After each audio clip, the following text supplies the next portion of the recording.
Recorded Books and RB Digital present The Best of Us by Robin Carr. Narrated by Therese Plummer.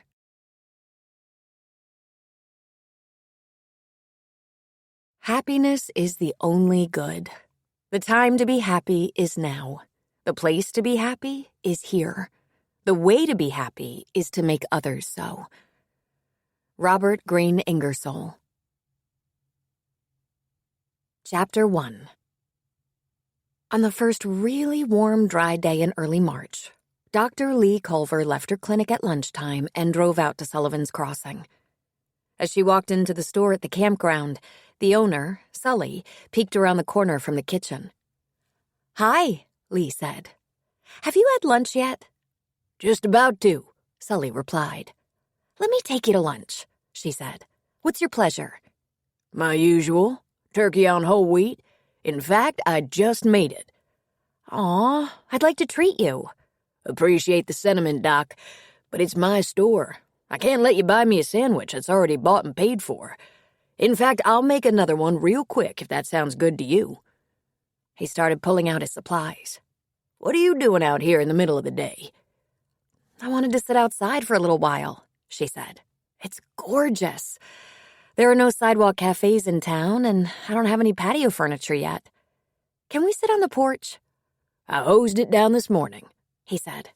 "It's probably dried off by now. Got a little spring fever, do you?" It seemed like a long winter, didn't it? And I haven't seen this place in spring. People around here talk about spring a lot.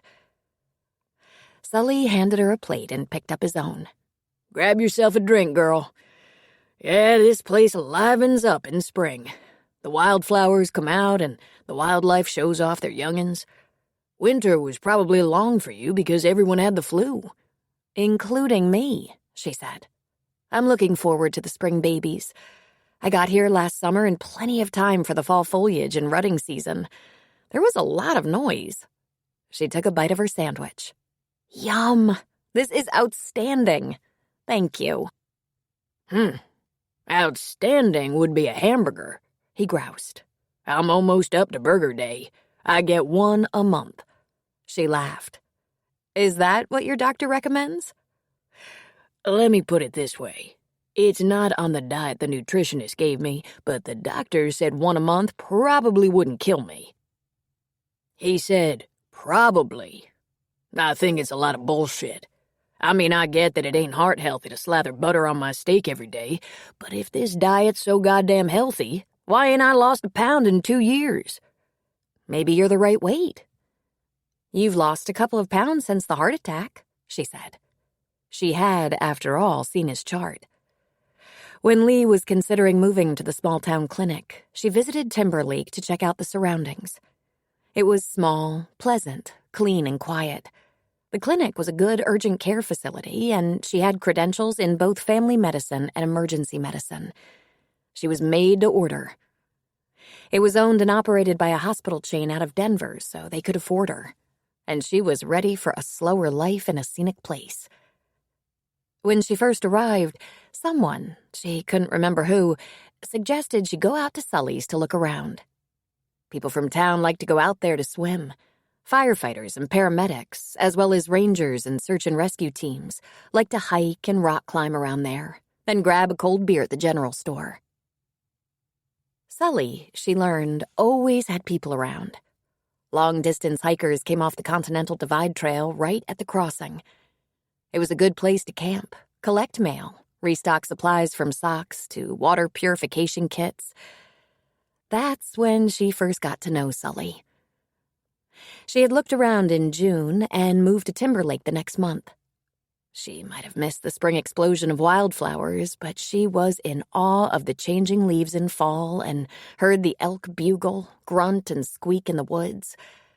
It took her about 5 minutes to fall in love. "What have you done?" her Aunt Helen had said when she visited the town and saw the clinic.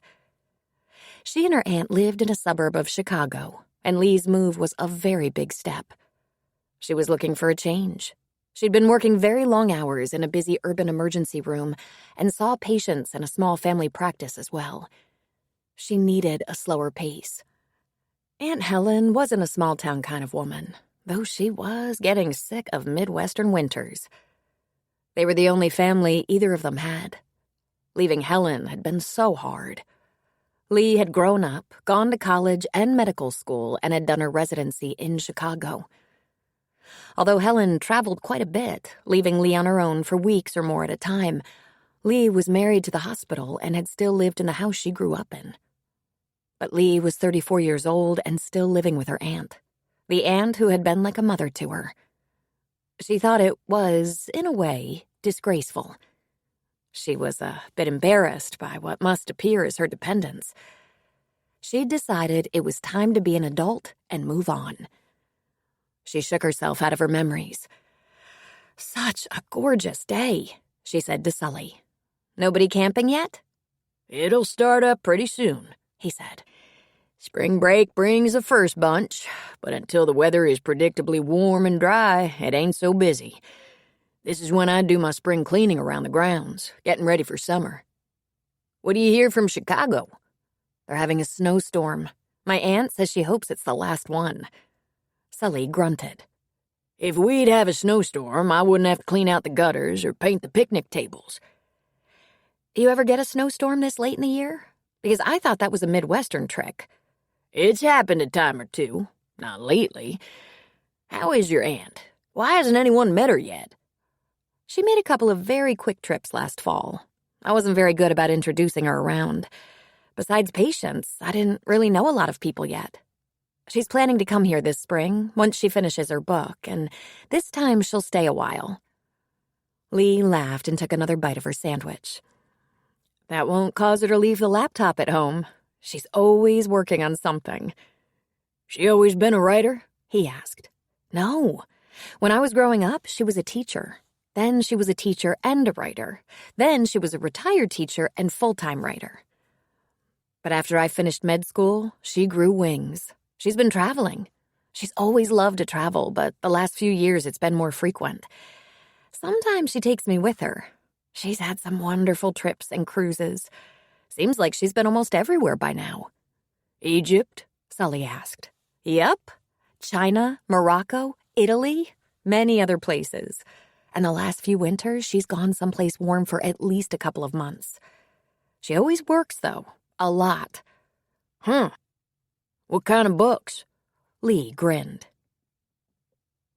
"Mysteries. Want me to get you one? You have any aspirations to write the tales of Sullivan's Crossing?" "Girl, I have trouble writing my own name." "I'll get you one of her books. It's okay if it's not your thing." "She been married?" "No, never married. But that could be a matter of family complications. My mother wasn't married when I was born, and the only person she had to help her was her big sister Helen. Then my mother died. I was only 4. That left poor Aunt Helen with a child to raise alone. A working woman with a child. Where was she going to find a guy with all that going on?" Sully was quiet for a moment. "That's a good woman. Loses her sister and takes on her niece. A good woman. You must miss her a lot." "Sure, but..." She stopped there. They had been together for 34 years, but they ran in different circles. We never spent all our time together. There were plenty of separations, with my education and her travel. We shared a house, but we're independent. Aunt Helen has friends all over the world, and writers are always going to some conference or other where she has a million friends.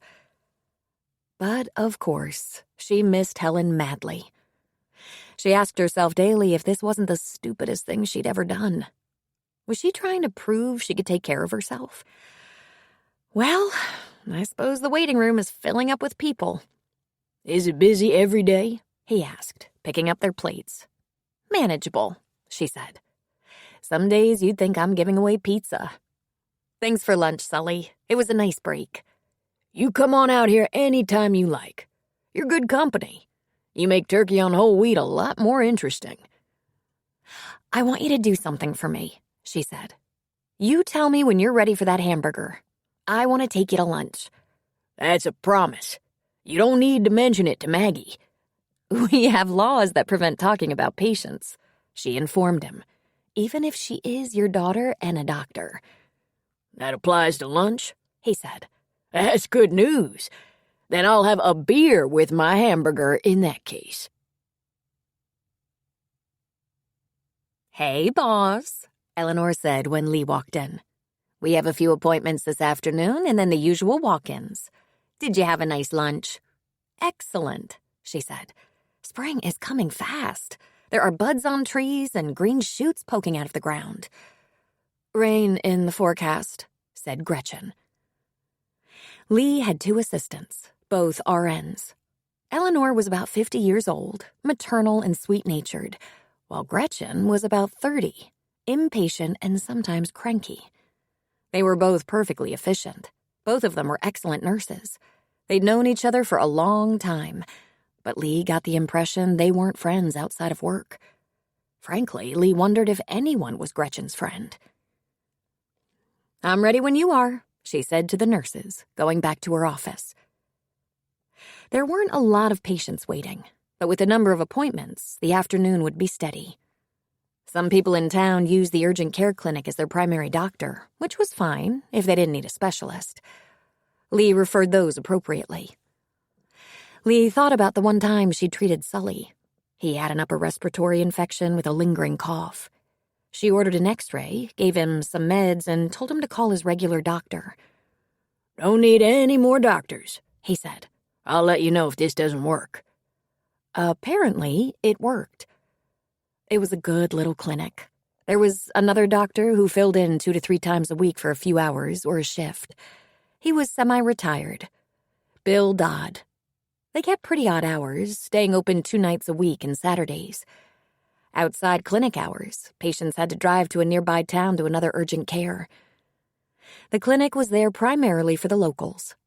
Emergencies were deployed to area hospitals, sometimes via ambulance. Lee hung her jacket on the hook behind her desk and replaced it with a white lab coat. She had worn business attire under her lab coat until she'd been puked on, bled on, and pooped on a few times. She was a quick learner. Now she wore scrubs and tennis shoes like her nurses. Not only was their attire pretty casual, the office was friendly and open. A few of the firefighters from across the street were known to drop in just to visit, if they could get past Gretchen, who was a tad rigid. Lee thought it was nice to have this open, welcoming atmosphere when possible, when the place wasn't overflowing with kids with hacking coughs. It wasn't like this when Doc Hawkins ran the place, her friend Connie Boyle said.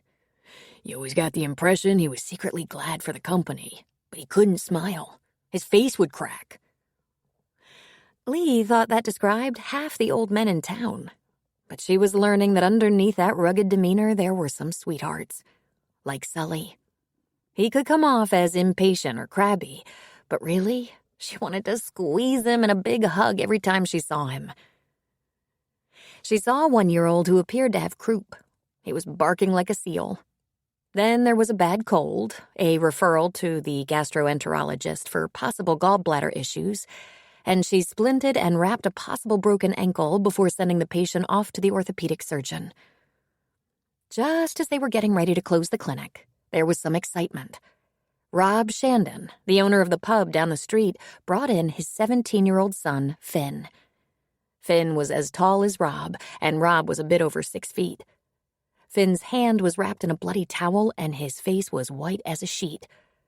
Rob seemed to be supporting him with a hand under his arm. "Bad cut," Eleanor announced, steering them past Lee and into the treatment room.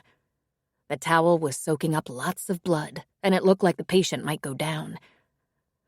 "On the table and lie down, please. Nice deep breaths. You're gonna be okay. Close your eyes a moment. Dad, can you tell me what happened?"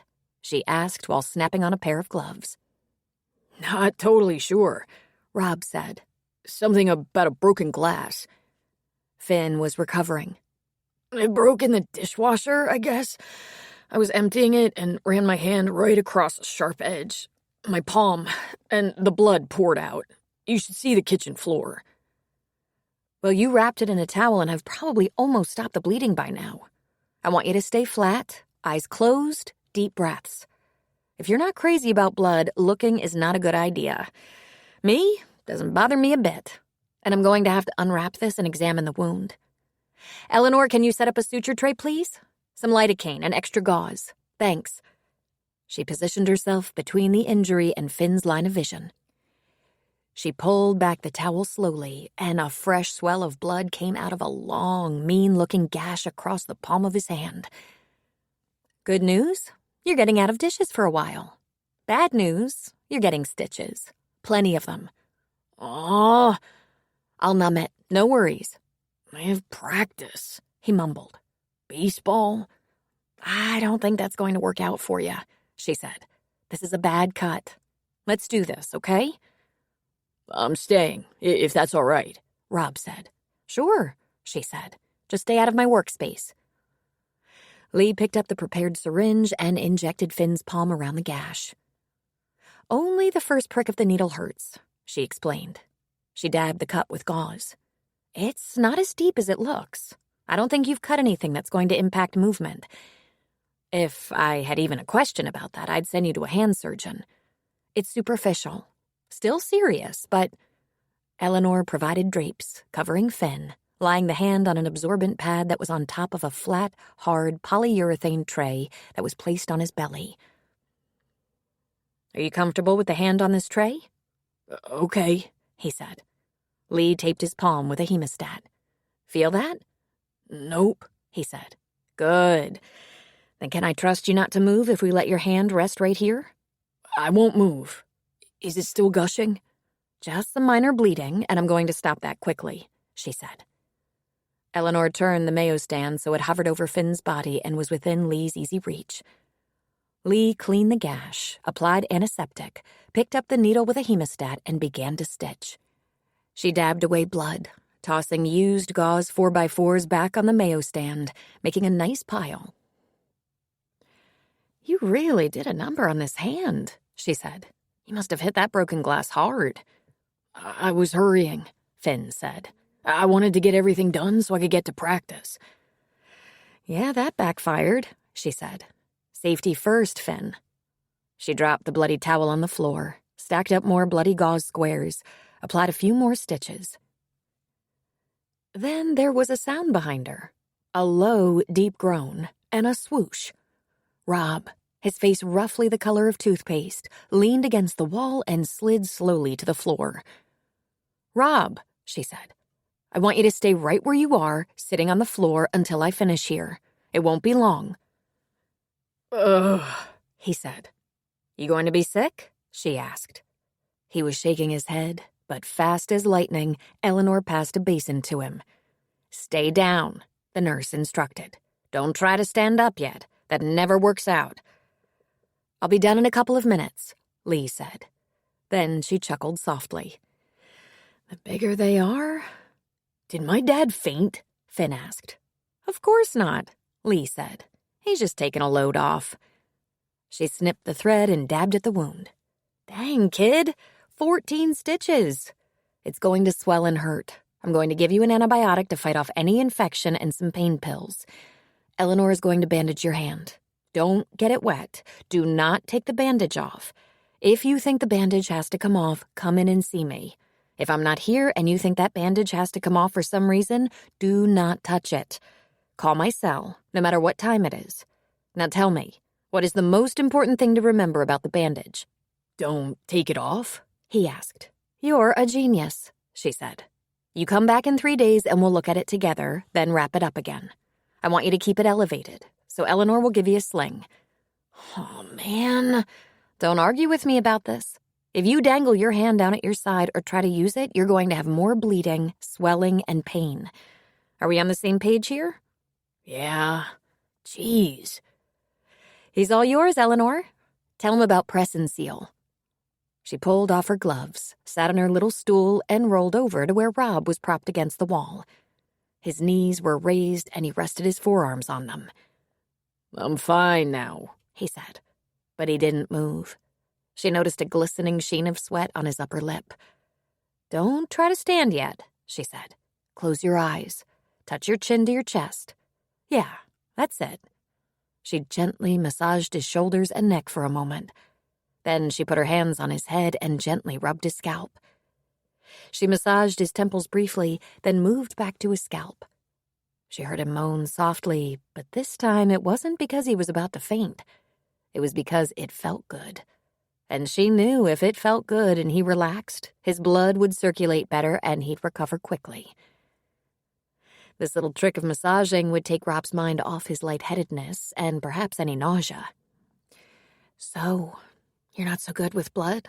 she asked very quietly. "I've seen plenty of blood," he said. "Just not plenty of my son's blood." He took a deep breath. "I thought he cut his hand off." "Not even close," she said. "It was a gusher, though. Some parts of the body really bleed, like the head. You can get a cut on your head that's about 1/8 of an inch, doesn't even need a stitch, and the blood flow will still ruin a perfectly good shirt. It's amazing." She kept massaging his head with her fingertips while Eleanor bandaged Finn's hand. Eleanor was asking him about baseball and what college he'd be going to, and they even talked about his friends, most of whom Eleanor knew. "Did I hit my head?" Rob asked. "I don't think there was anything to hit it on. Why? You feel a sore spot or dizziness or something?" "I think I hear bells or birds chirping," he said. He lifted his chin and looked up at her. He smiled very handsomely. "You keep doing that and I'm going to want to take you home with me." She pulled her hands away. "You couldn't afford me. I'm wicked expensive." He laughed. "I bet you are. Come down to the bar. I'll buy you a drink." "That's neighborly. You feeling better? Want to get up?" "Yeah," he said. Then he pulled himself to his feet and towered over her. "He's never going to let me live that down." "Sure I will, Dad," Finn said from the table. "Some people just can't take the tough stuff." I seriously thought we were holding his hand together with that towel.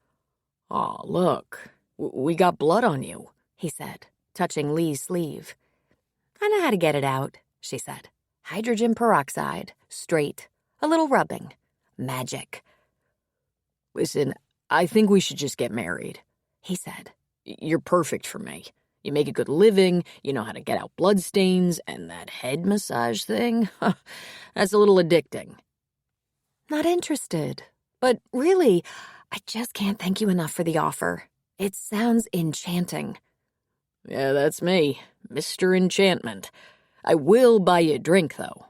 Or however many drinks you want. You have a bad day, see me." Eleanor demonstrated how Finn should wrap his bandaged hand with press and seal when he took a shower. That would keep the bandage from getting wet. Rob looked on in fascination. Lee wrote out a couple of prescriptions. She handed them to Rob. "As soon as you get the pain meds filled, give him one. Stay ahead of the pain. The anesthetic will wear off in a couple of hours. It's going to throb, sting, and eventually itch. No matter what, do not take that bandage off." "Yeah, I heard all that. Do you tell everyone that, and do they still take it off?" Rob asked. "You just wouldn't believe it," she said. After Rob and Finn left, Lee helped Eleanor clean up the treatment room. "I love Rob," Eleanor said. "I think you should just marry him. He's probably ready to remarry now." Lee knew he was a single father, but little else. "Is he divorced?" "Widowed," Eleanor said. "The poor guy. He lost his wife when the boys were little. That's when he came to Timberlake to open the pub. He said he needed a business with flexible hours so he could raise his sons. He's a wonderful father. He must be the best catch in town." Lee's mouth hung open for a moment. She hadn't shared any details of her personal life with Eleanor. She had lost her mother very young. Years later, when she was still quite young, she was abandoned by her fiancé just a week before their wedding, and it had felt so much like a death. She rarely dated, and she was not shopping around for a guy. He could find someone else to get his stains out. When Lee Culver was a little girl, her childhood was idyllic. She was a lovely child with blonde ringlets, a bit of a tomboy with a risky curiosity and an outgoing nature. The Holiday family lived next door. They had 3 children, and their middle child was Lee's age. Johnny and Lee were best friends from the age of 3, inseparable. They had regular sleepovers until Dottie Holliday and Aunt Helen decided they were getting too old for that to be appropriate. Lee's mother had moved in with Aunt Helen when she realized she was pregnant at the age of 18. It was so long ago that her mother had died, Lee could barely remember her. But Helen remembered and reminded her of the details. It was a freak accident. She'd had a reaction to anesthesia during a routine appendectomy, went into heart failure, and they couldn't save her. From that moment on, it was Helen and Lee. Lee went to and from school with Johnny and the other Holiday kids. Sometimes she went to Helen's classroom after school and worked on her homework assignments while Helen finished her work. They had a very nice routine for many years. And over time, Johnny Holiday went from being a best buddy to a boyfriend, and they dated all through high school. Lee and Johnny wanted to get married as soon as they graduated. Johnny wanted to go into the Marines and take Lee with him. Helen wanted Lee to go to college, get an education. "Haven't we learned anything?" she'd said. "You could find yourself the sole support of a family. I won't make you wait too long, but we have to find a way for you to get an education." They compromised. Johnny enlisted in the Army Reserve. Lee registered at the local university. She wanted to be a teacher like her Aunt Helen. Biology caught her interest. She would get her degree, and they would marry at the age of 21. For a couple of years, things rolled by without too much stress or trauma, even though, looking back on it, she could see that Johnny had a tendency to grow restless. Helen went off now and then to visit writing friends or attend conferences when school was not in session. Johnny worked in his father's home furnishing store and was gone for occasional reserve weekends or training. Then he deployed. After 9 months in Kuwait, he was on his way home. Their wedding was scheduled to take place a few weeks after he got home. But something had changed. Suddenly, he had doubts. He said he couldn't do it. He said he was sorry. He just wasn't ready. He wanted to see more of the world. He didn't want to spend the rest of his life working in his father's store and living in the neighborhood he grew up in. And since he'd never even dated anyone else, how could he be sure she was the right woman for him? How could Lee be sure, for that matter? They argued and fought, and then Johnny told her he was being transferred to an Army Reserve unit in California. He thought they should make a clean break, and maybe in a year or two, see if they still wanted to be together. She begged him not to go, crying, sobbing, feeling as if her heart was being ripped from her breast. She pleaded with him not to end their beautiful, perfect love match. The humiliation of begging just about did her in. Helen was beside herself. "That self-centered little bastard! I think you dodged a bullet. That is not good husband material." Helen pointed out that things weren't as perfect as Lee wanted them to be.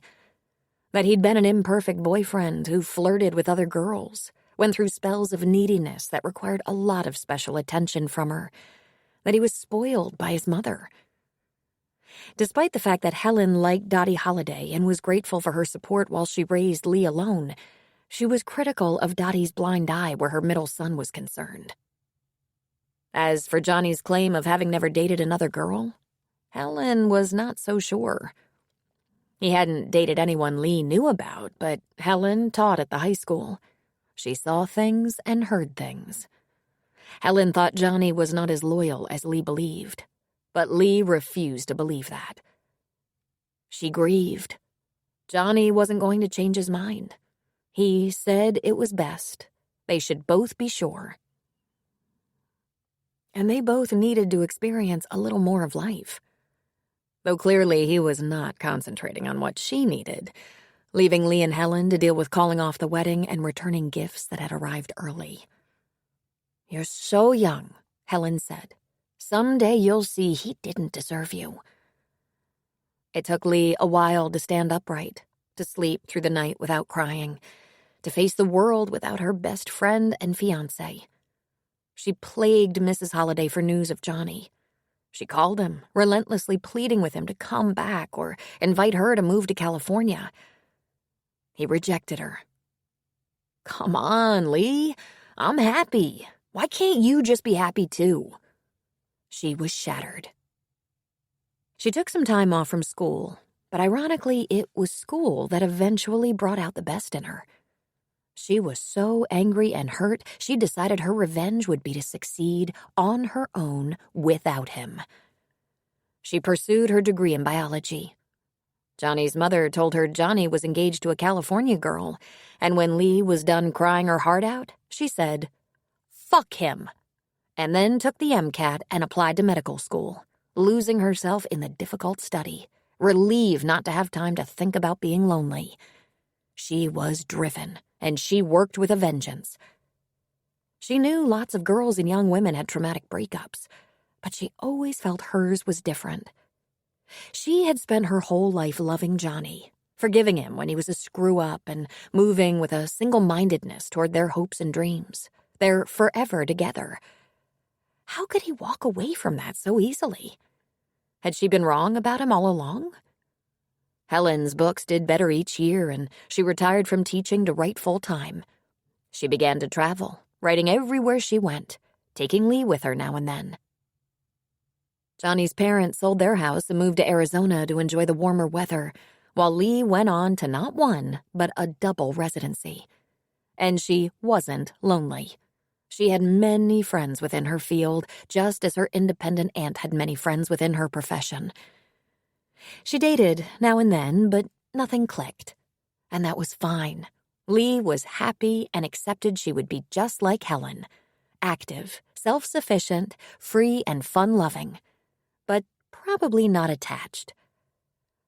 Helen kept in touch with Dottie Holliday, and Lee learned Johnny had married, had a couple of kids. They were having trouble making ends meet sometimes. Johnny even got in touch with Lee when she was a new ER doctor. He asked her if she was happy, and she said, deliriously. Johnny had said he thought maybe the biggest mistake of his life was letting Lee get away. Actually, that isn't what happened, Lee said. You dumped me. You practically left me standing at the altar. And she hung up on him. Not long after that, she learned that Johnny had divorced and remarried. She got over him, of course. She even relented that her life was much better than it would have been had she married Johnny at the age of 21. And then Aunt Helen told her she'd heard from Dottie Holliday again. By the age of 30, Johnny was unhappy in his second marriage. And Lee thought, whew, dodged a bullet indeed. Not long after Helen retired from her teaching position, she said that she wasn't planning to live the rest of her life in Chicago. As much as I love it, I'm over the winters here. Of course, I'll be back often, in spring, summer, and fall. I'm shopping for a more hospitable climate. She spent a few months in California one winter, Florida another, even Texas once. Lee often visited her for a winter respite, and Helen always came home for a long summer stay. Helen also returned to the Chicago suburbs for Christmas, but it didn't take too many of those visits to confirm that she was right. She'd had enough of those harsh winters. That was when Lee started thinking maybe she also could use a change. Their Naperville house was paid for. Their incomes were sufficient. They hadn't spent 12 months of the year together in a long time. It was time for Lee to find her special place. Timberlake, Colorado, Helen had asked. What's the population there? 300 people, 600 elk? Something like that, Lee said. You can visit me in the summer when it's warm, and I'll visit you in the winter wherever you are. I've only signed a 2-year contract, so this is just my first possibility. Who knows? I might end up in Maui. Can we please try La Jolla? Helen asked. We'll see. You've been indulging your wanderlust for 10 years now. It's my turn to have a look around. I'll try to settle on a place where you won't slip on the ice when you're old and brittle. You know I'll always take care of you. You always took care of me. I'm not planning to get old and brittle, Helen threw back. That's why I keep moving. It's the best defense. So the time was coming up. Helen would spend most of her spring and summer in Timberlake with Lee. The house in Illinois was sitting empty for longer and longer now, with Lee in Colorado and Helen always on the move. Lee had clearly learned the importance of autonomy from Helen, who was so comfortable being a single woman. It took her a long time to get over Johnny Holiday, and there had not been a man with real potential in her life since him. She had had a dalliance here and there, but nothing serious. Her 62-year-old aunt was her best friend, and quite the girlfriend she was. She wrote books, traveled the world, tried living in new places, taught writing classes all over the country and online, and had a wonderful group of writer girlfriends everywhere. She'd been on a couple of writers' organization boards of directors, toured to promote her books, and had even taught a summer writing course at Boston University. She was open to anything, it seemed. She was fearless, and Lee thought she was beautiful. And she believed her. Helen had no intention of getting old, no matter how old she got. Lee knew her move to Timberlake was good for her. She needed to establish her own life, but if she was honest with herself, sometimes she missed having a best friend of the male persuasion. I think we should just get married. You're perfect for me. Rob was kidding, of course. He had no way of knowing those were the words that she most wanted to hear, but that most terrified her. A person often meets his destiny on the road he took to avoid it. Jean de La Fontaine. Chapter 2. Then Dad hit on Dr. Culver, Finn said. All movement stopped. Everyone in the kitchen froze. Present were Rob's younger son, Sean, his sister, Sydney, and her husband, Dakota Jones. And, of course, Rob. He had made dinner, and Sydney and Dakota wanted to check on Finn since the accident. I guess those pain pills are stronger than I thought, Rob said. Dad, you totally hit on her, and I think she liked it. This sounds interesting, Dakota said, leaning back on his chair. Go ahead and tell us all about it, Finn, Sid said. He almost passed out from the blood and stitches. He was sitting on the floor, I guess to keep from fainting, and she told him to stay down. Then she rubbed his shoulders or something and talked to him real soft. Oh, and the nurse gave him a bowl to puke in. You puked? Sean asked. It was hard to tell if he was appalled or thrilled. I did not puke, Rob said.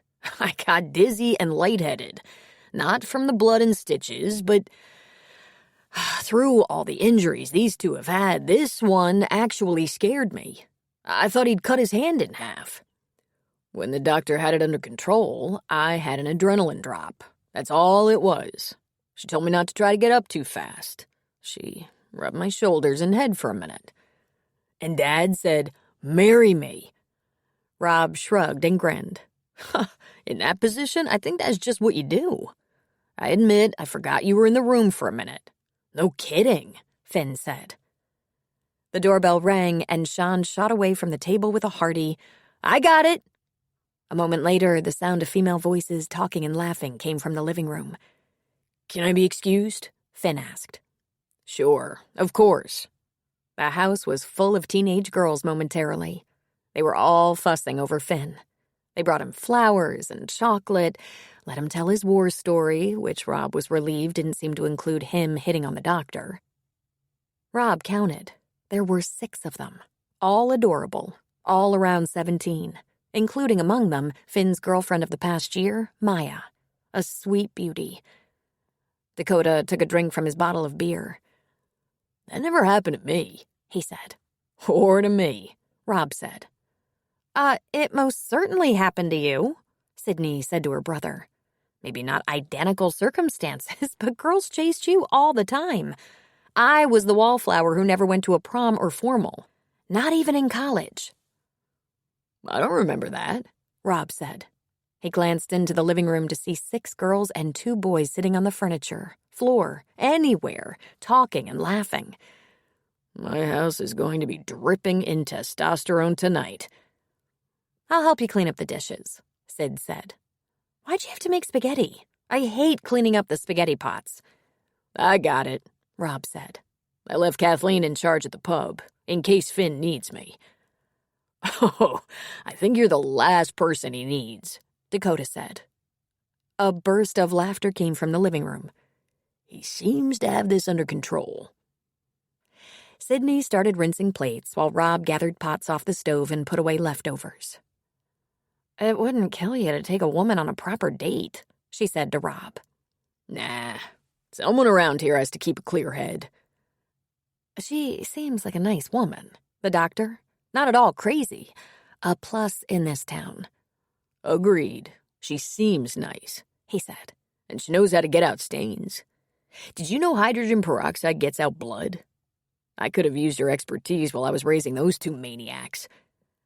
"Not to mention a discount in medical costs," Sid said.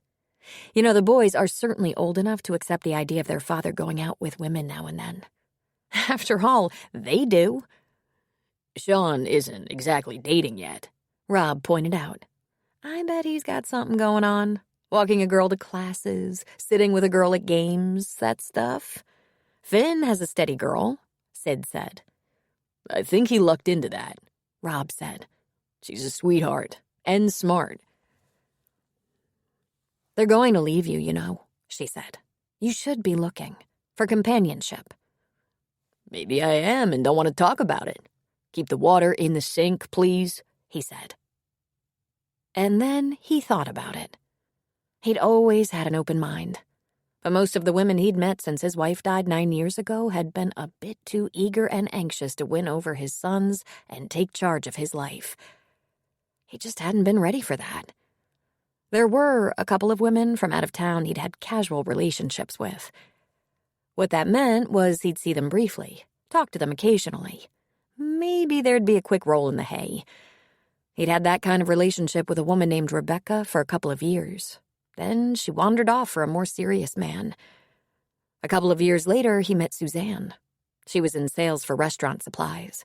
He took her out for a drink, learned she was divorced, had a couple of grown daughters, and was not interested in anything serious.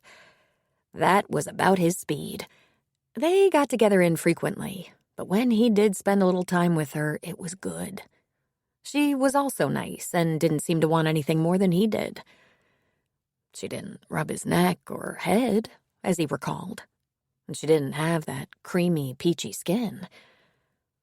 He wondered how long Lee Culver's hair was. It was always tied up in a bun when he saw her. She had playful green eyes and a real take-charge attitude. She came into the pub from time to time, was well-liked in town. Today was the first day he'd called on her professional services. He wouldn't mind seeing more of her, but that was complicated in a town like Timberlake. 2 dates and the whole town had you engaged. Maybe that didn't happen to everyone, but he and Lee were pretty high profile. The town doctor and the town pub owner. They would run into more people every day than the average citizen, and people had been trying to fix him up for years. He wondered if she'd been fixed up lately. He didn't even know if she'd ever been married. Maybe if he got to know her, he'd find she wasn't such a prize. No, that wasn't going to happen. Eleanor and her husband liked to eat at the pub, and Eleanor loved Lee. Eleanor didn't suffer fools gladly.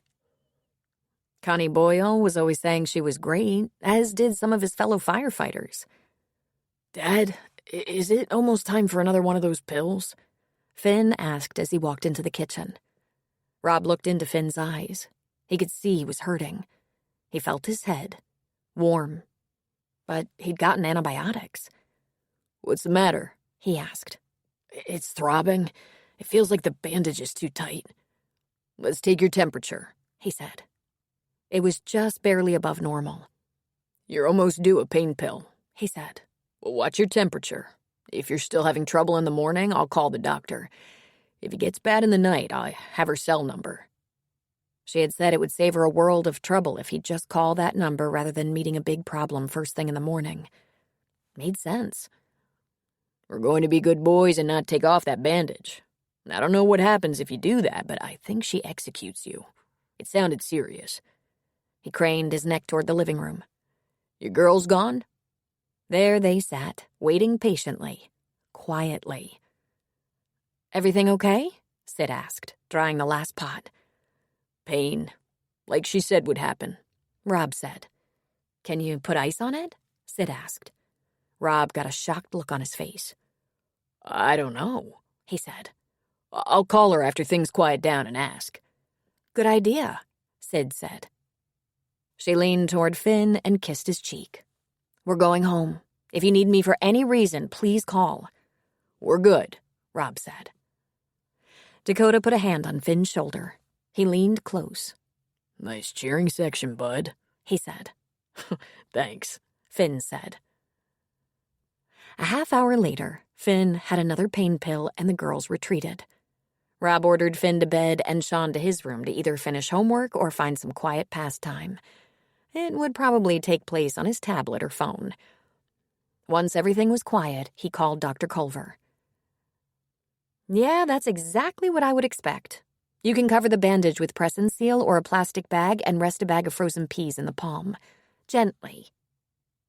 "We have a variety of cold packs," he said. "Athletic boys. They have to ice knees and shoulders and even heads regularly." "As long as it's a soft ice pack," she said. "We don't want to disturb the stitches. Why don't you bring Finn by the clinic before school and let me have a quick look, just to be sure."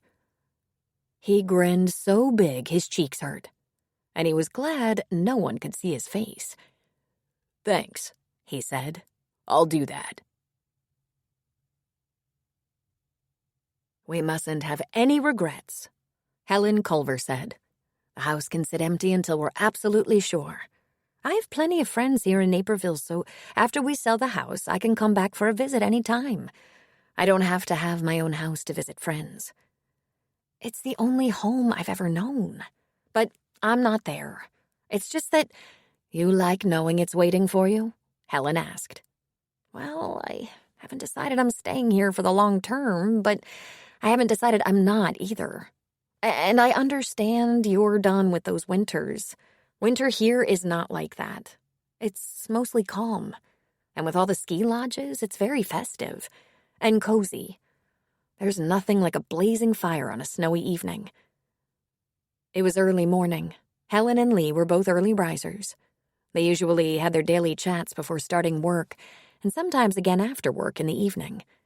They talked every day with rare exceptions, even when Helen was traveling. "It should sell for a good price. The house is over 50 years old, but in excellent shape in a nice neighborhood near shopping and restaurants, in a great school district." "Why does this come up today?" Lee asked. "This morning." "I can't get the car out of the garage," Helen said. "I'm snowed in." "Oh," Lee said, smothering a chuckle. "It looks like spring is on the way here, but there are no guarantees. You know I've been thinking about it, Lee. I can arrange to have it polished up and put on the market. Maybe when I'm down there visiting you. Houses move nicely from spring through summer, before a new school year starts, if you're ready." "Auntie, do you need the money from the sale?" Lee asked. "Nah, I've got money. I'm a miser. Eventually, I'll buy something in a more hospitable climate. Not only am I tired of the cold, I'm bloody over gray skies." "You'll miss the changing seasons," Lee predicted. "As I've said, I can always visit. More likely my girls will visit me." She always called them her girls. They were friends of a certain age, and they were wonderful fun. Wonderfully bad. All writers. Lee adored them. They came and went over the years, but Helen was always surrounded by sassy, hard-working, independent women. Some married, some not. One of them was on her third husband. "What do you think, Auntie? La Jolla?" "I'm not settled on that quite yet," she said. "La Jolla is a bit pricey, isn't it?" "Everything is pricey. I want you to decide if you're settled. There's no great hurry, and it doesn't have to be final. You might decide to go back to Chicago, in which case you can always buy a new house. Wherever I go, we'll have a room for you. And I will always have a room for you. We'll spend the summer here. Much of it, I'm sure. I'm going to New York in May and visiting friends in San Francisco in July." "All right. I have a patient coming in early so I can look at his stitches. I'll think about this. We'll talk tonight." "Is he single?" Helen asked. "This patient?" "Why, yes, he is," Lee said. "He's 17. No need to mention his handsome father. "Ah, you're no fun at all. I'll let you go. Take this matter seriously. A house sitting empty is a liability, and I'm freezing.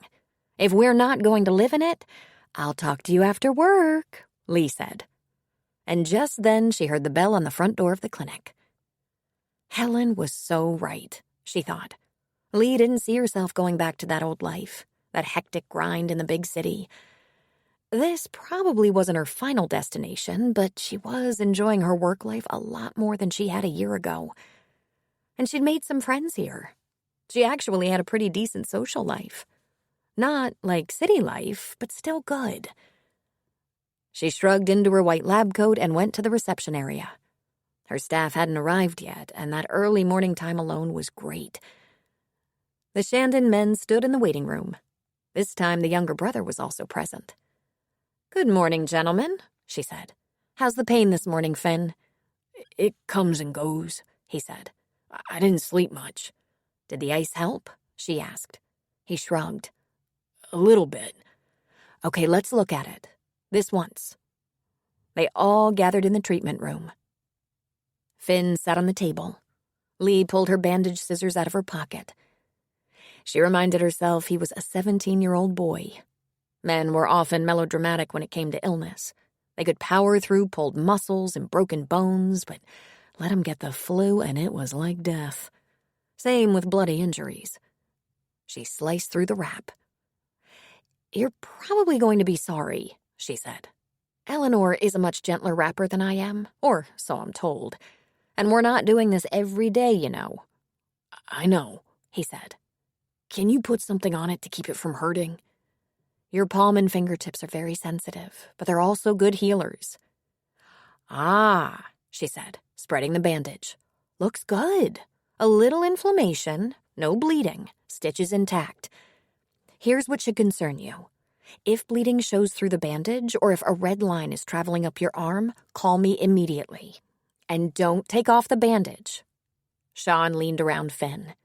"Cool. It feels so much better off," he said. "And it is so much more susceptible to infection or damage to the incision and stitches. Why don't you take a day off from school, rest, put ice on it from time to time, take your antibiotics, and chill out. It could be sore for a few days, but you'll be all right. It's healing as it should." "We were wondering, what exactly do you do to people who take off the bandage?" Rob asked. "Your name goes on a list of patients who just won't listen," she said. "And I'm not above sharing the list. So when there's a bank robbery or something, I have a list of people who won't follow the rules." She grinned. "You take off the bandage, you risk infection, difficult healing, complications." The bell on the clinic door tinkled, and moments later Eleanor popped into the treatment room. "Did he take that bandage off?" she asked, sounding annoyed. Lee winked at Finn. "No, I did. We're just checking it." "Let me wash my hands and I'll wrap it up again," Eleanor said, turning away while swinging her jacket off her shoulders. "You got lucky," Lee said to Finn. "Listen, it's going to hurt and eventually itch like the devil. Be brave. This will pass." Then she felt his head for fever. "Don't forget to take all of the antibiotic pills." "I won't," he said. "As much as I enjoy seeing you, I'm sure you have better things to do." "Not really," he said, and he grinned. What a handsome boy, she thought. Finn went home from the clinic, took one of his pain pills, and sprawled out on the couch, falling asleep instantly. It seemed like only seconds had passed when the doorbell rang, and rang again. He rolled to his side and looked at the time on his phone. It was noon. He'd been asleep for hours. He opened the door and frowned in confusion. It was Maya, his girl, probably the prettiest girl in his class. She smiled at him and held up a bag from McDonald's. "What?" he asked, groggy. "I brought you lunch," she said. Sean said your hand was so sore you were taking a day off. But you have school. I'll skip 5th period, she said. They'll never miss me. I thought you could use a little special treatment. Wow, he said. Can I come in? Oh, he said, running a hand over his head, taking note that he felt some serious bedhead. Yeah, of course. Thanks, she said as he held the door open. I texted you 3 times, but you didn't respond. I hope you're up to company. He looked at his phone. Yep, 3 texts. I'm up to it. I just never expected it. I think I woke you up.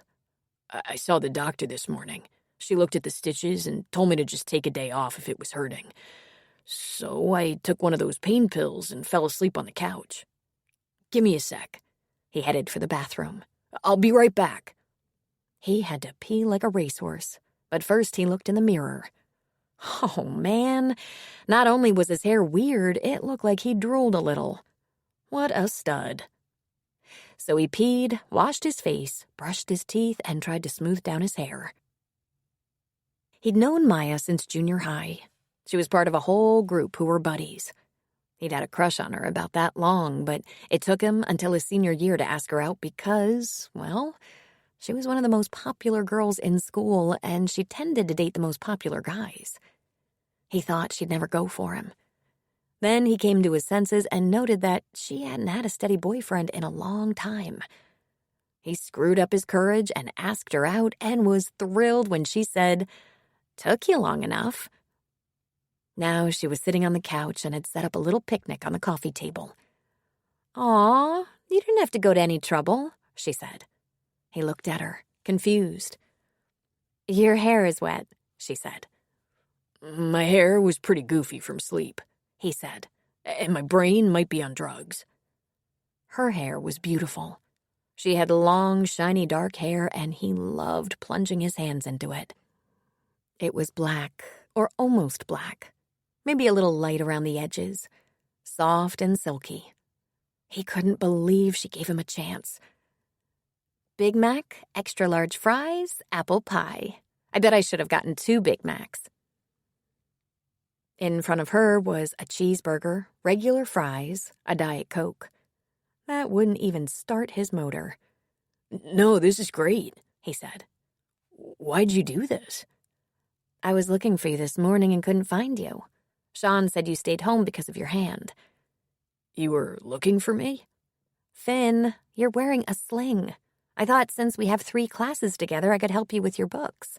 Carry them for you. Huh. I never thought of that. I have a backpack. I'd still be happy to help, if you want. I'll probably manage, he said. Because he was an idiot. I wouldn't mind the company, though, he said. I mean, if you want to. Finn, I wouldn't have offered if I didn't want to, she said with a laugh. Besides, we walked to class together anyway. Cool, he said, because he was oh so smooth. This is good. This was really nice of you. He'd rather be making out, but she'd brought food. You're welcome. What did I miss in Trig? Nothing. Same old drill. We went over the last assignment we turned in. He explained the next chapter, assigned the problems at the end. We have a big assignment in English, though. A paper due in a week. Mary Shelley's Frankenstein. I hate when he does that. Why didn't he give us more time? He groaned. I'm lousy with writing assignments. I can help, she said. Then she flashed him her beautiful smile. Don't I always? She was in 3 of his classes. All 3 were college prep because she was smart and beautiful and thoughtful. She'd brought him McDonald's. He thought if he didn't fuck this up, he might get to kiss her for a while before she had to get back to class. Tell me about the paper, he said. Essay format, and it has to be on the original work, which is about 200 years old. It was on the reading list for the year, so I have it. I was going to read it, but of course I didn't. It's horror, and I hate horror. What am I going to do next year when we're at different colleges? He asked. You're either going to find a new girlfriend or flunk English. I guess I'm going to flunk English. And you're not going to do that well in math. You're my go-to boy for math, she said, laughing. Maya read all the time. She wanted to be an English teacher. But even though they were hot and heavy by now, she was going to college in Flagstaff, and he was going to CU in Boulder. Boulder was close. He'd be home a lot of weekends. Flagstaff wasn't so close. I only read the directions on things I have to assemble, he said, or textbooks when there's going to be a quiz. Stories bore me. But you're a genius at math. Well, that's because I've got my Aunt Sid. She knows everything about math. She's really a genius. She's a physicist. Big-ass brain. I know, that's so cool. She nibbled her cheeseburger. She took little bites, he noticed. Her fingernails were pink, and he liked that. A lot of the girls were painting their nails green and blue and black. Freaky. Maya's nails were the color of her lips, and she didn't wear much makeup, just lip stuff that tasted so good. Her eyelashes were so thick and dark she didn't have to dress them up. They talked about school. Her favorite course was obviously English. He loved science, and right now his favorite class was advanced chemistry. They talked about their teachers, and both of them loved their math teacher, even if Maya didn't love math. They talked about how they dreaded being separated while they were in college. Then, lunch devoured, he reached for her. "Don't hurt your hand," she said before landing on his lips. A few minutes later, he stopped the kissing. You're making my hand feel better. Do you have to go all the way to NAU? He asked. I love NAU. You should see it. It's almost like home. You can't guess how bad I'm going to miss you. That's funny. I had to drop hints for months before you even noticed me. Oh, I noticed, he said, pulling her closer. Then he bumped his hand and yelped in pain, and she pulled away. I'm going back to school before you do something to your hand.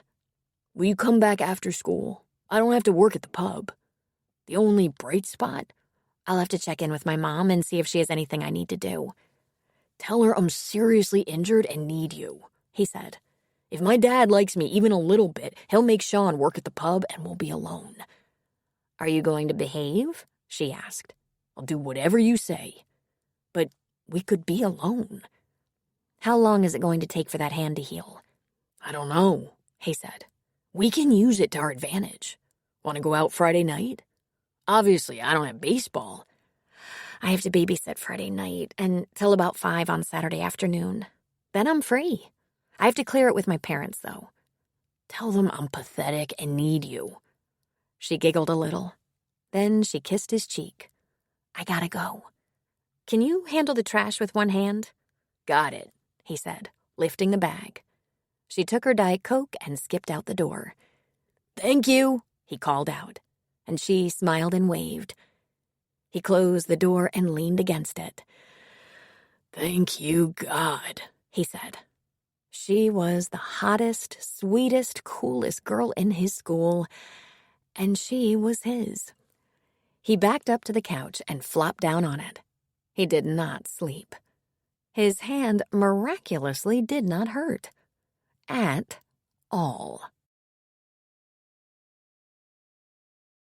Experience is the teacher of all things.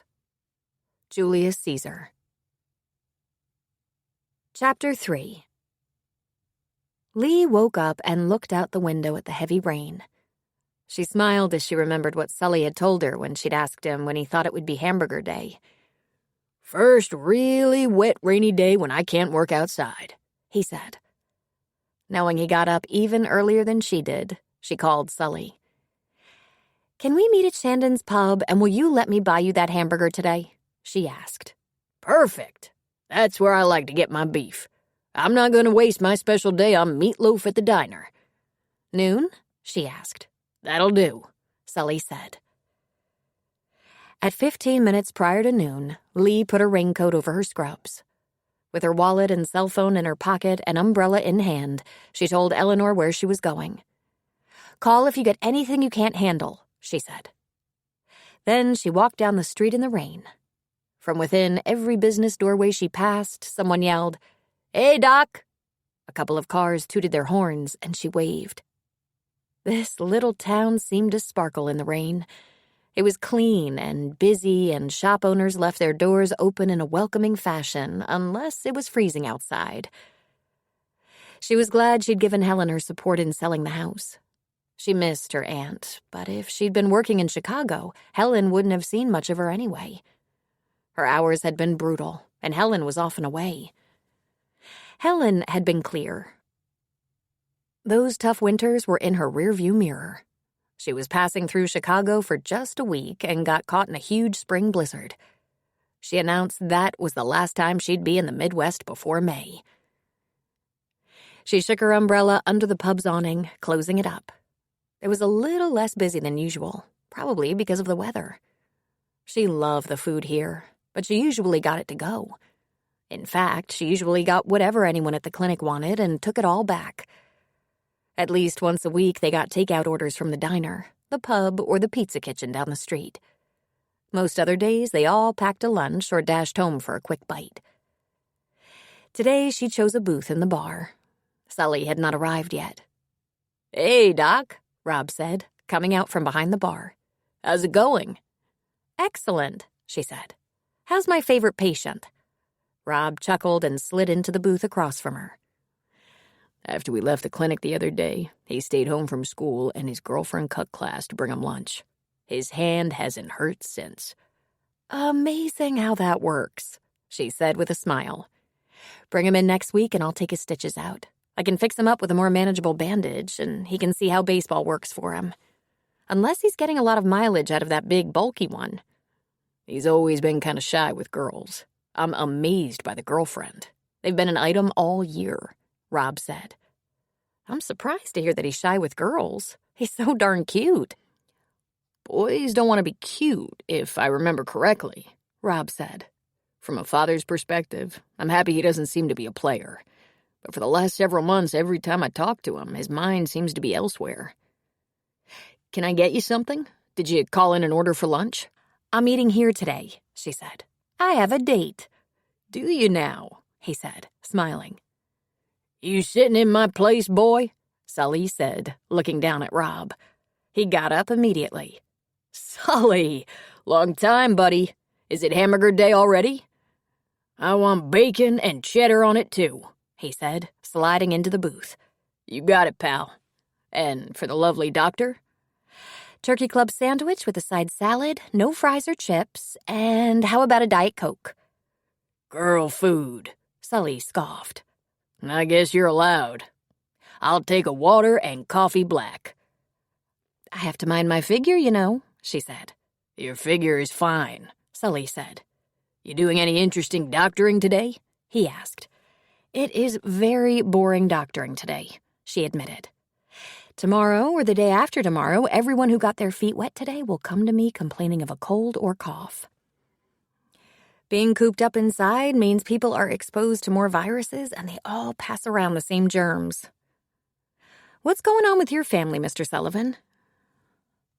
"Well, little Sam is walking, and when he picks up steam, running. Sierra's big as a house and about ready to whelp. Elizabeth is talking nonstop, but only about 10% of her words are recognizable. Thing is, Cal and Maggie respond to her as if they can understand everything she says. Maybe they can. Dakota and Sid are just hanging around. Dakota's still working on that garbage truck. Sometimes they let him drive, and he gets the biggest kick out of that. Sid helps out in here sometimes, but she's been back to UCLA a couple of times to work on those fancy computers. They're going to move to Boulder at the end of the summer. Sid has herself a job in the university computer lab, and Dakota is going to take a few courses so he can teach in high school. He said he had a lousy experience in high school. He was bullied a lot." That caused Lee's eyes to widen in surprise. "Dakota? Bullied? He doesn't look like he could have been the kind of kid to get picked on. He's big, strong, and to die for handsome." "No one is immune, that's what. He was dirt poor and his father is crazy as a bedbug. Those Jones kids, they grew up with a lot of drama going on. The other Jones kids did all right in that regard, but it seems like Dakota took a real hit. So he thinks if he's a teacher, he can profile bullies, help with that problem. Plus, I think he likes kids." She just stared at Sully. "That's wonderful," she said. I think I love him for that. Yeah, it was my lucky day when Cal hung out in my campground and eventually married my daughter. I inherited a whole family. So what's up with your family? I talked to Aunt Helen just this morning. We're going to sell the house we shared in Chicago. Then she'll come here for a visit. Oh, I miss her. I haven't seen her in a while. We went to Maui for some sun. But she'll be here next month, and she'll stay while she plans her next move. A couple of months, probably. Will you take time off then? He asked. Maybe an extra day or two, but Helen likes to stay busy. And she needs her writing time, which doesn't include me. Usually about this time of year, she makes all her plans for the trip she'll take in the year to come. She goes to conferences, library events, visits friends all over the place, and she usually rents a house or condo in a warm place for winter. Rob delivered their plates. Sully, just like you like it, he said. That burger should move for you. And for you, Doctor, your boring turkey club. I'm saving my heavy eating for a little later in the day so I don't fall asleep while I'm icing an ankle or putting in stitches. And we all appreciate that, Rob said. I'll refill your drinks in a minute. Are you on your own today? Sully asked. Sid will be here soon, but I'd insist on taking care of my two favorite customers even if she was here. And then he was gone. Sully took a big bite of his burger and savored it. His eyes were closed. He was in heaven. Lee took a more delicate bite, and she smiled at him. Your Aunt Helen lives like she's independently wealthy or something, he said. I believe her writing keeps her comfortable, Lee said. I'm sorry I keep forgetting to get you a book. She's become an expert at visiting friends. I'd be just as happy to never have to go farther than town, Sully said. She might be spending winters in Florida from now on, for all I know. She'd rather have hurricanes? Sully asked. Lee laughed. Good point. Do you like winter? Winter here isn't so bad, he said. So much skiing, skating, snowshoe hiking. Of course, I'm very busy just keeping the road plowed and trying not to slip on the damn ice. I enjoyed this winter, she said. I wasn't nearly as challenging as winter in Chicago. Of course, I don't have to contend with a freeway to get to work. Winter here seemed mild, gentle. And just the scenery, she remembered, was more like a snow globe than the harsh, blowing, difficult Midwestern city winter. Your aunt hike? He asked. She likes long walks, Lee said. She reads a lot. She writes 3 books a year. We talk about books all the time. She'll call me and say, "What are you reading?" And I'd better be reading something. But she's so cool. I can't wait to introduce you. I know you'll like her. I don't know. I don't read much, he said, biting into that big burger again. I don't think that'll be a problem, she said. You're not her niece. Finn and Maya were experts at texting. It wasn't interesting stuff, just silly stuff, just keeping close tabs on each other. They weren't allowed to use their phones in school. If a teacher saw a phone, it was confiscated. But there was time before school, during breaks, after school, while at work. They didn't start eating lunch together right at the beginning of senior year. Maya had her posse of girls, and Finn had his guys. But it wasn't long before they merged those friends so they could be together. Finn liked to put a hand on her knee under the table. She liked to give him a brief kiss on the cheek before heading to the next class. They saw each other whenever they could. They walked to classes together, they went out on weekends, and Maya liked to watch him practice with the baseball team. They did homework together now and then, sometimes at one of their houses, sometimes on the phone. Maya's parents were ready to adopt Finn, and Rob and Sean were big Maya fans. Then, at night, they had those quiet, serious talks that seemed to mark love in bloom. And there were long stretches of time when, phones pressed to their ears, they just listened to each other breathe. Maya was not Finn's first kiss, but there hadn't been that many girls before her. And he had fallen into those awesome, hot, steamy make-out sessions with Maya easily. And while love was in bloom, so was Colorado. Things were sprouting everywhere, from the ground to the treetops. April came with a blush on the land. "It's obvious you're down for the count," Rob said to his son. "I like Maya. She seems like a real nice girl." "She's awesome, brilliant and fun and cool," Finn said. "So, is there anything we should talk about?" Rob asked. "Like ground rules, boundaries, safety, responsibility?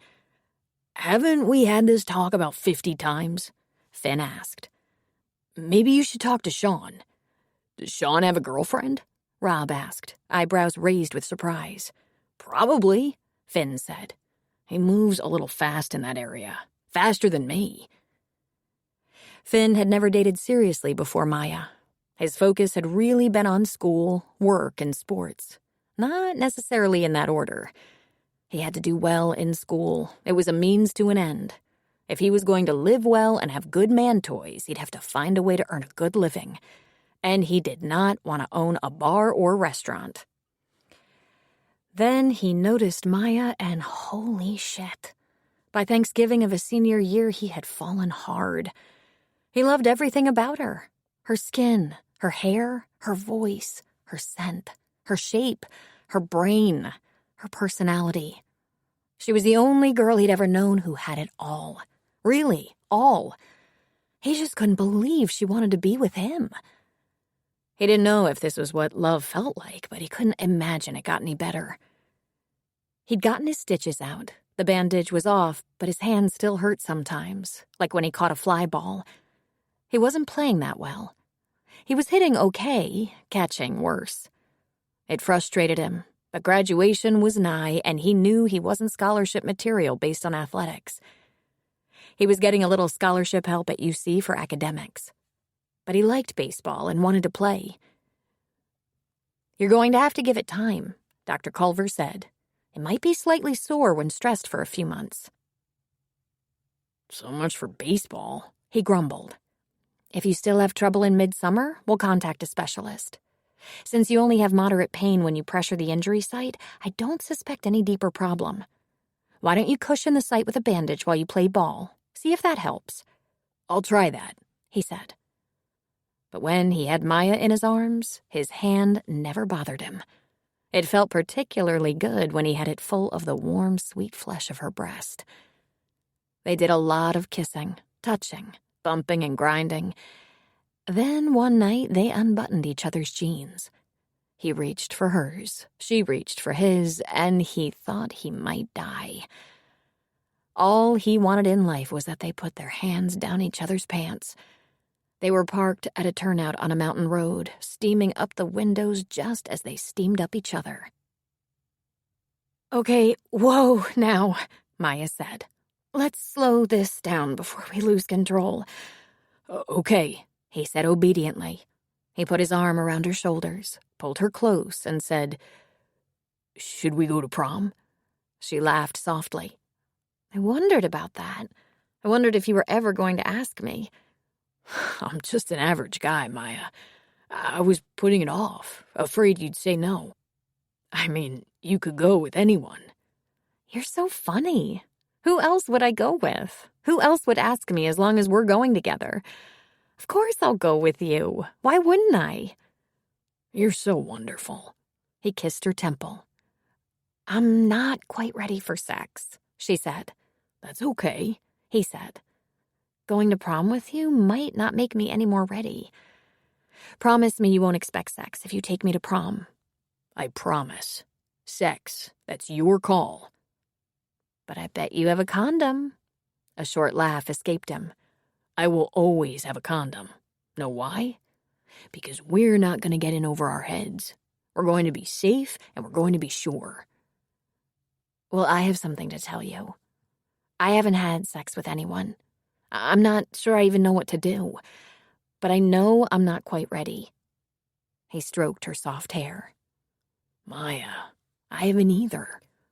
But I bet if we do eventually do it, it'll be all right. No hurry.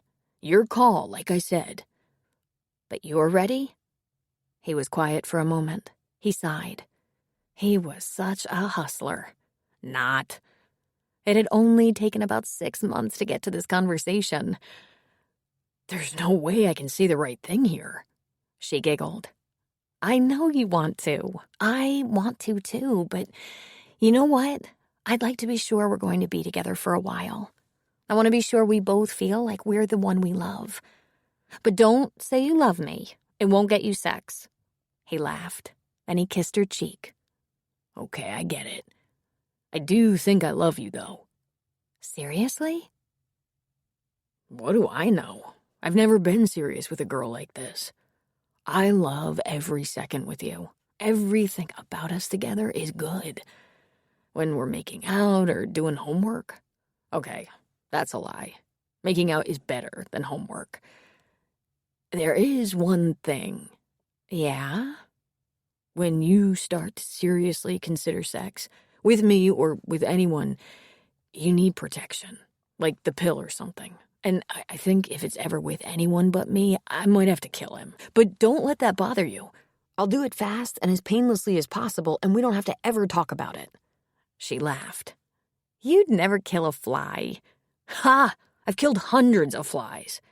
I'm already on the pill, she said quietly. She shrugged and didn't look at him. Terrible cramps. But that doesn't mean I'm ready for sex with you. But I do feel like I love you too, for all the same reasons.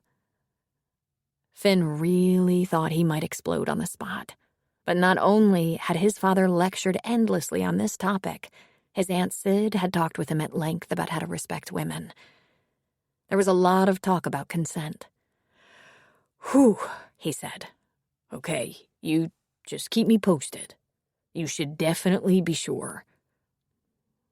After that conversation, spring seemed to literally blast its way onto the land. Flowers, bunnies, elk calves, and all. Lee moved everything off her desk, then put everything back and moved everything off her credenza. She checked her pockets and dumped the contents of her purse on her desk. She looked under her desk and in each drawer. Then she went to the front of the clinic where Eleanor and Gretchen worked. "Has anyone seen my cell phone?" "Did you call it? Listen for the ring?" Gretchen asked. "It's turned off. I swear I just had it." "You checked desk drawers? Purse?" "Yes, and I emptied my purse completely to be sure." "Could you have left it in your car?" Eleanor asked. "No, I sat at my desk and talked to my Aunt Helen this morning." "Trash?" "I'll look," Lee said, heading back to her office. "I took out the trash," Gretchen said. Lee and Eleanor both looked at her. She had a reputation for not doing the dirty work until asked. At close of business, either Eleanor or Lee usually handled the trash. "Don't look at me like that," Gretchen said. "Not the medical waste, just the paper and kitchen waste." Lee sighed. "I'll go get it." Let me do that, Dr. Culver," Eleanor said. "No, it's my phone. I wonder if I could have knocked it in the trash while I was cleaning off my desk this morning. I'll be right back." She took the stethoscope from around her neck and put it on the counter. Then she went out back to the dumpster. She could see the white trash bag that came from the clinic, but she couldn't quite reach it. If the dumpster had been almost full, the bag would have been within reach, but it was about a foot too far down. She spotted an old wooden chair and grabbed it, pulling it out.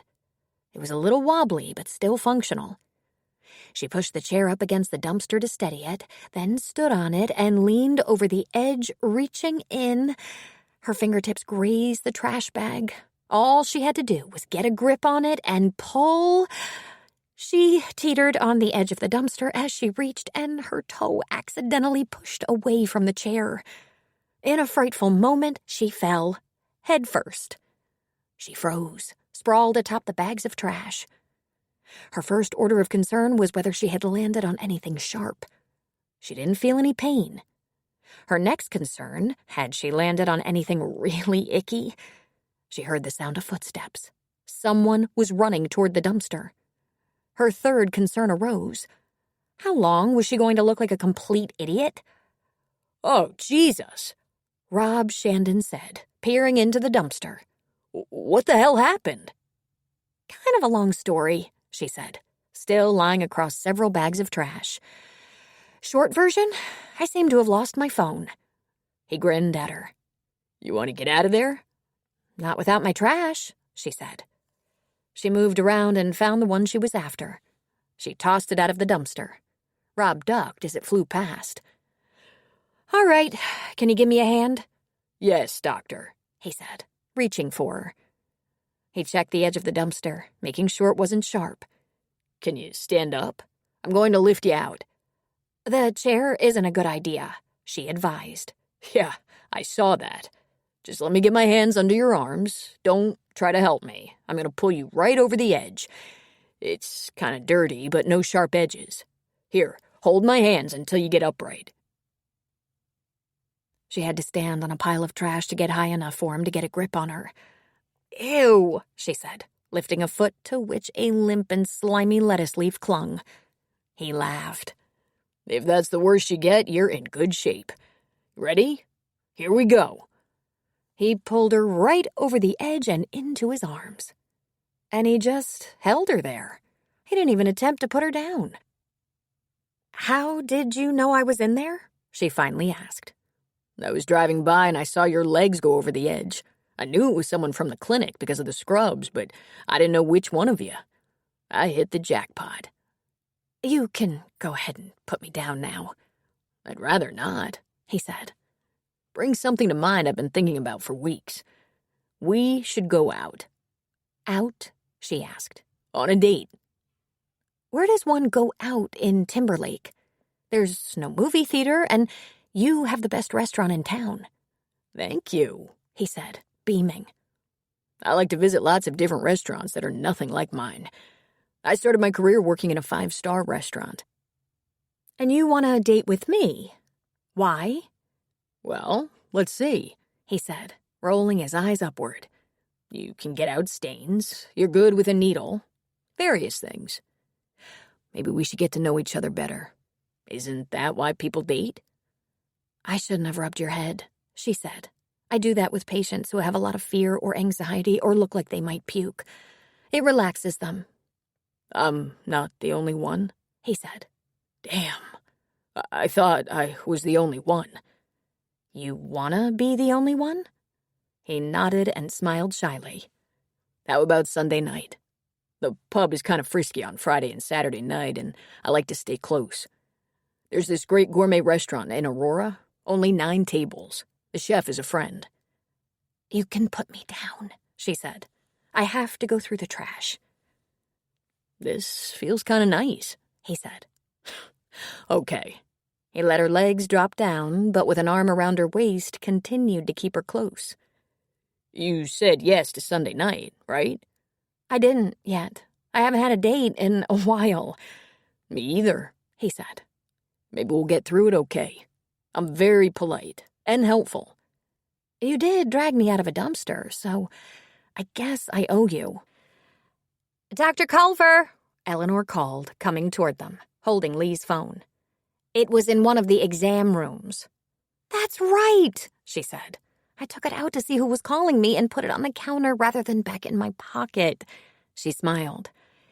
You'll be happy to know I won yet another free vacation. That's when I turned it off. Then she fell in the dumpster, Rob said, head first. Eleanor gasped and covered her mouth with her hand. Then she started to laugh. It's okay, Rob said. I saw her go in and pulled her out. Then Rob and Eleanor both laughed, hard. Lee crossed her arms over her chest. I could have been killed, you know. Someone could have thrown away a butcher knife and I could have landed on it. Then would you be laughing? Rob draped an arm across her shoulders. Of course not, Dr. Culver. I also wouldn't have asked you to go out to dinner with me, so I'm glad you weren't mortally wounded. Oh, that's so romantic, Eleanor said. You plucked her right out of the garbage and asked her out. What a great story. You're fired, Lee said. Give me that phone. And with that, she stomped toward the clinic. She heard them behind her. Very good move, Rob, Eleanor said. I hope so, he replied. A little klutzy, isn't she? And they both enjoyed a good laugh. Later that night, her cell phone rang and she saw it was Rob Shandon. She clicked on accept, but said nothing. You gave me your number, remember? He said. Are you done laughing at me? She asked. I should have been laughing with you, he said. You climbed up on a broken chair and fell headfirst into a dumpster. You're not even bruised, and you were pulled out by a handsome man. Okay, that part's fiction. You were pulled out by me. I'm not going to tell you you're handsome. Fair enough. He chuckled. Can I pick you up at 6 on Sunday night? I'd really love to take you to dinner. All right. Is it dressy? Nothing in Colorado is dressy. I'll probably trade my jeans for pants, but anything is acceptable. You'll love this place. It's unique, delicious. There's a guy who plays classical guitar, and there's always some new creation from the kitchen. It has a cult following, foodies who know what they're doing. So I'll see you at 6 on Sunday. I hope the rest of the week is less adventurous for you. Thank you, she said. Yours too. Since Lee spoke to Helen daily, she was well aware that the process of selling the house had been in full swing. The moment Lee had said, "Let's do it," Helen had hired a team of 3 women her realtor had recommended to help her sort through a lifetime of precious junk. She had over a dozen large plastic tubs filled with pictures, Lee's handmade Christmas ornaments from childhood, favorite books, special school papers, linens and dishes that had been handed down, everything she couldn't part with. She also kept several boxes of her own books, mostly to give away. She was ready to lighten her load. I should come and help, Lee said. As much as I'd enjoy your company, I'm writing a check for this one. If you can think of anything you left here that you can't live without, now's the time to speak up. All those medical books are going to the library. Everything I need is online now, Lee said. Those books cost a fortune and will probably never be used again. Even medical records are all stored in the cloud now. We're paperless. What about the furniture? Is there anything you're particularly attached to? Helen asked. I brought the old oak dry sink and the 2 paintings I loved with me, she said. I bought a new bedroom set, guest room furniture and some living room pieces, and just essential kitchen items for my rental. What are you going to do with the furniture? Sell it or give it away, Helen said. It's more than I need, and if I ever settle down again before the nursing home, I'll buy what I need. Most of our furniture is deeply loved and quite old. If I decide to settle in San Diego or La Jolla this winter, I'll rent something furnished. Our keepsakes are all packed up in waterproof tubs, and I'll have them shipped to be stored near you. If you move, it can also move. On lonely Saturday nights, you can look at your old kindergarten drawings. That sounds like wonderful fun, Lee said with a laugh. There's something you can do, darling. Rent a storage unit, not a large one. Give me the address and I'll have this stuff shipped. It's all nicely labeled. 3 weeks after the work of sorting and tossing had begun, the for sale sign went up, and in 48 hours there had been an offer. An excellent offer. Lee had naturally assumed it would take at least a month to close and finish the moving process. But she should have known better. With Helen in charge, delegating, the process moved like greased lightning. It was only the day after Rob had asked her out when her cell phone rang, and it was Helen. I'm just leaving work, Lee said. Let me call you from home. Yes, do, Helen said. I finished everything and I'm coming. Lee froze. What? She sat back down at her desk. I've disposed of the furniture, hired the house cleaners and painters, sold my car to one of the packers, signed my end of the paperwork, left the routing numbers for my accountant with a closing agent, and packed my bags. I can be there in 3 days. Helen! How in God's name did you manage all that so fast? I had very efficient help and have moved into a hotel. The buyers are in a hurry, had a walkthrough today, and want to close as soon as the title office is ready. If anything is upset in the next couple of weeks, I guess I'll fly back here to straighten it out. But I have no business here. I'm going to have to buy a new car when I get there. Lee laughed. You are amazing. How do you do it? There is no one to do it for me or to argue with me about my process. Therefore, I get it done. I'll be there Saturday afternoon. Is that all right? Lee just laughed. Of course. And she thought she would either explain to Rob that something came up or she would ask if Helen could be included on their date. I can't wait to see you. Shall I arrange for a rental car? I'm off this weekend. I'll come get you. Will you be flying to Denver? Yes, please. I have quite a load this time. I might have to make your house my base, taking over your guest room. How do you feel about that? She felt all warm and lovely inside. Nothing could make me happier, Auntie. Wonderful. I promise not to get underfoot. Whatever words we utter should be chosen with care, for people will hear them and be influenced by them for good or ill. Gautama Buddha. Chapter 4. Lee had seen her Aunt Helen several times since moving to Timberlake, but only twice had Helen come to Timberlake. Last fall, Helen visited, and she was very preoccupied with the colorful leaves. Plus, she was finishing a book. Book deadlines always left Helen a bit antisocial and holed up with the final manuscript. Lee was excited to introduce Helen to her new friends and colleagues. This visit would be extended, at least until Helen grew restless. It was obvious when Lee picked her up and filled the car with boxes and suitcases that she was planning on staying a while. Wait till you watch the news, Helen said, beaming. They're expecting another crippling snowstorm in the Midwest, and I'll be here. Then she giggled. When will you be traveling next? Lee asked Helen when they were on the road back to Timberlake. There's a conference in New York at the end of May, just for a few days. Then I'm going to San Francisco in July. Maureen is a lovely little guest house, and I can stay as long as I like. I wish you could get away for a little while. We could do the town. We'll see, Lee said. Maybe I can take a couple of days. I do love Maureen, and I haven't seen her in a long time. But I'm needed here. These people depend on me, and it feels...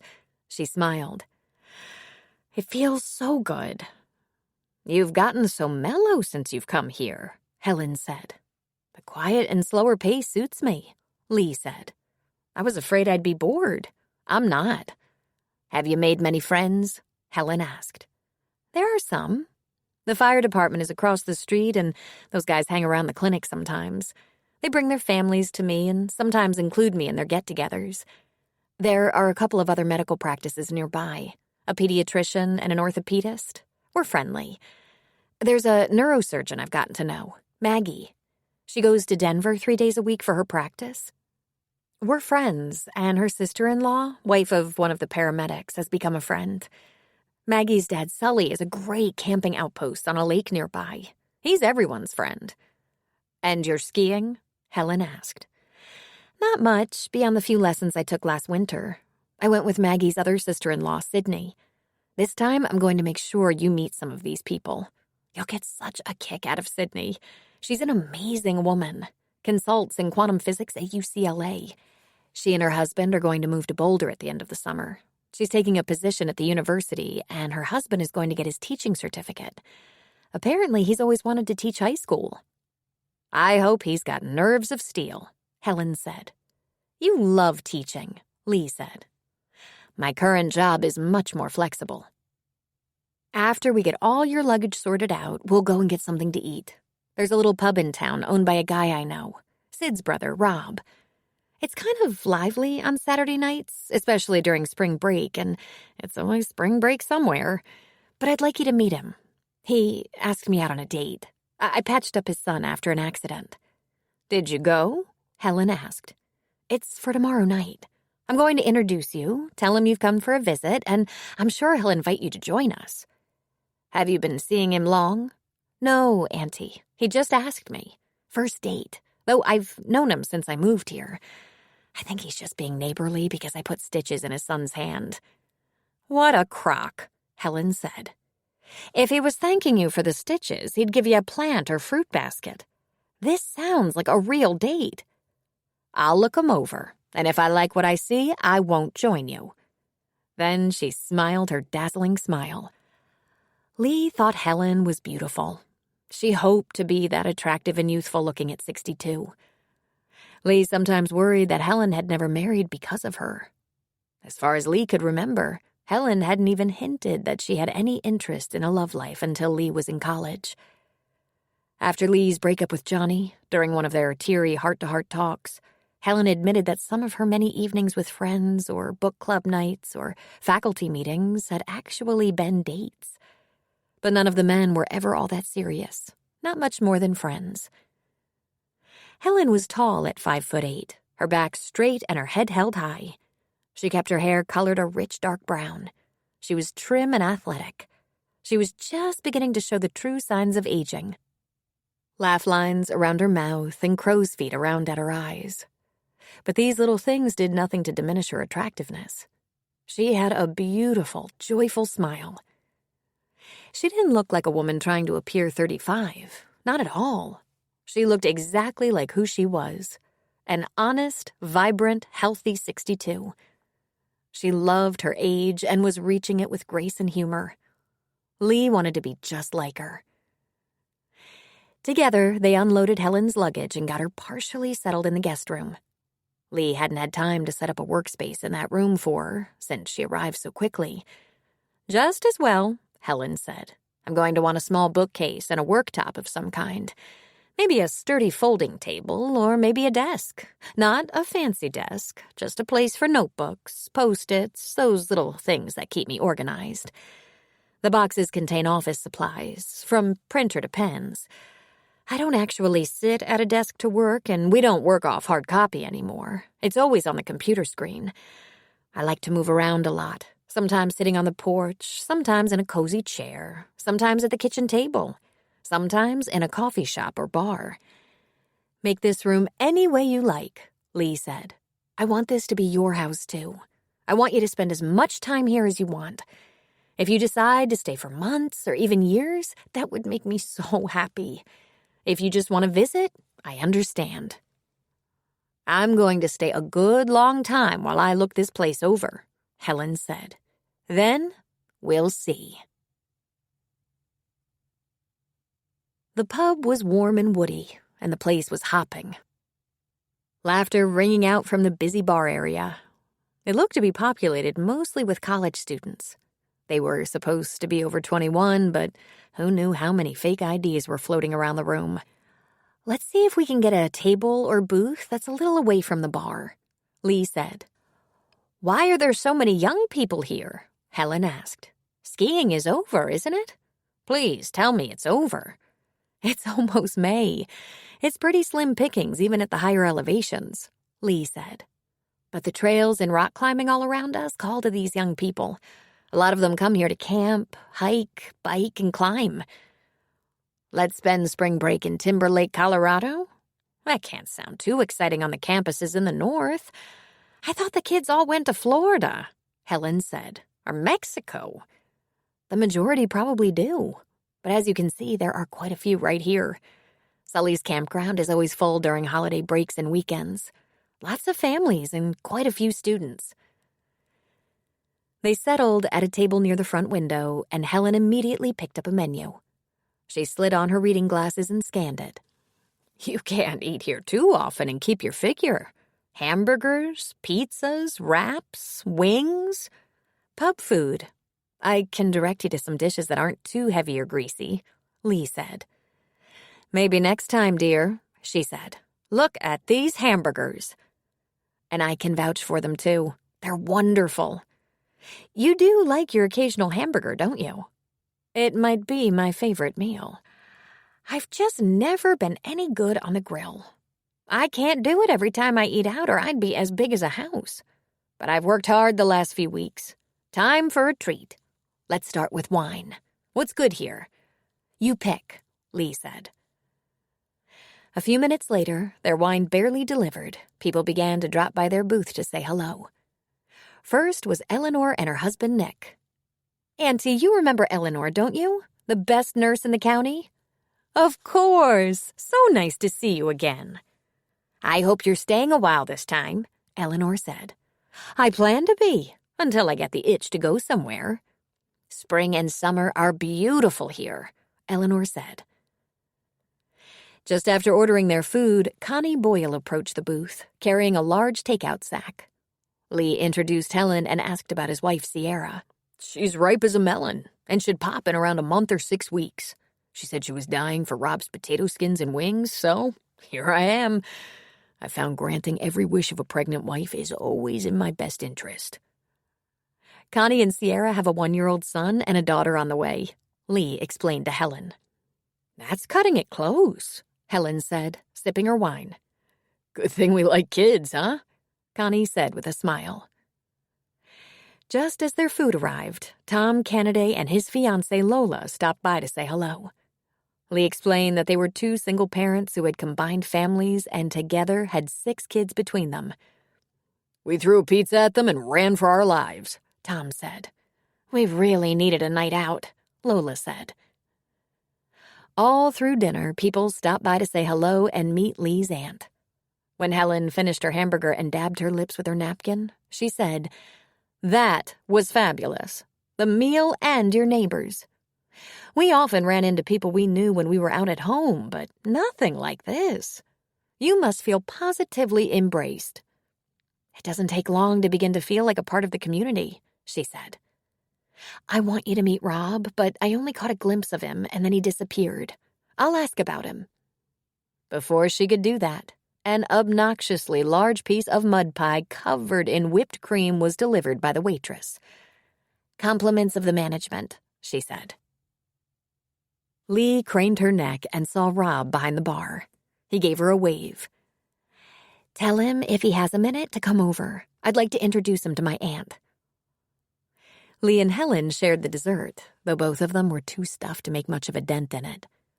Coffee was served, and Lee began telling Helen of the things she might like to explore. National parks, hiking trails, fancy spas, scenic railroads. "It sounds like this could be a season of outdoor activities," Helen observed. Then Rob appeared. He said hello to a few patrons as he passed them, then slid into the booth next to Lee. "Ladies, how are you tonight? Everything okay? Can I get you anything else?" Everything was wonderful.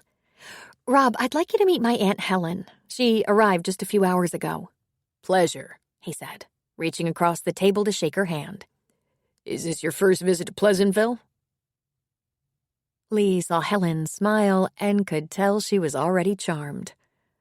"I've made a couple of quick trips. Last fall, before winter settled in. Beautiful little slice of the world you have here. I'm going to stay a bit longer, see a bit more of it this trip." "You won't be disappointed. Any way I can help, please call on me." "Your pub is outstanding," she added, "and you do quite a business." "Thank you. The weekends are busier, of course." "Tell me, is it rewarding?" Helen asked. "I love this place," he said. "It was in lousy shape when I bought it, but with a little renovation, it turned into a top-notch pub. I've been lucky enough to find great employees. It's a small town, so there are only 2 major eateries in town, the pub and the diner, and 2 different cuisines. The diner is more home cooking, no alcohol, great breakfasts, and dynamite coffee. We have the best burgers, but there are plenty of good meals for the non-burger fan." "I'm definitely a burger fan," Helen said. "You must be very well known for them." "Locally," he said. "The best thing about this little business is that it allowed me the flexibility to raise my boys. They're 15 and 17 now. Their mother passed away 9 years ago, and I needed a job I could escape when there were teacher conferences, sporting events, school programs, or those nights they called to say they just happened to remember the big project they had to turn in tomorrow. That had been assigned a month ago." Helen laughed. "I'm a former teacher," she said. "You just made my heart sing." It all worked out despite those emergencies. It's so nice to meet you. I'm gonna have to excuse myself. I want to keep an eye on the bar." "Thanks for stopping by," Lee said. "We're going to get the check and be on our way." "I'll have it sent over," he said. Lee and Helen just looked at each other for a moment after Rob left. "I like him," Helen said. "I suppose he's very well known around here?" "I'm sure everyone knows him," Lee said. "Then the chances of him being a pervert and predator are slim." Lee laughed. I would think so. The check arrived. Compliments of the house was scrawled across the ticket. Lee just shook her head, but she was touched that he would do that. She wasn't completely sure, but she thought that was a gesture of goodwill, and not just because he wanted a date. She left a tip for the waitress on the table. They were on the sidewalk when the phone pinged. She looked at the text and smiled. If you'd like to include your aunt tomorrow night, feel free. Everyone has a life story. In fact, several versions of that story, all of which are true but might differ in detail or emphasis. Lee recognized that first dates were usually the time to share that story, and the variations seemed to depend on how much she wanted the friendship or relationship to work. Most of the time, she had no real interest in a serious relationship, nor cared if it worked. She was very experienced with first dates. In fact, she was way too experienced with only one date. She had merely wanted to enjoy herself with a nice man for an evening, but nothing beyond that. The restaurant he'd chosen was perfect, Lee thought. It was small, quiet, with a little soft background guitar playing. The chef immediately came out front to shake Rob's hand and meet Lee. They were delivered a menu of the 9 courses to come. The food was a gourmet adventure designed to last a long time. I'm really surprised you're not married, Rob said. Oh? And why is that? You know, He said. because the good ones are always taken. She frowned. That was a compliment? I meant it as one. Ergo, if you're not taken, you probably aren't one of the good ones? He put down his drink and smiled at her. Or, like me, you have avoided marriage. While my kids were young and most of my energy went into building my business and taking care of them, I didn't take the time to get involved with anyone. I was friendly with everyone in town and thought of the perils of dating any local women because of how small towns are. My sister lived with us for over a year after her divorce. Then she met Dakota and within a few months moved in with him. She still helps us out, but it was mostly down to me. But my boys are in a whole new place. Finn is graduating and going to college. Sean is a very independent young man. Sid and Dakota are moving north to Boulder. And I find myself with far more personal time than I've ever had. So, that's my story. That's a very good story, she said. I guess you think I was being difficult. I know you meant it as a compliment. I should have known better, he said. I get that a lot, even from my sister. Why aren't you dating? Why haven't you remarried? Well, let's get to the bottom of it, she said. Tell me about your wife. He was quiet for a moment. Julianne was such a sweet girl. We dated in college. She was a couple of years younger than me. I got a job offer in another city right after graduation, but she had 2 years left. We didn't want to break up, so she dropped out and came with me, always intending to go back and finish her degree. But then Finn came along, and right behind him, Sean. Eventually, she admitted that even though we lived like paupers, she loved being home with the boys. We had a small 2-bedroom apartment, but I worked my way up in that restaurant chain, and we were saving for a house. And then my dad died. There was a little money after the distribution of his estate, his house and property. We hung on to it, thinking we'd eventually get an even better house. But then Julianne got sick. It was a mysterious illness at first. Weight loss, shortness of breath, a series of infections. She was in and out of the hospital, and then it was discovered the infection settled in her heart. Endocarditis, Lee said. He tilted his head and looked surprised. Of course, you're a doctor. Well, they didn't catch it in time. We lost her. Sean was 6 and Finn was 8. Lee almost envied him, in spite of the tragedy. He'd had a good marriage that gave him 2 sons. Sometimes she fantasized what her life would be like if she had children. How did you get through it? You must have been devastated. Truthfully, I was terrified. I was the assistant manager of a 5-star restaurant on a good salary with great benefits and bonuses, and my hours were 4 p.m. to 1 a.m. There were a lot of employees, many of them young and inexperienced. Some of them were great, some were smoking pot in the alley out back. I was afraid to turn my back on the place for an hour. A schedule like that with 2 little boys at home? I had no family to help, and my boys missed their mother. I had to either change careers or create a job that was made to order for a single dad in a place where my boys could be safe and happy. He took a sip of his wine. I bought an old pub that needed lots of work. Shandon's Pub. Keeping my life together was a full-time job for a long time. I think, in a way, it was good that I had to do that. I was too busy to feel sorry for myself. "I'm so sorry for all you went through," she said. "Thank you, but I'm okay. And the boys are great." He smiled. "Your turn." "What do you want to know?" "Never married? Not even close?" "Oh, I was close, but that was so long ago." "We have lots of time," he said. She took a breath. She played with the stem of her wine glass, uncertain. "I haven't been in a serious relationship since college. I was engaged to the boy next door.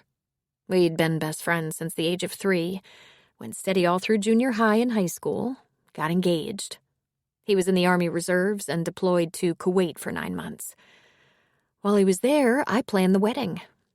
He came home just before the wedding and broke up with me." Rob looked momentarily stunned. "Shit," he said. "Yeah. I was very young, so it was hard to get over. That damn wedding dress hung on my closet door and stared at me every day.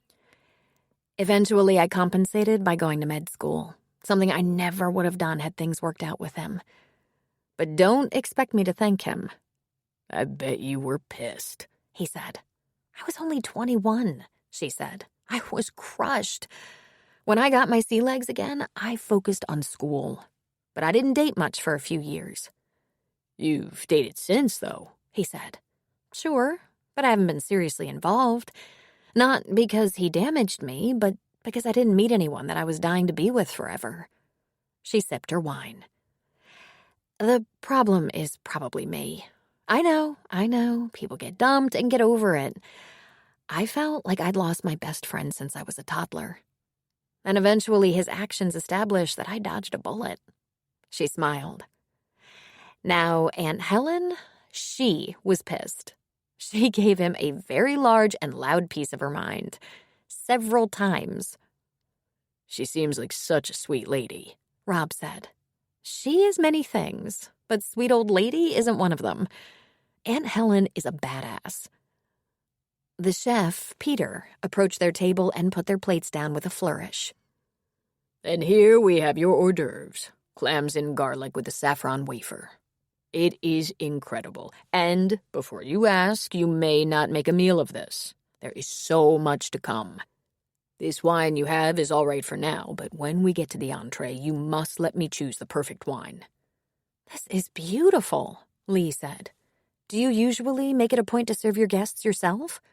"Of course not. But when Rob brings a woman to dine, I know it's a special occasion, and I admit I'm showing off a little bit. I like to impress Mr. Shandon." He bowed away from the table. Lee smiled at Rob. "He invested so much in our dinner, and we're talking about traumatic pasts." "Apparently that's one of the things we have to take care of," Rob said. "I want you to know I'm not a grieving widower anymore. I think about Julianne often. The boys ask about her sometimes. Sean has her smile. Julianne's parents stay in touch, of course. They love their grandsons. They visit, and the boys visit them. They've retired to Florida. But I'm not stuck in the past." "Do you date much?" she asked. "Not really," he said. "A colleague in the restaurant industry has been an occasional date. She's divorced with grown daughters. I haven't seen her in a few months. You?" She gave a huff of laughter. "No lasting relationships, much to Aunt Helen's disappointment." "And you're over him? The shithead who bailed on you?" She smiled. "He's been married twice already. Yes, I'm over him. And how?" Haven't you been lonely?" he asked. She shook her head. She tasted the clams. It was heaven. They were so good. She closed her eyes. When she opened them, he was looking at her. "Wait till you try this," she said. "Not even a little bit lonely?" he asked. "First, taste the clams," she said. He did and had a similar response.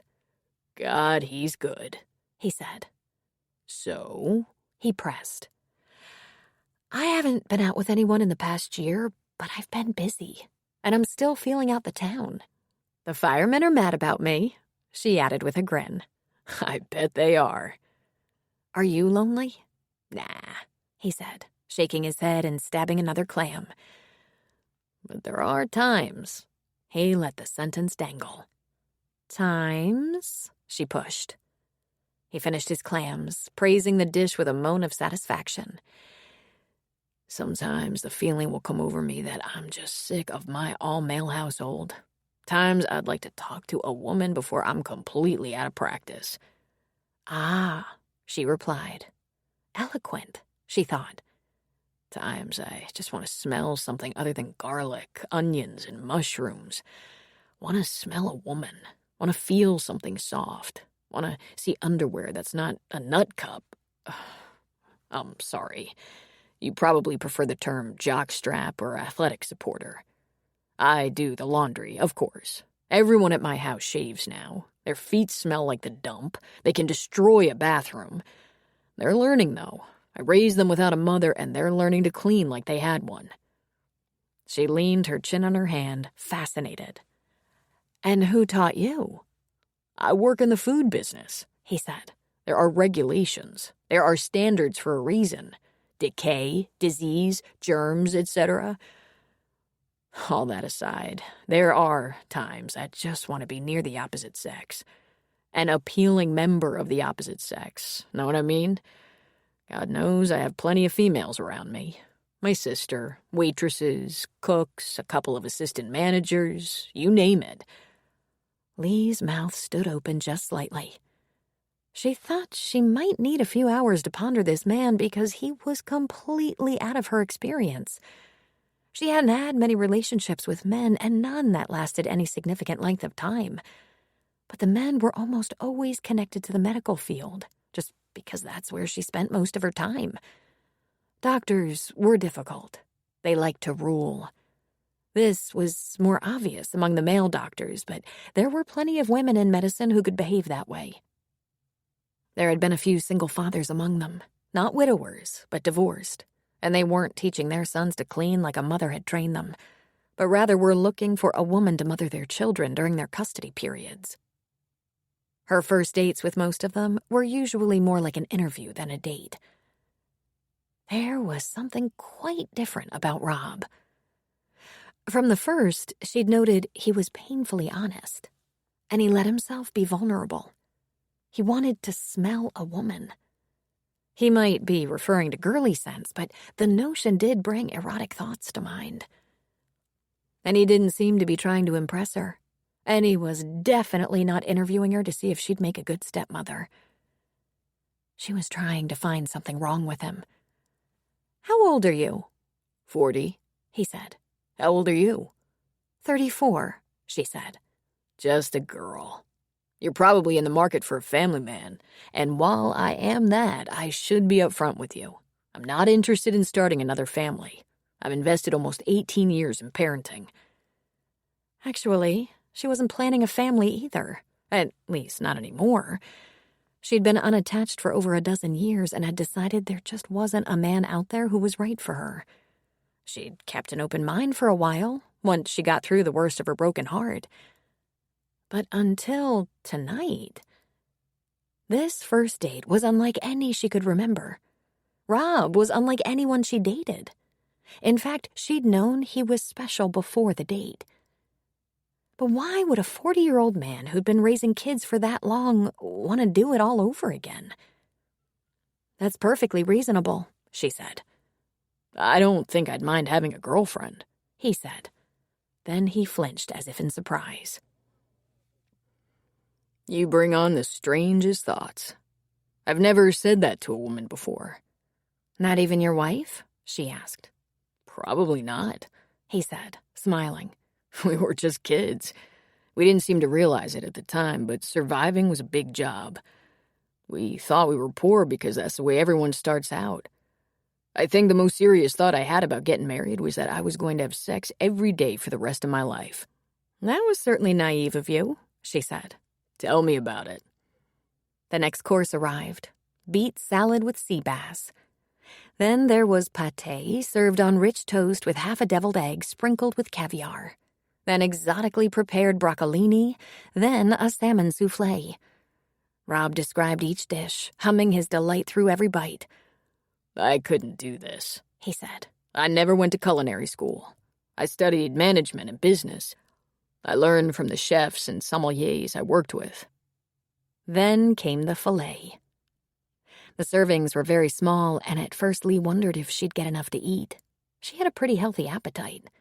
But by the time the filet was delivered, she wondered if she could eat another bite. Once the small chocolate tart and espresso were served, Peter came from the back to say hello to some of his patrons, thanking them for coming. But he pulled out a chair to sit down with Rob and Lee, and an espresso was delivered to him. Rob and Peter were immediately absorbed in a conversation about food, menus, venues, and everything related. They shared news of new or noteworthy restaurants and just as much news about those that were closing. Sometimes they were saddened and sometimes amused by the closings. Clearly, they sat in judgment and were competitive toward all the other restaurants. Peter went back to work, but they lingered. She asked him how he went about finding the right pub to buy. He asked her all about Helen. By the time they left, they'd spent almost 4 hours together, including the drive. That was completely lovely, Lee said as they were leaving. He draped an arm around her shoulders and pulled her against him. He pressed his lips against her temple. I love that place. Peter likes to come to my shop, too. Before he opened her door at the car, he gently pushed her against it. He held her face in his hands and kissed her. She hadn't expected that, but it only took her a moment to realize she wanted it. Oh, yeah. She inhaled the scent of him, put her arms around him, held him tight, and returned the kiss. He tilted his head, deepening the kiss. She opened her lips under his and allowed a little tongue play, very satisfied with the deep moan it brought from him. He slid his hands under her wrap and pressed himself more solidly against her. His body, from his knees to his shoulders, was hard as stone. This man was in shape. She pulled away just slightly. "Is this a good idea?" she whispered. Oh, yeah. Best idea I've had all day, he said, going back for more. You taste like heaven. She laughed. I think that's clams, broccolini, and salmon soufflé. And caviar, he whispered. We're in a parking lot. Then I have nowhere to take you, he said. My boys are at home, and your Aunt Helen is standing guard at your house. He kissed her again, deeply and hungrily. She did not pull away. If they had been within 5 steps of privacy, she would have been doomed. Doomed to pleasure, if she had to guess. That's probably good, she whispered against his lips. I haven't quite decided if I want a boyfriend. Okay, he said, going after her lips again. Have you decided? I'm in, he said. Take your time. But then he kissed her a while longer. I'd like to be alone with you. We're alone, she whispered. Then she went after his lips. A horn honked. There was the distant sound of laughter. Not alone enough, he said. Let me get you home before I get really stupid. That made her laugh, but she agreed he was right. This had to stop. This time. They only talked a little bit on the way home. They held hands, talked about how superior the dinner was, how much they'd like to do it again. She thanked him at least 3 times, then allowed a brief kiss at the door. What are you asking yourself right now? Rob said. She shrugged but looked into his dark eyes. He ran a knuckle along her jaw. Are you trying to decide if you're going to see me again? She shook her head. I'm wondering how soon. He let out a relieved sigh and pulled her against him again, holding her. He whispered into her ear, I'm thinking of putting the boys up for adoption. Since love grows within you, so beauty grows. For love is the beauty of the soul. Augustine of Hippo. Chapter 5. Finn held Maya in his arms. A movie was playing on the television, but neither of them was watching. They had planned to go out until Finn found out that both his dad and Sean would be gone for the evening. Breaks like that didn't come along very often. Sean was at a friend's house, probably getting in trouble, and his dad had a date with the doctor. When he asked Maya if she wanted to stay in, she agreed enthusiastically. The first thing they did was grab some quality time on his bed. They hadn't planned it, but their kissing and petting led to the ultimate move. They made love. It was a little clumsy and awkward, and it was unbelievable. Once they were successfully joined, it lasted about 20 seconds. But to Finn's enormous relief, Maya was satisfied. He knew he would be. In fact, he was afraid he might be satisfied before it was even complete. Hell, he nearly came just thinking about her. But she was smiling and sighing. Okay? He asked. I was ready, apparently, she said, smiling. Maya was nervous about the prospect of Rob or Sean coming home unexpectedly, so they dressed quickly and moved to the living room to watch a movie. Prom was in 2 weeks, graduation in 4, and Finn couldn't remember ever being this happy. The most beautiful girl in school loved him. He kissed her forehead. I love you, he said. She laughed a little. I didn't think you liked me that much. It sure took a long time to get your attention. I'm trying to figure out how to get to NAU next fall, or get you to Boulder. How long is the drive? I have a feeling I'm going to be on the road a lot. It's going to be a very long year, she said. If we're still together after a while, maybe we can figure out how to go to the same school. You getting bored with me? Finn asked, because I'm not going anywhere. You're going to have to dump me because otherwise I think you're stuck with me. She started rubbing her temples with her fingertips. Want me to rub your shoulders, neck? I just have a headache again. I think you're supposed to use the headache as an excuse before sex, not after, he said, adding a little chuckle. Are you having a lot of headaches? More than usual, she said. My mom made an appointment to get my eyes checked next week. Do you have aspirin or something? Advil, he said. Want me to get you a couple? I'll do it, she said, getting up. Just tell me where. Kitchen cupboard over the oven. He grabbed her hand as she started to walk away. Hey, he said, rubbing his thumb across the back of her hand. Will you think I'm a total pig if I tell you I can't wait until we can relax a little, get totally naked and hold on to each other all night? She smiled at him and said, Then I'm a total pig too. And then she winced and her eyes reflected some pain. Let me get you the Advil, he said, standing. Just sit down and relax. Maybe it's like a migraine or something. Her mouth hung open and she seemed frozen, dazed. Hey, Maya? Her knees collapsed and she went down. Maya! Finn caught her and softened her fall. Her eyes were still open. She seized, then trembled, gurgling in the back of her throat. He felt her neck for a pulse, grabbed a pillow off the sofa for her head, and ran for the phone. He dialed 911, kneeling at her side. When there was a connection, he screamed into the phone. My girlfriend, she passed out. I think she's having some kind of seizure. Help! I need help! Then he forced himself to calm down. Please send some help. On the way, the dispatcher said. Is she breathing? I think so. Can you roll her gently onto her left side, protect her head, and see if you can detect breathing? She's making some noises, he said. She had a headache. Oh, God, she's not coming out of it. Medical is on the way, she repeated. Is your door unlocked so they can get in? I'll get that, he said, getting up and taking the short distance at a run. Then he was back at Maya's side, terrified. He gently stroked her hair away from her face. Unlocked, he said. Is she still seizing? The dispatcher asked. Trembling, he said. Shaking and jerking a little bit. It may last a couple of minutes, she said. Stay calm and try to make sure she doesn't hurt herself by hitting something. Don't let her fall. Where is she? I caught her, he said. She's on the floor. I put a pillow under her head.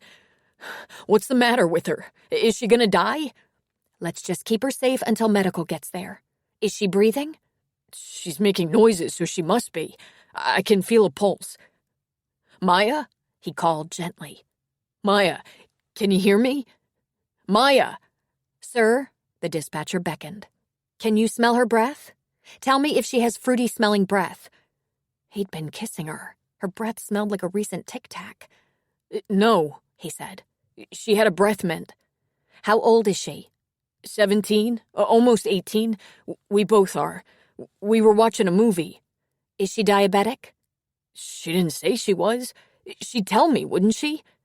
Did she take anything? Any drugs? She was going to get some Advil for a headache, and she passed out. Is she suffering from a head injury? Concussion? Anything? She's been having some headaches, he said, a catch in his voice. She said she was going to get her eyes checked. Do you know if she could have accidentally ingested anything? Could you have given her anything? Anything at all? I'd never do that, he said. I don't know if she took anything. Oh, she takes birth control pills. She told me. Any other drugs? Maybe diet pills? I don't know. She doesn't do drugs. I don't do drugs. Marijuana, sleeping pills, prescription medication, pain pills? I don't know, he said. I don't think so. Alcohol? Maybe some drinks? She asked. We weren't drinking. We were just watching a movie. Jesus, where are they? They're en route, she said. Anything unusual about her behavior? Slurring, stumbling, off balance? She had a headache, he yelled.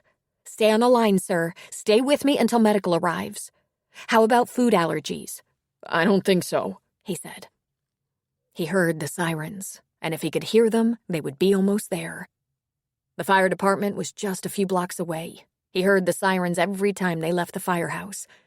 In 2 minutes, the door opened and Connie Boyle and another firefighter came in carrying a stretcher and a couple of big duffels of medical supplies and equipment. His dad had been feeding and watering all firefighters, rescue personnel, and cops for years at the pub. He knew almost all of them by name. Connie, oh, Jesus, Finn said. He could feel the tears running down his cheeks. I don't know what happened. I got it, Finn, Connie said, starting by listening to her heart.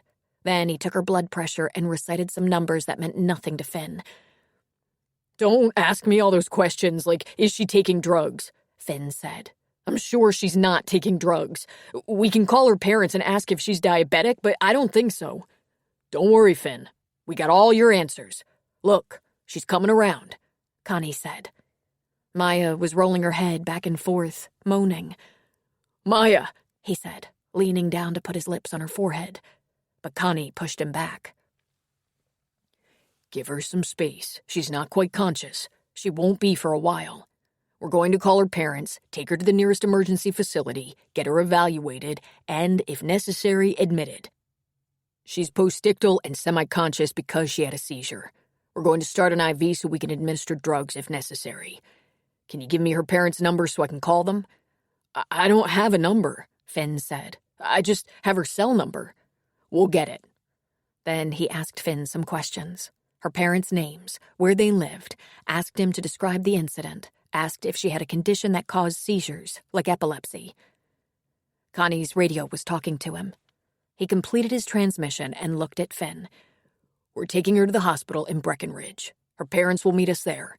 I'm going with you, Finn said. You'll be stuck without a car, but you can follow. We're not running a code. She's stable. Finn, a small voice said. Finn, I'm here, he said, leaning closer. Maya clutched his hand. Did I faint? What happened? Finn looked at Connie, worry and indecision creasing his brow. Connie just nodded. It seemed like you had a seizure or something, Maya. I called the paramedics. They're gonna take you to the hospital and your parents will come. I'll follow the ambulance. You're going to be all right. How's your head? Connie asked her. She closed her eyes. It feels big and fuzzy. You'll get some help with that in the emergency room, Connie said. Try to relax. Tell me what day it is? He asked her a few silly questions. Who's the president? What month is it? When do you graduate? She answered them all accurately, and he stopped. Right at that moment, Rob burst through the door, panic on his face. What's going on, Finn? You all right? I'm fine, Dad. I'll explain in a minute. They're taking Maya to the hospital, and I'm going. She had a seizure or something, so I called 911. Connie? Rob said. Business as usual, Rob. Everything is under control. Maya needs to be seen by a doctor. We'll start an IV and take her. Your son handled the situation like a pro. He's going to follow us in his own vehicle. I'll take him, Rob said. Then he put a hand on Finn's shoulder and said, Thank God you're okay, and thank God Maya is all right. She's not all right yet, Finn said. We have to get her to the hospital. I'll tell you about it in the car. You should call Sean. It was a very long night for Rob, since Finn could not be coerced to leave Maya in the safety of hospital staff and her parents. It was after midnight when Maya's mother came to the waiting room to tell them that Maya was being admitted at least for the night. Finn had begged to see her, at least to say goodbye, which he did under the supervision of her parents. I can stay, Finn said. She's very groggy and needs to sleep, Mrs. McElroy said. I can give you a call in the morning and tell you how she's doing. Or maybe she'll call you herself. I take it there are going to be some tests. It was about 6 a.m. when Rob heard Finn's phone ring, heard his soft talking in the room next door, and got up to investigate.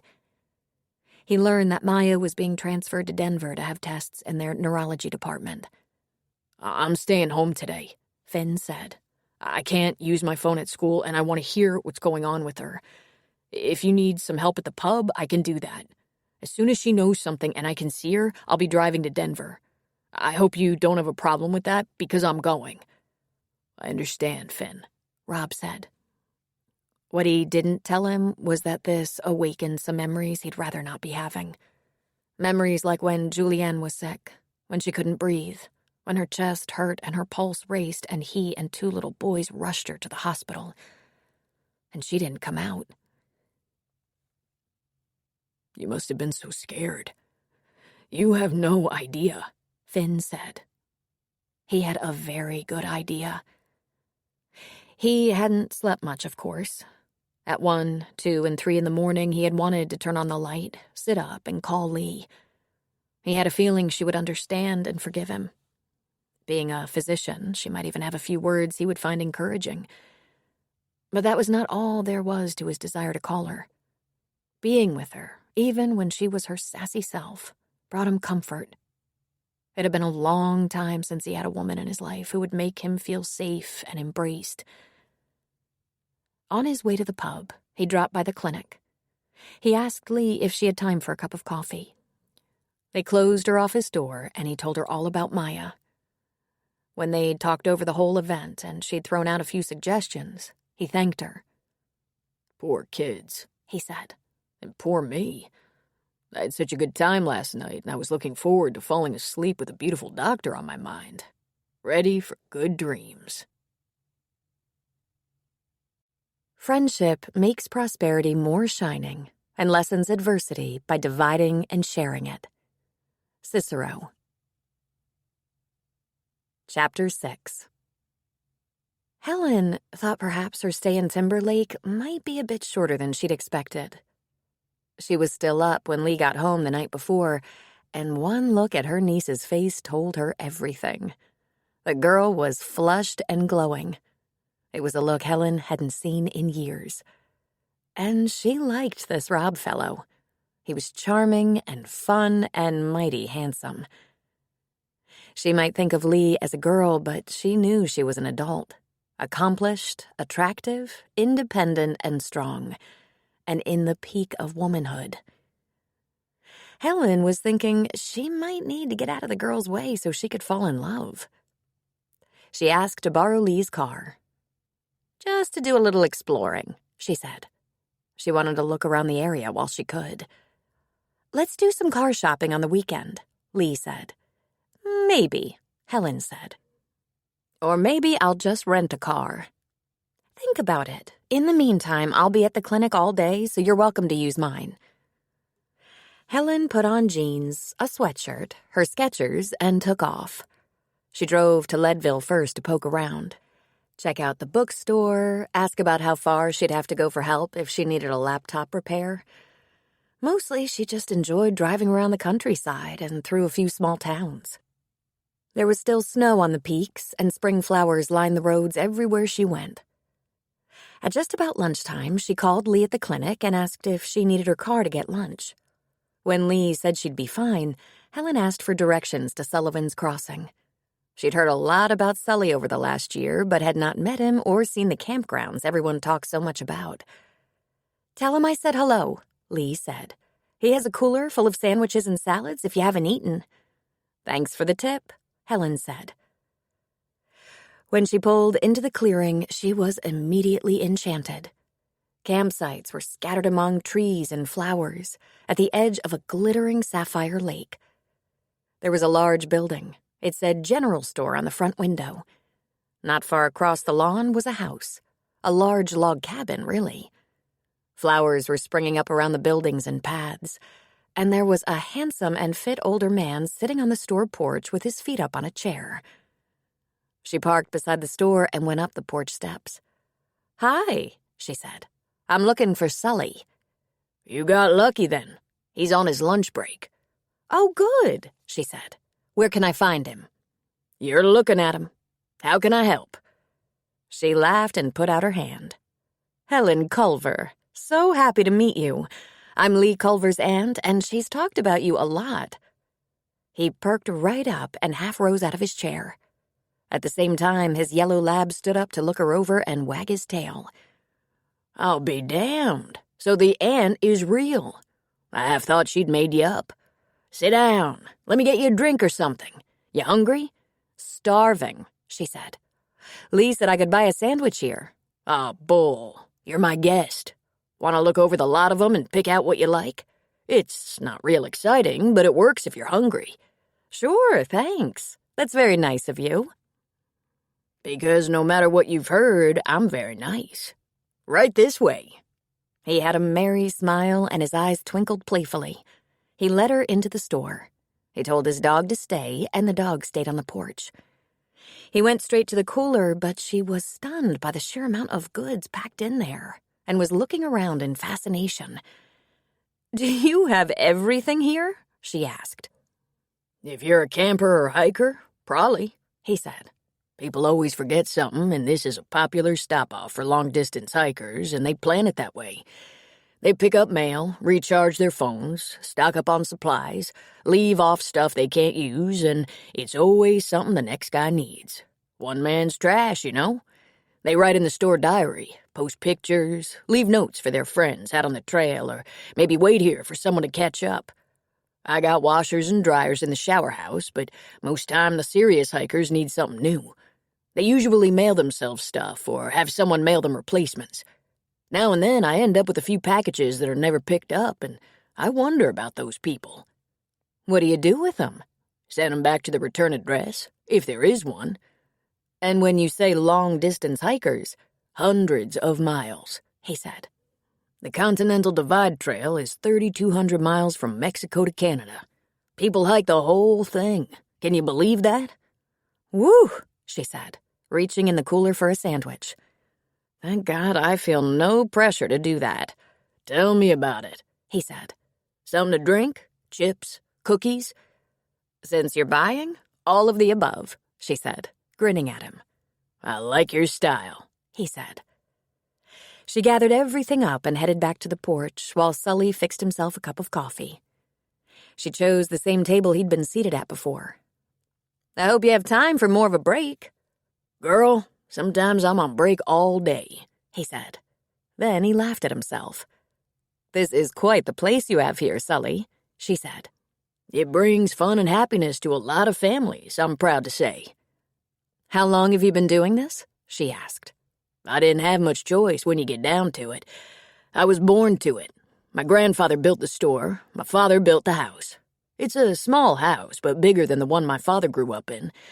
I came back from Vietnam, and my father needed me here to help, so I came. I always thought I'd do something a lot more important than this, and now I find it's the only skill I have. Plus, I like it." "It's very peaceful," she said. "In daytime it is. It's still quiet.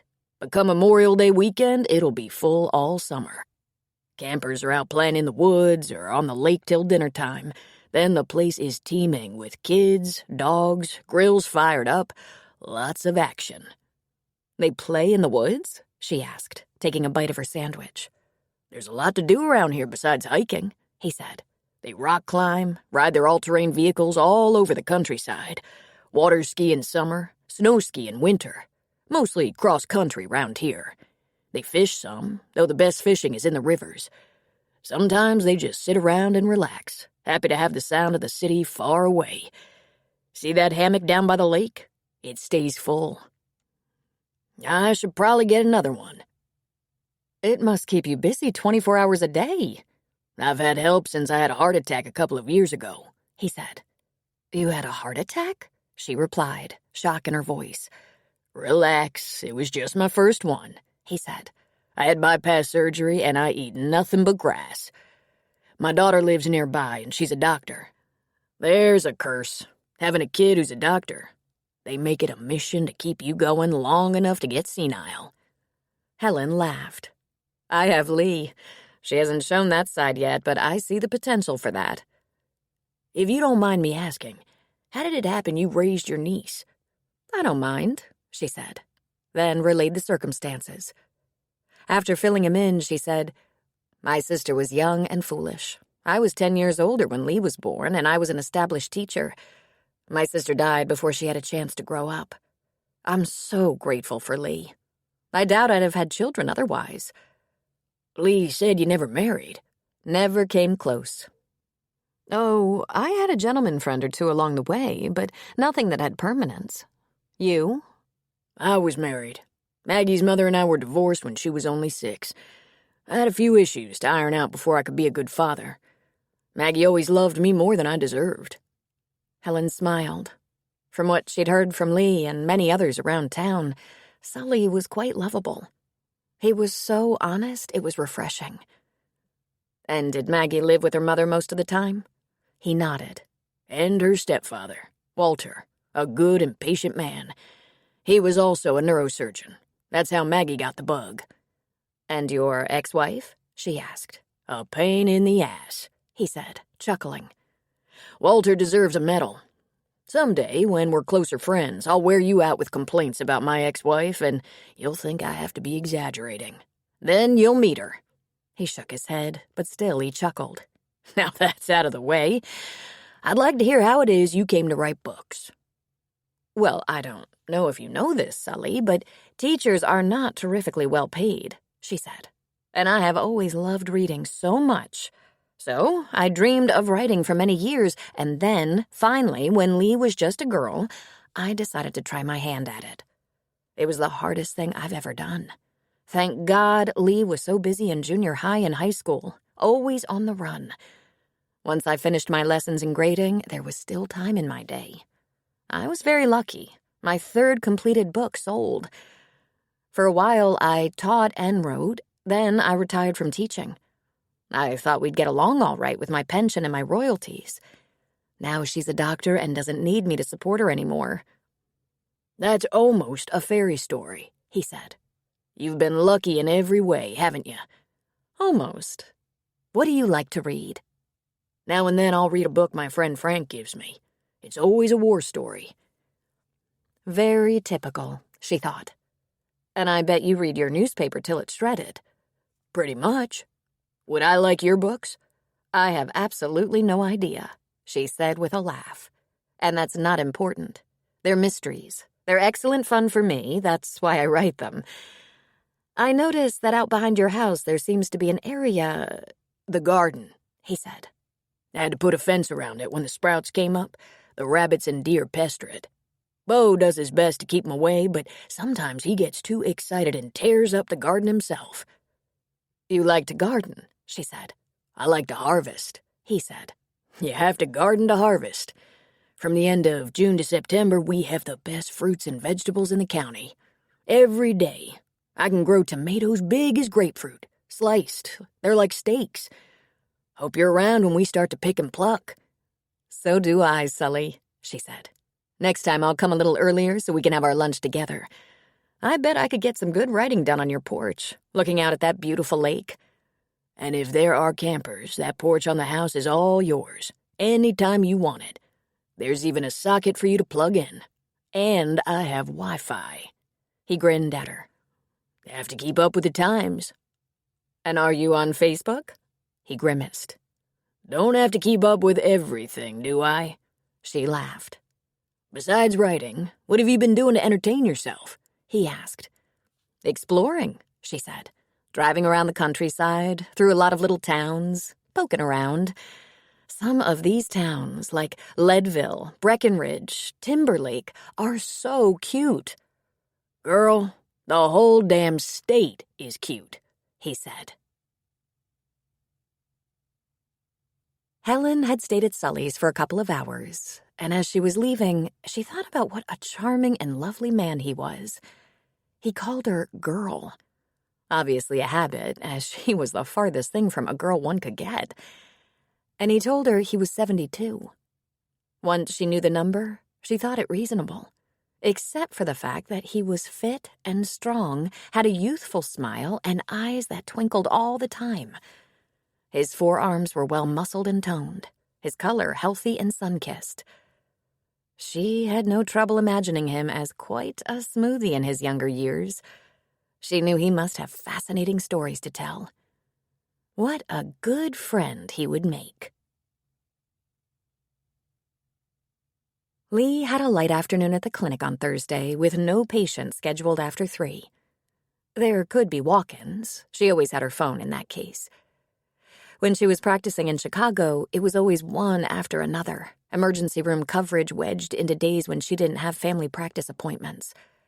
Small-town medicine was a whole new ballgame. There were busy days, but there were plenty of days that weren't crazy. She decided to walk down to Rob's pub, hoping to catch up with him. She'd talked to him briefly in the evenings, the sound of the pub in the background. He said that Finn had been to Denver to see Maya a couple of times. They'd been doing tests, and he thought they must have her sedated because she was spacey. Lee suspected an anticonvulsive barbiturate, or a pain med for her headache, which apparently had been her most obvious symptom and complaint. When she walked in, Sid was behind the bar. She beamed with a smile. "How are you, Lee?" she said. "Excellent. But how about you? I hear you have some changes coming your way." "Lots of them. First of all, we've been looking for a place in Boulder. There's plenty of time to find just the right thing. I'll be teaching there, and Dakota will be taking classes. And, of course, there's Sierra," she said of Dakota's sister. "Getting ready to make us aunt and uncle again. Oh, I can't wait for that." "You have experience as an aunt," Lee said. "And how's your nephew doing? Of course, I mean Finn." "Well, I hear that Maya has been discharged and is home. There's talk of more tests, but I don't know of any results so far.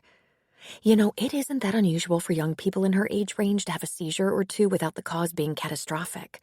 And since she was taken to the hospital, there hasn't been another. If you want my guess, she'll be treated with an anti-seizure drug and have routine EEGs under the care of a neurologist." Then she smiled as if she just realized she was talking to a doctor. "You might want to get a second opinion on that. I'm just a know-it-all who reads a little bit of everything." Lee laughed. "But what you say is true. It's not that unusual. Do we know what they're testing her for? I sure don't, and if Finn does, he's not talking." Poor kid. He's really shaken. Here he found himself the perfect girlfriend and is terrified that she's sick. But I bet you're not here to see me. I always love seeing you, Lee said. Sid laughed. I'll find Rob and tell him you're here. I was right about how this works in small towns. One date and the bunch of you have us as steadies. It's just wishful thinking, Sid said, sliding through the door behind the bar. A minute later, Rob had taken Sid's place behind the bar. He smiled. What a great surprise. What can I give you? A Diet Coke would be good. I'm not quite off duty yet, she said, tapping her phone. Eleanor is holding down the fort because there are no patients, but she'll call if she needs me. How's your week been? Not bad, really. I've been paying a lot of attention to Finn, trying to sense how he's doing. After all that talking on the ride to the hospital last Sunday night, he's not as talkative now. Of course, there's not much to talk about. He's got a lot of missed homework to take to Maya and warned me he'll be spending a lot of time over the weekend helping her catch up. He looked at his watch. He's probably there now. Lee frowned. It was kind of a long hospital stay. Denver is a little far for outpatient services. He looked around to see who was within hearing distance, but the bar was very quiet at this time of day during the week.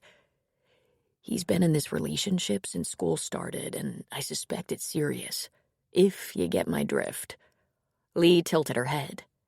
He's almost 18, isn't he? Yeah, almost. And when I was 18, never mind. I was 18 once, she said, and I had myself an 18-year-old boyfriend. Has he said anything about that?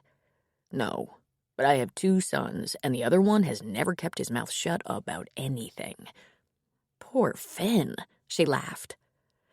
Well, despite your many worries, I hope Maya bounces back quickly and they can have a normal adolescent romance. I'd like to have a normal grown-up romance, he said. When can I see you? Oh, I think you're the one with the scheduling issues. I'm mostly free. What about Aunt Helen? She's quite responsible and independent, although I do want to take her car shopping this weekend so she doesn't have to borrow my car to get around. She's so low maintenance. She's been trundling around, seeing the sights, making friends. She's been out to Sully's twice this week and says she staked out a great spot on his porch to write. The view is inspiring, she said, and she finds Sully delightful. She could hardly shut up about him. Isn't that cute? I think they're going to be friends. Rob frowned. Cute, he repeated. Well, come on. They're seniors. What else could they be? Rob leaned on the bar. They're old enough to take care of themselves. How about us? When can we see each other? Is Sunday night possible? I think so, she said. Just let me find out if Helen has any expectations. And you see what's going on at your house. It's such a shame. What can I do for you to pay you back for that lovely restaurant you took me to? I'm not a very good cook. I can't cook for anyone, especially not a connoisseur. Surely you've noticed I'm a takeout queen. He grinned at her, and his smile had a decidedly wicked twist. I can take care of the food, Doc. There are plenty of things you can do. She raised a brow. Sew up lacerations, get out stains, etc. So far, you've been excellent at everything, he said. I want to kiss you right now. Don't you dare, she said. It's bad enough everyone knows we've been on a date, and now they all think we're a couple. He reached across the bar and took her hands in his. That doesn't bother me at all. I think you're romancing me, she said very quietly. Don't hold that against me, he said. Helen closed her laptop and slid it into her duffel. She pulled on her sweater and slipped into her shoes. She drank the last of her green tea. And she heard his feet on the porch stairs before she saw him. Are you done writing? Sully asked. He carried a leash in his hand, and Bo stood impatiently behind him, wagging up a breeze. I didn't want to interrupt you. I'm done for now, she said. Thank you for loaning me your porch. It's the most perfect spot. I love looking over from the store and seeing you on the porch. I imagine it's the only contribution I'll ever make to great literature. Want to go for a short walk? Bo needs to stretch his legs.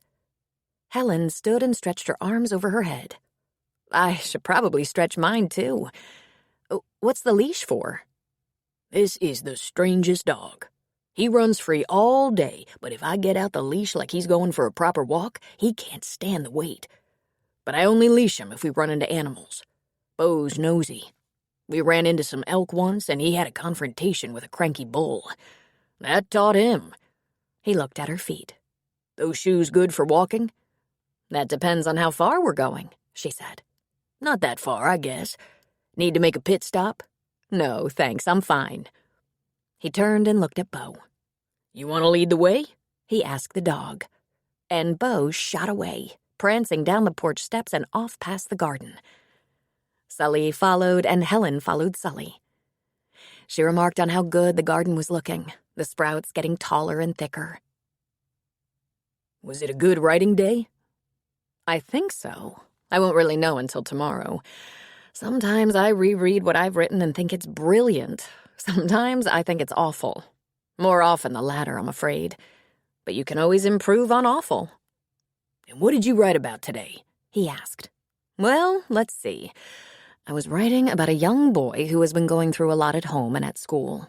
His father is abusive. His mother lacks the ability to protect him. He's grown withdrawn, and that gets too much attention from the bullies at school. He has trouble with his schoolwork. I think maybe he has a learning disability, but he's very intelligent. He's only 13, but he just can't catch a break. I think just about every young boy can relate to that set of circumstances. And just when he thinks things couldn't get any worse, he discovers a dead body. A young woman floating face down near the shore of a lake, tangled up in the reeds. Holy Jesus, woman! Do you have a dark side? Helen laughed. I might, she said. Oh, Sully, look at the flowers. Look how thick they are here, like a carpet. Notice the buds on the trees, he said. The aspen are as close together through here as marching soldiers. What will you write about tomorrow? I imagine my young man will have to do something about the body. He'll have to tell someone. The police, Sully said. He doesn't trust the police. The father of one of the mean boys is with the police. Besides, he passed a police car as he was walking toward the lake, and he's afraid of them. He's used to being misunderstood. But there is one teacher at school he trusts. I think he'll tell her, but I'm not there yet. Maybe he'll go back to school, though it's the end of the day. Or maybe she'll be jogging along the road and he'll show her. Eventually, she and one of the male teachers will end up helping and protecting him. She paused. I'm very good at teachers as heroes, and troubled teenagers as vulnerable. Where must your mind play? He asked. I just love a good mystery. And how did you settle on mysteries? It was very hard to find one I couldn't guess, and some of the ones I couldn't guess were just badly written and no guess was possible. How many of them have you written? Oh, I guess about 50, maybe more. Land sakes! I don't think I've even read 50. Is there always a dead body? He asked. At least one, she said. She walked on a bit, then said, I bet this would make a good setting. There could be lots of dead bodies out here in the woods. That should be good for business, he said.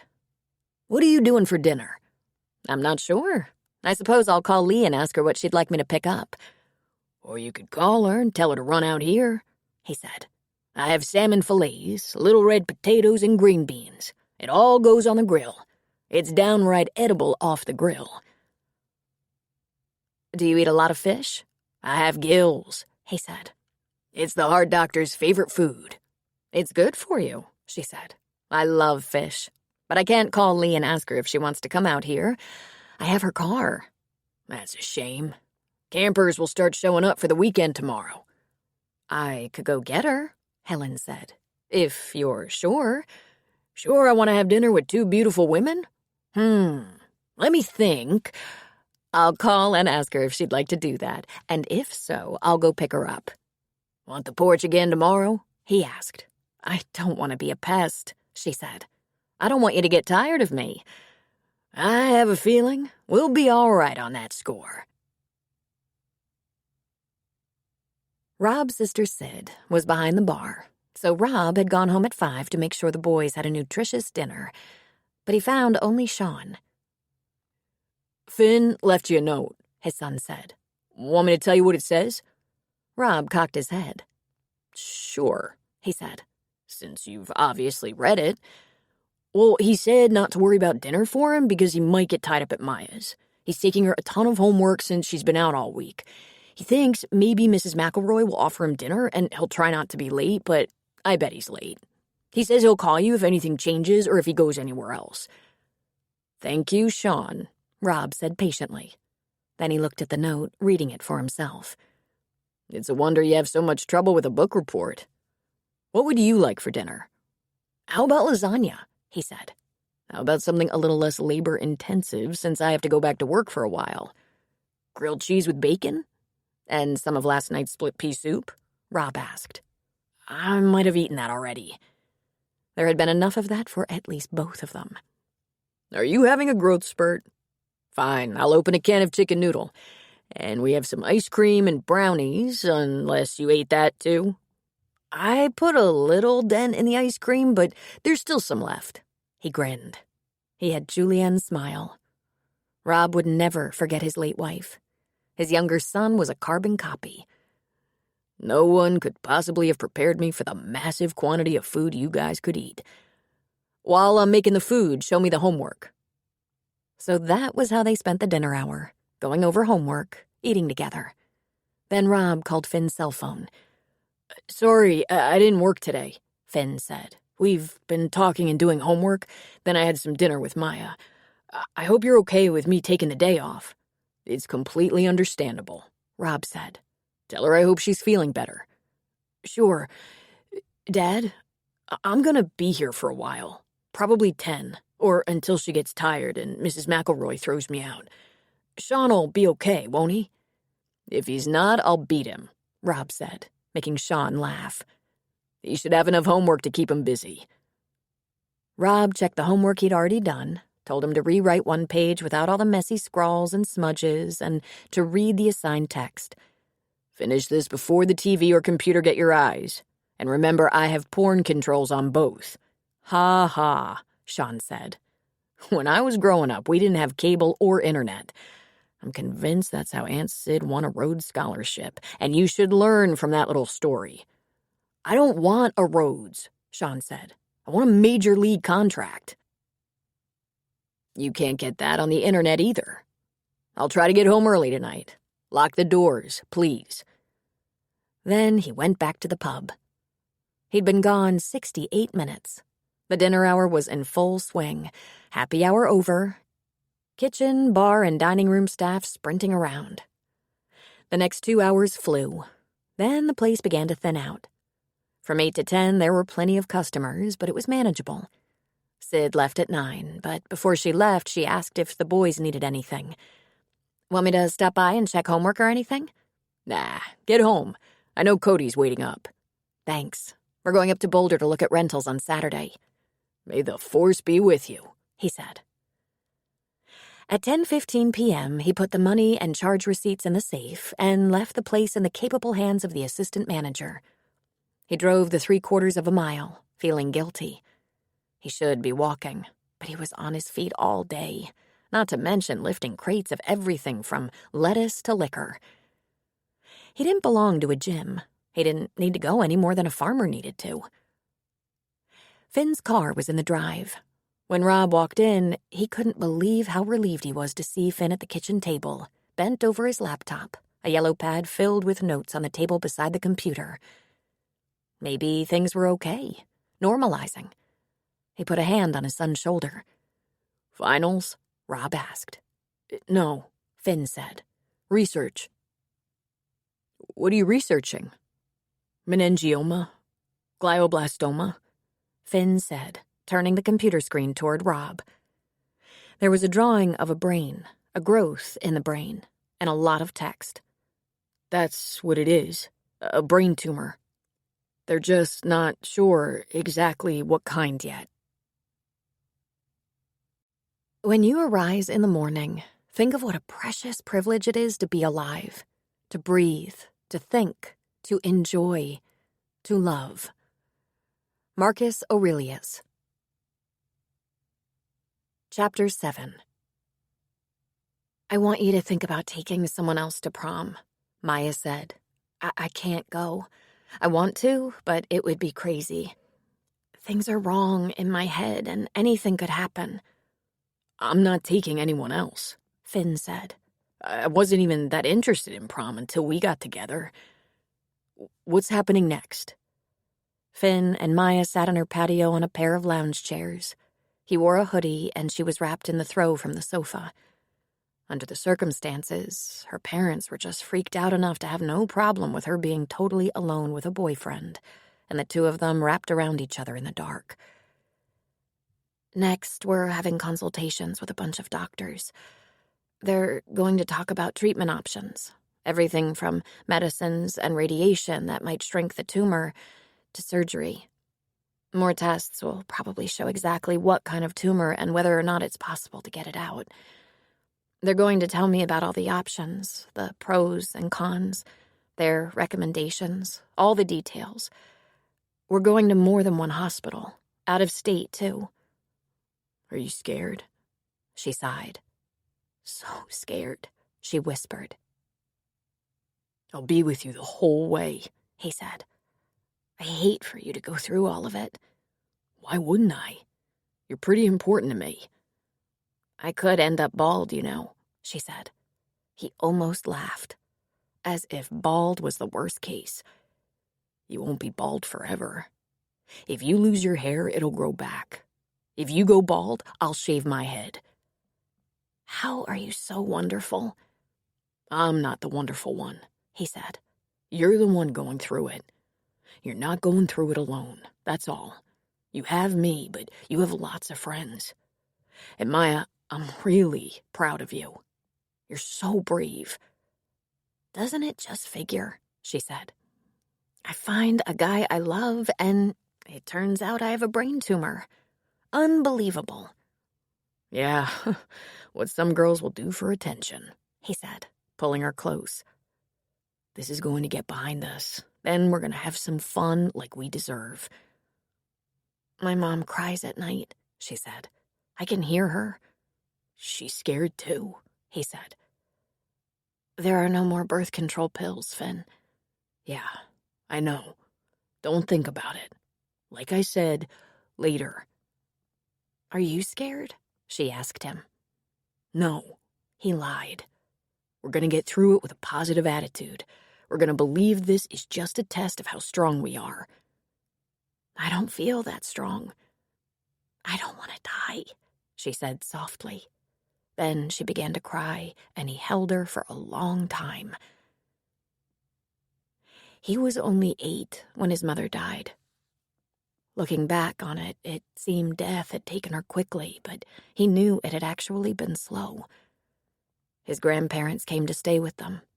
His father slept in a chair at the hospital every night. His grandparents took turns spending hours during the day with her. Once she was diagnosed, Finn and Sean couldn't visit her much. She died in the middle of the night from a heart attack. His dad had been with her, but Finn didn't get to say goodbye. It would always hurt, but his dad had done everything to make sure he and Sean were okay.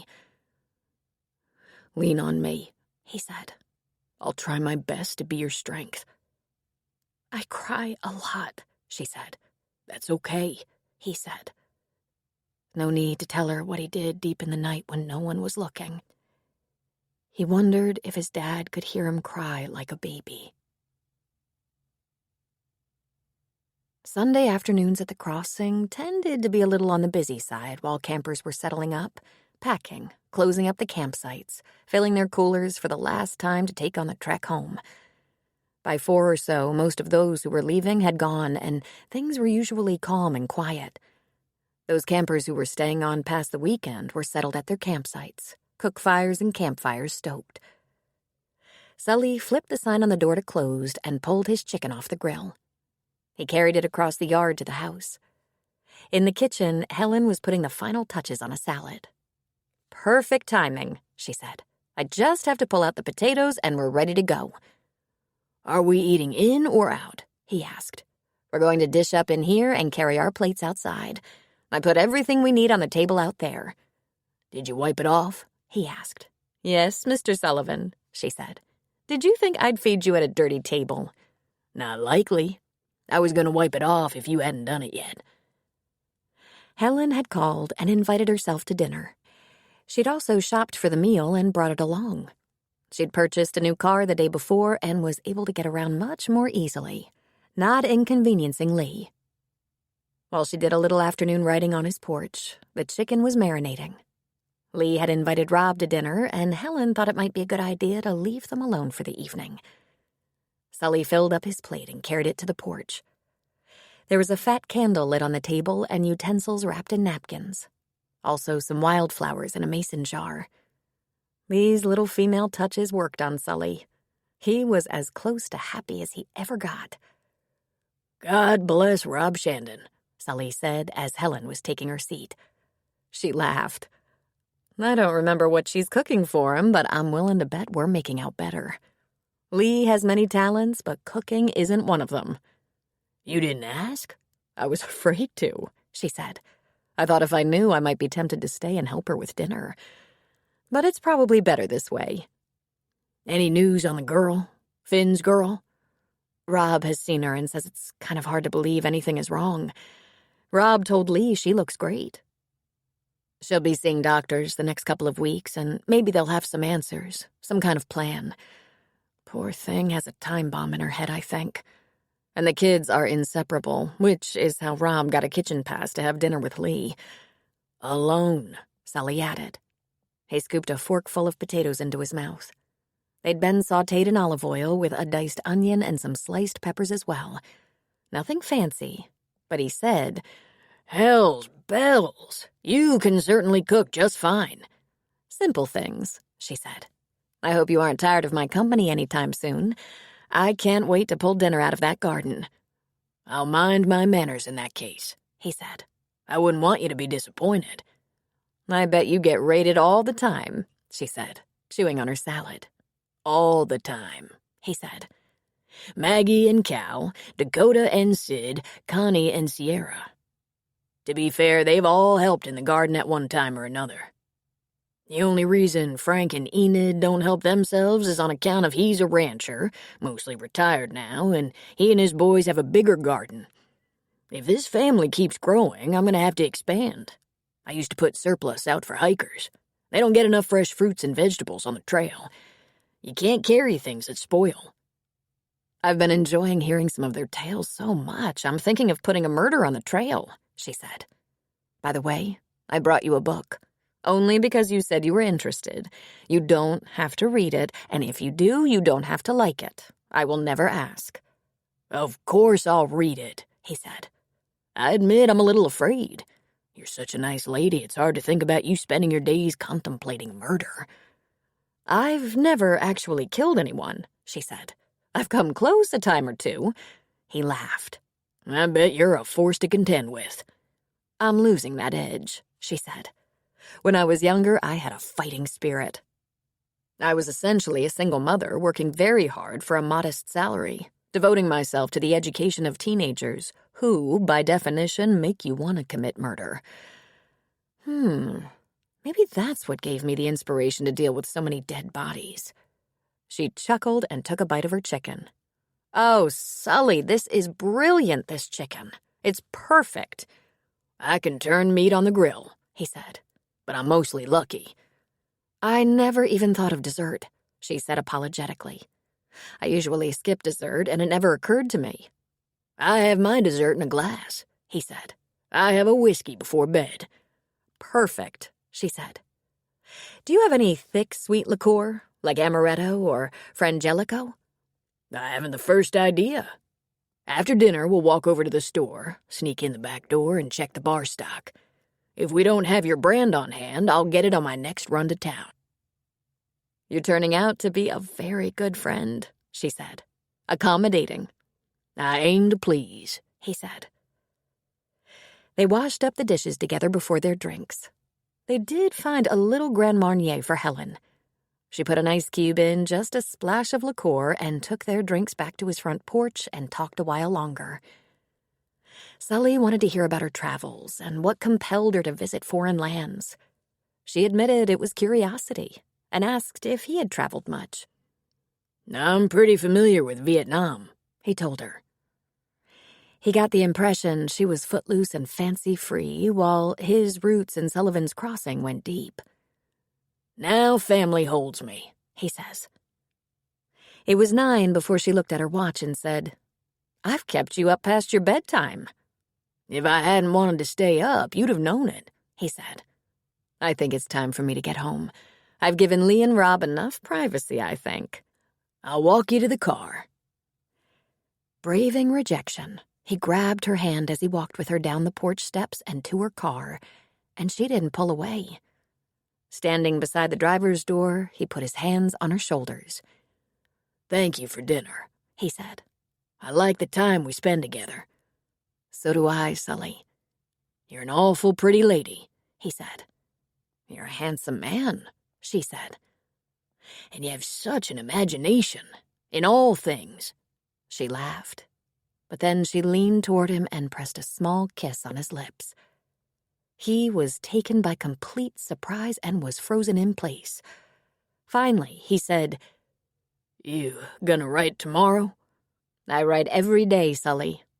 Are you saying your porch is available?" "For you," he said, nodding. She reached into her duffel and pulled out a copy of her book, The Dark End of the Beach. It was an eerie-looking cover, black rocks and sand and blue water. "Good God, woman, I might have to read in daylight." She laughed and touched his cheek. "I'll protect you," she said. Then she slid into her car. Lee had spent an entire afternoon on the internet trying to find a recipe she could manage. Make that manage to not screw up. Video instructions helped. She finally settled on a chicken enchilada casserole done in the slow cooker. She vaguely remembered something like that from her college days. One of her girlfriends used to make it. She threw together a salad and bought a cheesecake. Then, since Helen wasn't going to be there for dinner, Lee took a long soak, shaved above the knees, gave herself a pedicure, set the table, and ended up ready an hour early. From the way Rob kissed her on their date last weekend, she had a pretty good idea he was angling for sex. She thought she really shouldn't. Though she'd known him for nearly a year, they'd only had what she could call a relationship for a short time. And how much time is actually required? Finally, there was a knock at the door, and when she opened it, there he stood with a bottle of wine and a fistful of flowers. It made her laugh. Aside from her young fiancé many, many years ago, no man had brought her flowers. A couple of times she'd received flowers the day after, which was a whole different thing. But this was so adorable. "How sweet," she said. "Did you steal them from anyone's garden?" "I did," he said. "Mrs. Pritchard, my next-door neighbor. She was outside with her rake in hand, and I told her I had a date and could sure use some flowers. She was so excited, I was afraid she'd stroke out, but she clipped a few stems for me." He sniffed the air. "Enchiladas?" "How do you do that?" "I'm a professional," he said with a laugh. Then he looked at the table, attractively appointed for 2.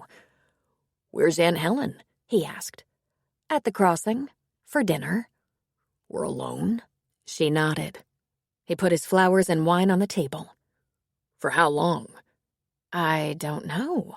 The last time she had dinner at Sully's, I was with her, and we stayed till almost 9. Helen's not much of a night person. She stays awake reading, but that fast. His hands were on her cheeks, his long fingers threaded into her hair, his lips on her lips. He caught her in the middle of a word, leaving her lips parted for his, making that first kiss of the night so deep, so intimate. With a will of their own, her arms went around him, holding him. He tilted his head once, then the other way, deepening the kiss as he moved over her mouth. "Wait," she said, breathless. "Where are your kids?" He didn't allow much space. He whispered into her mouth, "Finn is where Finn always is these days, with Maya. Sean has gone to the park with a couple of friends. He's gonna call me when he's home." "He might just knock on my door," she warned. "He knows where you live?" "Everyone knows where everyone lives," she reminded him. "He'd better not," Rob said. "He could be embarrassed." Then he was kissing her again. And just as she knew she would, she thought, what the hell? She kissed back. It must have lasted a full minute. Then she said, "Wait." He sighed and leaned his forehead against hers. "Now what?" "How long has it been since you've been with a woman?" "I don't know. About 6 months, I think. I'm not in a relationship." "But you were seeing some woman in the restaurant business." "Not really," he said. "She's a friend. She's divorced, very busy, trying to climb her ladder in sales. We've had casual sex a few times, and each time she's reminded me that she doesn't want a serious relationship." "Some women say that and don't mean it," she said. But as she was saying it, she was caressing his back and arms. "I think the deciding factor is the phone." "Huh?" she said, her fingers drifting up his neck into his hair. "I've talked to you on the phone more in the past 2 weeks than I've talked to her in as many years. I've only called her to make plans. Trust me, it's not a complication. I don't have a girlfriend. Helen might be more of a complication." "I hope not," she said. "Is that what we're having? A relationship?" "Yes, Lee, that's what this is. Just what kind of relationship hasn't been decided yet. I think you're deciding." He kissed her again. "Wait," she said. "What do you expect us to tell people?" He sighed and buried his face in her neck. "Oh, God, you smell so good," he murmured. "I'm not going to tell anyone anything. You tell whatever you want. Now, just out of curiosity, do you want to talk for a while?" "I'm trying to be sure this isn't a mistake, because I know where this is going." "Do you now?" he asked. "You're aroused." She pointed out to him. "No kidding. You're pretty easy to get aroused about." "We need to get behind a closed door," she said. "Excellent idea," he said, scooping her up in his arms. "Point." She pointed. Her heart hammered and a little voice in her head was chanting, "Yes, this, hurry, now." He kicked the door closed and fell with her onto the bed, his mouth still stuck to hers, moving, devouring, penetrating. His hands were all over her breasts, down her sides, cupping her butt. Her fingertips moved into his hair and he groaned, letting his eyes close briefly. He slid his hands under her shirt, massaging her breasts. In no time at all, they were both panting and pulling at clothing. He pulled her up and helped her out of her shirt, and in almost the same fluid movement, he pulled his off. She gasped, and her fingers immediately went to that soft mat of hair on his muscled chest, while he made fast work of the clasp on her bra, tossing it aside.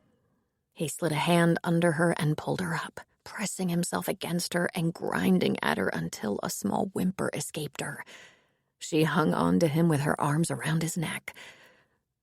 "Is this what you want?" he whispered in her ear. "Oh, God, yes," she whispered back. "The rest of these clothes have got to go," he said. She immediately unzipped his jeans.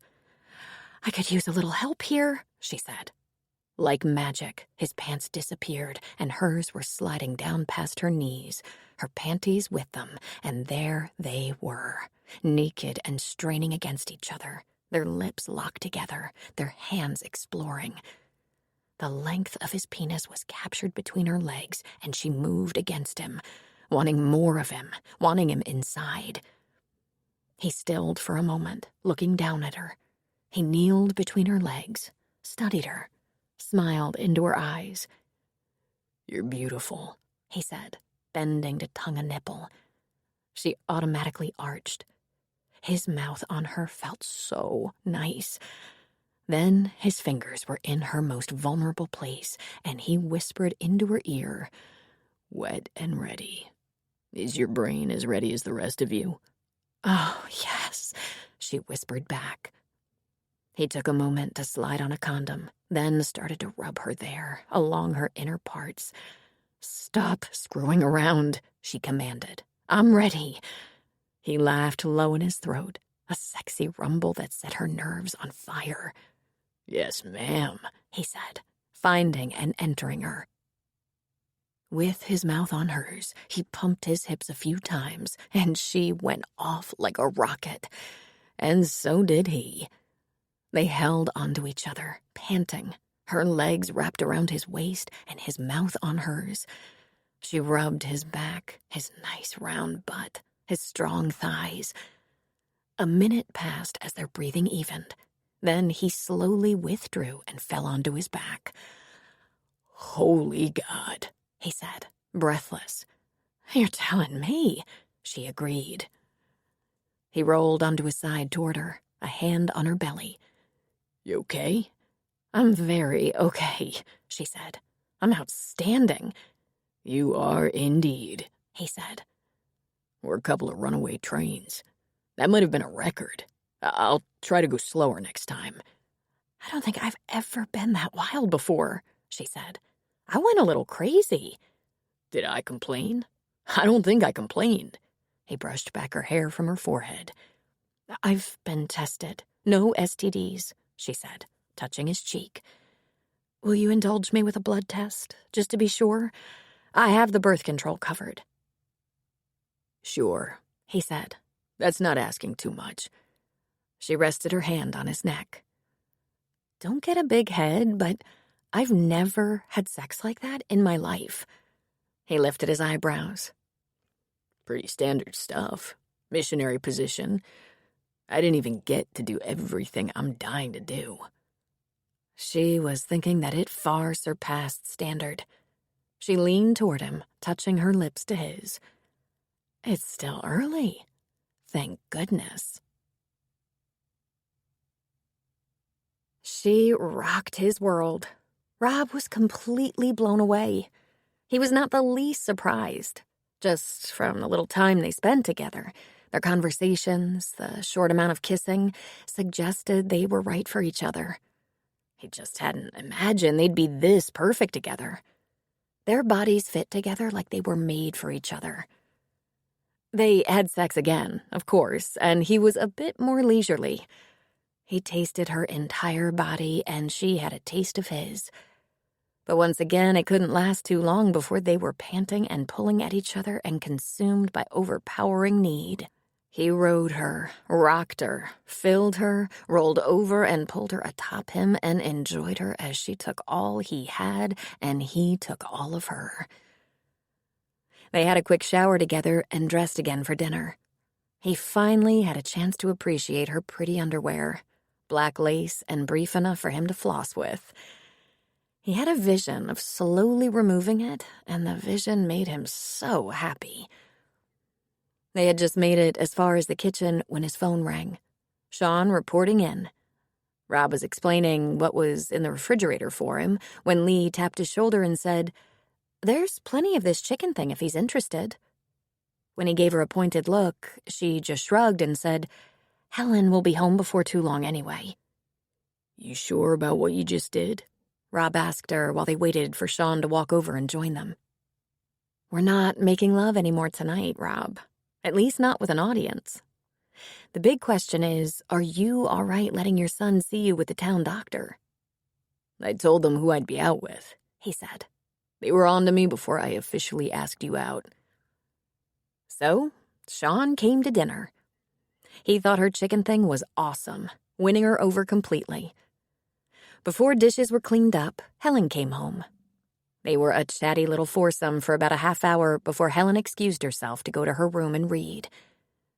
Rob told Sean to go wait in the car for him while he said goodnight to Lee. He had a lot on his mind with no idea how to drain all the thoughts into his mouth. So he kissed her. I'm sorry. I'm a little out of practice. I'd argue that, she said. I remember sex, he said. Very well, I think. The words, he clarified. Saying the right things, that's harder. I don't want to scare you off, but I want to tell you how much it meant to me. It wasn't what it usually is, but I'm not driving this race car. You're in charge. Afraid I'll have high expectations? She asked him with a smile. I'm not afraid, he said. We had that conversation. We've both had sad experiences. We're not in a hurry. Anymore, she laughed. For a while there, I was in an embarrassing hurry. Don't be embarrassed. I think that was my favorite part. Just sleep well tonight, she said. We're adults, and that was some real adult fun. I loved my evening with you. Want to know the best part? Sean liked my chicken thing. I'm not much of a cook. He grinned at her. It's a good chicken thing. And it was sweet of you to feed him. He eats about 7 meals a day. He kissed her. Thank you for tonight. For all of tonight. I can't wait to see you again. Tomorrow morning, she said, when you come to the urgent care and let me draw some blood.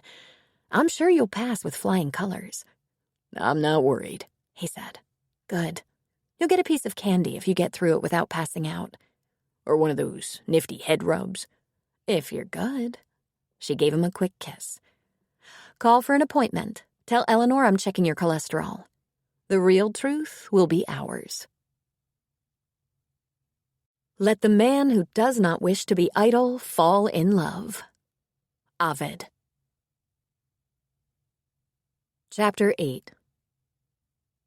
Sully couldn't remember a slower day than the Monday after he'd had dinner with Helen. He tried to stay busy, but every chore he tackled was over with so quickly that by afternoon he was exhausted and feeling his age. That didn't sit well with him just now. Of course, he'd been up late, reading. Now that was a new thing. He had immediately picked up that book she left with him, but not because he was interested in the subject.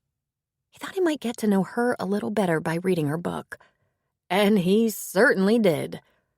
This funny and classy lady could really toss around the F word with ease, and she could describe a murdered corpse without much restraint or caution. It didn't take him long to start wondering what was going to happen. He brought the book over to the store with him, but he kept it out of sight. He took the time to make sure his nails were trimmed and clean. He rubbed some of Enid's hand lotion into his hands, several times. He went over to the house just before noon and ran the vacuum around and wiped off the furniture. Helen had left the kitchen cleaner than she found it, and he made a silent resolution to do better about that. He gave the bathroom a good cleaning. He made a mental note to do a little new grouting. He kept looking down the road.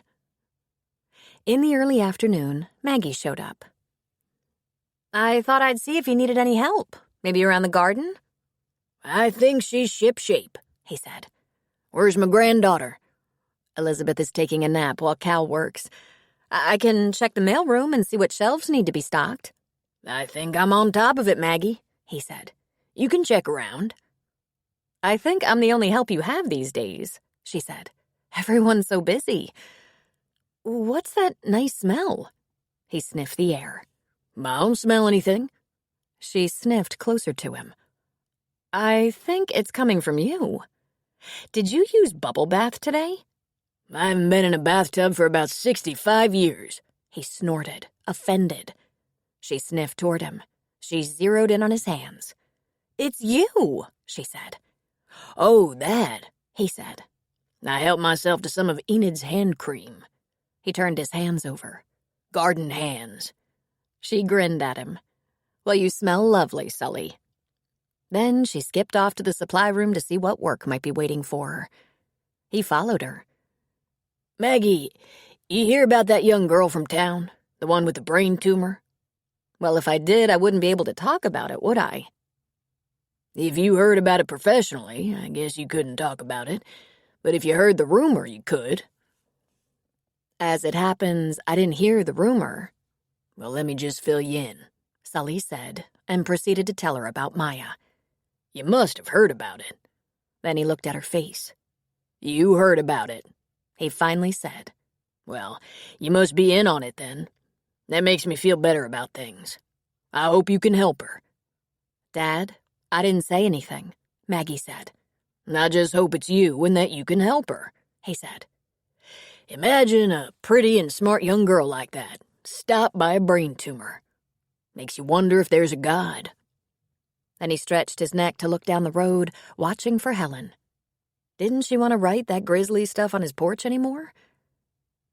"Is your neck bothering you?" Maggie asked. "That's about the 4th time you've stretched it out like you have a cramp."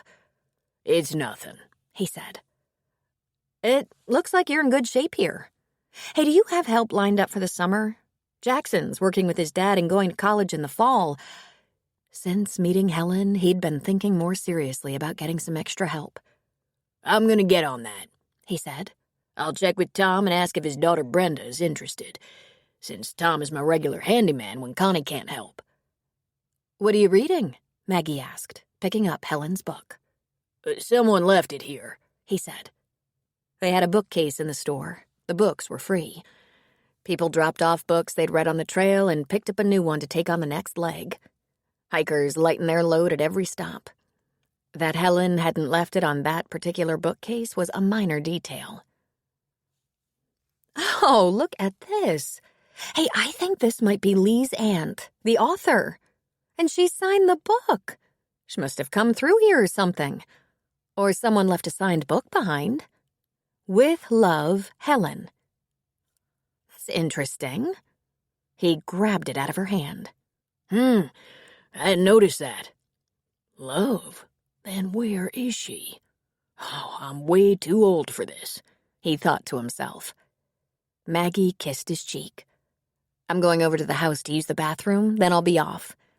Listen, I'm going to Denver tomorrow and won't be back till Thursday late afternoon, so if you need anything, give Cal or Connie a call, will ya? Don't be doing too much. Let's get you a nice, strong teenager to help out around here. How about that?" I said I'll get right on it. Yes, you did. When Maggie got home, she poked her head in Cal's office. He was on his computer, and Elizabeth was playing with her toy kitchen set nearby, having a very interesting conversation with herself in a completely foreign language. "Elizabeth," she said sweetly, "I'm home." "Mama," she said, scrabbling up to her feet and running to Maggie. "Have you been playing kitchen?" Elizabeth babbled something that had a very serious tone and was completely unintelligible. Maggie said, "Really?" as though she understood every word. "And have you been good for Daddy?" She acknowledged another stream of babble. Then Maggie asked for and received kisses and a hug. "Cal, have you spent any time with Sully lately?" Last week, Elizabeth and I helped in the garden, did a little raking and composting around the house. "Did you notice anything weird?"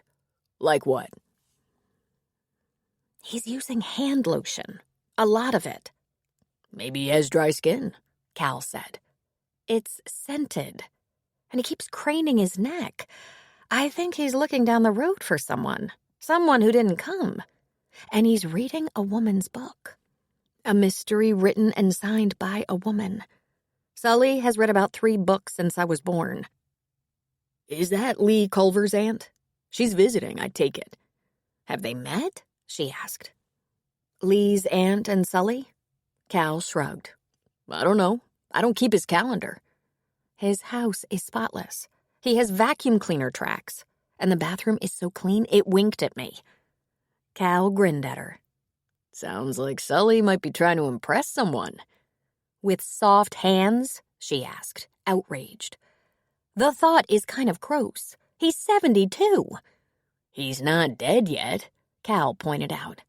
"And speaking of gross," she said, sniffing the air. "Phew! Elizabeth, you could use a change right now."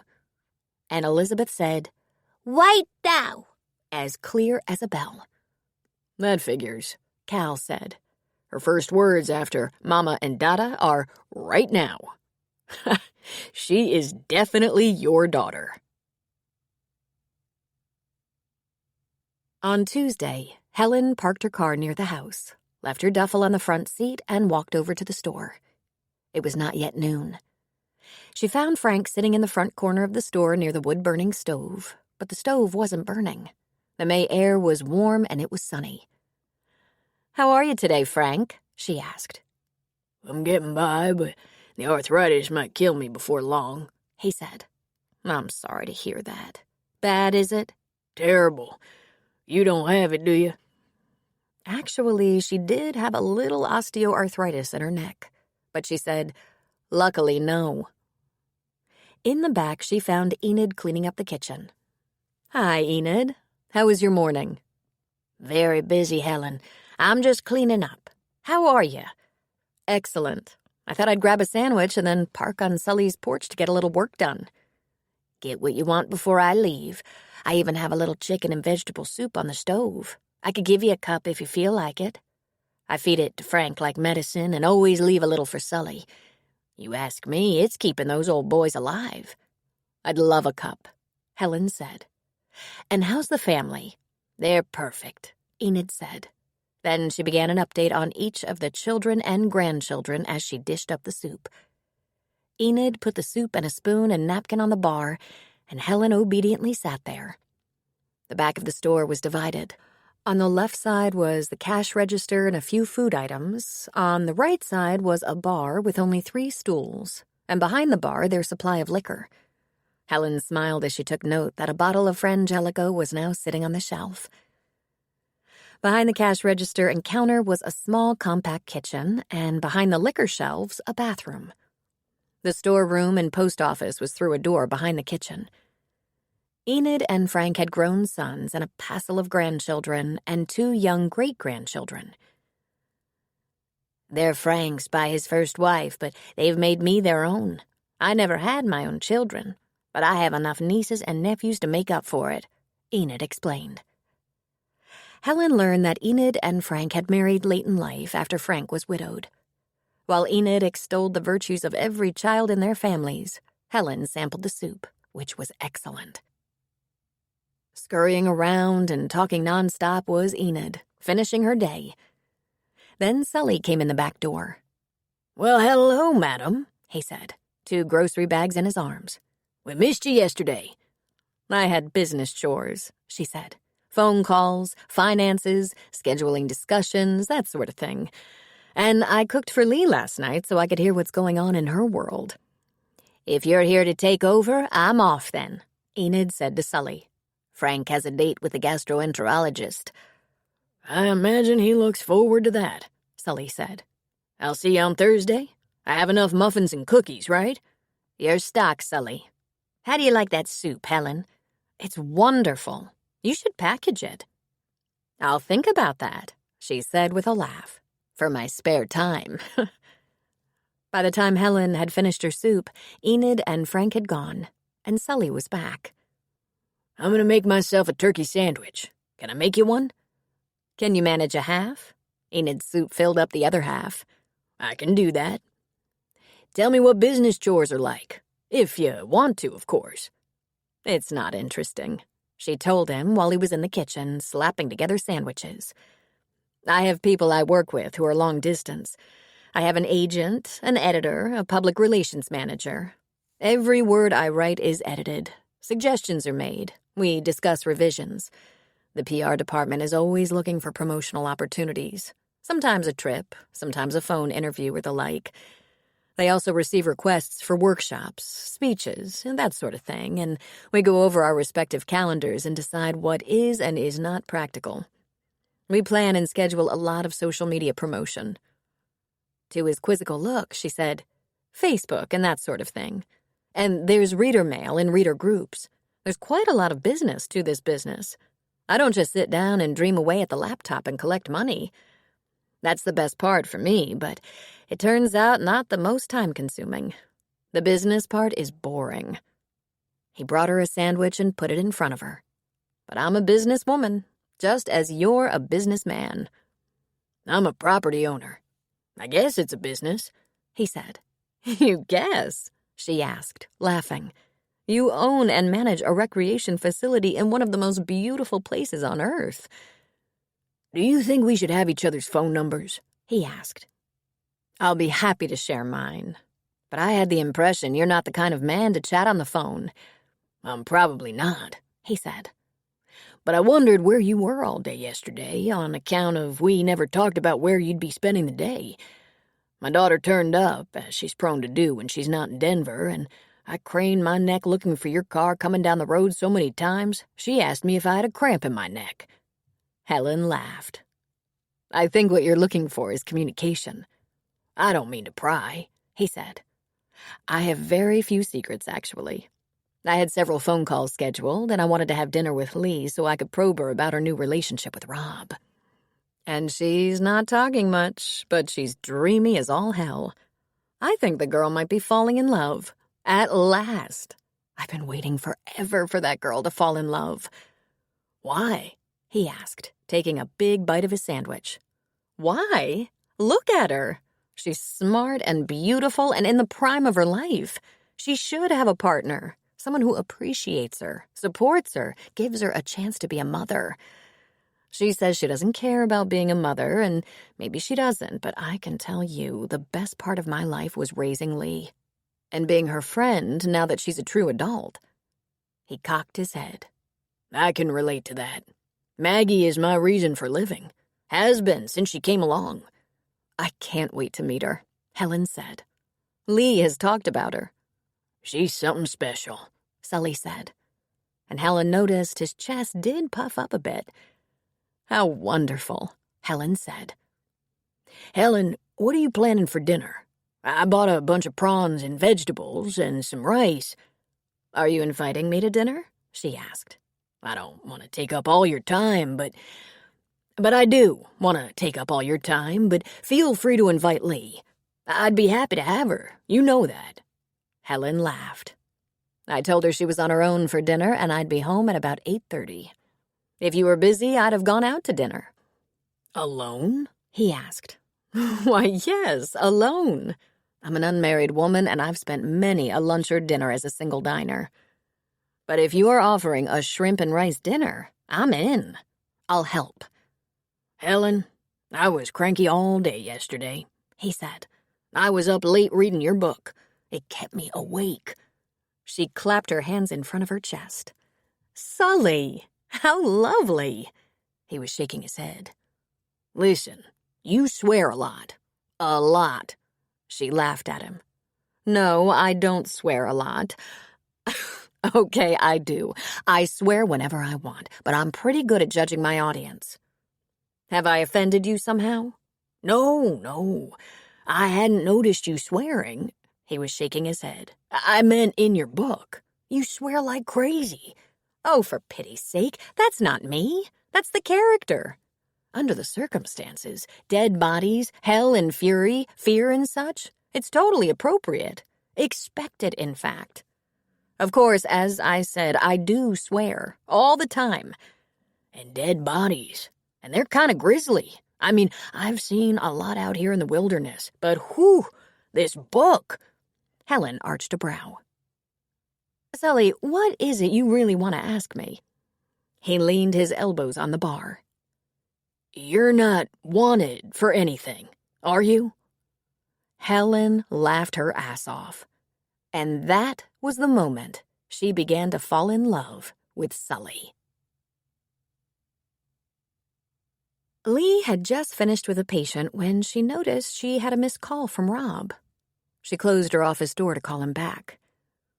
"Are you taking a lunch hour today?" he asked. "I was going to do paperwork," she said. "Do you have a more appealing suggestion?" "I want to take you to lunch, but if we eat here, people will want to talk to us. What if I brought lunch to you, at your house?" "That sounds lovely. What time?" "Noon." "I know what you like, but what can I bring Aunt Helen?" "Let me call her and ask her what she'd like," Lee said. Then she called Rob 1 minute later and said, "Aunt Helen won't be home for lunch today." "Oh, God," he said. "Is it noon yet?" "Almost," she said in a whisper. She left her office door closed. She couldn't remember ever feeling like this. She could feel the heat on her cheeks, a thrill vibrating through her. She could not remember feeling this with Johnny. But surely she must have, since they couldn't wait to live together and pushed Helen so hard. And she was hardly a prude. She'd dated. She'd slept with a few men. nice and sexy men. That they weren't forever men didn't mean she hadn't been sexually driven. Lee, being fussy and disciplined and cautious, wouldn't have found herself in that position had she not been driven. But chemistry like this? She was trying to remember ever feeling like this. Since the first time she touched Rob, her libido had been soaring. She walked the few blocks home, thinking it might be a good idea to burn off some of the sexual energy she seemed to be always feeling.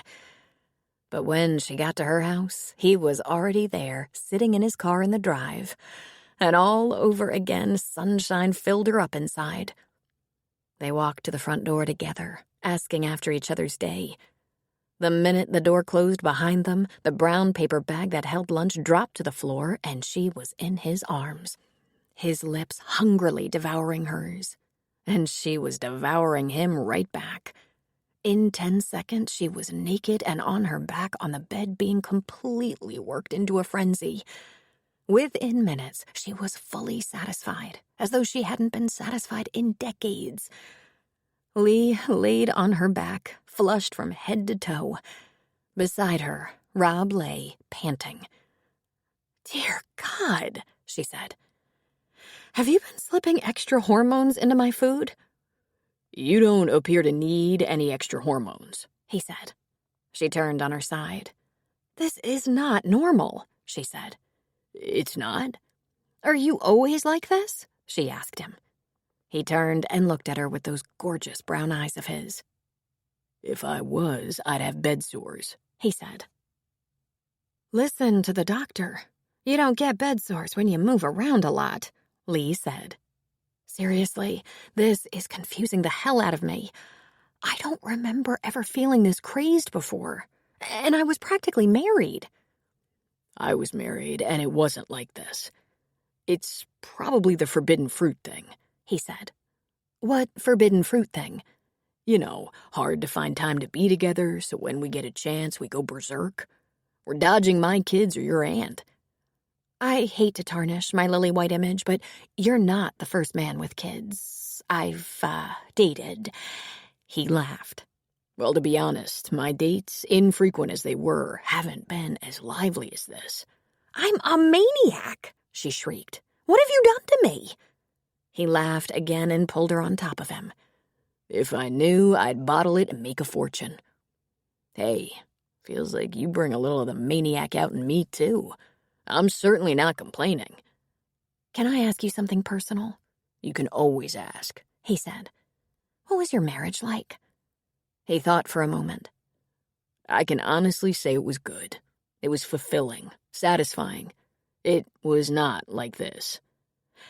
"And that almost marriage of yours?" "No," she said with a little shrug. "But we were so young." "I'm no expert, but I don't think many people have this thing we have. And I don't mean to be a downer, but I don't think it was any great wisdom on either of our parts. I think we got lucky." "What if nothing else works this well with us?" she asked. "Lee, we have a very nice relationship.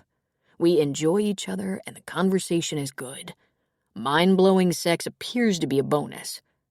Now, why would you worry about that?" "It takes me by surprise, that's all," she said.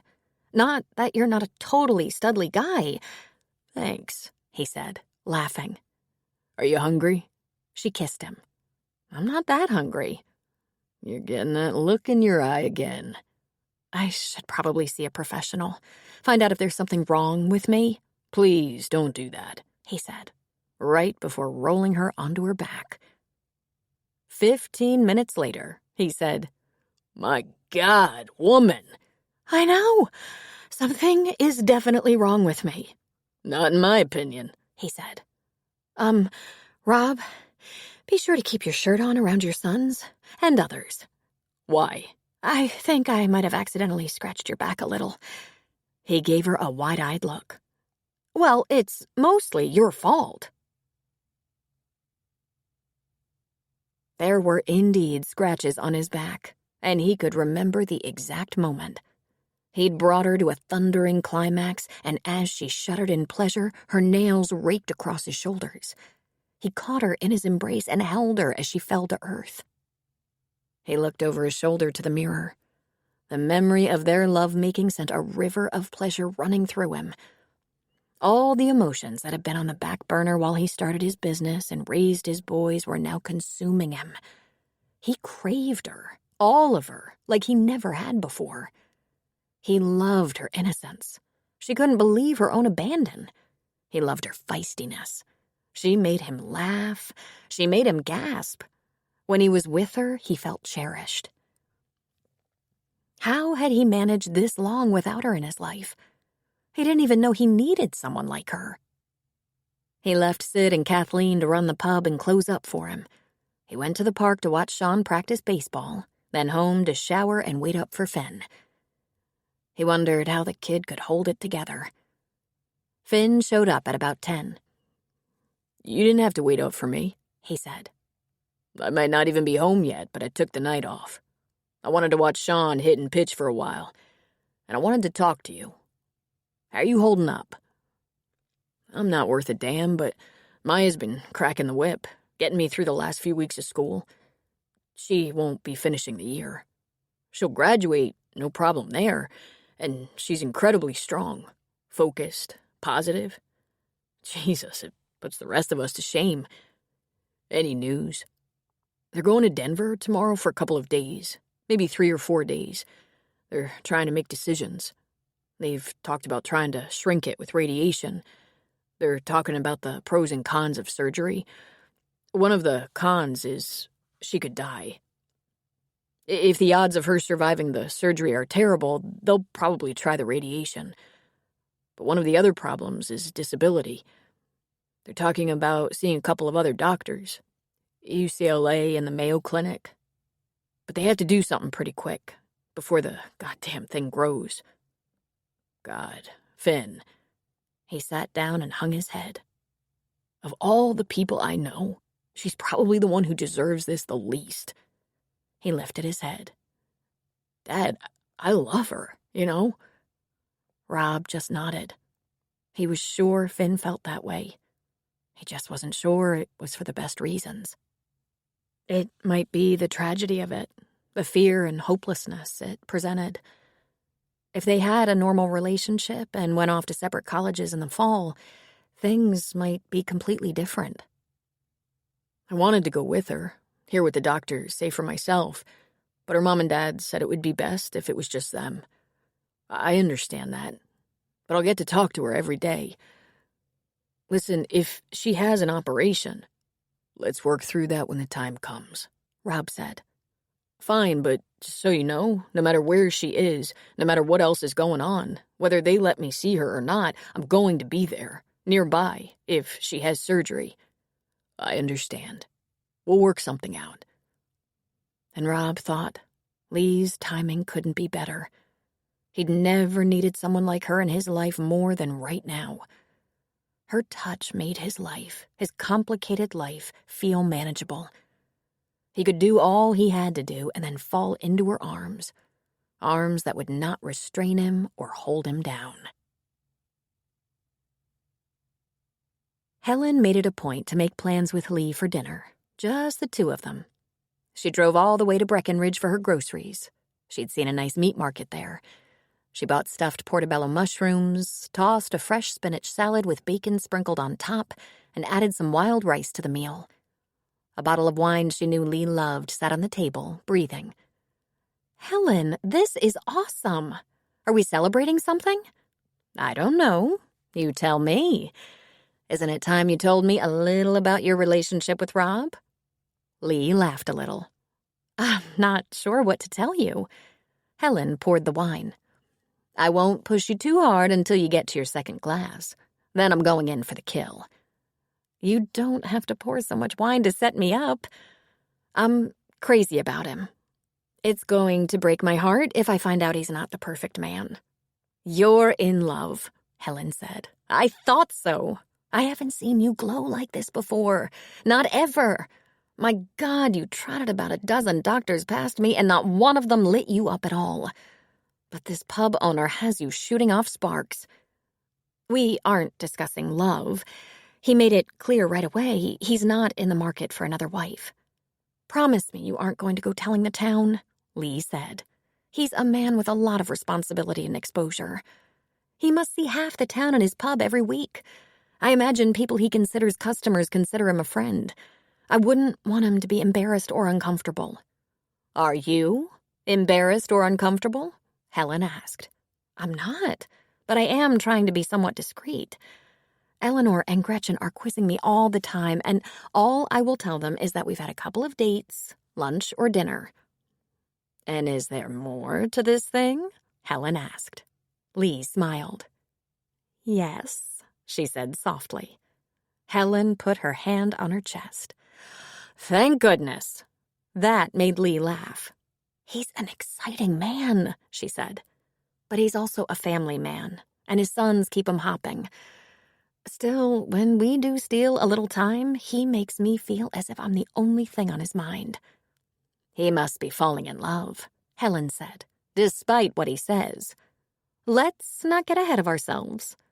The first night we went out to dinner, we were in a quiet place where we could talk. We put all our cards on the table. He's raised 2 sons, mostly alone. He was very straightforward. He took note of my age and said, "You have time for a family." He was honest. He wasn't interested in starting a second family, but he did say he wouldn't mind having a girlfriend. I was just as honest. I told him I assumed I probably wouldn't marry, and I really don't have any interest in having children. Really? Helen asked. He's right. You're young. There's time. I'm completely content, she said. I really am. Aren't you? Lee, I actually wanted to find a man I could make a life with. A couple of times. No, more than a couple of times, I thought I was in love. I had high hopes, but it didn't work out. I could be married now if I'd been willing to compromise, but no. That is not the answer. I knew the man I chose had to be 100% right for me. For us. Lee was quiet for a moment. You never said anything about being in love. I'm sure I did. Once when I was young, before you came along, I had a steady guy for 3 years. I thought we might get married, but when it came time to talk about that, he moved on. Once, when you were young, a couple of years after your mother died, I had a steady guy for a long while. Will. I even brought him around. We took you to the ice-capades and a few basketball games. Lee just frowned. When you were busy with your residency, when you hardly noticed anything else, I had a steady guy who I really liked and was very optimistic about. But sadly, it turned out he had many girlfriends, a rat bastard. In between, I dated here and there. I had a nice little fling with a suspense writer from Connecticut. But after a couple of years, I realized we only ran into each other at writers' events and conferences, and the rest of our relationship was comprised of emails and phone calls. It just wasn't going to last. He did the slow fade. It might have had something to do with the fact that I was doing better in publishing than he was, and he couldn't take it. I knew about him, but fling? Lee asked. That's the polite term for that thing that makes you put your hands over your ears and yell, la la la la, when you think of your Aunt Helen having sex. Helen grinned. I actually remember what sex is. Oh, of course you do. You just never talked about men much. I have. I just didn't make much of them since they never seemed to be serious. And besides, it irks me when women of a certain age talk about romance like they're 35. They sound perfectly ridiculous. That made Lee laugh. Are you sorry you didn't have children? Well, I had you. Had I found the right man, there might have been a larger family, but I had you. I wasn't deprived. Now tell me everything about Rob. Lee was only too happy to describe him down to the smallest detail.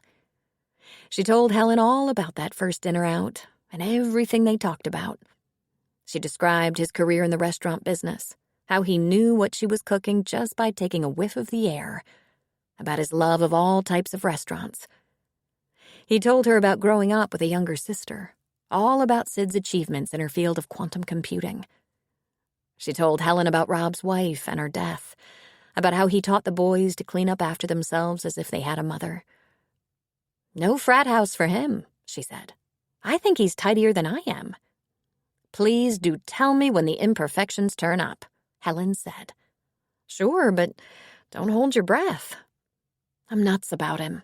I'm trying to take it nice and slow, but I guess I have a boyfriend." "About damn time, too," Helen said. "Lucky for you, I'm busy away from the house a lot, and I'm going to New York at the end of the month." "But do you like it here?" Lee asked. "Are you bored?" "God, no. I've met the most interesting people. I've made the Crossing my second home. Sully is busy at the store all day, and I park out on the porch at his house with my laptop and my phone and the best view of the lake. He promised spring brought the elk calves, but I haven't seen them yet. Around the end of the day, when he takes Bo for a walk, I go along, so I'm getting plenty of fresh air and exercise. And the hikers, when they come through, I find out all about them, where they're from, what their hiking goals are, how many long trails they've taken on. They're all types and all ages, from college kids to hikers my age, men and women. The campers are so interesting. Sometimes they've known Sully for years. Sometimes they're new faces. I've played checkers with Frank, gotten recipes from Enid, chatted it up with the rock climbers and search and rescue guys who like to end their training day with a cold beer. I surprise myself. For someone who really likes the best hotels, I love it out there. "Are you and Sully becoming good friends?" Lee asked. "Everyone loves Sully, don't they?" Helen said. "What's not to love?" Lee said. "Happily, though we have nothing whatever in common, we formed a very nice friendship." "That makes me so happy," Lee said. "Good," Helen said. "And the beauty is, I found someone to get me out of the house regularly so you can entertain your new boyfriend." Lee blushed slightly, and Helen couldn't suppress a hearty laugh. So will the best harmony come out of seeming discords, the best affection out of differences, the best life out of struggle, and the best work will be done when each does his own work. James Freeman Clarke. Chapter 9. As the month of May progressed, life seemed almost exciting to Helen.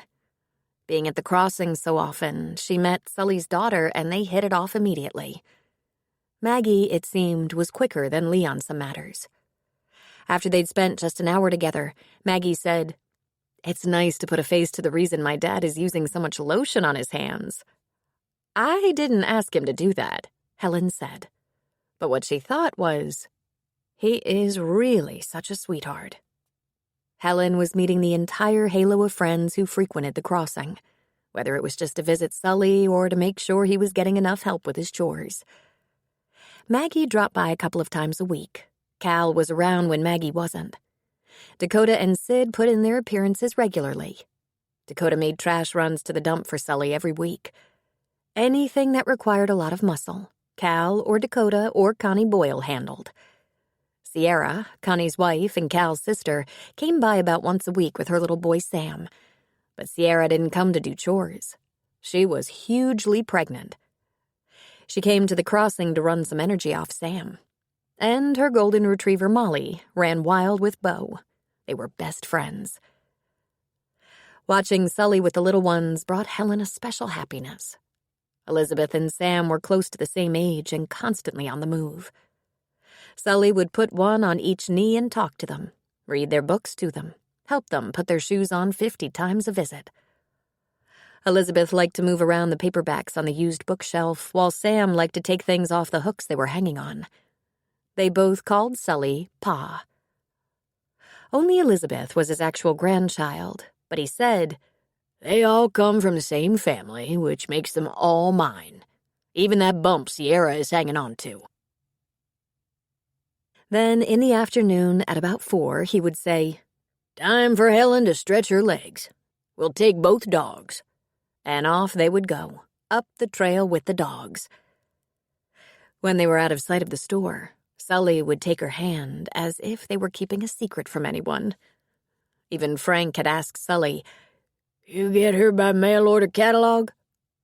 The only one who was oblivious was Lee, and that was because her mind was on one single thing: the pub owner. "The end of next week I have to go to New York for a convention," Helen said to Sully. "I'll be gone almost a week, 6 days. I'll be back just after Memorial Day weekend, but you said that's very busy for you." "The campground will be full and the store will be busy, but I'll have help. Tom Kennedy's kids have worked out here in the past, and they'll work a little bit over the summer.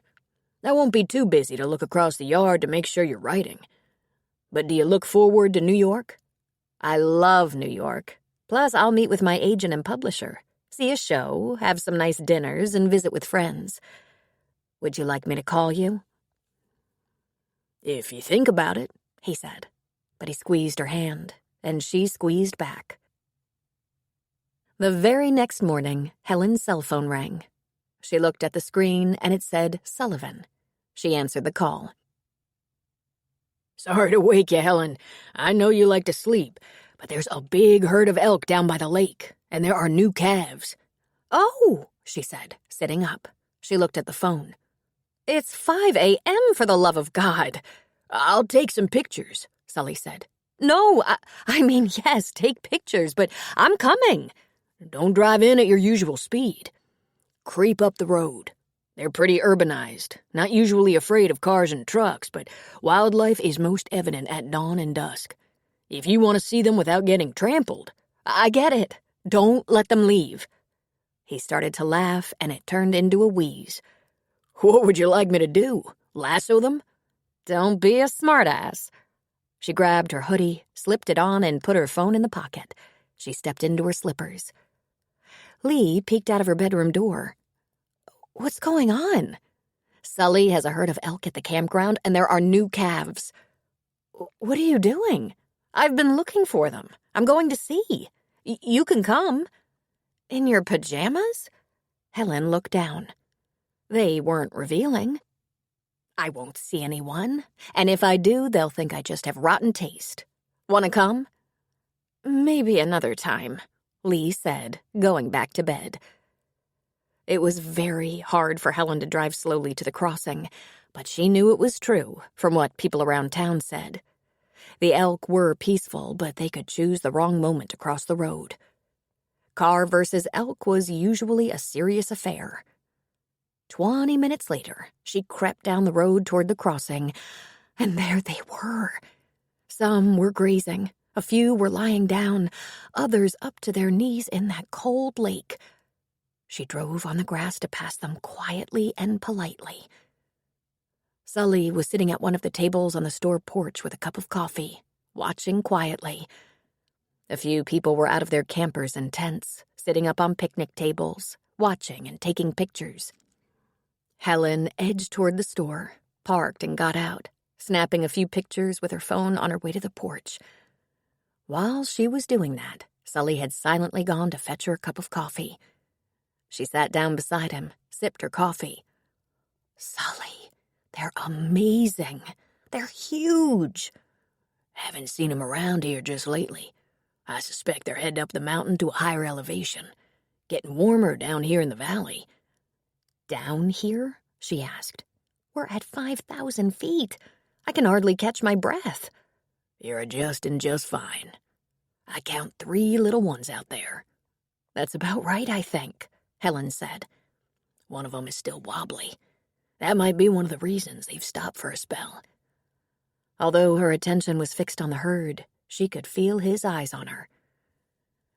"Helen, what you got on there?" he asked. "Pajamas and a hoodie," she said. "It would have taken too long to get all dressed." "Pretty interesting pajamas," he said. "I mean, attractive. Very attractive." "Sully, they're just polka dot pajamas." "You got a lump over here in your hair. This one side is flat, there's a bulge over on the other side, and you do alfalfa proud with that spike." "So?" she said, patting it down a little. "It's called bedhead. It's what you get when someone wakes you up at 5 in the morning. If you have hair. She hadn't even looked in the mirror, of course. He smiled at her. I like it. Maggie didn't have to pack a lot for her Denver runs. She had her own house there, well stocked with her daily needs, from clothing to cosmetics. I'm going tonight because I have an early surgery, she told Cal. I'm going to hang around till at least the weekend, until my patient is out of the woods. Will you and Elizabeth come up for a couple of days? I want to be near the hospital to keep an eye on the surgical patients, but I won't be tied up the whole time. This must be a big one, Cal said. Very big, she said. This one carries a hefty risk for the patient, but there's no good alternative. I'm going to get a good sleep tonight. I'll be in surgery all day. Will you call me when you're out? And yes, I can come up with Elizabeth. How about Thursday afternoon? Or would Friday morning be better? I'll be busy Tuesday, Wednesday, and Thursday. I'm working at the clinic Thursday afternoon and won't be late. We could have dinner, go to the park for a while, maybe put on a movie for Elizabeth and curl up while she watches it. I'll go to the hospital 2 or 3 times on Friday and Saturday, and if all is stable, we can come home Sunday morning. You're operating on Maya, aren't you? I didn't say that, Maggie said. It's all over town, he said. I didn't know it would be happening so fast. It's not that fast. It's been weeks. I heard they went to UCLA and the Mayo Clinic, Cal said. We have some excellent surgeons, she said, though not boastfully. She was incredibly glad and relieved they chose her, though the doctors they had interviewed with at UCLA and Mayo were excellent. But she'd done this surgery quite often, with good results. The position of this tumor, between the skull and the brain in the temporal lobe region, was very dicey, but at least operable. Most surgeons would give her a 50% chance of a full recovery. Maggie, like her colleagues in LA and Scottsdale, said 80%. 95, Maggie secretly thought. But odds were so meaningless if you fell in that 5%. Or how about the 2% who wouldn't survive? The study showed a neuronal glial tumor. The surgery could take many hours. The recovery would be difficult and painful. The length of time in physical therapy would depend entirely on how the surgery went, on how much damage the tumor or its removal caused. No matter how many CT scans, EEGs, and MRIs they did, she wouldn't know what was really going on until she got in there. But her instincts were good. She was armed with knowledge and experience. How do you like her chances? Cal asked. If I don't think it will go well, I look around for a better surgeon. There are cases I don't do because I'm not the best person to do them. I wouldn't hesitate on this, but there are still things I can't control, like damage the tumor caused before we get to it, something no one could have prevented. Maggie sighed. Do you know her? Cal just shook his head. Even though it was a small town, they didn't all run in the same circles. He was a lawyer. If they hadn't needed his legal help, he wasn't likely to know them. She's an angel, Maggie said. And the way the rest of her life turned out could have a lot to do with how good Maggie was. You're the best, Cal said. That's what I hear from a lot of people you work with. You're the best. We'll come up to Denver in time for dinner Thursday, but call me when you're out of surgery tomorrow. I will. My mind is very busy and running all over the place. I'm seeing renderings of the brain from every angle, and it makes me seem morose or worried. I'm only preoccupied.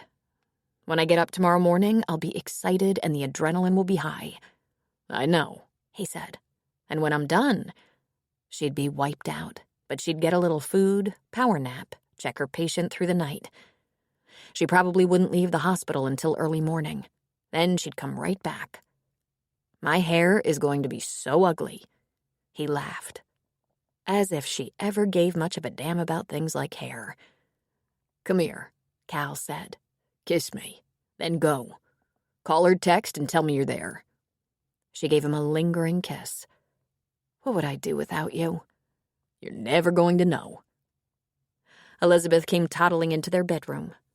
Mama, wait now. Maggie covered her little face with kisses. This was their routine. Maggie was one of several surgeons partnered with neurologists, physical and occupational therapists in the Denver practice. She spent 3 or 4 days a week in Denver. On easy weeks, she could drive 90 minutes to Denver, early on the first day and head home at the end of the third day. On more demanding weeks, like this one, she would spend 5 nights, often including pulling call in the emergency room. But this she was more than willing to do because there were a few things that made her heart beat. Her husband, her daughter, her profession. And she wanted to raise Elizabeth in the pristine beauty of the Rockies. When Finn got home from school, Rob was ready to go. They had both packed small bags. Finn argued that he could do this on his own, but Rob couldn't allow him to make this emotional journey alone. Sid and Dakota were in place to hold down the forts, both the pub and the home front, where Sean would be. Sid was tending bar and helping the assistant manager, Kathleen, while Dakota was at the house. They'd stay overnight with Sean. "There's lasagna and salad ready in the refrigerator," Rob said. "Try to convince Sean to eat some of his salad, and don't take it personally if you fail in that." "You shouldn't have gone to so much trouble, man," Dakota said. "I can cook. I feed Sid all the time. I usually get one of the cooks to throw something together for me to bring home if I'm pressed for time. You're all stocked up here. I don't know when we'll be back. Hopefully tomorrow night, but I brought a couple of changes of clothes on the off chance. Don't worry about it," Dakota said. "I go to work early on Tuesday, but I get off early, and Sid'll be here until she goes to the pub at noon. I'll take Sean to the batting cages after dinner, let him burn off some energy. Just make sure he's not watching porn." "Aw, now what are we going to do for fun?" Cody said, grinning. "Just take care of Finn. Check in and let us know how things are going, huh?" "Ready?" Finn asked, hefting his bag, looking at his dad. God, he looked so old, Rob thought. He looked more like a medical intern than a high school senior, soon to be a college freshman. Maybe it was the seriousness of the situation that had etched the lines of worry onto his young face. "Ready," Rob said. "We'll get something to eat when we get there." "I'm not hungry," Finn said. Dakota put a strong hand on Finn's shoulder. "It's going to be all right, buddy. I hear by the grapevine that my sister-in-law is the surgeon. She's a lot like your Aunt Sid. Brilliant and accomplished." "I know. Thanks, Cody. Try to think positive." "Man, I'm trying." "Let's hit it," Rob said. "We're going to have some traffic this time of day." Rob didn't want this for his boy, this kind of drama. Instead of going to prom, Finn and Maya stayed at her house that night, had a nice dinner with her family, watched a movie. When Rob asked him what movie, he couldn't even remember. This week, with finals done, the seniors would have their award ceremonies, announcement of scholarships, and college and ROTC placements. They'd have their senior skip day, a greatly anticipated day of messing around at the lake or on the rivers. Friday night was graduation, but Rob wasn't sure if Finn would take part in it. Finn might not be part of any of it. He'd asked Rob not to plan any celebrating until after Maya's surgery. He wanted to be sure things looked good before he shook off his worry and enjoyed all the perks, or being a new graduate. The high school was fantastic in their support. Finn's finals were done, his grades were in. He'd finished with a high GPA. "Maya said she'd get really pissed if I blew off the finals and finished badly," Finn said. So they were headed to Denver to sit vigil.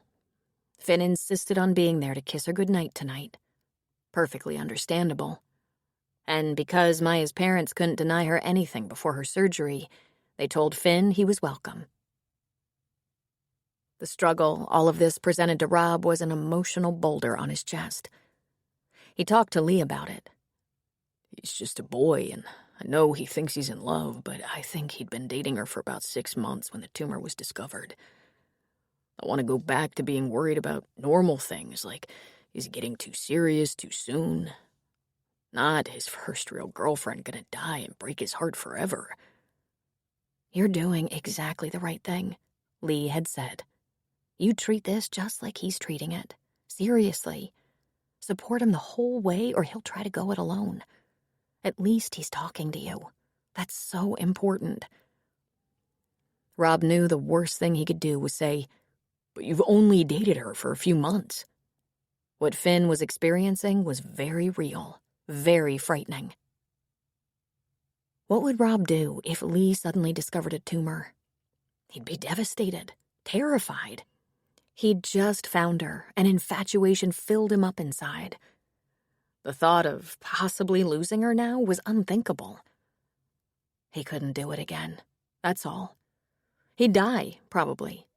In no time at all, she'd become the center of his universe. He was pretty concerned about that, actually.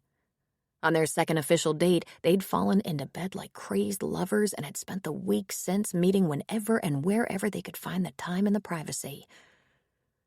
The part of him that felt 18 again was balanced perfectly with the part that thought, at last. It wasn't just the sex, though that was incredible. It was the way they were together, the way they could talk, the way they could understand. Take a break from the words, not the journey. This gentle tune is here to guide your mind towards stillness. Thank you for your time.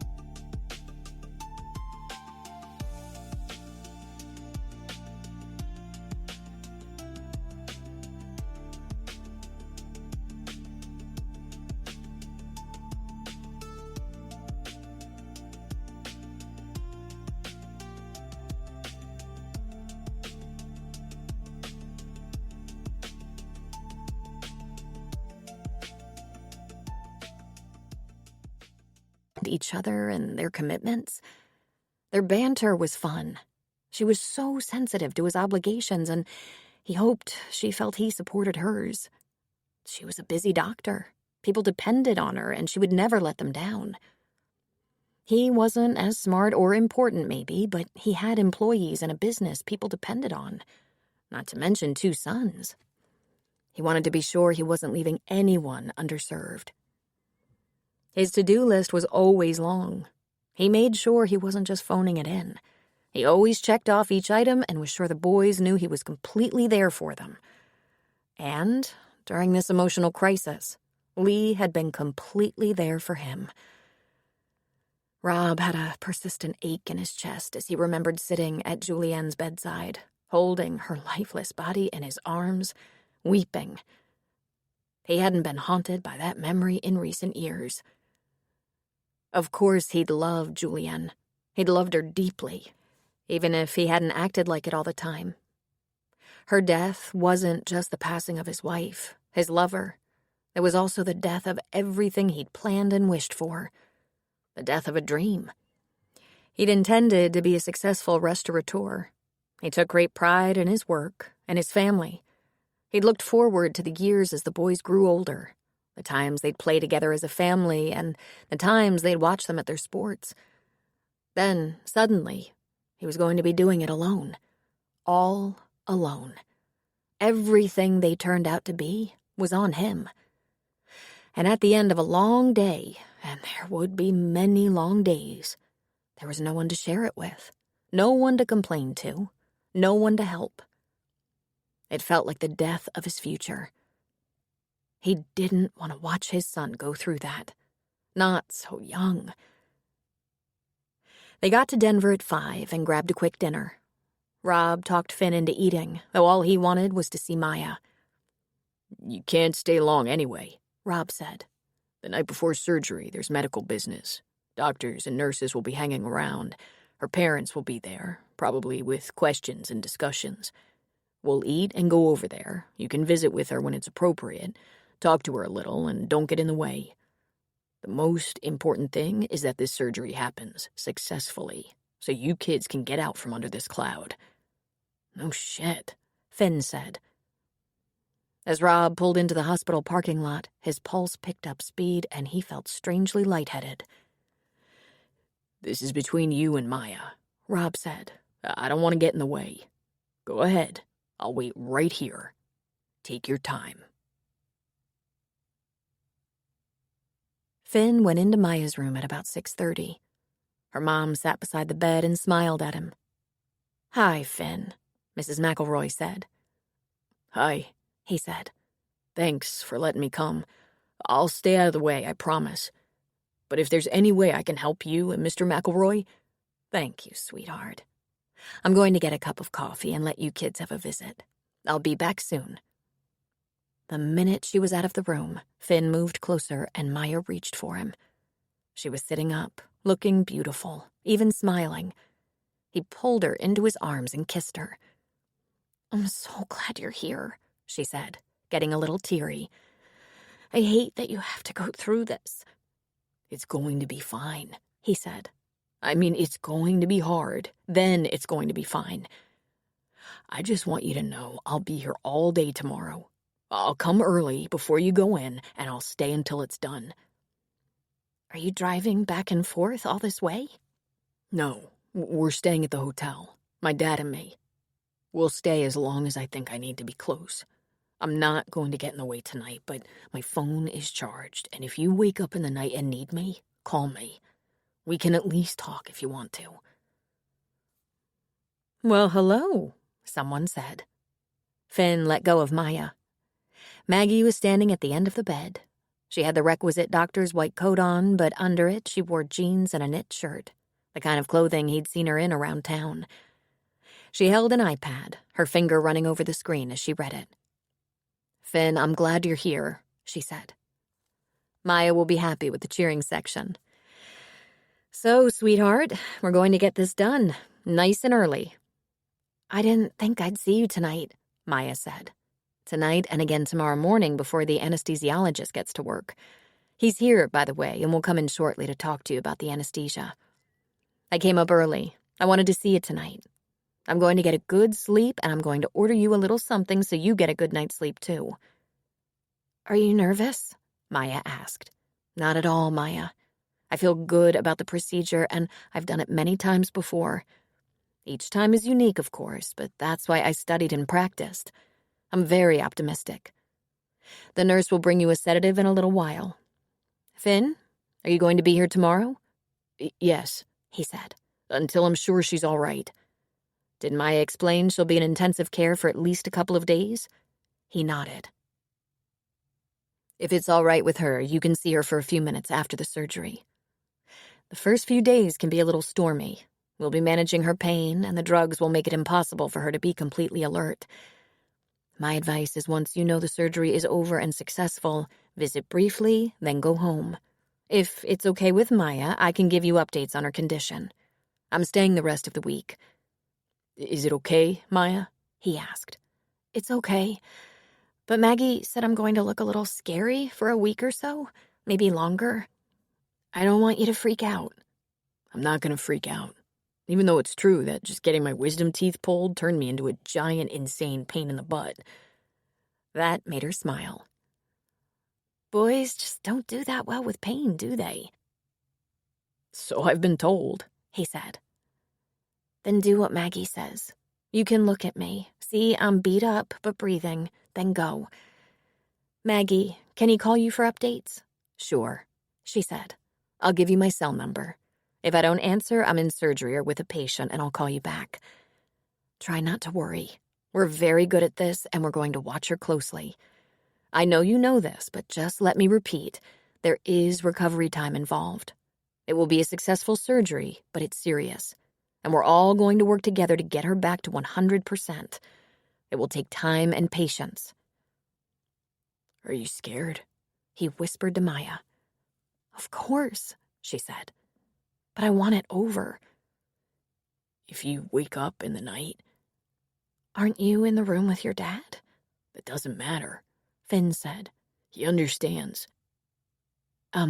Excuse me for eavesdropping, but I'm planning a pretty hefty sedative," Maggie said. "Both of you need to get some sleep." "What time are you starting?" Finn asked. "We'll take her to the OR at about 6 a.m. "I'll be here before that to give you a kiss for luck," Finn said. Finn didn't sleep well. It felt like a series of 15-minute naps through the night, and he picked up his phone to see the time many times. Maya didn't call him, and he hoped that meant she was resting peacefully. He was up at 4 before the alarm. He was at the hospital at 5. His dad stayed in the big foyer at the entry and told Finn to go up to the 3rd floor on his own. Rob didn't want to intrude. Maya's parents were already there, of course. He walked up to Maya's bedside. "Hi," he said. "Did you sleep?" "I did. Did you?" He shrugged. "I slept enough." "Well, I'm going to be asleep most of the day," she said. "Maybe you can catch a nap today?" "I'm not going anywhere. I'll be here when you wake up," he said. He gave her a gentle kiss on the forehead. "When Maggie says it looks good, I'll leave. I'll come back when you're feeling a little better. The weekend, maybe." Maya just smiled and said, "You're the best boyfriend in the world." "I'll probably turn rotten and take you for granted after you're all healed." She leaned toward him and whispered in his ear, "Who will get you through freshman English next year if you piss me off?" Maggie stuck her head in the room, iPad in hand, scrolling through notes. "Good morning," she said. "I see you had a good night. You're going to get a new hairdo, but don't worry, it won't be terrible or terribly obvious. We just want to make room for the incision. With all that wonderful long hair, you can probably work out a comb-over. I'll see you in the OR. You'll see everyone later. We're setting up for you now." Maya was wheeled up to the OR, and Finn and her parents followed. Then Finn staked out a chair in the waiting room outside the OR suite, and Rob joined him there. After an hour, Rob took a walk. He seemed more anxious than Finn. Maya's parents went in search of some coffee, knowing that the nurse in the OR would call them if necessary, but that Maya wouldn't be coming out for hours. Rob came back to check on Finn, then left again, going outside to use his phone. But Finn didn't move. Friends and even a couple of teachers texted him and asked him how things were going. Sid and Dakota texted. But Finn stayed right where he was. Rob insisted they go to the cafeteria for lunch, but Finn made fast work of a sandwich and went back to the OR waiting room. From his spot, he watched a lot of doctors, nurses, techs, and patients going in and out. When the day started, his mind was consumed with Maya's well-being and recovery. But as the day progressed, he was absorbed into the hospital atmosphere. Once, a man and woman, both wearing scrubs, ran through the OR doors, and just that action caused him to shoot to his feet.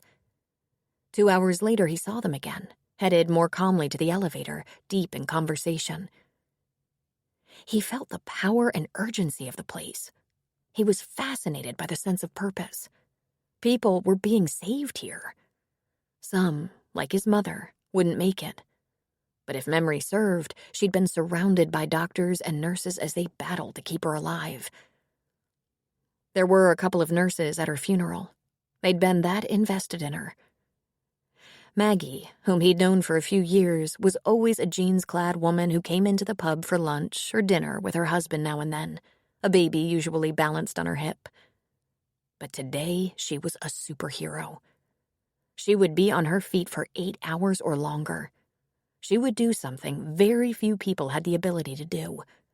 She would save Maya's life. And Finn thought, wouldn't it be cool if I was smart enough to do something like that? In many ways doth the full heart reveal the presence of the love it would conceal. Samuel Taylor Coleridge. Chapter 10.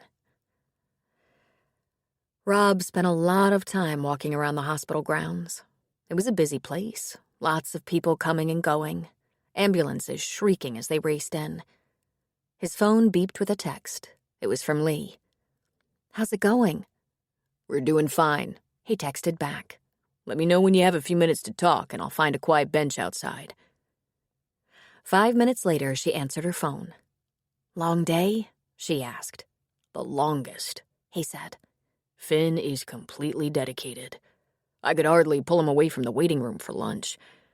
When I go back upstairs, I'll bring him a Coke. but he's holding up great. He got to give his girl a kiss before she went into surgery. And God bless Maggie. She told him he could see her later for a few minutes, but Maya wouldn't be up for much of a visit. She told him once he was assured Maya was going to be okay, he should go home and let them do their work. I hope he takes that advice. I don't want Maya worrying about how Finn's doing. It'll distract her and she'll need rest. I take it there's going to be a lot of pain. And a lot of really powerful drugs. What about you? How are you holding up? He let out a breath. Not as well as Finn. I hate hospitals. Lots of people do, she said. No, I really do. I can't sit in there. I go back to see how Finn's getting along, make sure he has food and drink, and get out. Last night when I brought Finn over to see her, I waited in the car, in the parking lot. Is it the smell? Does it make you feel sick? It's everything. But the smell is terrible. It's antiseptic. All the doctors and nurses. All the hospital gowns and IV stands. I hate it. Gee, that's such a nice hospital, she said. So beautiful. Are you afraid you're going to get germs or something? That's probably it, he said. My heart races. I break out in a sweat. Even my vision blurs. I'm not at peace in that building. Oh, Jesus, Rob. I think you're having a panic attack. Probably PTSD. I've never been in the military. No, Rob, you had a very bad experience in a hospital. Your wife. And I bet you haven't been back in one since. I had to bring Sean to an emergency room when we hit his head during football practice. He was 12. Did your pulse race then? She asked. Did you feel desperate to get out of there? Well, he'd hit his head. And you almost passed out in my clinic. PTSD? Sounds like it. But don't worry. It's going to be all right. This is harder than I expected. I wasn't prepared for this. I was a young father the last time I was in a hospital for a serious reason. Too many unpleasant memories. Too much thinking. I don't want Finn to have to go through something like that. I think it's making my blood itch. I have a low-grade headache and I'm sweating. I'm not really worried about Maya. She's in good hands. But I can't stay in there long. Anxiety? She asked. Big time. When Julianne was in the hospital, I didn't want to leave her side. I never panicked when it was actually happening, he said. Maybe something is wrong with me. Do you have chest pains or shortness of breath? No pain, but I get near the hospital doors and my heart pounds. I can feel my blood pressure go up. I guess I never thought about what it would be like to go back to a hospital. Here's what you should do. Find a comfortable place to sit. Breathe in through your nose to the count of 3. Breathe out slowly to the count of 12 through pursed lips. It'll help you relax very quickly. Then you should be calm for a while, long enough to check on Finn. I wasn't thinking of this possibility, but it fits. Your last experience was traumatic. You suffered a great loss. And I think you might have had a panic attack in my clinic when Finn cut his hand. I can't wait until the hospital part of this is over, he said. I bet you need one of those head massages right about now. I'm going to get through this and try to never do it again. Is it a phobia? It's just a panic episode, Rob. It's related to trauma and is going to pass. Are you okay when you're outside? Except for the part that dreads going back in there. Maybe you don't have to. Maybe you can text Finn and tell him where to find you after he sees Maya. My son is in there. I have to be sure he's all right. He might be feeling worse than I do. I want you to do the breathing I suggested. Relax if you can. And I want you to call me when the surgery is done and you know how Maya's doing. Will you do that? Yeah, sure. Sure. Before you start the drive home, please call me. Sure, he said. Thanks. I miss you, she said. It's going to be all right. He hung up without realizing he didn't even say goodbye. Then a few seconds later, he texted her. Sorry I didn't say goodbye. Thanks for everything. I'll call later. What a mess, he thought. He was so grateful to have a woman like Lee in his life, and so terrified of having a woman like Lee in his life. She had awakened such strong, desperate feelings in him. What would become of him if something happened to her, or to one of his boys? He couldn't even go in the fucking hospital without nearly passing out. He felt weak, not his body, his spirit. And he thought, I might be falling in love with her, and I can't. I can't do it again. It was 4:00 before a nurse came to the waiting room and said that Maya was out of surgery, but it would be at least an hour before she was conscious enough to see anyone. Possibly 2 hours or even longer. Did you call Mr. and Mrs. McElroy? Finn asked. Yes, they're speaking with the doctor. Is she okay? Finn asked. She seems to have come through nicely. Dr. Sullivan said it went very well. Oh, thank you, God, he whispered. Then he took his seat again, waiting patiently. He spotted the McElroys through the swinging doors to the surgery complex, but he waited to be told he could come in. His father stepped off the elevator and walked over to him. You okay? Rob asked. I'm fine, he said. She's out of surgery. I'll see her in an hour or two. I'm a little nervous. I hope she's not in too much pain. Want me to go downstairs and get you a soda or something? Water, maybe? That would be good. Thanks. The McElroys didn't come back out, and he had no idea where they were. An hour later, Maggie came to the waiting area, and Finn shot to his feet. It was a very positive surgery, Finn. Very clean, very contained, nothing out of the ordinary. The initial pathology report is that it's benign, not malignant. But they'll take a closer look. I think we got every little sliver of it. But our next MRI will tell the whole story. God, Finn said weakly. The idea of surgery for a brain tumor was so traumatic and intense he hadn't even thought about the possibility of cancer. Her recovery the next few days is going to be difficult. She's going to have a bad headache. She'll have 24/7 nursing coverage. But she's young, healthy, strong. She's going to recover just fine. Is she conscious now? She's in and out. I'll take you to see her in recovery before they move her to ICU, which is going to happen within the hour. Keep it brief. Then I suggest you guys go back to Timberlake. By tomorrow afternoon, she might be able to text you, but the nurses aren't going to let her spend a lot of time doing that. And she's not only going to be very tired, she's also going to take advantage of pain medication and sleep a lot. They'll have her up walking tonight. Tonight? Not a lot of walking. She'll start with a few steps, with assistance. Come with me. Let's go in. Maggie, is she scary looking? He asked. I mean, I can take it, but should you prepare me? Maggie shook her head. Nah, it's not scary. There's an IV, bandage, heart monitor, the usual gear. It's all precautionary. She's in good shape. Let's do this. Maggie, why do you look so good? You were in there 10 hours. Maggie smiled and shook her head. I think I could use a little work, but thank you for being so sweet. I got some fresh scrubs and brushed my teeth. I'm going to be staying here most of the night. I want to check on her until she's several hours post-op. I have a couple of much shorter procedures tomorrow. She turned and Finn followed her. They passed a lot of beds behind drawn curtains, and the action back here was even more interesting to Finn. There were doctors and nurses flowing through the large suite, a big curved counter in the center of a work area. Maggie pulled back a curtain and stepped close to the bed. Maya, are you awake? Maggie asked. Finn is here. She opened her eyes. She tried to smile, but her lips looked dry and chapped. There was an intimidating bandage, a fat section on the left side, gauze wrapped around her head to hold it in place. He touched her hand and leaned down toward her, speaking softly. Maggie said you did great.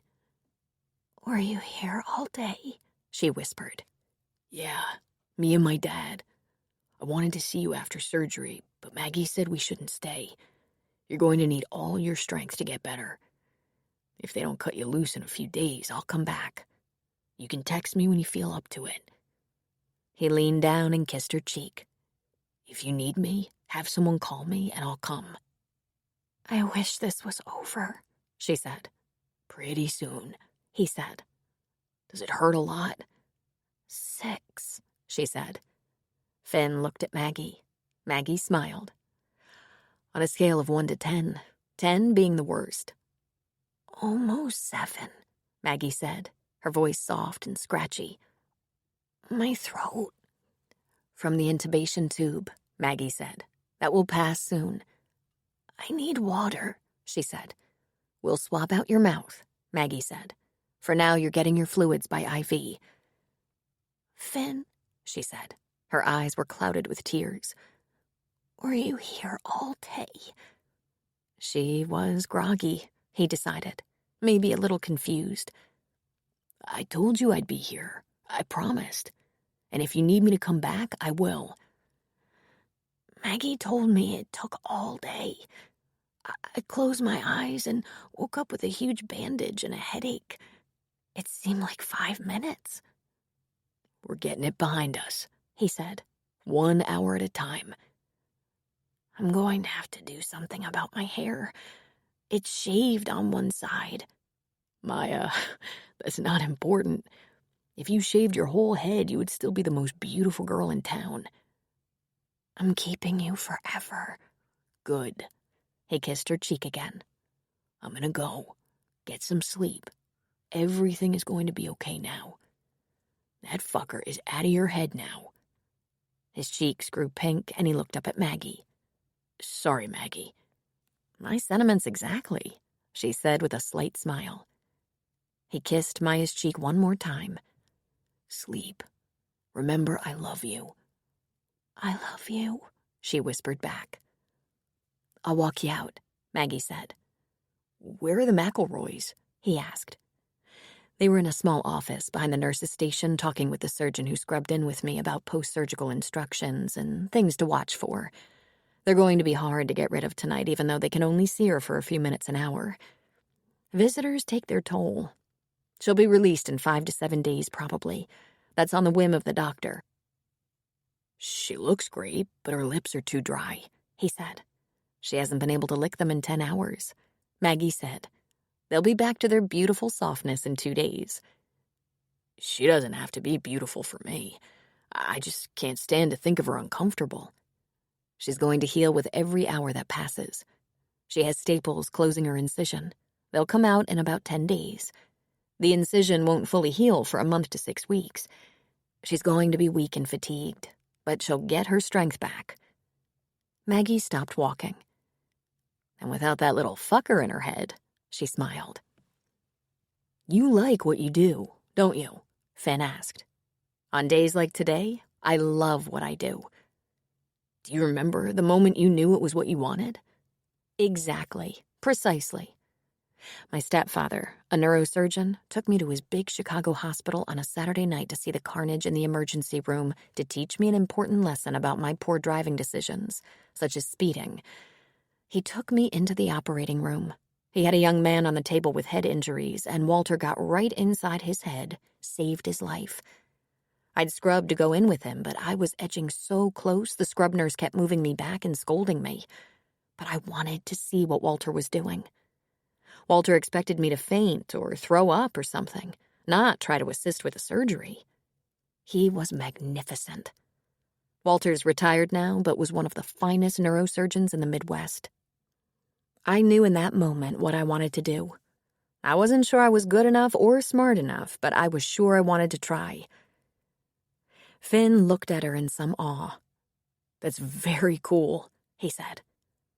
After today, it's going to be hard to just hand you a hamburger at the bar. Now that I know this you. We had a good day, Finn. And thanks for being so brave and encouraging. I really think it helps. She'd do that for me, he said. You and your dad should get some dinner and head home. Trust me, I'll take good care of Maya. Rob thought it might be for the good of all if he had an honest talk with Lee and explained that he should get his head together before they got any more serious. He texted her in the morning and asked if he could buy her lunch, and she jumped on the opportunity. My house? She texted back. That was perfect. He had a couple of sandwiches made to go and was in her driveway at noon. He decided they'd sit at the table with their lunch and talk. Really, he was no good to her if he couldn't even walk into a hospital and her life's work was in a clinic. Okay, he was doing all right with the clinic, but what if she got sick?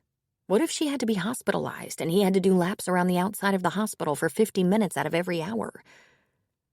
He held the front door so she could enter. Before it was closed behind him, she was in his arms, their lips locked together. "I take it Aunt Helen is away?" he said. "Yep," she said, her arms around his neck.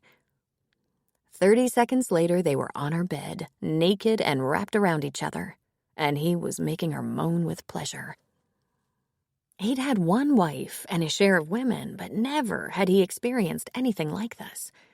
The second he touched her, he bolted into action. Hell, the moment he realized they were alone, he was ready. He hadn't been this spring-loaded since he was about 20. "I'm screwed," he thought. Then he buried his face in her neck to keep from laughing out loud. Screwed, indeed. He knew you don't make crazy love to a woman and then explain why you should back off a little. You don't have that conversation on the phone. You don't do it in a public place. So, since today was not the day to talk about it, he went after her with lust and power. Then he held her with loving affection while she caught her breath. He decided to rethink everything because the fact that he could deliver this pleasure to her made him feel like the world's greatest lover. Of all the feelings he'd had lately, that was way up there. She responded to him with such intensity that it filled him with testosterone pride. And when it was over, she always said something about never having experienced anything like that in her life. He feared he was going to find it impossible to back away. So he held her for a few minutes, told her how wonderful she was. Then he took her again. Lying satisfied in his arms, she whispered, "Oh, God, please don't let this ever end." He felt a pain in his chest. They only had a few minutes left to talk and eat. He told her about Maya, told her Finn slept all the way home, exhausted to the bone. And then it was time for her to get back to the clinic because there were patients who needed her. She slid the other half of her sandwich into her purse to eat if there was a break in the action. "This is an amazing diet," she muttered. "Cosmo should write it up." Things around Timberlake and the crossing quieted somewhat once Maya's surgery was over and pronounced successful. It was looking hopeful that there would be no complications in recovery. She was still in the hospital, and Helen had heard through Lee, who heard through Rob, that she was doing well, though she had some issues. "I've heard she's having a little trouble with balance and dizziness, not to mention pain and weakness, but that this is not considered scary. It may resolve itself, or she might have to work it out in physical therapy, which will follow," Rob had explained. The graduation ceremony took place, and Finn walked with his class. Apparently, he's a lot more excited about Maya coming home than about graduating, even though his grandparents came all the way from Florida, Helen said. Such adorable young kids going through something this dramatic. It's so terrifying. "Not if it turns out good," Sully said. "I might write about it," Helen said. "I've never written about a brain tumor before, and I have such good resources. What Lee can't tell me, Maggie can." "I finished your book, by the way," Sully said. "Did you enjoy it?" she asked hopefully. "I don't know if enjoy is the right word. There were times I had to put the book down before I couldn't sleep at all." "Oh, that's wonderful." "I better read another one right away." "Well, if it's painful for you." "It's not painful, it just makes my heart pound sometimes," he said. "They're not scary books," she said. "I mean, they're mostly not scary." "Helen, there was something hiding in that woman's closet while she was in bed. I had to check the goddamn closet before I could turn off the light." Helen laughed. "Let me ask you something. Just how many ways do you know how to kill people?" "Pfft," she said. "With Google, it's endless. I just hope no one close to me dies mysteriously and law enforcement looks at my browsing history." "Your what?" Sully asked. "Something crossed my mind," she said. "I know you're going to resist this idea, but maybe we should get you up to speed on the computer. I know you use a computer for reservations and daily business, but little else. And don't you think it's time for a phone?" "I got a phone. I got 2 phones. One in the store, one in the house. And I got an answering machine, too. When you offered to take a picture of the elk, what did you plan to use? She asked. A camera. You're not really hooked up, Sully. I'm leaving the day after tomorrow. When am I going to call you? Either in the morning while Enid and Frank listen to your conversation, or at night when you're in bed. If you have a proper phone, I can call you any time. I can text you. Hasn't Maggie kicked up a fuss about you not being able to send or answer texts? I got a phone, he said. If she wants me, she calls me. I live in a goddamn campground. Tisk, tisk. I didn't mean for you to get all pissy. I had one of those little flip phones for a while. It had belonged to Frank, I think. I hated it. That's because it's a terrible phone, Helen said. If you have a proper phone, we can communicate when I'm out of town. Day after tomorrow, he said, just as I told you. Are you staying for dinner tonight? Would you like me to? She asked. I have white fish, potatoes, asparagus, and a couple of tomatoes. You can invite Lee, of course. I love that girl. I'll call her and ask if she's interested. And will you have dinner here tomorrow night? Helen laughed. Sully, I think you're going to miss me. Aw, you already know I will. I'll shop for tomorrow night's dinner, Helen said. But I might have lunch with Lee tomorrow since I'm leaving for almost a week. I'd like to catch up. You two see each other all the time, he said. You live together. We don't actually see much of each other since I'm always out here and she's always working, Helen said. When we lived in different places, we talked every morning and evening, just for a few minutes, but we'd connect every day. When I come tomorrow, I'll bring you a couple more books. You don't have to read them, especially if they disturb your sleep. He shook his head and just chuckled. I can't figure out why your mind wanders to such places. You're such a sweet person, but Lord-dee, do you have a twisted side. Nonsense. I'm the kindest person I know. My first objective is to make the reader wonder. I love a good puzzle, don't you? My second objective is to make the reader love the characters, sometimes even the bad ones. And the third objective is to make them stay up very late to find out what happens next. I'm not ashamed of the fact that it sometimes causes a little insomnia. Helen and Sully had dinner alone both nights. Lee was keeping the later clinic hours the first night, and the night before Helen was to leave, Lee was at Rob's house for a small graduation celebration while his in-laws were in town. It included Sid and Dakota and a couple of Finn's friends. Lee had offered to ask Rob if Helen could come along, but Helen declined. I'm afraid my calendar is full. I'm going to pack during the afternoon, and I offered to make Sully dinner in the evening. But I won't be out late. I have an early start. While Helen put the finishing touches on her packing, she also made a casserole dish of stuffed cabbage leaves from a heart-healthy recipe she found online. She grabbed an avocado and a bag of mixed greens for a salad. She couldn't wait until the garden would provide some other vegetables to add to it. It would be her first time raiding the garden. It was almost June, and things were coming in nicely, promising a nice crop. Another 2 months, and she could get the entire salad from Sully's garden. I'm impressed, Sully said. Who knew I'd like stuffed cabbage? I don't have that many recipes that are dependable, she said. I was always too busy to putter in the kitchen, but I was capable of throwing together a meal. It's been a real treat having you on the grill. I had one in Chicago, but it was rarely used. And my stove was rarely used, he said with a laugh. What will you do while I'm away? I'll be kept busy getting ready for Memorial Day weekend. Some people will take a few extra days off with their 3-day weekend, make a vacation of it. Campers will start arriving this weekend. There'll be a good supply. But then, starting a week from now, it'll be mostly full for the rest of the summer. Tell me the truth, Sully. Will I be a little in the way? God, no, he said. I have a couple of the candidate kids helping out. I'm going to let them work the longer summer hours at the store. People are always welcome to the store porch and its electricity. They're welcome to the showers and laundry facilities, and the ice machine is on the back porch. But I'm not going to increase my hours.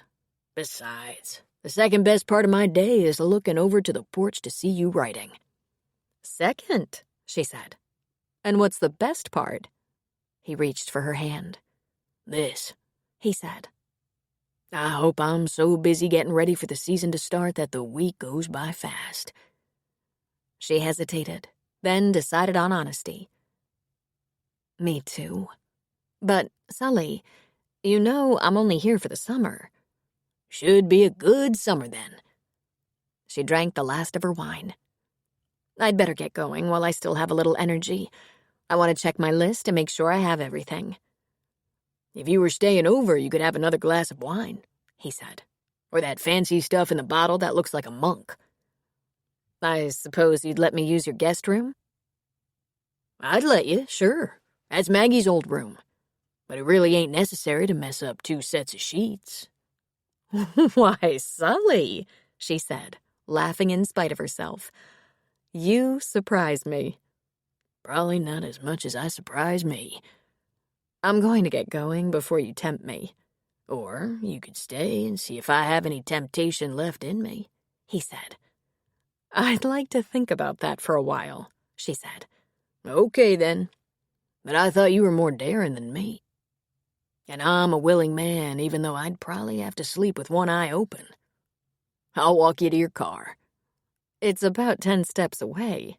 Then I'll take the 10 steps, he said. He grasped her gently on the arm, escort fashion, and guided her down the steps. When they got to her car, he hugged her. Please be careful, Helen. I think New York City is a dangerous place. Only on TV, she said. I know my way around a big city, and I'll be with people constantly. I'm going to give you a kiss goodbye, he said. Then he leaned toward her and gave her a peck on the lips. She was shocked, beyond surprised. She knew he was fond of her, of course, but she thought they would just be good friends.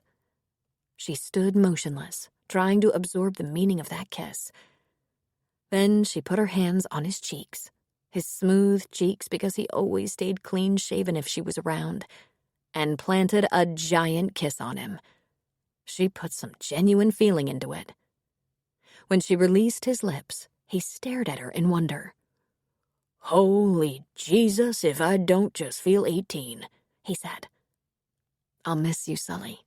I'll call you when I can. Okay, he said.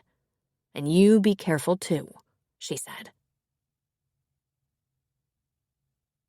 Maggie and Cal didn't get back from Denver until Saturday. Sully had dropped by their house on Saturday afternoon. And how's that little girl doing? Sully asked. Well, she's not a whole week post-op, so she has her struggles, but I'd say it looks positive. It's a challenging road when you've had your head cracked, Maggie said. My partner has stepped in and will look after her while I'm here. I expect him to discharge her in a day or 2. Sully played with Elizabeth for a little while, but when Maggie took Elizabeth upstairs for her nap, he cornered Cal. Cal, I need a favor, he said. Anything, Sully, Cal said. I need one of those fancy phones. The new ones that do everything under the sun, including taking pictures, making movies, and let you see the person's face when you're talking to them. I have that old flip phone Frank gave me years ago, but I don't even know where I put it. Well now, Cal said. This is quite a transition. What brought this on? I have a lady friend, and she likes to travel, and she likes to text, and she likes to stay in touch. Helen? Cal asked. Helen is a lady friend? What else would you call it? Sully asked, a little cranky. Cal cleared his throat. You want to come with me to buy this fancy phone? How long does something like that take? It's very efficient and boring, but we're going to have to go to Aurora, or maybe Breckenridge. I can do that with you right away. Just let me find out where there's a good phone store and the hours of operation. Want to do that Monday morning, while Enid and Frank can mind the store? Let's get this done as soon as possible, Sully said. I missed 3 calls from her already on account of I have to be near the phone in the store or house in order to get the call. I want one of those phones. Absolutely, Cal said. Thank you, Sully said. Tell Maggie I'll see her later. There are only 2 mistakes one can make along the road to truth. Not going all the way, and not starting. Gautama Buddha. Chapter 11. Lee had high hopes that once Rob came home from Maya's surgery in Denver, they would spend a great deal of time together. But there was graduation and his in-laws visiting, and Rob was very busy. For a moment or two, Lee worried that he'd rethought their relationship because he seemed busier than usual. Then he introduced her to his wife's family, and she sighed her relief. It was okay. Even though Rob didn't make a big fuss over graduation, at Finn's request, his late wife's parents wouldn't miss it. And of course, Finn's Aunt Sid and Dakota joined the celebration, such as it was. Lee, of course, didn't attend the graduation ceremony, but at least Rob included her in the dinner and introduced her as the woman he was dating. She met Grandma and Grandpa Spears. She was learning to accept the fact that as long as he had sons living with him, there would not be any long, slow nights together. Their grandparents tried to convince the boys to make a Florida visit, but they were beyond that now. Finn wouldn't dream of leaving Maya, and Sean wouldn't dream of leaving his baseball buddies. But even without any luxurious nights together, they managed a little time here and there. Lovely time.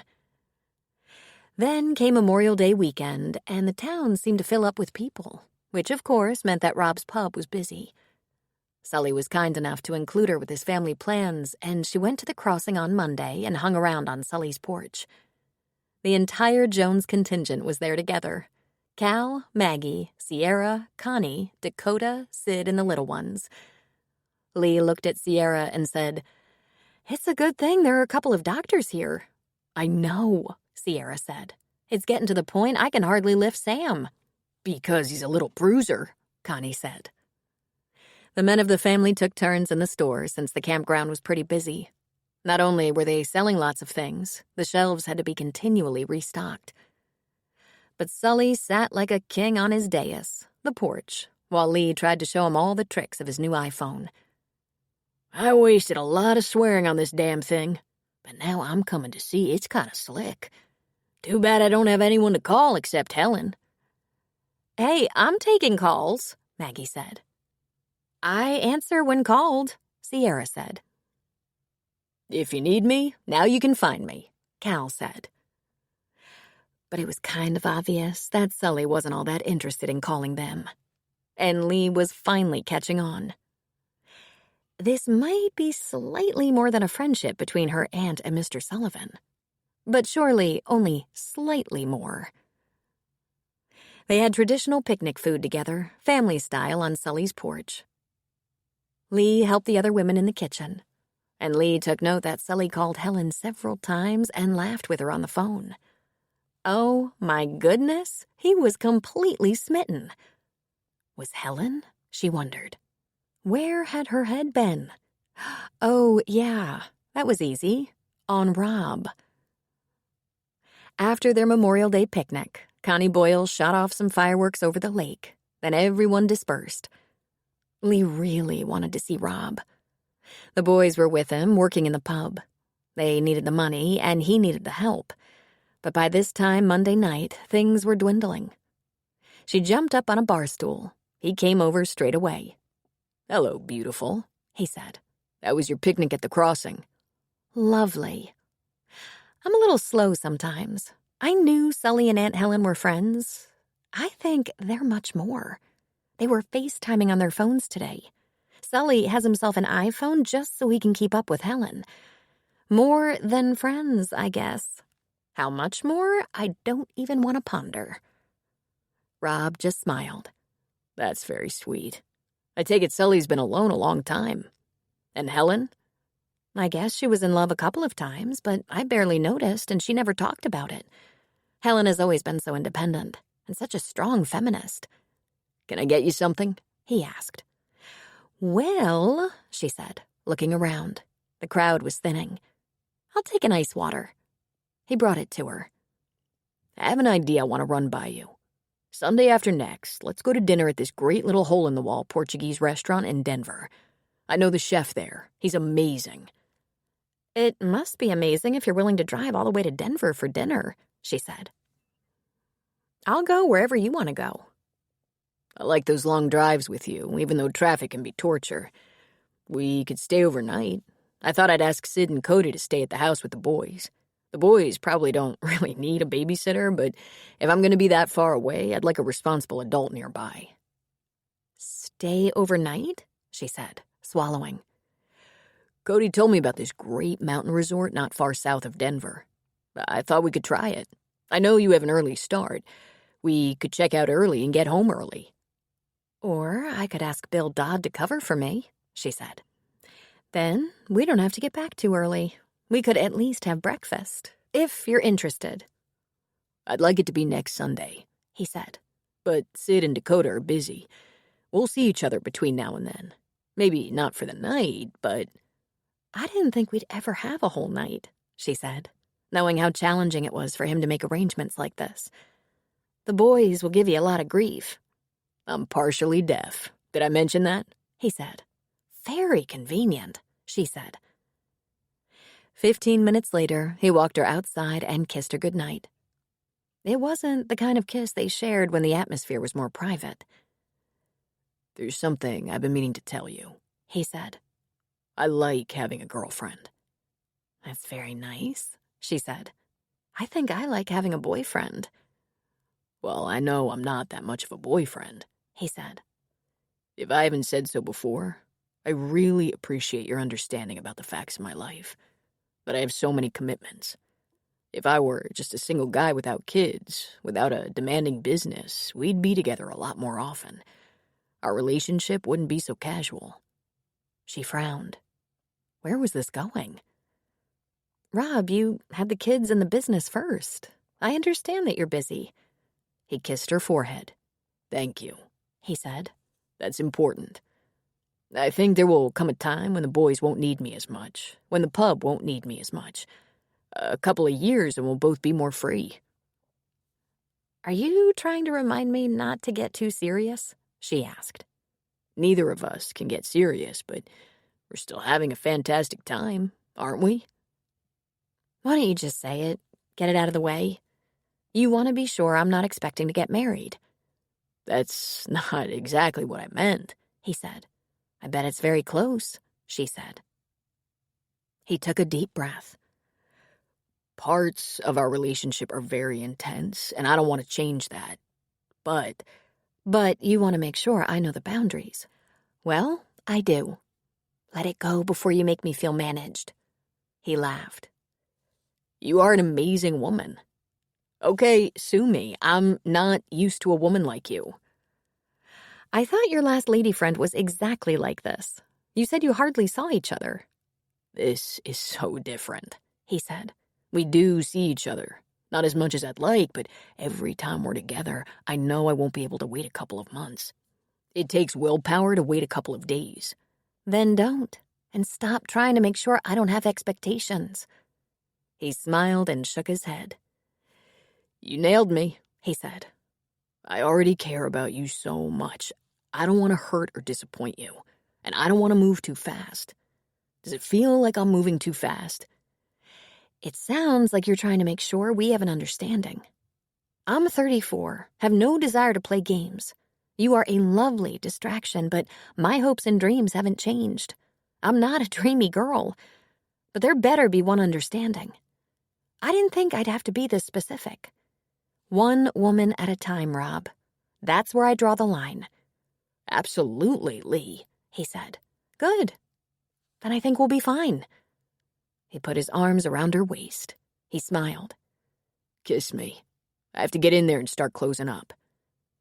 And that kiss held all the passion of their private moments. Relax, she said. I'm not going to trick you into marriage or trap you into a more serious commitment. Let's just enjoy this. No strings? He asked. Oh, there are lots of strings.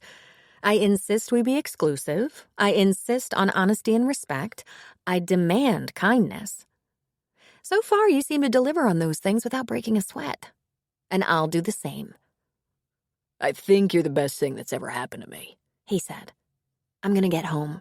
I think I'm a little tired and maybe a little sensitive. She gave him a quick kiss. Good night. Lee walked home, deep in thought. What is this? If I'm so wonderful, why isn't he looking for ways we can be closer instead of looking for ways to keep us in place? Commitment phobia? Trying to make sure I'm not looking for a proposal? Even though she thought she might be falling in love with him, she was smart enough to know it was still too soon for anything like that. There was just no mistaking a man who was feeling nervous that the woman he was dating was looking for more than he wanted to offer. Unsurprisingly, she had a restless night. She got to the clinic early, feeling a little tired. She was glad to be the first one there ahead of staff and patients. Looking for a distraction, she logged on her computer and scanned through emails. She found a message she never expected or wanted to receive. It was from Jay Holiday. She held her breath for a moment and then opened it. Dear Lee, I don't know what happened to the letters I wrote you over the years. The one time I called you, you hung up before I could talk. You probably threw the letters away. I just want to communicate. I made a lot of mistakes, starting with you. It was probably PTSD from the war that made me do something so stupid. It took me a few years to realize I had a lot of PTSD issues. I should never have let you get away. I thought of you every day since we broke up. I'm single again, and my mom tells me you're still single. I'd just like to see you, talk to you. I'm going to take some time off and come to Timberlake. That way you can't throw away the letter, delete the email, or hang up. Because I've never gotten you off my mind. I think I still love you. Love, Johnny. Timing had always been Johnny's weak suit. He couldn't have picked a worse day or time to pull his crap. Single again? As she recalled, whenever he was alone, he got in touch. That alone pissed her off. She'd always ignored him. But Helen was in contact with Dottie Holiday, and she would have made sure Dottie heard about how well Lee was doing. PTSD? That would explain a few things, though Johnny hadn't been stationed in a particularly dangerous place. He'd worked in supply on a big, well-protected base, and at the time they were Skyping and emailing, he always claimed to be incredibly bored. The idea that this man, who wasn't capable of a long-term commitment, thought he should come to see her was pathetic. She answered his email. Dear Johnny, I'm sorry to hear you're single again. I'm sorry to hear you discovered PTSD issues and that they caused you to make bad choices. I hope you've gotten help with that. But our relationship ended years ago. We went our separate ways, and I'm not willing to take one step back. I wish you well. I'm in a relationship. Don't come to Timberlake to see me. You'd be wasting your time. Best, Lee. Then, for no reason she could identify, she started to cry. Lee couldn't remember the last time she cried. Oh, she cried when she read certain books, watched a sad movie or something, but she never cried for no reason. She was long over Johnny. If there were lingering feelings there, they bordered on anger, not disappointment. In fact, she was more likely to fear those old feelings rather than be tempted by them. And yes, she was falling for Rob, but that was so irrelevant. She only wanted a man who wanted her as much as or more than she wanted him. A man ready for such feelings. She was happy. She'd never been this happy. She had a good man in her life, rich intimacy, her only family here with her, a nice little practice, friends. Still, she cried. Helen returned after Memorial Day weekend. She had dinner with Sully at the crossing just about every other night. Sometimes Lee joined them. The June sun was staying up later each day, but she still lit a candle on their porch table. The garden was beginning to offer up its bounty. The lettuces were coming in strong, the root vegetables were still small but delicious, and tomatoes were growing. But their best tomato harvest would come in July and August. Sully had a healthy asparagus bed that came in early. Rhubarb was up, and Enid was making bread, cobbler, and muffins for the store. They were a few weeks away from good-sized zucchini and cucumbers and yellow squash, but even the early small ones were delicious. She looked forward to the end of the day when they would have a walk and talk. Then she would go to the garden to harvest. Scallions, radishes, beets, leeks, beans, eggplant, and melons were yet to come. You enjoy that garden, Sully said. It's like having a produce stand in the yard. And you never had a garden? Sully asked. Oh, hell, Sully. I worked 2 jobs and was a single mother. I was a little panicked about Lee's college costs. First, it was like pulling teeth to convince her she had to complete her education. Then, I couldn't get her to stop. How'd you afford all that college? I saved ahead of her going, for one thing. Then there were loans, grants, and scholarships for medical school. A few years ago, we dispensed with the last of the loans. Between the 2 of us, we managed. She laughed. I'm a miser. You might as well know it. I'm not, Sully said. I just have no cause to spend money. Do you have anything saved? She asked. I don't mean to pry, but are you prepared for your old age? In a way, he said.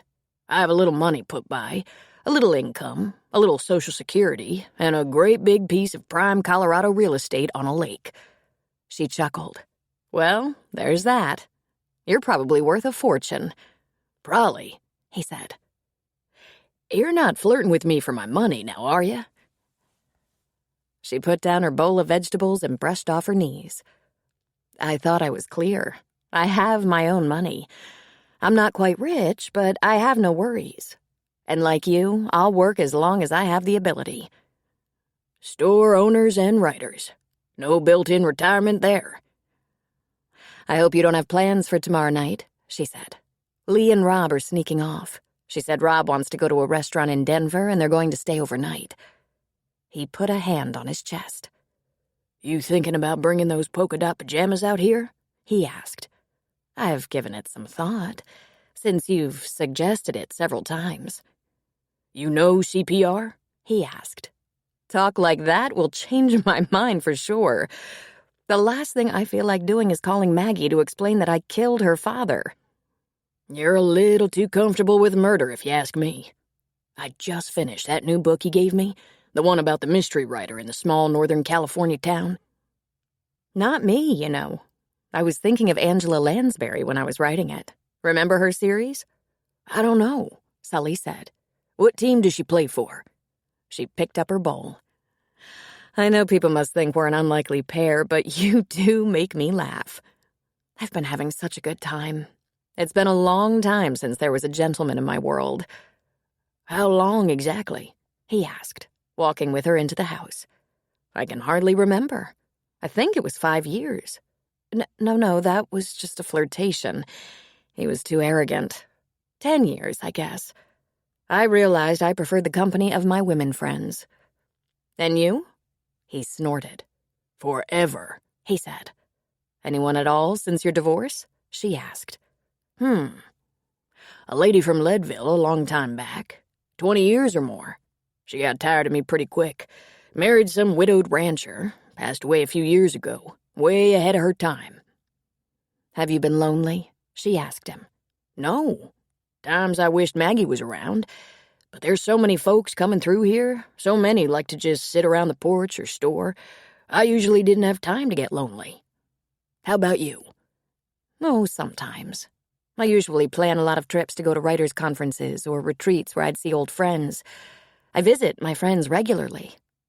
I found if I spent too much time completely alone, I got less work done, not more. I could get distracted by too much quiet. But I'm getting quite a lot done here. Want me to put that fish on the grill yet? Not for another half hour, she said. How are your new hours working out? He'd begun working regular hours, starting at 8, leaving at 6. Some of his regulars were surprised he wasn't always in the store, but they adapted. One brave soul asked him if he was feeling good. He asked why his hours had changed, and Sully said, Because I have a woman friend and we like to eat dinner together, just like the rest of the world does. To Helen, he said, I should have done it years ago. They puttered around making dinner together. Helen washed the stuff from the garden. Sully cut up the broccoli and wrapped it in foil along with a little olive oil, pepperoncinis, onions, and mushrooms. Then, before heading to the grill with his fish and vegetables, he kissed her cheek. Let's think on how we can make tomorrow night's dinner special. Okay, we'll talk about that. Lee realized she'd been a little moody for a couple of weeks, and there was really no explaining it. She was counting on her little escape with Rob to set her right, starting with the drive. They talked all the way to Denver. He told her all about discovering this little Portuguese restaurant, getting to know the immigrant chef and his family, becoming an admirer. He tried to get there twice a year, but made it at least once. He usually went alone, but occasionally took the boys. They held hands as he updated her on Maya. She'd been home now 2 weeks, and while she still had her recovery issues, Finn was obviously more relaxed. He spent a couple of hours with her every day. Her head was shaved for the incision, so she parted it on the other side and covered the scar with her long, beautiful hair. She was still fatigued, probably as much from the hours of anesthesia as from the procedure. Her doctors said they were very pleased with her progress. Lee was so relaxed by the sound of his voice, by his gentle way of telling her everything happening in his world. She began to doze. She suddenly snapped awake. "Oh, God, I'm so sorry," she said. He chuckled and squeezed her hand. "Sometimes I just go on and on." "No, I was listening, and your voice just lulled me." "I love your voice. Plus, I spent much of the day at the clinic catching up on paperwork since it was closed and quiet. Paperwork always makes me tired, probably because it's so boring. I was so excited about tonight, I might have peaked too soon. I promised to stay awake the rest of the way and through dinner," she said. "Go ahead and have a little nap," he said. "You're in good hands, and I'll make sure you get a good night's sleep tonight." "Oh, I know you will," she said. Their dinner was lovely. The chef was welcoming and excited to host them. The resort where they stayed was lovely, too. There was less talking and their usual wonderful lovemaking. Lee was in heaven and definitely not moody. She curled up against him and admitted to herself she was so happy. This, she thought, was good enough. She could be satisfied to have this lovely man in her life, even with all his complications, for years. She laughed softly against his chest. "What's so funny?" he asked. "It's really not funny," she said. "I was just thinking, you're the perfect guy for me. I'm very happy. I think you meet all my needs. I hope I do the same for you." "Ho ho," he said, pulling her closer. "And then some." Helen felt the bed dip, and she opened one eye. Sully was shuffling off to the bathroom. She glanced at the clock. It was almost 6, and she sat up. He came back to the bedroom. "Oh, Helen, you don't have to wake up yet. Sleep in. I'll make you some breakfast when you're up for real." "I'm ready to get up. I have things on my mind." He sat on the edge of the bed. "Let's get it out," he said, like a man expecting the worst. "Last night was lovely, and I slept so well. I'm not good at sleeping with anyone, but I slept very well." "I get up a lot," he said. "Twice," she said. "I took advantage and got up myself." "And I snore." "I only had to put a hand on your back and you quieted at once," she said. "The real question is, how did you sleep?" "I'm not sure," he said. "I feel better than I have in about 40 years, and I'm sure not tired. You stay so still when you sleep. I thought about putting a little mirror under your nose to see if you were breathing." Helen laughed. "I don't thrash around much, but I have that issue with getting hot on and off." "I was aware of that," he said. "Helen, I'm not a young man, but you knew that." "You're actually perfect for your age," she said. "I felt so comfortable with you." "Sully, I had a good time." "Will you ever stay over again?" he asked. "I imagine so," she said. "If Rob and Lee have another getaway?" "I'm 62 and she's 34. I should think by now we can be honest with each other. I have no criticism of her sharing a night with her gentleman friend. We're all responsible adults." He leaned over and kissed her forehead. "We don't have to be worried about birth control, do we?" And they both laughed. "I wish, mostly for your sake. I could have met you when I was younger. Don't, she said. We manage just fine at our ages. It may not look very pretty, but it obviously still works. Whew, he said, a shudder running through him. I'll be honest with you. I wasn't sure it would. Do you suppose we could have a walk this morning? She asked. I have to have a cup of coffee first, he said. Old dogs, new tricks. Okay, I'll be patient. I'll make the coffee in the kitchen, he said. Then we can go for a walk before I open the store. In fact, Enid might beat me to it today. Should we act as if I just got here? Why do that? I'm kind of proud you stayed the night. Of course, I don't intend to divulge, but I don't see the need to make up any stories. Good.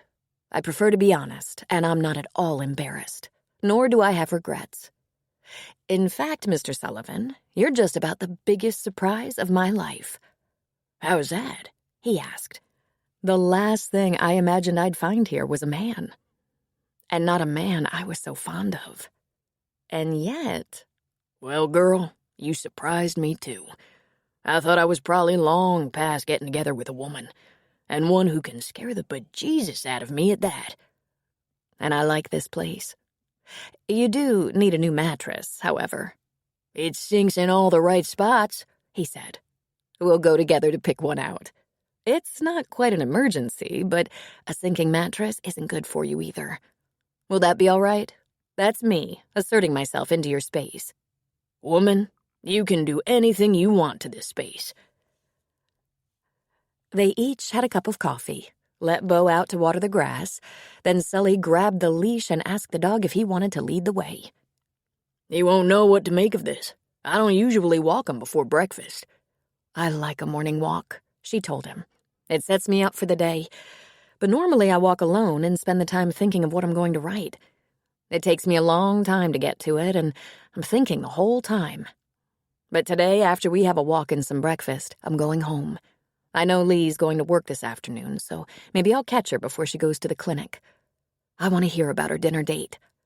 Think she'll tell you? It doesn't matter, she said with a laugh. One look at her face and I'll know. And will you tell Lee about our dinner date?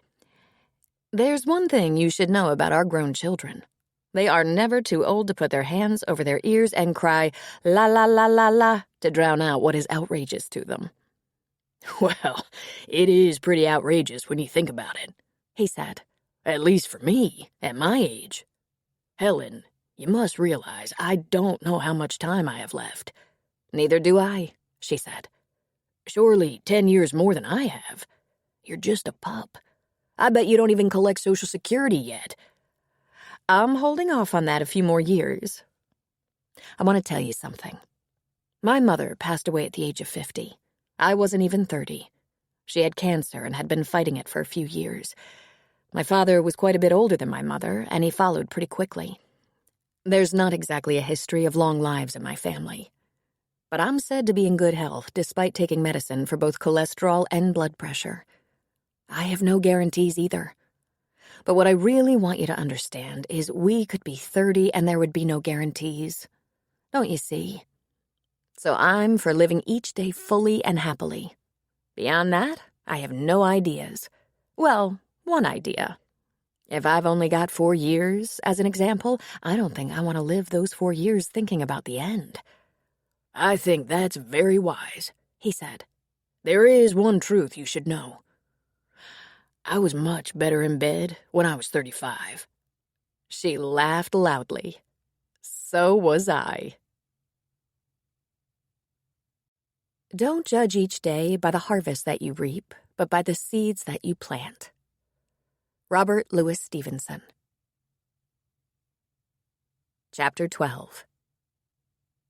It was early in the day, and the urgent care waiting room held a few occupants when Sierra Boyle waddled in, her fist pushing into the small of her back. Behind her, Connie was holding 1-year-old Sam on his hip. Sierra went to the counter, which was manned by Gretchen. "Hi, Gretchen," she said, signing in. "I have a terrible backache. I might have strained it lifting Sam.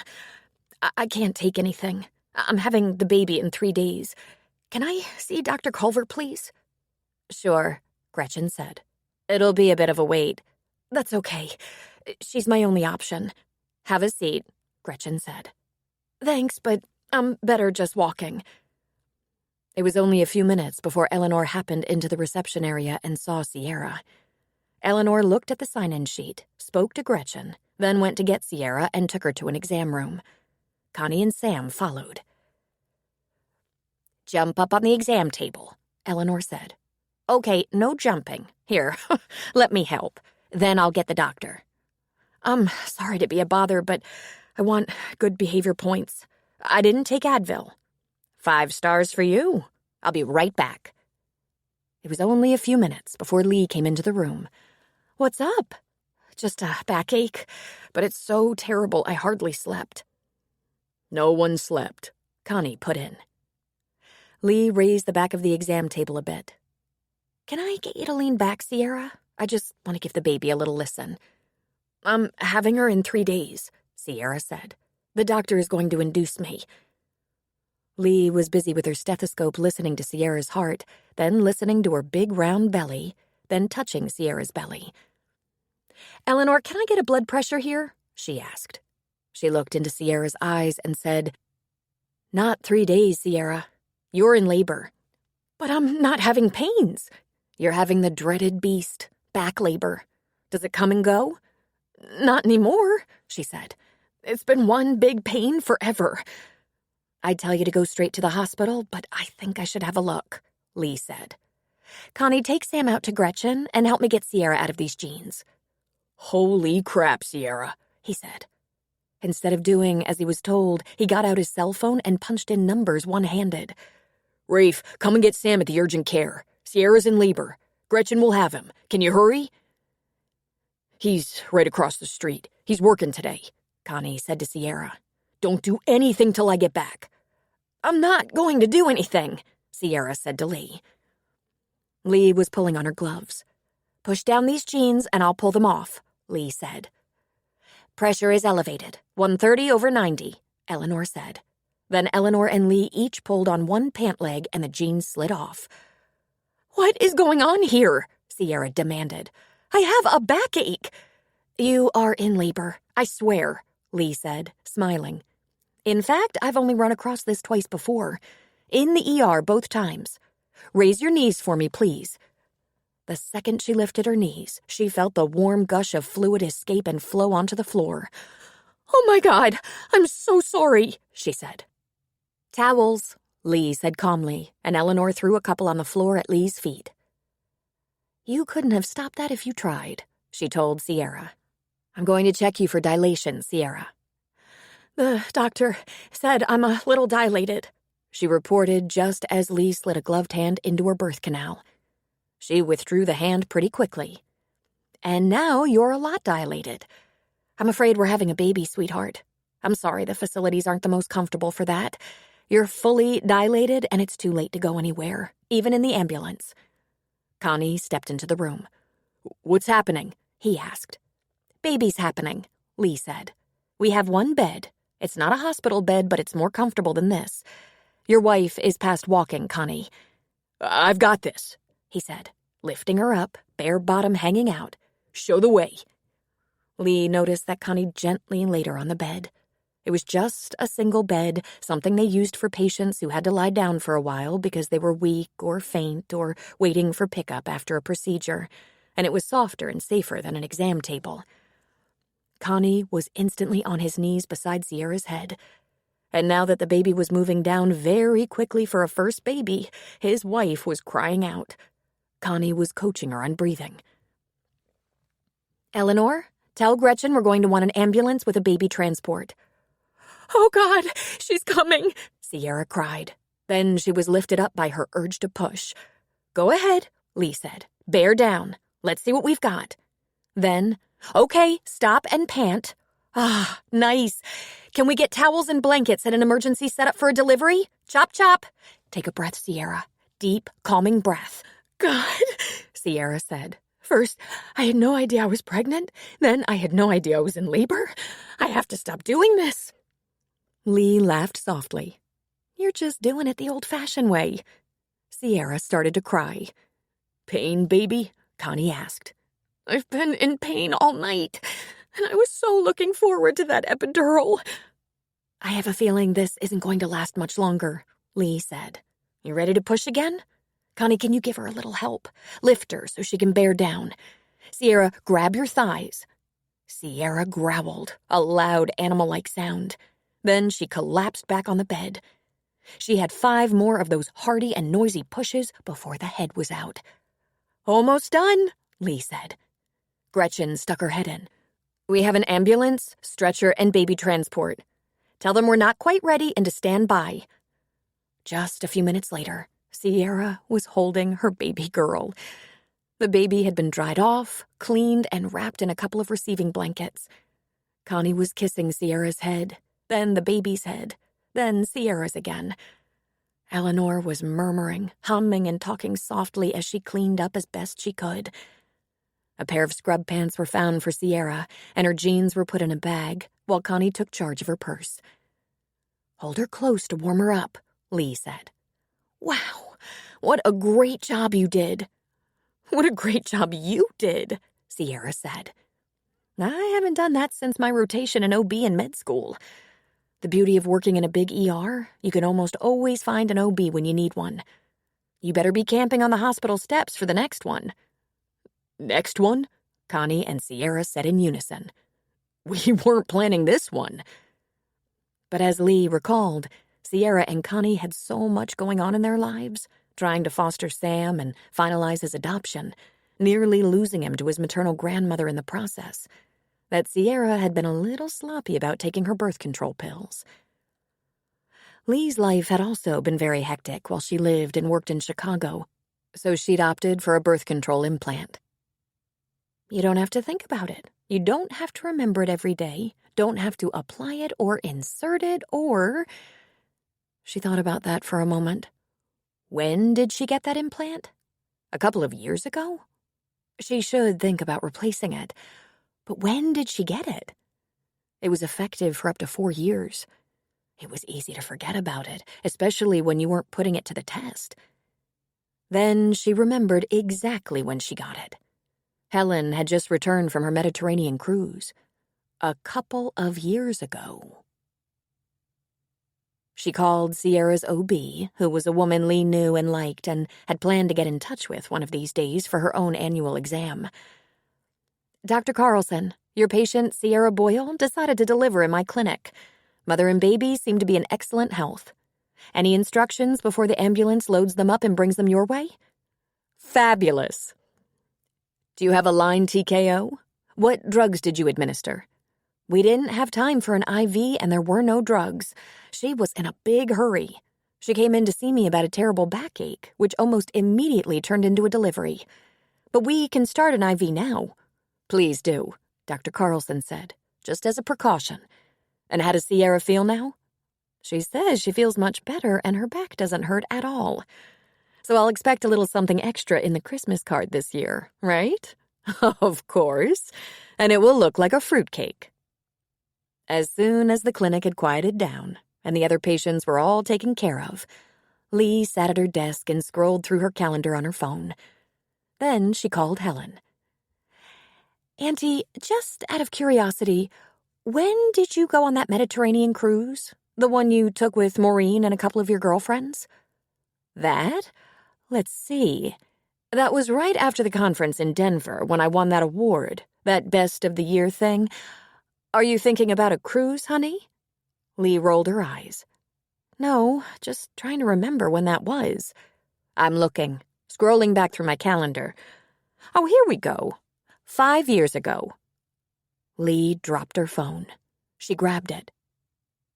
That long ago? I thought it was a couple of years ago. Did you go on 2 cruises? I went on one a couple of years ago with Marty and June, but that was down the South American coast. Oh, God, she said. What's the matter, Lee? I'm, looking for the perfect vacation, and I can't remember which one you raved about most. Not those 2, Helen said. I was partial to the river cruise, the European river cruise. That was the best. I can get you the information if you like. Yes, she said. Yes, please. They said goodbye, and Lee let her head fall to her desk with a soft bang. She resisted the urge to keep banging it. She thought it was a couple of years, 3 years maybe.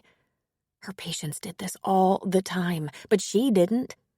Her patients always thought their last mammogram was last year until you got the imaging records and it was 3 years ago. That pap smear? Maybe 2 years ago, they would say. How does 6 years sound? She would ask. And the dreaded colonoscopy? I just had it 5 years ago. No, it was actually 12, according to your chart. It's past time. You're going in. Prepare to prepare. No one remembers when they last had their teeth cleaned. Did I get a flu shot? Yeah. Wasn't that about a year ago? Try 2. If it weren't for Roots, they wouldn't know when they needed hair coloring. The car goes in when the warning lights go on. But Lee was a doctor, smarter and more responsible than the rest. Yeah, doctors are the worst, she heard her mentor say. How did this happen? When she was in Chicago, the imaging center and her gynecologist's office would notify her that it was time. But she changed doctors and then she moved. She notified her doctor's office that she was moving and would be finding new healthcare providers in her new location. A year ago. Doctors' offices weren't reliable with reminders. They would either never send a reminder or keep sending one for 20 years after you've informed them you changed doctors. It should come as a red postcard, she thought. Your implant is losing power as we speak. And since their STD screenings had come back negative, she and Rob had not bothered with condoms. This can't happen, she said to herself. I will it not to happen. She waited until Gretchen was taking out the trash and Eleanor was busy telling Bill Dodd about the excitement of Sierra's delivery. She went to the medicine cabinet and pilfered a pregnancy test. She would take it home. The good news was Helen was having dinner at the Crossings, and she'd had dinner with Lee the night before. The bad news was Rob said he might sneak away from the pub for a little while. She thought the intelligent thing to do would be to wait until after seeing Rob to pee on the pregnancy stick. She wouldn't be able to keep from telling him. She'd tell him either way. Tell him she'd been so terrified, or tell him that, damn it all, they had a problem. She was doomed. She was also pregnant. Ah, shitballs, she said out loud. She headed for the shower. Well, she thought as she stood under the warm spray, things were starting to make sense. She was a little touchy, oddly fatigued, and, she touched her breasts, a little sensitive, and headed for one of the most difficult conversations of her life. Without wine for courage. At about 7, Rob texted. Have you eaten? I can bring something from the bar. She wasn't hungry, and she didn't think she would be for a while. She declined his offer, and he came over straight away. As usual, he scooped her up into his arms and kissed her passionately. When he probably would have pointed her right to the bedroom, she said the most hated words in the entire English lexicon. We have to talk. Oh boy, he said. I'm pregnant. It's entirely my fault. I made a mistake. I was relying on an unreliable birth control implant. Unreliable because, for lack of a better word, it had expired and I didn't realize it had lost its effectiveness. Or maybe it was never very effective, but I wouldn't know because, until I met you, it has never been put to the test. So, here we are. He backed up and sank slowly to the sofa, elbows on knees, his head in his hands. Then he lifted his head. And Helen? Not back from dinner yet, she said. When did you find out? 2 hours ago. A series of medical events at the clinic made me ask myself, when did I get that implant? And is it time for a new one? In checking, to my absolute shock, I'm overdue. Really, I hardly ever thought about it, and when I did, I remembered it as being about 3 years. It was actually over 5. It's effective for up to 4 years. I've had so much going on, and until you came along, there was no sexual activity, so—" "Holy God," he said. "Listen, I know what you must be thinking," she said. "That I'm an idiot. I am, but I'm not devious. This was a complete accident. I wasn't planning a family. I've been very happy with things just as they are." "Do you have a plan?" he asked weakly. She cleared her throat. "Yes. In about 2 months, I'm moving to another state, and no one need ever know." "What? Stop that," he said. I wasn't prepared for that particular question. Oh, God, I just found out, Rob. Just. I haven't decided on anything yet. I thought the first order of business was to inform you. "And no one else knows? Even Helen?" I'm not in the habit of keeping important things from Helen. But no, I haven't told her yet. "What about the doctor?" I haven't seen the doctor, she said. I'm a doctor. The symptoms I was ignoring are real, and the pregnancy test confirmed. God damn it! We should have been using condoms. I've never taken a chance like that before, but you were using birth control, and the blood test showed no STIs, and you know what I mean. I'm not sure I do, she said. Can you be more specific? It was just us, he said. It was so good. Indeed, she agreed. Au naturel was always good. Who knew it was risky? I know this is a complication you don't need in your life, and I'm sorry. I made a mistake. You don't have to say that, he said. I was a very willing participant, and took no more precautions than you. He shook his head. I was a runaway train. Every time. And so was I. Lee, is it even possible for you to keep this from Helen for a while? I know you're close, but at least until you see a doctor and we have a chance to think, to talk, to work through all the possibilities. Yes, she said. Yes, I think so. I'll be honest, when I realized the truth, no immediate plan popped into my mind. I sure didn't grin and think, oh, goody, a baby. And I'm absolutely crazy about you. But we don't know enough about each other to do something as insane as get married. Marriage is serious business. Yeah, well, so is having a family, he said. That's why I think we need time to think and talk. How pregnant are you? She sighed. I have no idea. I'm guessing just a few weeks. I'm going to call the doctor and set up an appointment. I'm going to call in a favor. I'll have an ultrasound right away.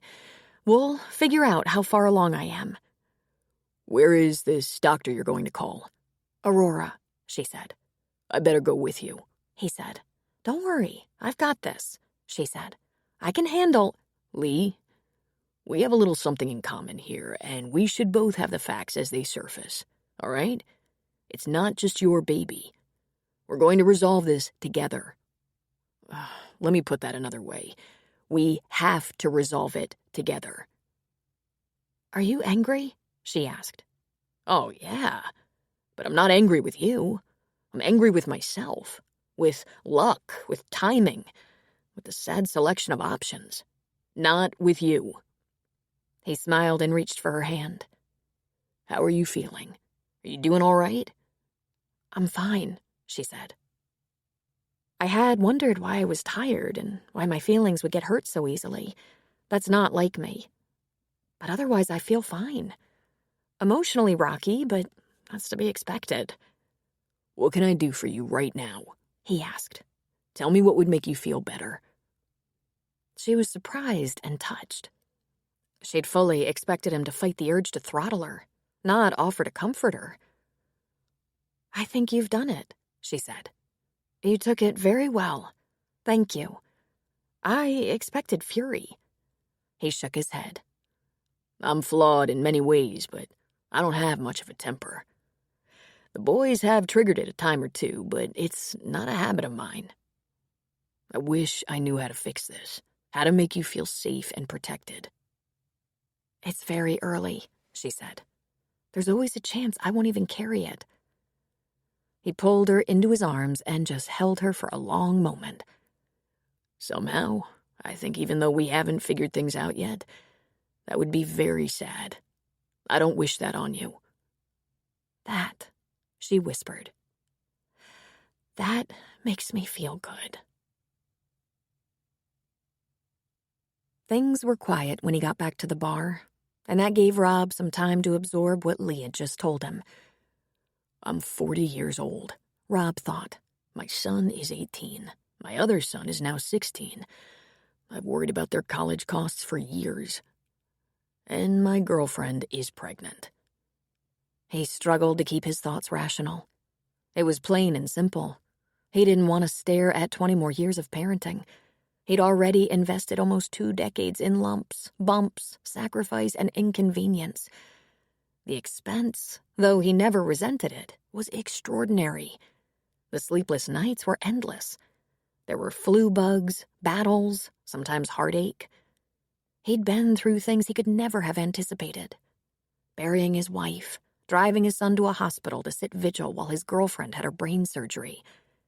He'd worried, feared, and a time or two wanted to kill one or both of his boys.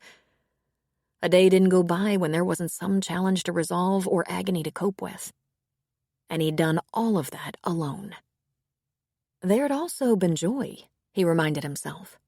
Pride and laughter and a love so deep and strong. His children felt like part of his body, a portion of his very heart. He couldn't even fathom the idea of losing one of his boys. That would kill him. They'd grown up straight and tall and strong. They were smart. Even that screw-off Sean, who didn't bother to apply himself at all. He didn't regret 1 second of having his sons. Not 1 second. But he and Julianne had been together for 4 years when Finn came along. She was ready for children before he was, but he had no real resistance to the idea. And, of course, the second he'd agreed, boom, she was pregnant. Apparently, he had a real gift there. After Sean was born, they talked about a vasectomy. They put it off for a while because Julianne wasn't sure she was done. She'd been lobbying for a little girl. He thought 2 was plenty, but she was such a wonderful mother, and if 1 more made her happy, he probably would have gone along with it. After all, she took care of almost everything. But then, when Sean was only 6 years old, her heart gave out, and there was no need for a vasectomy. Until Lee, his encounters with women had been rare. There was a reason for that. Lee was different. From the first moment he touched her, she set off a fire in him that was impossible to ignore. He loved everything about her, everything. Other women he knew, women he dated, were perfectly nice, attractive, smart, and personable. He had a good time, but he felt no urgency. He had to try not to see Lee every day, and it was difficult. He didn't want to put the rush on her because that would set up expectations he wasn't sure he could live up to. After all, he wasn't making up all the crap about being a single father business owner. He rarely got to spend the evening at home, his feet up, TV on. But the fact was, he was crazy about her. Was that love? He wasn't sure. He hadn't put a name to it.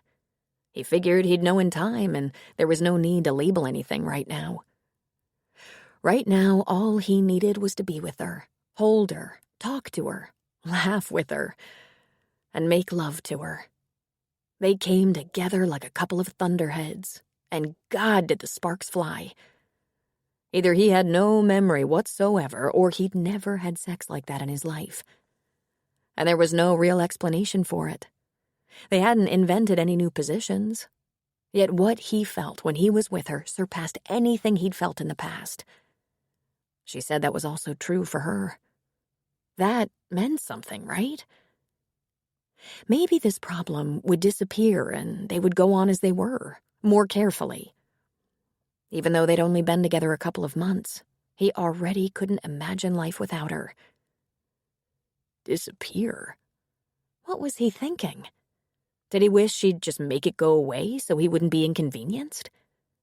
That thought turned his stomach. He knew if she'd said, "Don't worry, We'll terminate. He would have been filled with regret and sorrow. But if the doctor's appointment revealed that, in fact, she wasn't pregnant after all, he would heave a huge sigh of relief, get a vasectomy, and probably love her till she was old and gray. There was that word again. Love. Were they in love? He supposed they'd gone and done it, so they could just bite the bullet, get married, and raise their little accident. It would take up most of his life, but it wasn't as though he had nothing to do with this pregnancy. He might have already invested almost 20 years in parenting, but 40 wasn't generally considered too old to become a father. Lots of men were just getting started while he thought he was wrapping it up. But who wouldn't think it was crazy to marry someone you'd known for such a short period of time? Well, he'd known her for almost a year, but until recently it was very casual. The truth of the matter was, he didn't want to get married. He thought maybe he might in a year or two, but he didn't feel ready at the moment. They could live together, co-parent, and wait until the relationship was solid and dependable before making it legal. What would his boys think of that idea? For that matter, what would Aunt Helen think? What would the town think? Who cares what the town thinks? He wasn't the first man to get caught in this kind of situation, and living together made a lot more sense than marriage. Or he could still be completely supportive during the pregnancy, birth, and parenting without them living together. He wouldn't be there to walk the floor in the middle of the night, but... he was completely preoccupied the rest of the night. People talked to him and asked him questions that he didn't hear. Sid asked him if anything was wrong, and he said, "No, I've got a slight business problem I'm trying to resolve in my head. Sorry to be so absent-minded." Sid laughed. She was a physicist. She'd always been on another planet. I'm like that on the best of days. Rob texted Lee in the morning. "I didn't want to bother you last night, but I barely slept. Did you sleep?" "A little bit. I'll call the doctor this morning and let you know." "Thanks. If you need me, if there's anything you want to talk about, call me." "Sure." So now, he thought, they would gather the facts. Then they'd come up with a plan. Johnny Holliday drove into Timberlake and looked around. This wasn't at all what he expected. When his mother told him Lee was both an emergency room and family practice doctor in Chicago, he envisioned something a little more exciting than a little town like this. This was not very upscale. Oh well, things were not necessarily permanent. He parked and walked up one side of the street and down the other side, past the drugstore, the diner, the barber shop, the bar, the grocer. This place made Naperville look like Paris. He reminded himself that she wouldn't be welcoming at first. She'd need a chance to get it all off her chest. He deserved any anger she would throw at him. After all, he'd done her wrong. If their pattern held true, he would fuck up. She'd get furious, fight with him, then she'd cry and forgive him. After that last fight, right before the wedding, he ran away, and then married twice. He now had 3 children to support from 2 marriages. Because he was an idiot. For whatever reason, he'd thought he should experience a few more possibilities before tying himself down to the only girl he'd ever known. If he'd stayed with Lee, he'd be married to a doctor now. He went to the pub and ordered a hamburger and a beer. He struck up a conversation with the bartender, an attractive blonde with a beautiful smile. When she asked him if he was passing through, he said he was. He asked her about Timberlake and how long she'd lived here. She described the town as friendly and safe. "We have a lot of tourists all year round, thanks to the beauty of the Rockies," she said. "Spring for the wildflowers, summer for the vacationers and outdoorsy types like hikers, bikers, fishermen. Fall for the changing of the leaves, and winter for the obvious reasons. The whole state skis." "Do you have any big resorts nearby?" he asked. "Dozens an hour or less away," she said. "Are you looking for skiing?" "I might be. Right now I'm just looking around. I've never been to Colorado before. I bet there are some big houses around those resorts, huh? Beautiful homes with a view around Telluride, Aspen, Vale, Breckenridge. Oh, excuse me. I'm the only one here right now, and I have to take care of the tables. I'll be back. By the time she got back, he'd finished eating. He handed her a credit card while he drank the last of his beer. Sorry, sir. The card was denied. Why does that happen? He said, reaching for his wallet. He pulled out another card. She brought it back, shaking her head. Maxed out, maybe? She suggested. He shrugged. I think it's probably a security issue. I've been on the move, using it all over the state. I'll have to call them both, get them up and running again. Pain in the neck, though. He pulled out a 20 and a 10. Keep the change, he said. Thank you, she said. Have a good day. You too. That was a great burger. I'll tell the cook you said that, she said. He left the pub and walked down the street to the clinic. The cards were maxed out, but he thought it would slip by in this little armpit of a town. Times had been hard. He had 2 bad marriage runs, 3 kids he rarely saw, sketchy employment, and his parents cut him off.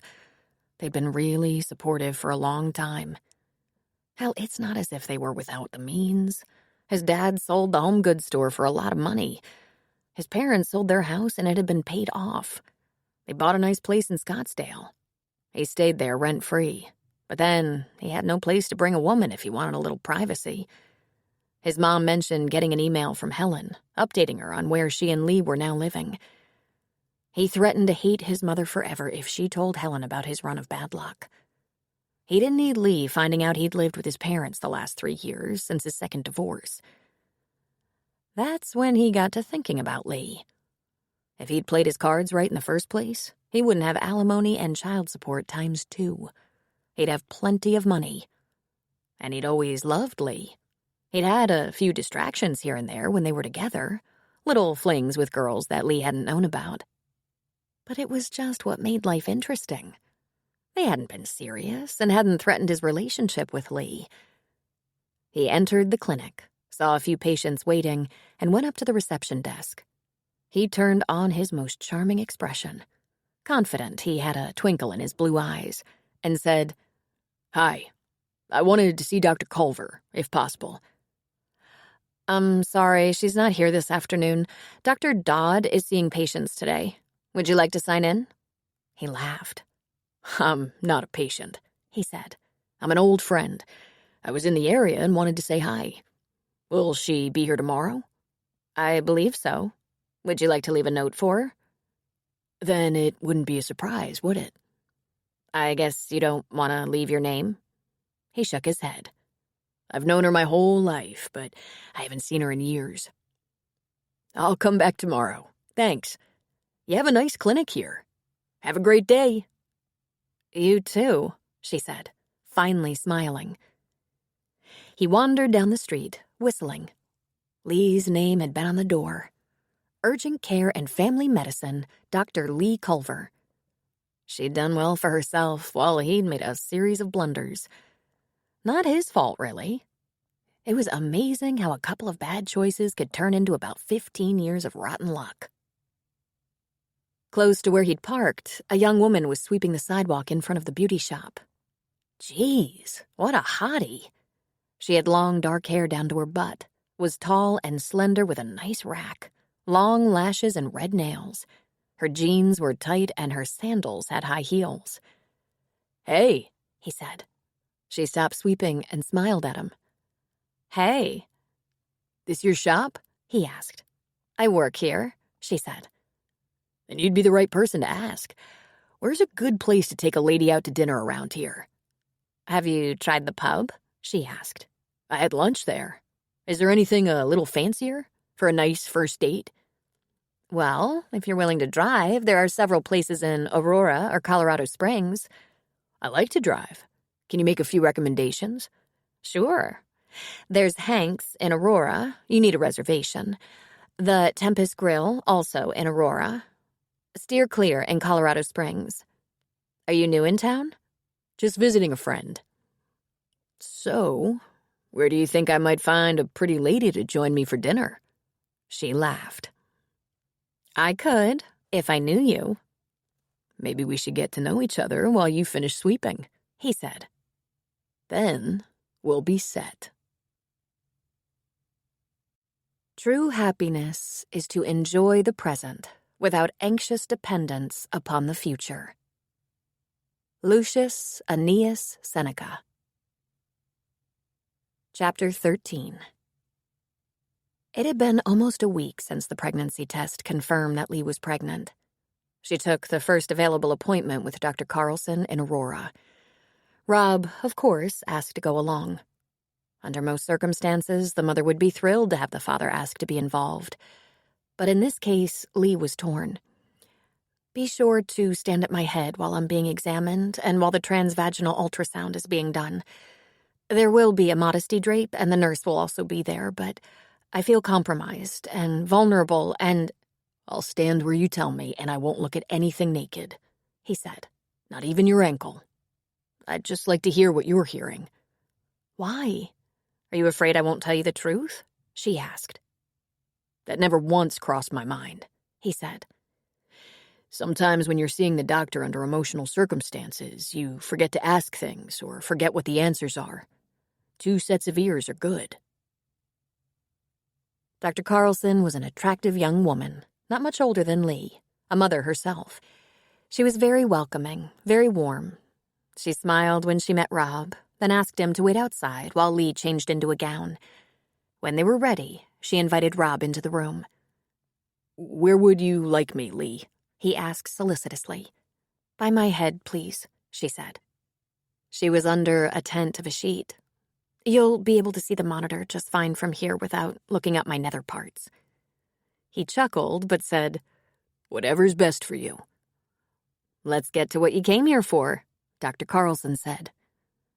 In just a few minutes, the ultrasound began thumping with a heartbeat, and a little tadpole, so small, was sloshing around in there. We'll get a much better image in a few more weeks, but I'd put you at about 6 weeks gestation. And everything seems to be in order, healthy and normal. We'll learn more in the weeks to come. At that news, Lee lifted her hand, reaching for his. He took it and squeezed it reassuringly. She couldn't take her eyes off the monitor. It was hard to imagine, but in her heart, she knew that little beating heart would grow and learn to drive and go to college. She would sit on Aunt Helen's lap and have stories read to her. She just assumed she was a girl. She'd known since peeing on the pregnancy stick that she was having this baby. Ill-timed as it was, awkward as this all felt, she'd been surprised by a baby and was reluctant to pass up the opportunity. But that was literally all she knew. She would have it. All the particulars were still vague. Would they break up and try to be supportive of each other during the coming months and years? Would they make an effort to combine forces to bring this pregnancy to fruition? Join forces to parent this child to adulthood? Rob, gripping her hand, leaned down close to her ear. Look at that little thing go, Lee. His heart is strong and normal. Of course, he assumed it would be a boy. Lee's throat tightened, and she felt the swell of tears. It was by sheer dint of will that she didn't cry, though she knew crying at this point would be perfectly normal. So, you have the basic facts, Dr. Carlson said. I could conference with you about all the many options you have, but I believe you're capable of talking those things over without me. I'm going to have the nurse draw some blood. Those results are meaningful no matter what you decide. We should at least have a baseline. Lee just nodded. She bit down on her lower lip to keep from crying. She didn't know why. She'd already known she was pregnant. When they were starting home, Rob reached for her hand. 6 weeks, he said. Didn't take us long, did it? I can't talk, she said. I'm sorry. He gave her a moment and then said, If you tell me what you're afraid of, we can start there. Figure it out. I don't even know, she said. Okay, let's start with what's good about this. It's a baby, and it appears to be healthy and strong. It's early, she said. She still thought it was possible she'd miscarry. To her shame, she wasn't sure if she'd be terribly hurt and disappointed or relieved. "You're going to be fine," he said. "You're healthy. The baby is healthy. This is good." "Even though I don't know how I'm going to raise it?" She shot back, annoyed. He sighed. "You're not going to raise it alone." "How do you know I even want your help?" "Oh, why did I say that? That was so mean. I don't say mean things like that. I'm sorry, Rob." "It's okay. You're upset. Here's something I just realized I knew about you. You carefully plan out everything. From your education, to where you'll practice, to what meals you'll have with your aunt and what nights you'll work late. You don't like surprises." "Who does?" "No one, I guess," he said. "You could let a person be understanding, all right?" "I said I was sorry," she said. "Listen," he began. "Shh," she said, hushing him. She needed a little quiet to settle her nerves. They drove the rest of the way in silence. When he got to her house, he walked her to the door. Then he walked her inside. "Rob, I might need some time alone," she said. He put his arms around her. "I won't talk," he said, "but I need to be with you." "Not right now, all right? I think I might feel a good cry coming on." "Good," he said. "Let it out. I'm going to hold you for a few minutes." She gave up, sighed, and melted into his arms. Resting her head against his chest, she let herself feel protected. He lifted her chin with a finger and kissed her. Lightly at first, then more seriously, then urgently. Her arms went around his neck with a will of their own, and, as usual, they found the bedroom, tumbled onto her bed, and began undressing each other. He knew all the right places to touch, all the things that made her crazy with desire. But this time, he was slow and steady, sweetly rocking her to orgasm. Just at the end, just when she was about to give it up, he slid a hand over her belly and whispered, "I'm not leaving you." With a hiccup of emotion, she let it all go. Then she sobbed against his bare chest while he held her. It was at that moment that everything became clear for Rob. No matter how difficult their circumstances might be, he wasn't willing to let go of her. He couldn't lose her. He wasn't entirely sure this was love, but it was damn sure need. In the 9 years since he'd buried his wife, he was finally with a woman who brought him joy. Joy and pleasure that was incomparable to anything he'd known before. She also brought a fair share of frustration and confusion, but he'd figure it out. He had to. He held her close while her body shuddered, first with pleasure and then with sobs. And he knew he was in it for the long haul. This was his woman, and he was going to do everything imaginable to keep her. It might not have been their plan, but they were having a family together. He gently stroked her brow, their legs entangled, still joined. It wasn't long before her sobs turned into sighs and then a soft snore. He pulled the throw from the foot of the bed over them both and rested his lips against her hair, breathing in the sweet scent of her. He might have slept himself, though not for long, when she stirred. She took a deep, steadying breath and turned in his arms, facing him. "I guess I had a nap," she said. "I think you had several things you needed," he said. "A good orgasm, a good cry, a little nap." "I think I'll be able to pull it together now," she said. "Listen to me. We're going to make this work. We made this baby together, planned or not, and we'll see it has a good life. You're not alone." "I don't know how to move forward on this." "People do it all the time. There are lots of options." "You didn't want a baby," she reminded him. "You're 40 and you've already raised a family." "You didn't want a baby either, but guess what? I doubt I'll be using a walker when he's in college. I've got plenty of good years ahead. A lot of men my age are just getting started. The only difference is I've already raised 2 kids." "Starting again must terrify you," she said. Well, there's the thing. It's not terrifying at all. I have the experience. It's exhausting. That's what it is. Babies and children and teenagers. He laughed and shook his head. I won't be in a walker, but I'll probably feel like I should be after 40 years of raising children. You can bail out now, you know, she said. And leave my child? And leave you? I don't like that idea. I'm in for the duration. You know there are other options, she said. We haven't even discussed termination. Because neither of us wants that, he said. Once you know what it's like to have a child and watch him grow, that just isn't a consideration. There's adoption, she said. What a thought, he said. Carry it, give birth, and give it away? He shook his head. Believe me, you would grieve every day. I know I would. I'm not ready to marry someone I've just begun to know, she said. Lee, you're already pregnant. Your baby is going to be born in just over 7 months. Getting married tomorrow won't fool anyone. It's not urgent. It's a good option for us to think about, though. What would we do? How would we live? That's just logistics, he said. But at least we'd be able to share a bed.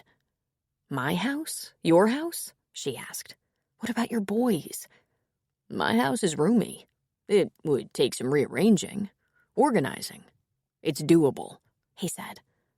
Oh, God, I need time, she said. It's so complicated. He kissed her forehead. Don't panic. We'll find the solution that works best for all of us. The boys, Aunt Helen, you, me. Just as he mentioned her name, they heard the front door open and close. "Hello?" Helen called. "We couldn't be more naked," Lee muttered. Then she scrambled off the bed, dragging the throw with her, leaving Rob without a cover. He rolled off the bed in search of his clothes. "Be right there, Auntie," Lee called, closing the door. Rob was hustling into his clothes. "Apparently, I have lost the ability to do anything convenient," she said to Rob. She pulled on her pants and looked in the mirror to fluff her hair. "Lord, well, she's going to have to be told. Would you like to leave that to me?" You want to come out with it now? "Just to Helen," she said. "She's very stable and calm. Stay or go?" He tucked in his shirt, ran his fingers through his hair, and sat down on the bed to put his shoes on. I'll stay, but I feel 16. "She can't ground you. You don't have to stay." I did it, he said stoically. I'll stay. This is one of the worst moments of my life, he thought. Helen was, in every way, a lovely, funny woman. She was also intimidating as hell. "There you are," Helen said as they came into the living room. She was sitting on the sofa with a glass of wine and looking at her phone. "I thought that was Rob's car out there."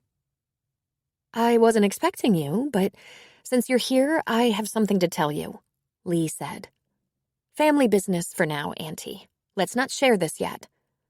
Helen's face looked bright and happy with expectation. "We just found out," Lee went on. "I'm pregnant." Helen's face fell and her expression darkened. It took her a moment to absorb the news. "And how the bloody hell did that happen?" she said, her temper showing. The usual way, Rob replied. "It's a little complicated," Lee began. Turns out it was sex, Rob said. That old demon. We have details to work out, but we're in this together. Good God. Aren't the two of you old enough to know how to prevent pregnancy?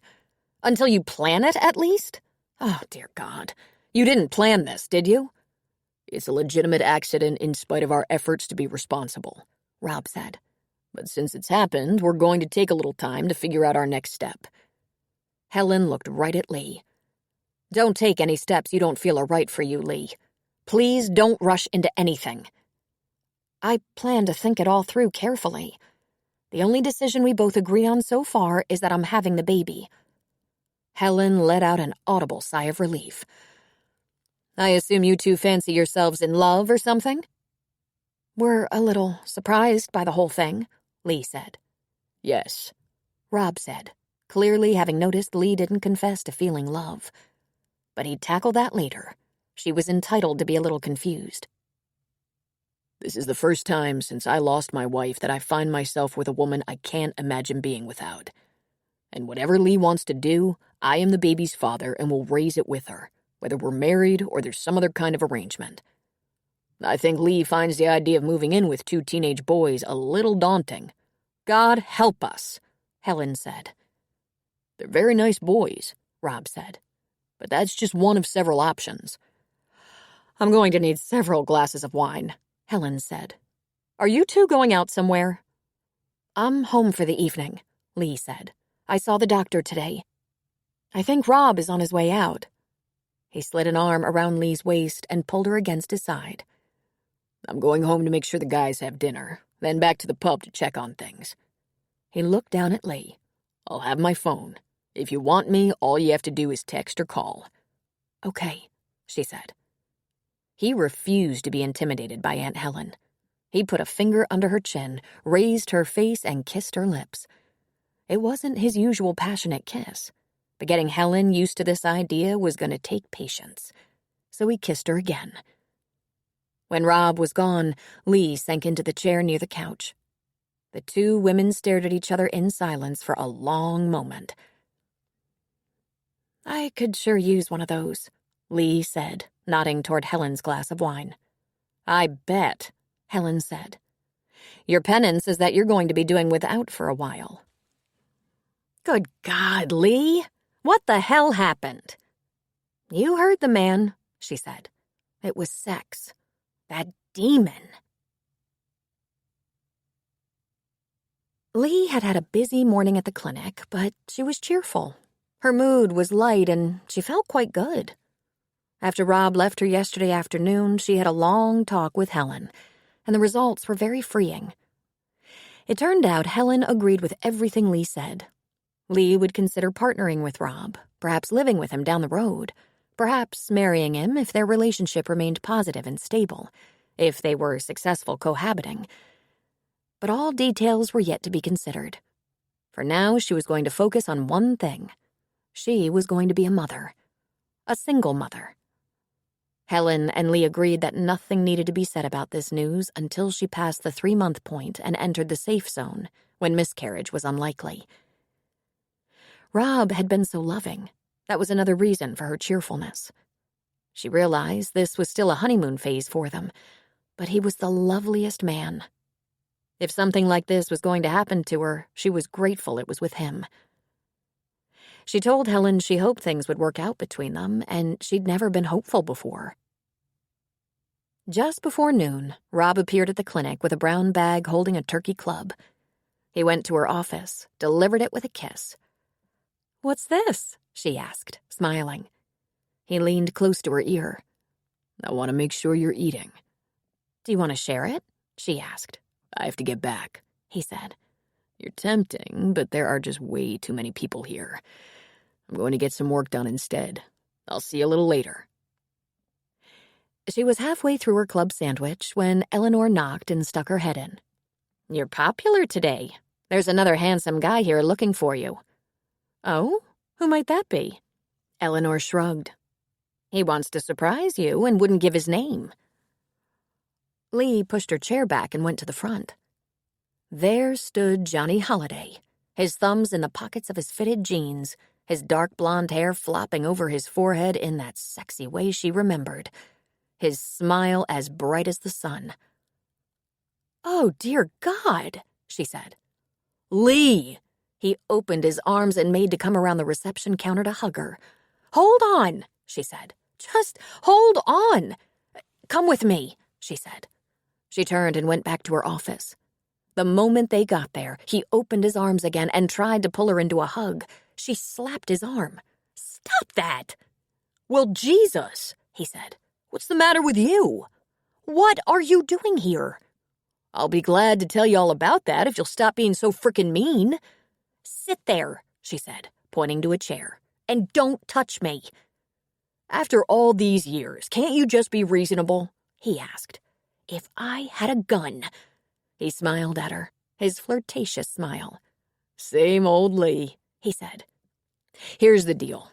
About a year ago, my mom mentioned you'd moved to Colorado to take over an urgent care clinic in the Rockies. Pretty cool, Lee. You sure bounced back after our breakup. Good for you. There's a new home goods store opening in Colorado Springs. Huge store. I happen to have a lot of experience in an operation like that, so I'm going to interview. I came early to look around, see if the place appealed to me. My folks are in Scottsdale. I last managed a big home goods store there. It might be time for a change. I think you should stay in Scottsdale, she said. Then, just to be contrary, she picked up her sandwich and took a bite. Of course, it tasted like cardboard and a little piece of lettuce stuck to her front tooth. Okay, you're obviously still mad, he said. I sent a couple of letters, apologizing, begging for forgiveness, admitting what a disastrous mistake. I threw them away, she said, cutting him off. He leaned forward. Look, I hurt myself way more than I hurt you, he said. That would be a matter of opinion, she said. Weren't you engaged within a couple of months of leaving me with an entire wedding to pay for? With gifts to return? With a wedding dress to sell? And a broken heart? You're pond scum. All right, settle down. She stood, frowning blackly. Because never in the history of the world has telling a woman to settle down resulted in her settling down. Her cheeks flamed. It was more like 6 months, but you're absolutely right. I'm an idiot, he said. And I paid, trust me. As I said in my email, I'm divorced now. Twice, she said. He rolled his eyes toward the ceiling. Thank you, Mom. So I got the reward I deserved. Satisfied? She sat. At last, something we agree on. What do you want? First, I want you to accept my apology and free me from the terrible guilt. I actually like the idea of you suffering. But if it will end this torture, fine. I accept your apology. Since I'm probably going to be living around here, we can be friends. No, she said. No, we can't. My fiancé would not like that. Oh? He said. When are you getting married? We haven't made any concrete plans yet, but you can trust me. I don't want to be friends, and he wouldn't like it either. Is he the jealous type? Johnny asked, raising his eyebrows. He's violent, she said. Not toward me, of course, but you could probably bring the rage out in him like you do everyone else. So are we finished here? Sure, he said. We can be done. Lee, I was wrong. I know that. But I was a kid, had just come home from deployment and made some bad choices. I paid for them. I've regretted every bit of it ever since. I'm sorry. If we can't be friends, I'd hoped we could at least be friendly. We'll be friendly, she said. If I see you walking down the street, I won't throw garbage at you. Nice, he said, standing. Okay then, I won't bother you again. He headed to the door.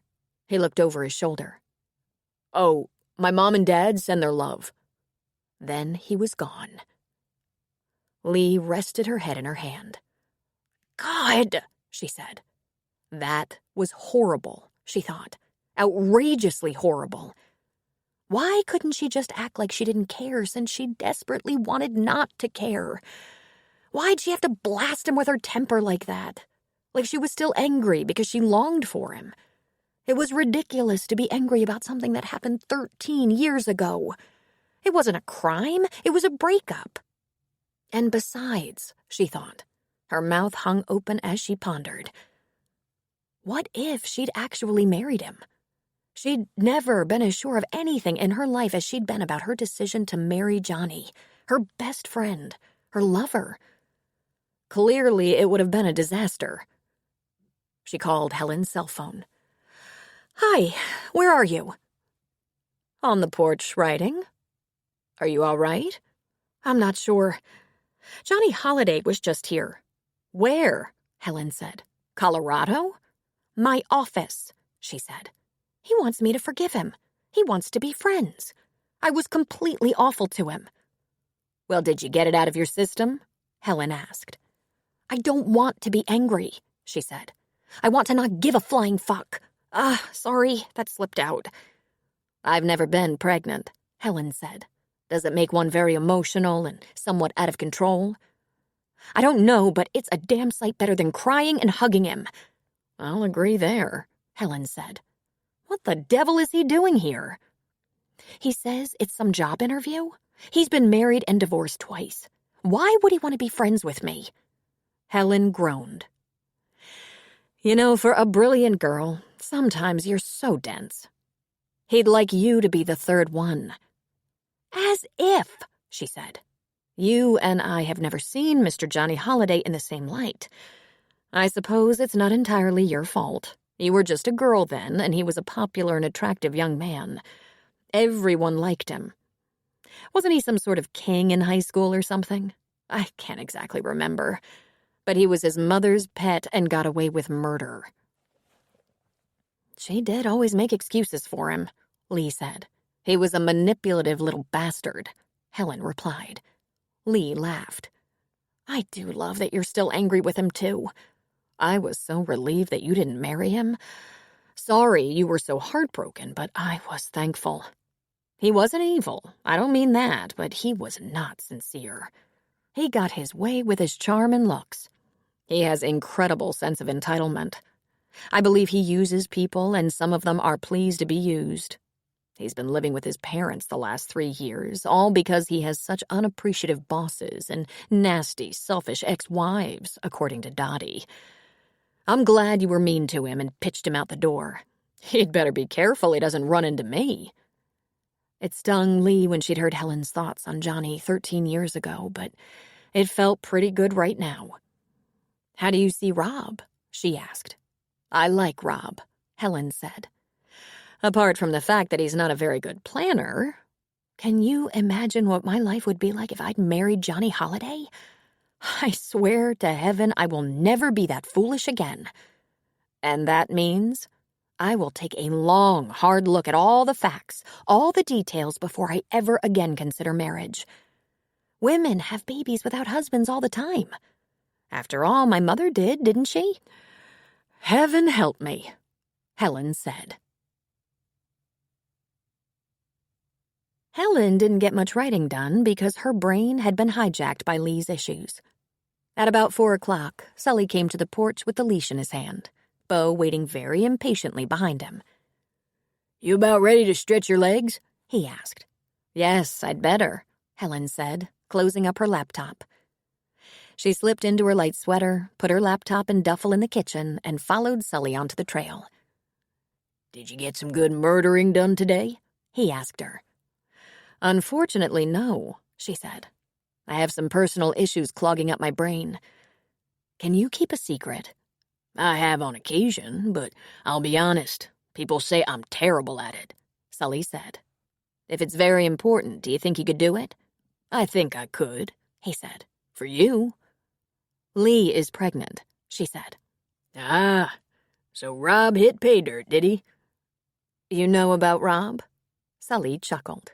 Helen, that's no secret. Everyone knows Rob is sweet on Lee. Does everyone know about us? She asked. I reckon, even if they might be surprised by some of the details. Well, I've never lived in a town this small and transparent, she said. Lee has barely found out about the baby, so you can't tell. She mentioned Rob made an offer to shack up. Imagine. Living with her boyfriend, his sons, and, of course, she'd include me. All we need now is a dog. You're gonna move in with Rob? He asked. No, I am not, she said. Sharing a home with Lee is one thing. We've done so all her life, and we have a lot of respect for each other's personal space. If she were at all considerate, she'd have gotten knocked up in San Diego. You don't like it here? Sully asked. There are many things I love about this place. You know that. The lake, the garden, you. But Sully, what about winter? I've been determined to escape winter. He reached for her hand. We don't have such hard winters, he said. Wait till you see. It's beautiful. We have a lot of snow on the slopes, and the lake freezes. I have firewood delivered, and I have all these men in the family to take care of shoveling. I did the plowing last year. Only needed to a few times, but I decided I'm done with that. I'm going to hire it done. We've had heavy snow once in a while, but I can't remember the last blizzard. I make soup and freeze it. What if you lose power out here? She asked. I have a generator, but the fireplace keeps me warm. The generator is for lights and appliances. I wouldn't want that soup to melt, he said, laughing. You're so isolated, she said. I know, he said. Perfect, isn't it? You know the only part of winter I can't abide? March, that's what. When the snowpack starts to melt, the camp gets so sloppy.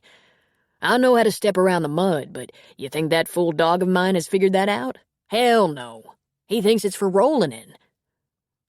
Helen, when do you suppose that baby's coming? I guess January or February. Shoo, they didn't waste any time.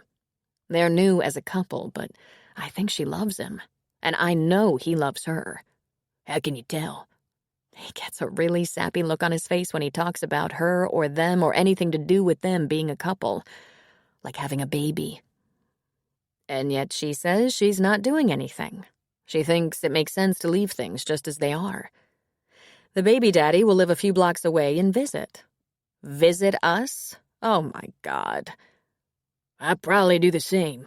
Get a sappy look when your name comes up, Sully said, squeezing her hand. You know, we don't lose the Wi-Fi in winter. You could write 10 books, drink hot chocolate, smell soup getting ready for you. The cabins are heated.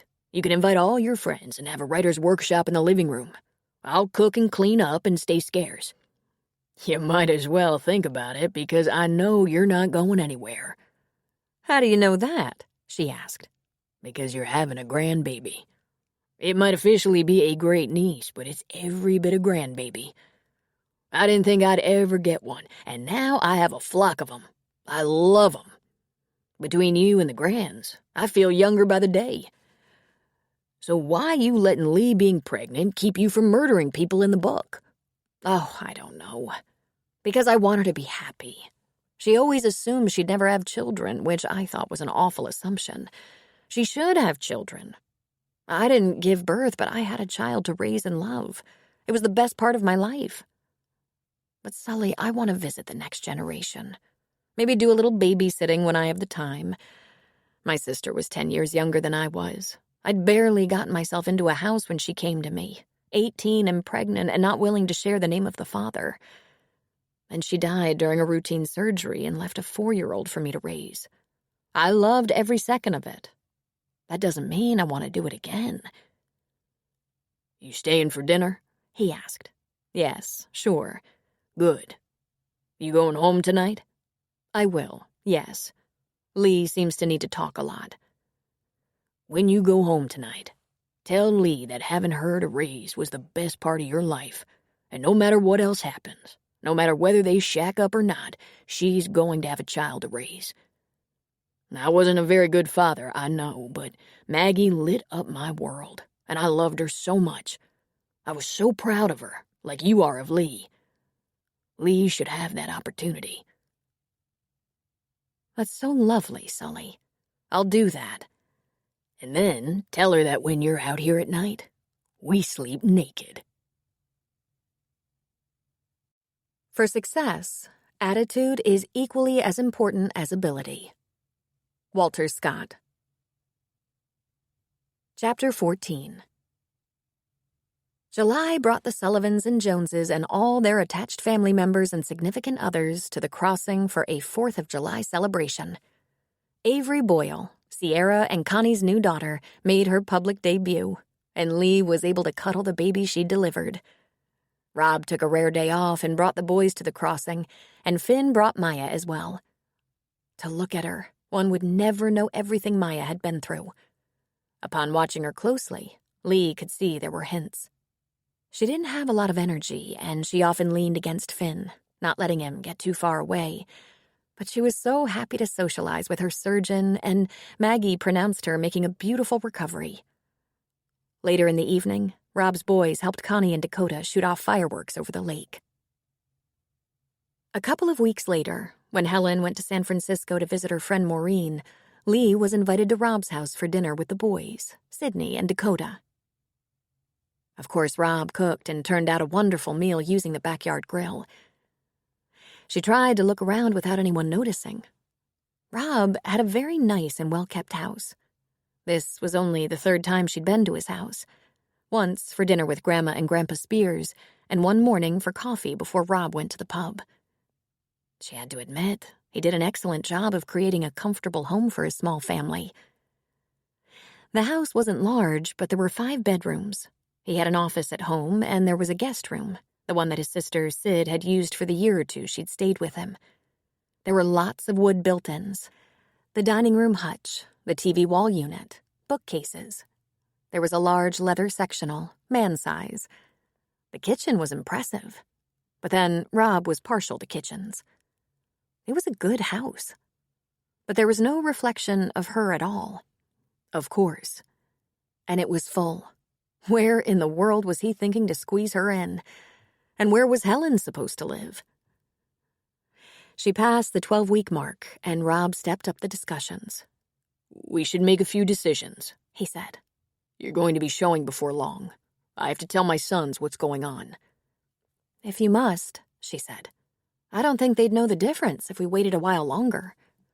"They're going to want to know how we're going to proceed to be parents. For that matter, I'd like to know." She just shook her head. "I don't know," she said. "I'm filled with conflict. I'd like to try to get used to the idea for a while." "If we're going to live together, I have to make adjustments." "What kind of adjustments?" she asked. "You have your own things. Lots of clothes, some furniture." "Rob, there's no room in your house for me and my furnishings. No room for my desk or the antique dry sink I bought years ago and love. And where are we going to put a baby?" "We'll have to clear out a room and make a nursery," he said. "Oh, see, there's no room for that. Do you expect me to grab my toothbrush and recreate my life at your house? Here's what I think. I think we leave things as they are until later." "Later?" "We're not ready to live together," she said. "That's a big commitment. It would be so traumatic if it wasn't good and we had to separate. And I like my house. We should wait until, I don't know, until the boys are older. Maybe until Sean starts college."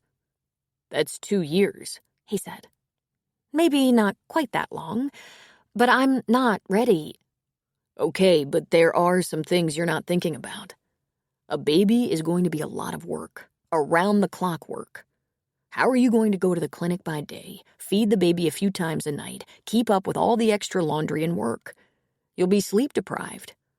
"I have Helen," she said. "I thought she was planning to go somewhere for the winter," he said.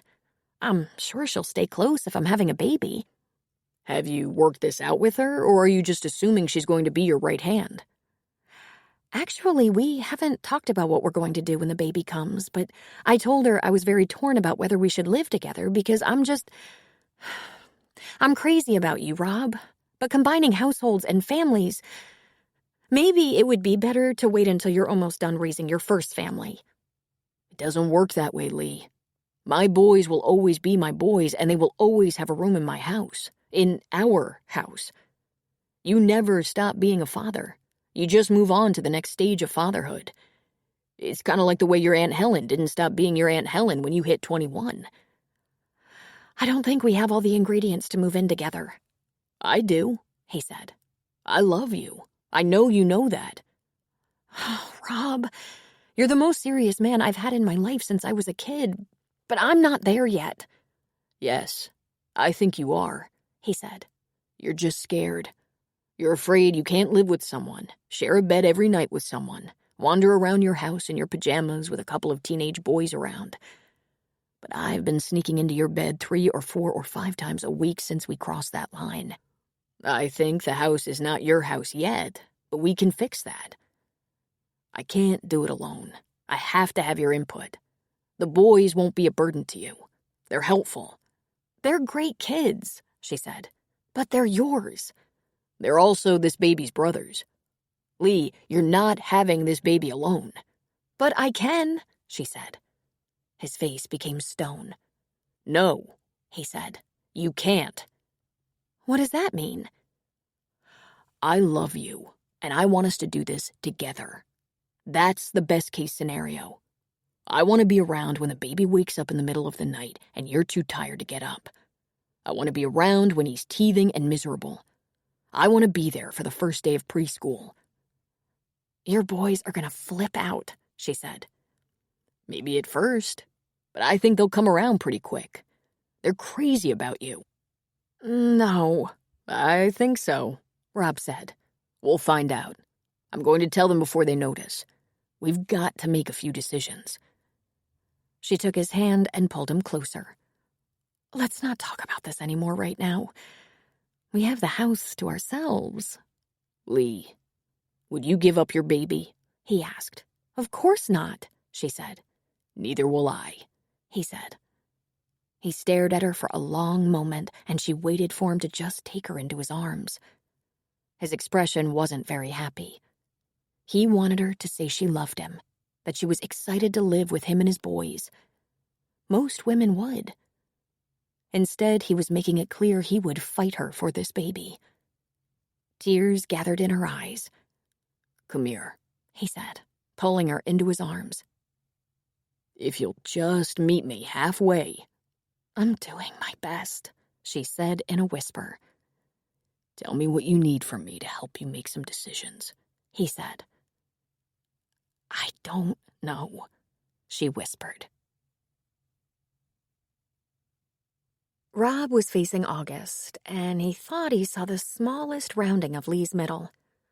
Some things that the average person might not be aware of had caught his attention, like the tenderness of her breasts, the darkening of her nipples.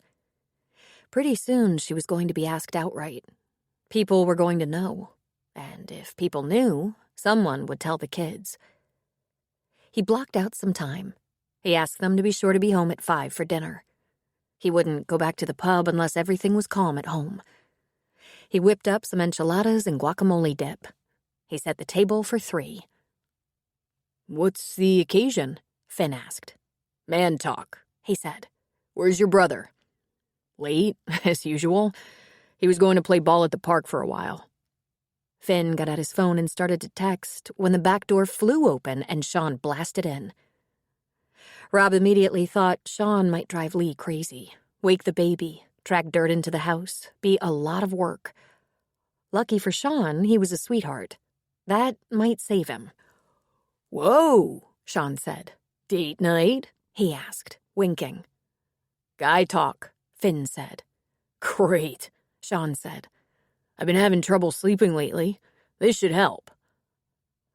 I have a serious issue to talk about, Rob said. I guess it's a well-known fact.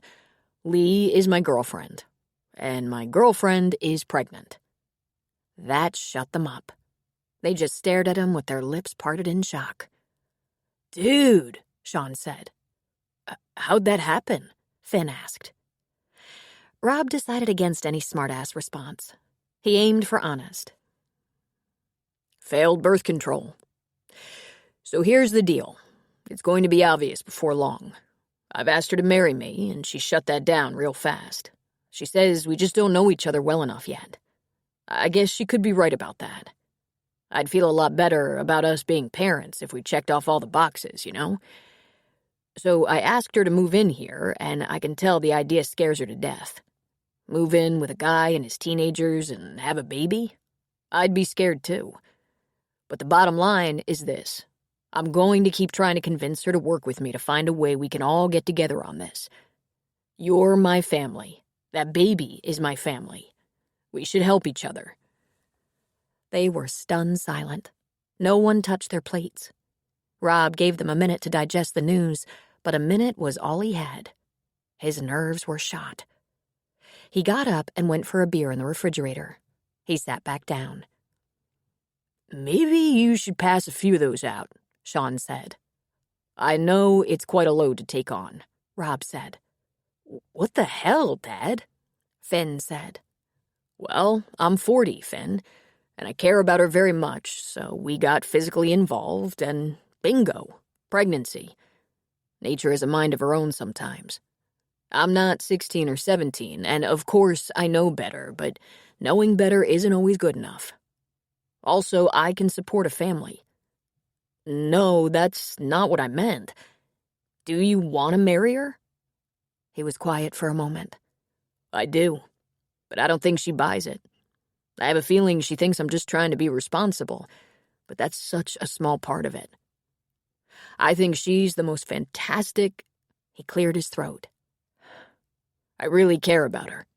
We're compatible, and I'm flexible. I'm willing to do whatever I have to do to make her comfortable. I'm going to keep working on that because here's what I'm after. We should take care of that baby together, under one roof. That baby is my baby. That baby is your sibling, and you should have a chance to watch him grow up. You should help with the whole process. And she doesn't know this yet, but she can't do this alone. Babies are hard. Sometimes they cry for hours, and always in the middle of the night. Sounds great, Sean said. You have headphones, Rob said. When's this baby happening? Finn asked. I think February. We haven't exactly nailed down the due date yet, but sometime after Christmas. And it's a boy? Sean asked. We don't know yet. I just say him because that's what I'm used to. There's something wrong with our house? Sean asked. Okay, try to look at it from her perspective. We've kind of been through this with Aunt Sid. We had to do a lot to make space for her, remember? We got a dumpster, Finn said. So you want to get a dumpster? Not until I know what we have to do, he said. I tried talking to her about this a few days ago, and she started to cry.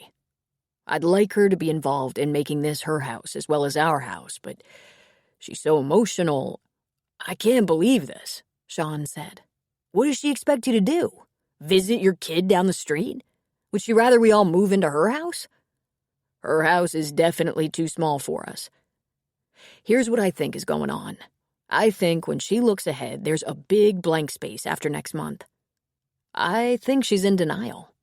But real soon, it's going to be so obvious she won't have a choice. She's going to have to plan something. What if she moves in with us and hates it? Finn said.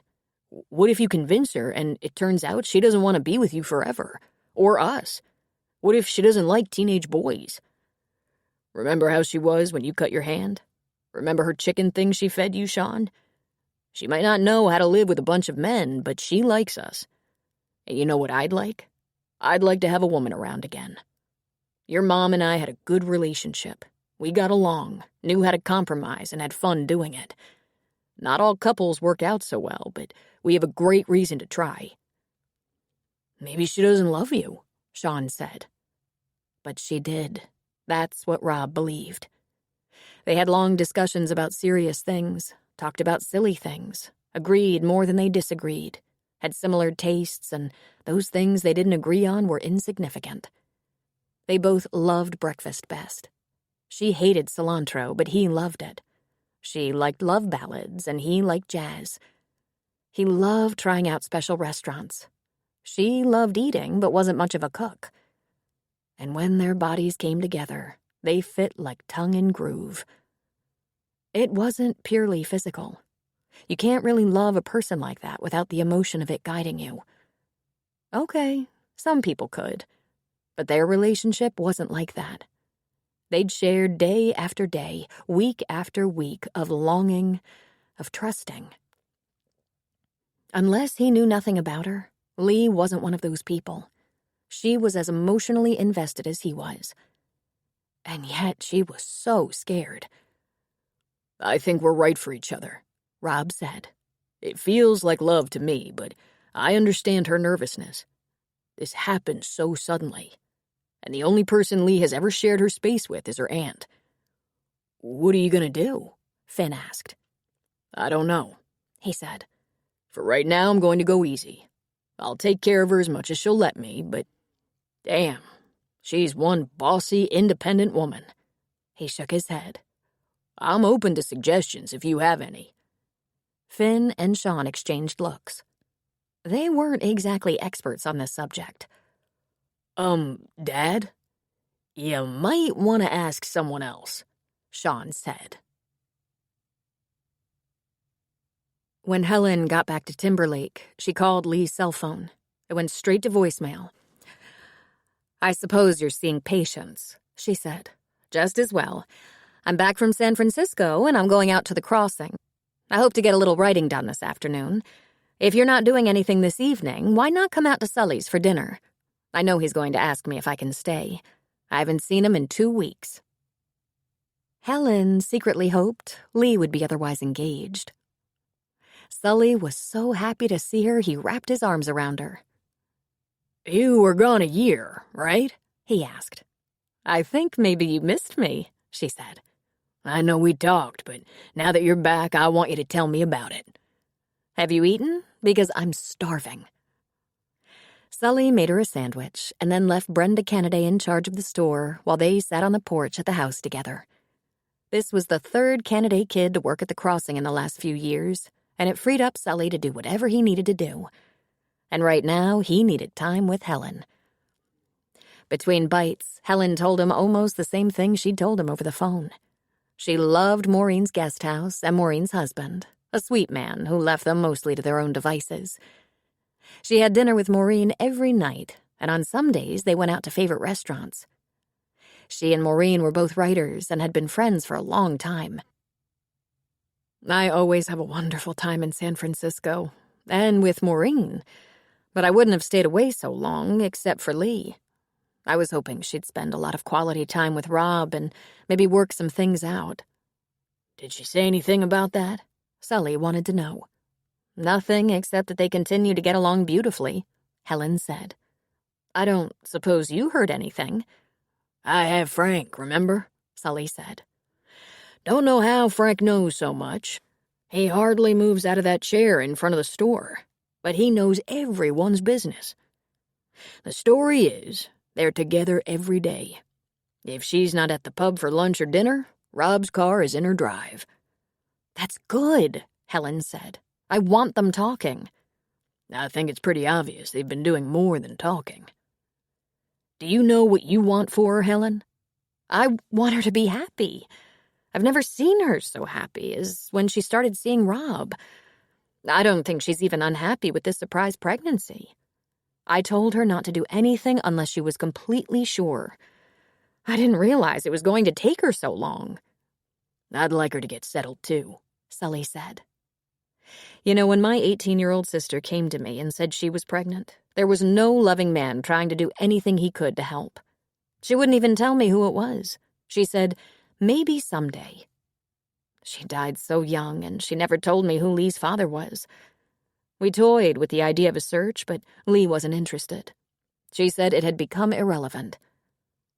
But this baby in her, this is a well-known and well-respected local man's baby. He seems a good man." "I would vouch for that," Sully said. "That don't mean she loves him enough to marry him, but he is a good man." "And he should have complete access to his child. If she isn't invested enough to make a commitment, they should agree on some custody arrangement. He should have a hand in that child's upbringing." "Helen, I want to talk about us," Sully said. "I want to talk about our future." "What's on your mind, Sully?" she asked, taking another bite of her sandwich. "Us, that's what's on my mind. Do we have a future together? I mean, together." "I don't follow," she said. "Helen, I'm happy every day we spend together. I want to spend every day together from now on. I don't think I've loved a woman till you. I'm mighty old to be feeling this for the first time. Now I realize you like to take trips, and I don't, but there's lots of times that you're not taking trips. Maybe we should talk about getting married." "Married?" she said, stunned. "Are you crazy? Why get married now? I'm not pregnant." "Does this run in the family?" Sully asked. "Seriously, why get married now? Can't we just be together? Live in sin?" "If that's what you got, I'll take it. Can you stand this house? If you want to gut it and redo it, I don't care. I got land if you want to start from scratch, though I can't help as much anymore. 20 years ago, I could practically build it for you, but now I can only lend a hand. But we got us that new mattress, which, by the way, was a good idea. I don't think my back has been this good in 10 years. Because your mattress was 20 years old, I think. Listen, Sully, I feel the same way. You make me happy. This place makes me happy. But I'm not making any kind of commitment until I get through one of your winters. I might not be able to handle it. You'll learn to handle it if you've got a grandbaby here, he said. I'll do my best to keep you warm. You in some big hurry, Sully? At my age? He asked. We should probably get hitched before sundown. Plus, I read another one of your books. The one about the dead girl. Half of them are about a dead girl, she said, biting into her sandwich. You can say that so innocently, like it has nothing to do with you. Let me ask you, you don't have any books about a 72-year-old shopkeeper, do you? She smiled. Not yet. I just want you overnight, he said. Well, I still have a little time left. You're just a pup. You probably have a few boyfriends left in you after I give out. I hope you're not planning to leave me too soon, she said. I'm just getting used to you. I'll probably be around a while, he said. Hope so. You make me feel young. I might even go on a trip with you sometime. Why, Sully, don't be rash, she said, laughing. No promises. I'm kind of set in my ways, but you can gut that house if you want to. Do anything you want. Just live in it with me. You know you want to. I want to, she said. But first I'm going to see my niece a little more settled than she is. She's a big girl, Sully said. If she's not going to do anything to sort this out for herself, I'm not inclined to wait on her. You should probably pull the rug out from under her. Oh, I couldn't do that, Helen said. We're all we have, each other. I know that. And the two of you could each use more others. Finn and Maya sat close together on our patio in twin lounge chairs, sharing a throw. They'd been kissing their brains out and doing a little innocent petting under that throw. Anyone who looked at them out the kitchen window would be able to figure out what was going on. But no one looked. Her parents were so happy she was alive, they didn't push too hard on her. Besides, they'd been so grateful for Finn and his support. You have orientation in Boulder pretty soon, she said. A couple of weeks. But school doesn't start until after Labor Day. I've made a decision, she said. I'm not going to start in September. I'm taking off another semester. Are you okay with that? He asked. I'm relieved, she said. Except that I'll be bored. I might see if I can pick up a class or two from the junior college. Maya, you're ready. You could go. The doctor cleared you. It feels too soon. I'm so nervous about being that far away from home. What if something happened? I mean, I know I'm not going to grow another brain tumor, at least not right away. I'll get an MRI every year, and Maggie thinks everything will be okay. But sometimes when I get nervous, I can't find the right word. My concentration sucks, and my cognitive skills are still recovering, which might be as much to do with the seizure as the tumor or surgery. So my confidence is still recovering. Big surprise, huh? I had a traumatic event. I'm not cleared to drive yet, even though the cause of the seizure was the tumor, and the tumor's gone. To be safe, I have to wait 6 months to drive. I couldn't have gotten through it without you. She kissed his cheek. Hey, you were the brave one, he said. I want to tell you something else. I've changed my mind about Flagstaff.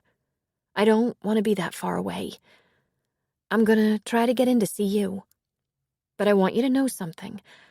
I'm not going there because you're gonna be there, not so you can take care of me.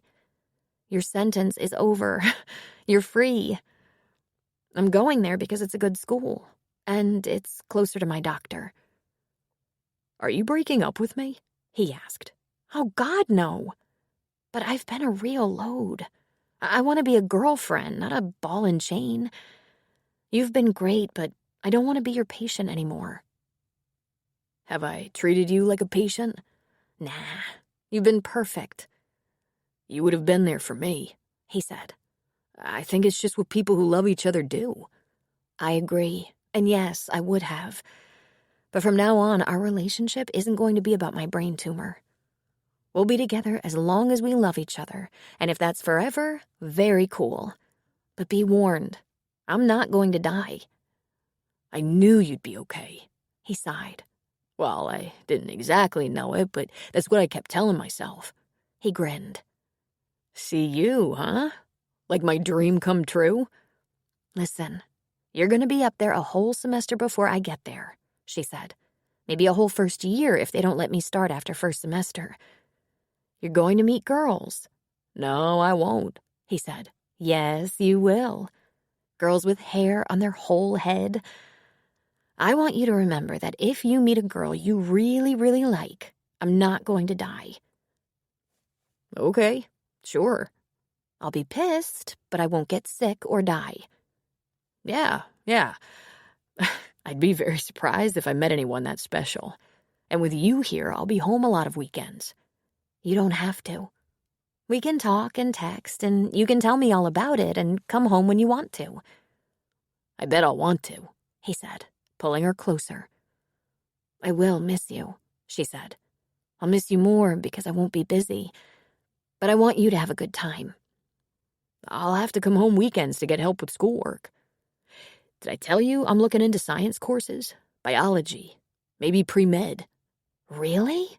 What brought that on? I thought you were a business kind of guy. I just wanted to make a lot of money, and I thought that was the fastest way. But when you had surgery, I was watching all those doctors, those surgeons and ER doctors. And I'm sorry, but they're such studs. Even Maggie is a stud. Maya laughed at him. Finn, she's the biggest stud. She has her hands in brains for a living. And she's so cool about it, like she might as well be pulling on a splinter. I know, he said. Don't get excited. I'm sure I'm too stupid to be a doctor. No, you're not.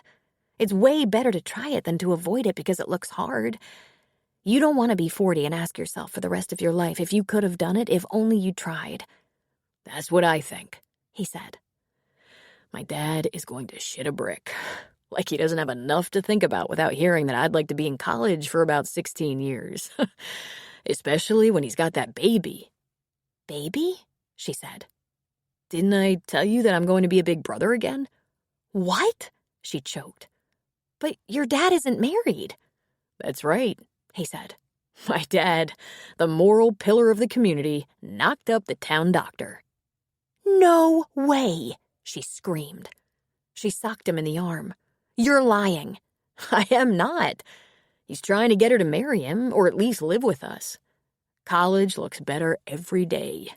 I mean, I like Dr. Culver. She's cool. But babies are loud, and they puke like mad. Maya groaned and slumped down on her lounge. Oh, God. What if that was us? I can't even think about that. If I think about it, I might never have sex again. Whoever lives true life will love true love. Elizabeth Barrett Browning. Chapter 15. Maggie was in the garden behind Sully's house, filling a basket with lettuce, tomatoes, scallions, and zucchini. While she was in there, she pulled a few weeds here and there. Her dad wandered over as he was prone to do. He leaned on the fence. We had a good year, he said. Good crop. Yes, you did, she said. Elizabeth napping? She gave up morning naps, doggone it. She's at home playing with Sam. Connie and Cal are in charge of this play date. I go to Denver Wednesday very early, but I'm home Friday night. You work hard, Sully said. I work part-time, she answered with a laugh. But there are cases I get that take some serious commitment, with surgeries that can last for hours. I know, he said. You amaze me and everyone around me. Thank you, Dad, she said. Helen coming out today?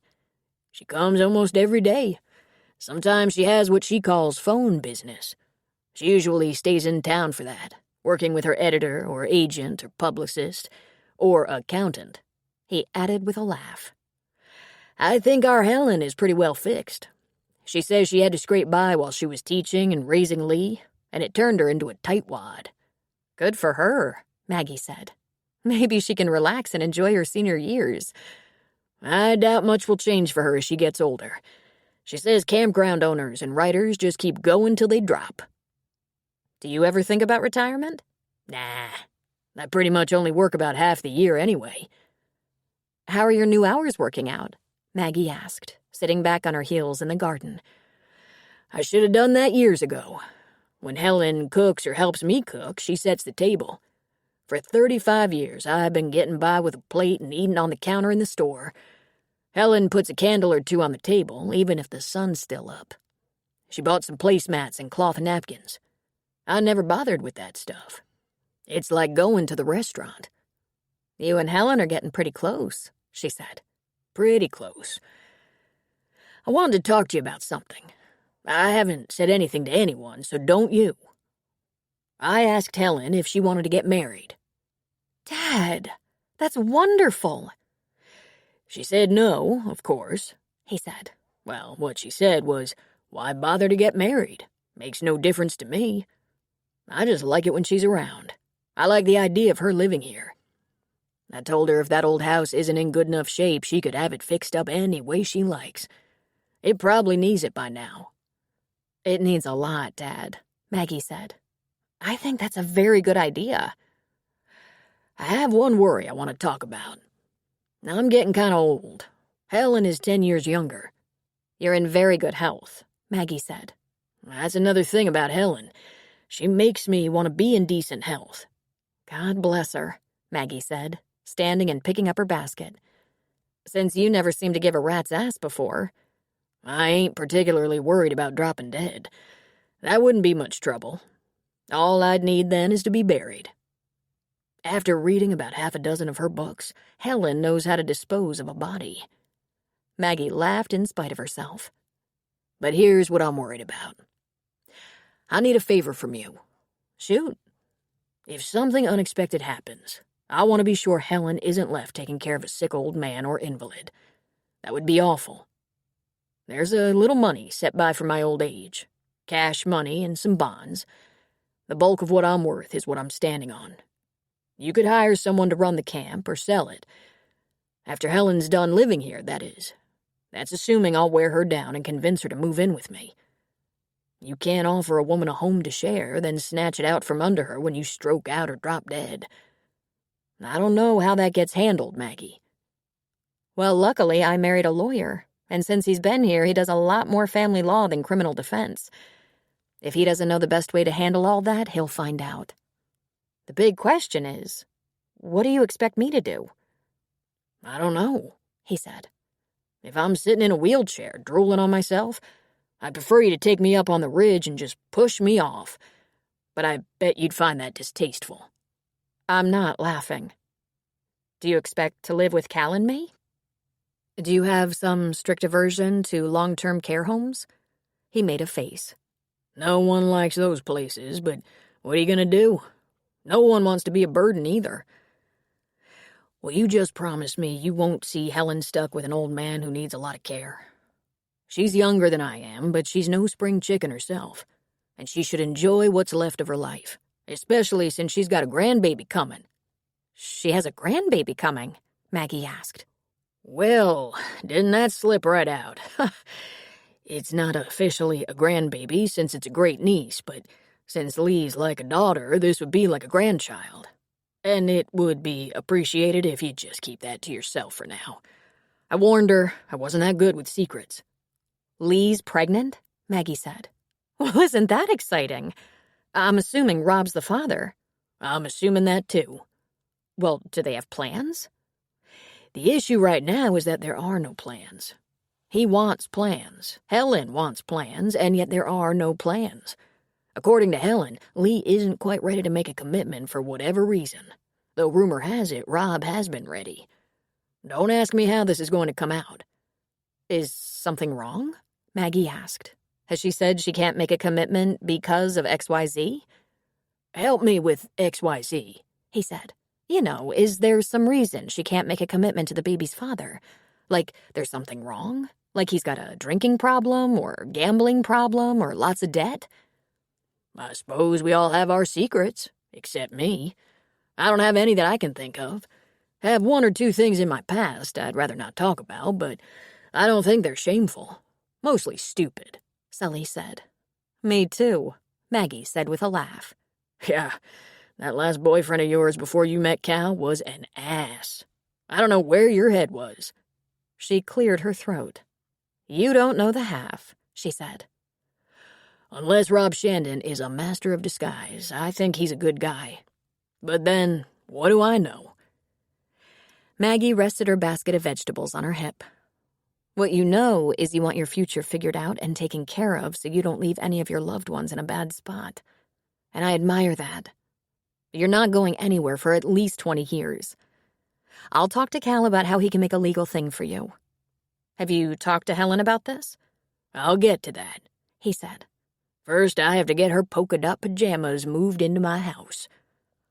Polka dot, Very stylish, Sully said. Lee hadn't seen Rob in days. He and Finn had gone to Boulder for Finn's orientation, and they'd both been very busy since he'd returned. In fact, doing a little memory check, it had been 2 weeks since there'd been any meaningful physical contact between them. And soon he would be taking Finn back to Boulder to move into the dorm. She called him on Sunday evening. Aren't you coming over? She asked. I really have to check on the pub tonight. Are you okay? Do you need anything? Yes, I need something. That thing you do, when we're alone and undressed. He chuckled deep in his throat. The baby's okay? He asked. The baby's fine, as far as I know. Will I see you tomorrow? Would you like to have dinner? He asked. That would be wonderful, she said. Will you bring something, or would you like me to surprise you? He laughed again, probably at the very idea of her cooking. I'll bring something. It had been so long for them. From the time they first became intimate, they had not gone more than a whole week. Until now. She was getting frantic. She thought she might tear his clothes off with her teeth when he walked in the door. She was itchy and anxious all day. She went home from the clinic and showered, fixed her hair, moisturized, and donned easily removable summer lounging pants and a loose shirt. She called Helen's cell and was relieved to hear that she was staying at the crossing to have dinner with Sully. Lee was a little perplexed by this friendship her aunt had with Sully. She hadn't known Helen to have a friendship this consuming. Helen usually spent her time with many friends, not one little old man who was not even a writer. But she was too consumed with Rob to worry about that. When she opened the door for him, she hurled herself into his arms. He dropped the takeout bag and put his arms around her. His lips found hers, and he kissed her in that way that brought her great joy. Then he put her on her feet. Are you feeling good? Oh, excellent, she said. I want to ask you a couple of things, he said. Can we sit down? At the table, maybe? I got you some good pasta from Capriasta's. You went all the way to Aurora? She asked. Anything for you, he said with a smile. Does that sound good? I'm starving all the time. Good. Then we'll feed you all the time. He set up a couple of plates on the table and opened the foil container between them. He unwrapped bread but threw the plastic utensils in the trash. He got out stainless steel flatware and poured her a glass of water. He got himself a beer from her refrigerator, kept there for him. We usually eat after, she said. I know. I haven't asked you anything about our situation for a couple of weeks. It's been a pretty good couple of weeks, except that I've missed you, she said, just under her breath. I didn't want to push you, he said. I want you to think it through. Take your time. But I also thought maybe it's not such a great idea to have a lot of sex while you're trying to decide how you feel about our future. Oh, really? And why is that? We don't need birth control. What we need is perspective, he said. It's hard for me to keep a sane head when all I want to do is make crazy love to you. I don't want it to cloud my judgment or yours. My judgment is just fine, thank you. Good. Then tell me again why we're not working on a way to join forces to have this baby. Because I'm not really there yet, she said. Okay, I wouldn't want to rush you, he said. How can I help you get ready? Because you're in a certain condition that could use a family to support you. I'd love that to be me. What's wrong with everything just as it is? She asked. That's not going to work for me, Lee. I want to be in my child's life every day. For that matter, I'd like to be in your life every day. We both have long hours. It would be such a relief to at least sleep together, wake up together. I've barely seen you recently. Do you know how long it's been? 2 weeks. I guess you're not as wild for me as you say. Ho, he laughed. It's the hardest thing I've ever done, keeping my hands off you. Then why are you? She asked. Because I don't want to settle for this life, he said. Don't get me wrong. I'm really grateful that we found each other. If you weren't pregnant and this meeting up a few times a week for a quickie was the best we could manage, I thought I'd be happy with that and not complain. But things have changed and we have larger issues. Now what are you so afraid of? I don't know, she said. Have you thought about how awful it would be if I moved in with you and the boys and it was terrible and we had to break up? I'm not sure I could face something like that. Move in with you, have a baby, go through a breakup and move out with a baby? What in the world would cause us to break up? He asked. We're good together. I barely remember, she said, stabbing at her dinner. He hadn't taken a bite. I don't think it's a good idea to go on like this, he said, his voice soft but serious. I don't like the idea of creeping in here for a nooner or quick dinner session, scratching your itch, then disappearing to my own house alone while you and my baby stay here. I want you to let me be a part of your life. If you can't do that, tell me right now. We'll work out some arrangement for shared custody. She slammed her fork down. What are you talking about? If you can't give me a chance, I'm still going to take part in raising my child. I'd like us to do it in the same house. If we can't, we'll do the next best thing. Please, Rob, don't talk that way. How would you take care of a baby? You work long hours. So do you, he said. And we're both good at what we do. If we work together, we could back each other up. If we don't join forces, we're going to probably get nannies and babysitters. And you think you're going to force me into a decision by refusing to make love? You really think that's going to work? Lee, that wasn't my intention, he said. It's just that you don't have much flexibility on this issue. I might have too much. What does that mean? He shrugged. You're getting everything you need, but I'm not. I need to feel the love. Oh, God. You think I don't care about you? She asked, tears coming to her eyes. Honestly, I think you care very much. I do, she said softly. Then let's work through this, he said. Please be patient, she said with a sniff. Please remember, I've been here before. It was very painful. I got over it like we do, but I sure don't want to do it again. Huh? I loved a guy my whole life. My whole life. He decided he just couldn't get married. He just wasn't ready. He needed to live a little. Rob, I begged him. I hung on to him, crying and pleading. He had to peel me off him so we could leave. It was not only painful, it was humiliating. I couldn't do that again. His gaze was intense. Being part of a team isn't always easy, but there's one thing I can guarantee. As long as we're trying, I will not give up. If it doesn't work, odds are you'll have to peel me away. He was quiet for a long moment. You're thinking about that guy who broke your heart. And I've been thinking about something else. I lost my wife when the kids were young. Your mother died in a freak medical accident when you were 4 years old. If something happened to you, God forbid, who's going to raise your child? The look on her face said she was stricken at the thought. Your elderly aunt? Your boyfriend from down the street? She couldn't even respond. The very idea was too horrific. I think it would be better for all of us if we were all in the same canoe. Just think about that while you're considering all the options. Eat your dinner, he said. Then I'll hold you for a little while. They ate dinner quietly. Lee asked about the boys. Rob asked about Helen. They exchanged small bits of news about people in town. They washed the dishes together. Then Rob led her to the couch and held her as he promised. She leaned against him and took comfort in his strong arms. I love you, he whispered, kissing her temple. There is something seriously wrong with me, she said miserably. I want to be with you, and I'm still very nervous about that. Maybe you should see someone about this, he said. A counselor? Before the baby starts school? Please don't stay away from me anymore, she said. I think it helps to see you.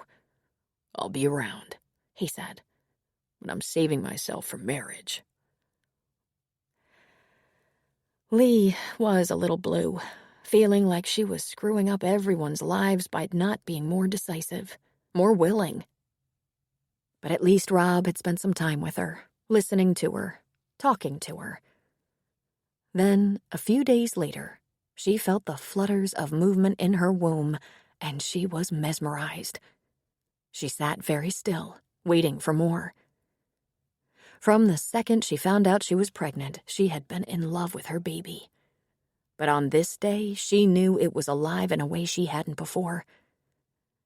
She was at the clinic, and during a lull, she called Eleanor and Gretchen into her office. I didn't want to say anything too soon, but you should know. I'm pregnant. Eleanor nearly screamed. Gretchen let out a whoop, and there was a group hug. And of course, the first thing they wanted to know was whether she'd be getting married. We're working out some details, she said. There are complications. Like, my house is too small, his house is packed to the rafters, and I don't see how he'll ever fit me in there. He has 2 sons, and I have an aunt. I can see the dilemma, Eleanor said. You're going from one family of 2 and another family of 3 to a joined family of 6. Every time she thought about things like that, she felt paralyzed. She wasn't that committed to the little house she rented. She really needed to talk to Helen. Helen would help her see this situation clearly. The fact that she hadn't said anything so far to shine the light on this murky problem never occurred to Lee.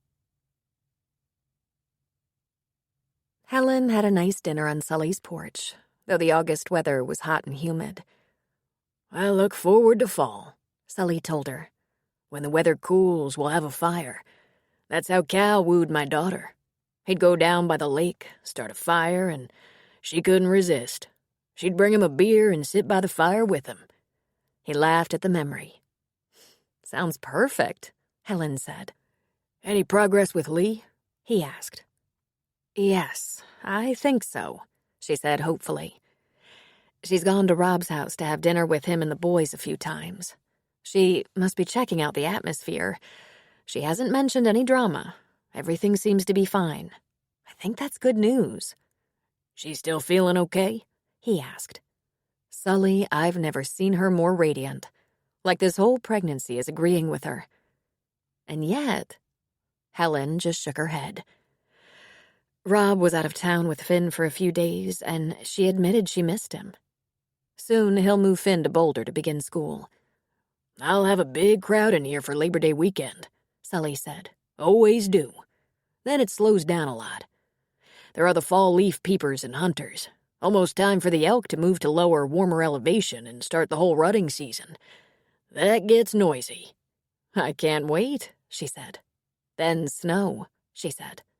And the thought made her shiver. Relax, he said. I think you'll enjoy it. I should be going, she said. Get some sleep and I'll see you tomorrow. I wish you could just stay. So do I, she said. I'll get Lee settled, then things will be much more relaxed. When Helen got home, the lights were on. She would have expected to find Lee either watching TV or reading in bed, but she was up, waiting. Auntie, she said, her cheeks rosy and her eyes bright. I felt the baby today. Just those first little flutters, but it's wonderful." She ran her hands over her tummy. "How nice," Helen said. "I'm going to make a cup of tea. Can I get you one?" "Perfect." "You spend so much time with Sully, we haven't had any time to really talk." "Do you have breaking news, miss?" Helen asked, smiling as she fired up the kettle. "Nothing besides the baby moving." "Have you and Rob figured anything out?" She laughed softly. "He's putting the pressure on, but there's no getting around the fact that I haven't known him long." "You've known him for a year, Lee." "But despite the fact that I'm 4 months pregnant, I've only really known him about 5 months. We might have known each other superficially, but we weren't even friends." "I'd say your friendship got off to a roaring start," Helen said. "I know," Lee said. "One official date and bam. I don't think I ever got involved that quickly before. Where was my brain?" "But are you sorry? I was under the impression you're very fond of him." "I am. Of course I am. But is that enough? I don't know." Helen said, dunking tea bags in both cups. "Ordinarily, I'd agree with you, but the two of you have some extenuating circumstances. There happens to be a child involved. But we're capable of doing an excellent job with this child without rushing to commitment. My mother wasn't married, and I think I had an excellent upbringing." Helen frowned. "Lee, your mother was 18, and she had no one but me. She didn't have a capable man who loved her. Your father, whoever he is, didn't step up. She didn't give me too many details, possibly to keep me from hunting him down and kicking his ass. Her heart was broken. By the time you were a few months old, she accepted that the two of you were probably better off. He was a loser. He was also a child, like your mother. I hold the hope that as he matured, he became a better man, but I'll never know." "But we did fine," Lee said, taking her tea to the living room. She sat in the overstuffed chair, her feet up on the ottoman. Helen chuckled. "Fine? I wouldn't expect you to be aware of the finer details, given you were a child. We got by, but it was far from easy." "But better than it would have been had she insisted on making a life with my father, who you called a loser. He might have had some fine qualities I was unaware of, but I never knew anything about him, and I don't know anything about his family, if he even had one. But never mind that. I think she would have chosen him over living with me if that had been an option. It wouldn't have been a good choice." "She chose you and stability," Lee said. "She was sure of you, even if she wasn't sure of him. And because she did, I had a good life. We were a very good team." "Oh, mercy," Helen said. "There are no similarities between your mother's situation and yours. None. You are 34, with a successful career, involved with a mature, responsible man who loves you. And I think you love him." "Oh, I do, for what it's worth," she said, sipping her tea. "In fact, I might end up married to Rob one day. You said not to do anything unless I was sure. That's good advice. When I said that, I meant that you should work at being sure. You weigh all the possibilities and choose the one that is most acceptable. If you need a definition of that, either decide you'll share parenting responsibilities and nothing else, or get together and do it together. Right now, I think it's best I not move in with Rob or marry him." "How will you manage?" Helen asked imploringly. "You're a busy doctor. Not as busy as you were in Chicago, but just the same." "We'll manage. We always have." Helen was stunned. "Wait. How does Rob feel about that? You managing with him off stage?" "To be honest, that's going to take some adjusting, but I've tried to reassure him that I'd never keep him out of our lives. He can be as involved as he likes. He can even be with me in delivery. He went to the first doctor's appointment with me. He is the baby's father, and he has rights." "How do you believe you're going to pull this off? I'm not saying I won't need help. But between the two of us, with Rob's help, we'll—" "Lee, no." "But you'll want to be with me and the baby," Lee said. "Of course," Helen said. "I'll be right there saying, 'Rah, rah, push, push.' Then, while you're taking care of your baby, I'll be going out for a glass of wine to celebrate." But you'll be with me, she said. We'll do this together, like we always have. No. Lee, I'm very anxious to meet your baby, to hold the baby, but I'm not taking on another infant and raising her. It's out of the question. I'm 62. But you're my only family, she said. And you're healthy and strong and young, and I have a career, a demanding career. Listen, raising you was the best part of my life, and I don't regret or resent a day of it. But it was hard. It was so hard at times. I worked 2 jobs, had no time to myself, was too busy for a book club, not to mention a date. And money was so tight. I scrimped and saved and made every dollar last forever. You can't imagine how I had to juggle, relying on neighbors for help, searching for babysitters, taking you to school early and keeping you there late. There were times I was so exhausted that She took a breath. And then there was college, which you were going to skip so you could work in the holiday home goods store with Johnny and his family. I convinced you to go for your own good, so if you ever had to support a family, you could. College wasn't free. Med school wasn't free. We were fortunate to get scholarships and grants and loans to help, but there were many bills. Thank God for my books. The books allowed me to get a grip on all that. And do you know when the books were written?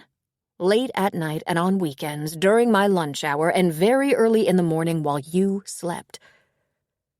It's only been the last 5 or 6 years I've had enough money to pay off some bills and travel. Did you not notice, Lee, that I worked night and day until you were almost 30? They were silent and staring at each other for a long time. Lee, eyes a little glassy, spoke first. I hope you know how much I appreciate all you did for me. Oh, I do, Helen said. But if you think I'm going to work 2 jobs for the next 30 years so you can take your sweet time deciding what you're going to do... Helen, you told me not to do anything if I wasn't sure. Then you'd better either make a decision or ask around about babysitters. Auntie, I thought you wanted to be a part of this, involved with the new baby. Absolutely, she said. A part of it. Not the person who puts her life and work on hold to raise it. I'm sorry, Lee. You're a grown woman, and the decision on how to proceed with this pregnancy is entirely yours. I look forward to many quality hours with my new little peanut, when I'm not working or traveling. Oh my God, I thought I could count on you, Aunt Helen. I'd be there for you, she said. Excellent. You're up, Helen said. It's time for you to be there for me. I imagine I'll work till my brain dries up, but I wouldn't mind enjoying life a little. I'll be more than happy to do a little babysitting, a few hours here and there, but let's not be ridiculous. If you're mature enough to have and take care of a baby, you're old enough to make a responsible plan. It can be difficult and very lonely. I think I'd Take a break from the words, not the journey. This gentle tune is here to guide your mind towards stillness. Thank you for your time.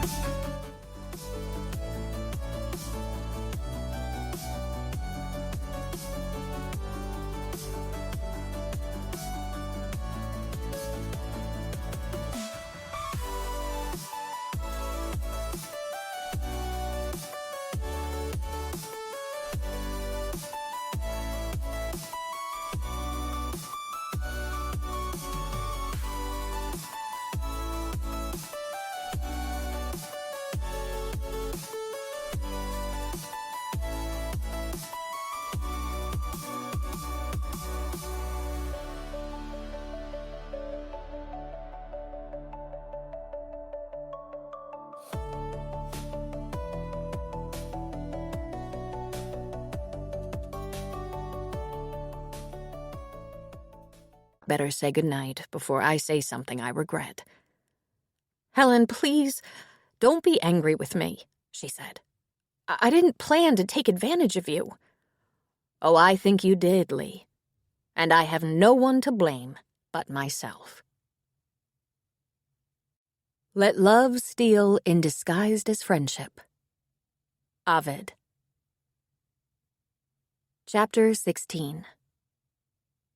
Helen tried reading, but it didn't distract her or take her mind off her harsh words with Lee. She finally got up to fix another cup of tea, even though that would certainly keep her up all night. When she did so, she noticed that Lee's light was on. She wasn't having much success getting to sleep either. She had a moment of guilt. The girl was pregnant. She didn't want to upset her, cause a problem with her pregnancy. Then she reminded herself that Lee was a successful physician who made a good living and had no big debts. One of the reasons for that was she'd lived her entire life in Helen's house, paid for by Helen. Helen helped her pay for college, and what student loans Lee had acquired, Helen helped pay off. Oh, there was other help, the contract signing bonus from the hospital for her ER commitment. But of course, Lee had worked very hard to make all that happen. Lee had probably learned to work hard from watching Helen, hardly noticing where the lesson came from. She'd had her struggles in med school, residency, and practice, fighting that failure of confidence that comes to everyone who takes on a big task. But she'd been so resilient, so strong. Helen was happy to prop her up and comfort her when she needed it. In fact, it made her feel good to be able to do that for Lee. Where was her resilience now? This issue was between Lee and her baby's father. Oh, if Lee found some reason that life with Rob would be terrible, of course she'd be better off staying independent of him. But Helen was no fool. She couldn't count the number of times in the past few months that Lee had spent her lunch hour or evening with Rob, and he left a glow on her cheeks that was unmistakable. But Lee's expectations had crossed the line. Was she spoiled? Helen didn't think so. That Johnny Holiday might have left a scar, but Rob Shandon was such a cut above, she was frankly surprised Lee hadn't run off and married him the instant she found out she was pregnant. She had trouble believing that Lee actually thought Helen would become her nanny. Being a writer, working at home and often in her pajamas, Helen was accustomed to people thinking her work wasn't real work. No matter how impressed they might be when Helen made the bestseller list or won an award, her casual non-writing acquaintances seemed to think she could create a complex story in her spare time. But Lee had never been that person. She'd been trained to understand how much discipline was required, how dedicated Helen had to be, and how hard the work could be. She'd seen Helen during those hair-pulling deadlines or those crazy revisions when she had to rip the book apart from page 1 and didn't have a bloody clue how to fix the sow's ear of a mess she was supposed to turn into a silk purse. But here was her darling Lee, pregnant with the child of a man she loved, and she was afraid to embrace him. Did she learn that from me as well? Helen asked herself. Because Helen hadn't found it easy to fall in love. Of course, she was a little short on time, given all her jobs, commitments, and bills to pay. But then she met Sully. He was such a lovely surprise. An adorable, funny, and wise man who lived simply and was honest to the bone. They had nothing in common, yet had found an odd and special way to appreciate each other. Sully didn't consider himself smart, but he was. He was intuitive and wise. His humor was smart and dry, and she lived for his jabs, like him telling her that he liked that crazy hair she woke up with. She was a woman of a certain age. She'd rather have a compliment like that than a dozen roses. It meant he truly saw her as she was, didn't have some unrealistic expectation of her. How many years would they have together? Even if it was only a year, she was ready to sign on. She felt nurtured when she was with him, and she could nurture in return. Some of her friends might think they were an odd pair, but she loved him. He was very easy to love. But she had a niece. Her child, really, in a fix. Helen didn't know how to help her resolve her issues. Lee needed a long-range view of what family life was supposed to be, a realistic view of what commitment should be. Helen was no expert, but she thought a steady, dependable man, a good man with whom you had balance and tenderness, was a solid bet. And there was obviously chemistry. Those two could heat up a room when they were together. It had taken them about a week to make a baby. It gave her the shivers. Was Lee paying attention? He'd raised a couple of sons, so fatherhood was no mystery to him. He was well loved throughout town and beyond. Helen lamented that she might not be the wisest or most experienced parent, but she could think of only one approach. If it didn't work, she'd likely be spending her twilight years changing diapers, supervising potty training, and driving carpools. She began folding her clothes. The sun wasn't up yet. She got one of her suitcases and opened it on the bed. It didn't take long before Lee was standing in the doorway. "What are you doing?" she asked. "Oh, I hope I didn't wake you. I'm packing up a few things." "Why?" "Well, I think I should get out of your hair for a while. This business of how to take care of the baby isn't between you and me. It's between you and Rob. Do you find him trustworthy?" "So far," Lee said. "I'm sure he's a good man. It's just that I thought Johnny was a good man." "You can let yourself off the hook for that, Lee. He was the only boy you'd ever loved, and you were so young. You idolized him. I think he showed his true colors soon after he left. I know you were devastated, but I always worried you would be. Let's forget about him for the moment. I don't know everything about your relationship with Rob, but I know it's a passionate one. I approve, by the way. A man and woman who are raising a family deserve passion. Love like that brings you together when times are hard, and it's inevitable there will be some hard times. Everyone has them. It appears he's a very good father. Be sure you don't ignore that fact. It's critical." "Where are you going?" Lee demanded. "I'm going visiting, sweetheart. Probably to Maureen's again, since she has that empty guest house. I was planning to talk to you about this, but I was waiting until you got your situation settled. I didn't want to abandon you, but I see I'd better. You're depending on me to rescue you, and I can't. I'm 62. I have a lot of energy still, and I'd like to spend most of it on myself. Raising you was a great gift to me, but you're a grown-up now, and you have to make a grown-up decision about how you and Rob are going to move forward.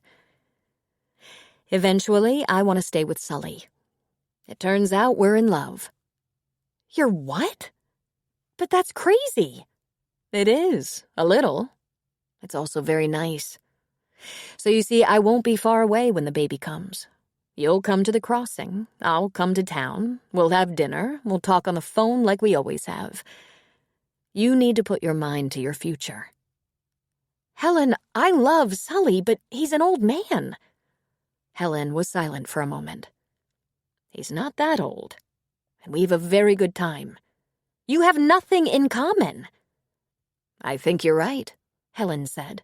"Yet it's amazing how much we find to talk about. I'm dreading winter, and if it's awful, I'll head for someplace warm. Sully knows I like regular travel. He understands that I'll have trips now and then, conferences and visiting friends.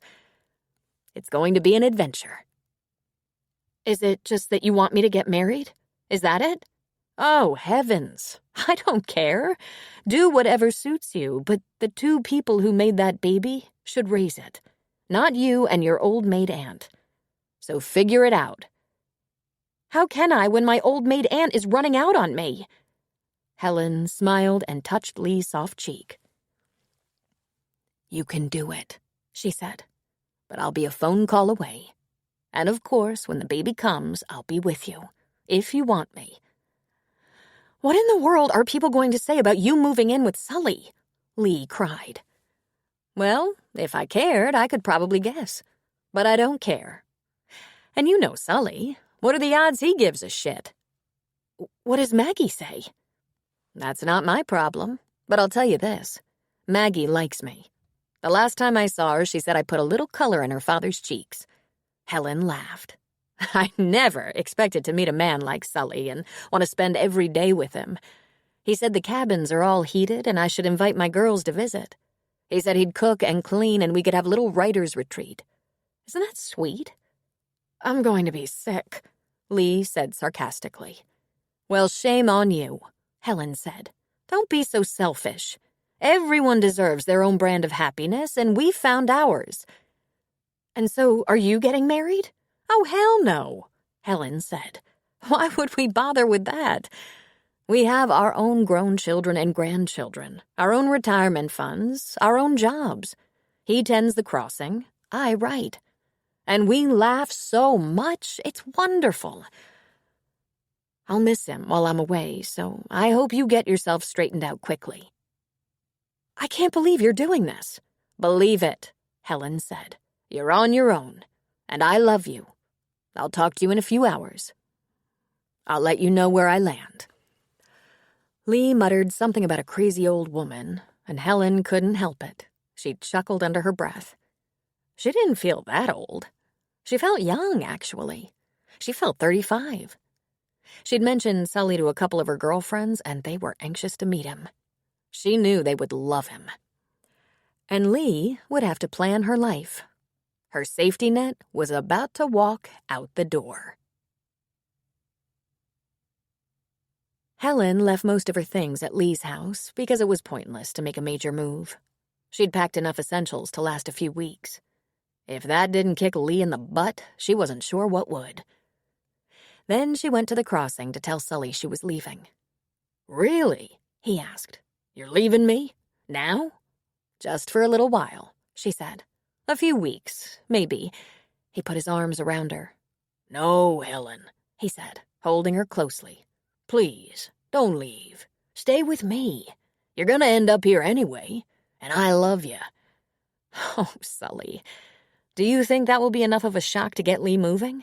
More than enough, he said. It'll probably get the whole damn town moving. And if you find you're not quite ready for a roommate? She asked. This few weeks with your girlfriend isn't necessary, he said. There's plenty of room for your things, and you'll be making your point. I just barely got you back. I suppose. Try it with me, he said. I'll be polite, do my half of the chores, and cook. I'll keep you warm and make you laugh. I'll read your books and live with your twisted side. And you can harvest the garden till we're down to dirt. She sighed and put her head against his chest. It is what I want. She looked up at his smile. I hope you meant it when you said you want me to stay. And if it's an inconvenience, I can go visit friends. But I'm not going to live with Lee again. I may visit her, but I think my being such a constant roommate in her life is preventing her from moving on. Helen, you can have my whole house. She laughed. Maybe I can use the extra drawers in the guest room, but your bathroom cupboard is full of stuff. I'll burn it, he said. Can I make you some breakfast? That would be wonderful. I was awake all night. I had a showdown with Lee and then couldn't sleep. She sat at his kitchen table. While he turned a couple of eggs over in the pan, she told him the whole story. He laughed. Before Maggie met Cal, before my heart attack, she decided to take a leave from her practice and thought she'd come here to hide out. She had a mess going on. She'd broken it off with that useless guy she was seeing. She was being sued, and she ran home. Well, I was thrilled, but I couldn't let on. If I told her that, she'd never leave. And I knew she had to face the difficult reality. Stare her problems in the face or they'd never go away. I wished she could stay forever, but then all that medical training would be wasted. Turned out to be a good thing she was here. She was on hand for my heart attack. I'm not here for one of those, Helen said. Sully, does Maggie know we're an item? She does. And I made her promise to keep watch that you don't end up playing nurse to some sick old man. Oh, Sully. I have a feeling you're going to outlive us all. I'm just happy to have some fun right now. Would you like a morning walk? I don't think so, she said. I think what I need is a morning nap. I'm exhausted. Trying to wiggle out of being the babysitter for the next generation has worn me out. Don't you have murdering to do this morning? It'll just have to wait. Is Lee angry? Sully asked. Uh-huh. She called me a crazy old woman. That's going to come back and bite her in the ass. Why'd you do it, Helen? He asked. I love Lee more than life itself. But when I realized she was planning on me being her main support when the baby comes, I knew I'd been too much at her beck and call. She relies too heavily on me, even when we're apart. It's really not my job anymore. So I pulled the rug out from under her, just like he said. We'll see if she falls or flies. It might take a while. She's disgruntled and blaming me. Are you going to be happy here? He asked. It's what I've been wanting to do, she said. I was just waiting for my niece to get her life together. Just so you know, I've never been tempted to live with a man before. He reached for her hand. My life has changed so much in just a few months, he said. I never saw myself with a woman, and such a quality woman. I hope Maggie tells her mother. Phoebe will just shit. Underneath it all, you're vindictive. Just with Phoebe, he said. Did you bring those polka dot pajamas? I did. I can't wait till bedtime, he said. Lee had an unhappy morning. She worked her way through a couple of chest colds, an allergic reaction, false labor, and an asthma attack, staying focused on her patients. Connie Boyle brought his little son in with a barking cough. That doesn't sound good, she said. She listened to his chest, wrote a prescription, ordered a chest x-ray at the hospital in either Aurora or Breckenridge, and suggested using steam to help loosen his congestion. How are Sierra and the baby? She asked. They're doing great, except that Sam likes to get up in the night with the baby, and since I'm back at work, she's sleep-deprived. We're both sleep-deprived. You know you're running on fumes when I get more rest at night at the firehouse. But this won't last forever. It wasn't long after Connie left that Cal came in with Elizabeth. Fever, he said. I consulted the doctor, who's in Denver, and she said I should ask you to check her ears. Bingo, Lee said. Ear infection. And she wrote out another script. And next, Rafe Vadas and all 3 of his kids came in, 3 runny noses and 1 croupy cough. I guess it's Father's Day at the clinic, she said. All the fathers are bringing in the kids, and all the kids spend time together. I wonder where it started. Our house, I bet. And Lisa is working today. These kids are like little petri dishes, just breeding germs and sharing them. I bet Lisa and I will have it by the end of the week. Extra vitamin C for you, she said. Between patients, she sat in her office, door closed, to think. Eleanor knocked on the door, poked her head in, and asked if she was feeling all right. I'm fine, thanks for asking. Sorry, I'm a little cranky. I didn't sleep well last night. Maybe we can get you out of here a little early so you can have a nap. If possible, that works for me. She was thinking about Helen and forcing herself to have a more pure memory. She remembered going out on a date, with Johnny, of course, and coming home at midnight to a dimly lit house with the glow of the computer screen and the sound of clicking keys. Sometimes that computer was active past midnight and again when Lee got out of bed in the morning. Did Helen love her writing? Certainly. Was she scrambling to make money because she wanted Lee to go to college without depending on too many student loans? Absolutely. She remembered Helen nodding off on the sofa with a book in her lap and thinking, well, at her age, she worked 2 jobs until Lee was 28 and had finished her residency. All those years of Lee's growing up, Helen worked all the time. Then 3 things happened. Lee finished school and began working. At a handsome salary in a Chicago ER. Helen's books became popular, most of them bestsellers. And Helen could retire with a pension. Yet she kept writing 3 to 4 books a year. Helen still worked every day. Every day. Some days were shorter than others, but it was still every day. And sometimes it showed on her that she was tired. She would say her brain was soft from the work. And I assumed she would become my babysitter, taking care of my baby while I worked. I am the devil, she thought to herself. Eleanor tapped on the door and opened it, holding a brown paper bag. Someone from the pub brought this and dropped it off. Did you order something? No. What have you got? I didn't look. Here you go. Lee opened the bag and saw a plastic takeout carton that appeared to hold a half a club sandwich and salad. There was a note on top. Just want to make sure you and the baby get lunch.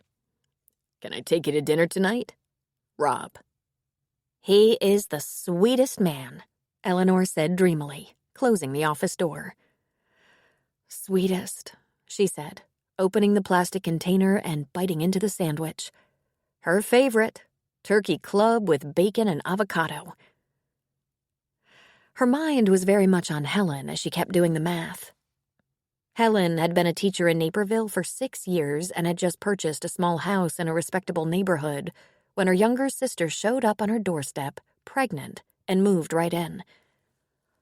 Lee thought about what it would have been like in her world had a younger sister moved into her house. Lee, in her first job as an ER doctor, getting the worst hours, could not have taken on a pregnant 18-year-old, then a baby that cried all the time. She couldn't have come home from work and taken on an infant, helping with those night feedings and floor walking. When her mother was gone and it was just Lee and Helen, she sat at the kitchen table coloring or doing spelling words while her aunt graded papers until bedtime.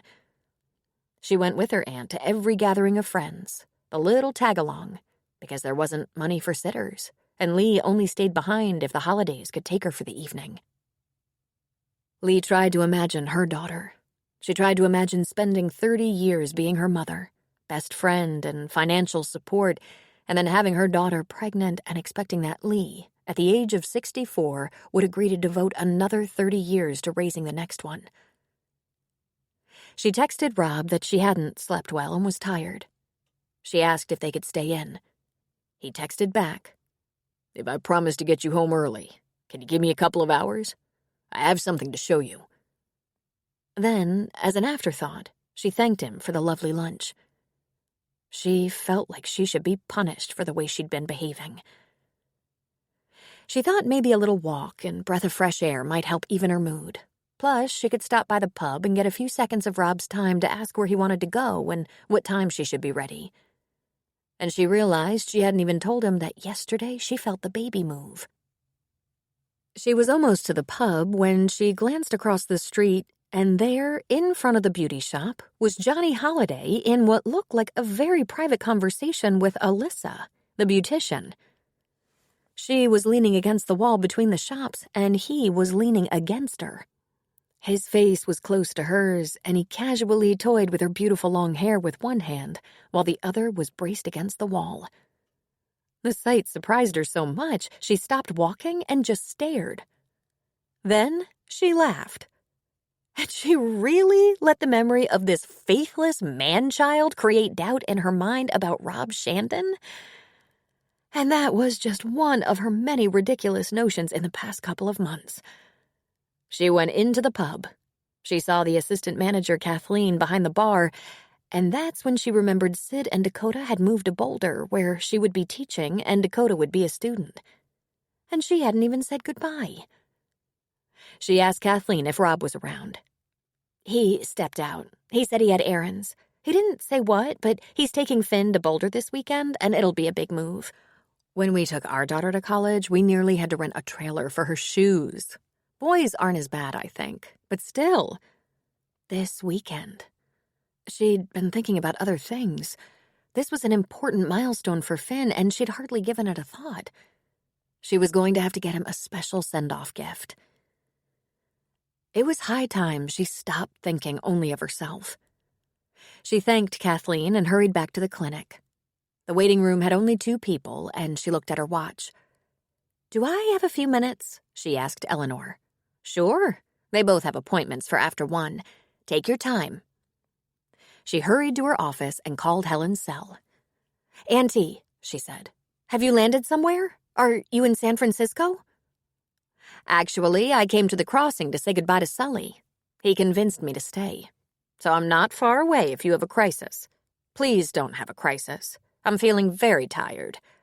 "Auntie, I'm so sorry. Can you forgive me?" "I'm not angry with you, sweetheart. There's no apology necessary. But I'm glad I came out to Sully's. This is what I want." "I was being so selfish," Lee said. "Of course you should do whatever feels right. I just want you to know I'm sorry. Listen, we argued for a long time, but a couple of things were left unsaid that I want to be clear about. I will always be there for you. Should some disaster befall you and your options are few, I will always devote myself to your welfare and to the baby. And I'm very anxious for the baby. I'm becoming a grandmother. Watching Sully with his little ones when they're here makes me so happy. I look forward to helping with the baby. And just remember, I have a job. I also have a relationship in my own life. I should have been thinking about that from the beginning. I'm so glad you're only as far as the crossing so I can see you often. Helen, I've been a real idiot lately. I hope I haven't always been that self-centered. Helen laughed. You are not that way, sweetheart. You've always been a generous and giving person. I'm sure a lot about a surprise pregnancy makes a person panic and get a little crazy. You have no idea. I'm embarrassed on a lot of fronts right now, but I have patience waiting. I'll talk to you a little later. Would you like to join Sully and me for dinner? Helen asked. I'm sorry, I can't. Rob wants to take me somewhere, and he promised to get me home early. I'm completely worn out. Let's never do that again. If I overstep, just hold up a hand and tell me I've gone too far. I'm sure that won't be necessary. Aunt Helen, I took you for granted, she said softly. I remember how hard you worked, how much you did for me.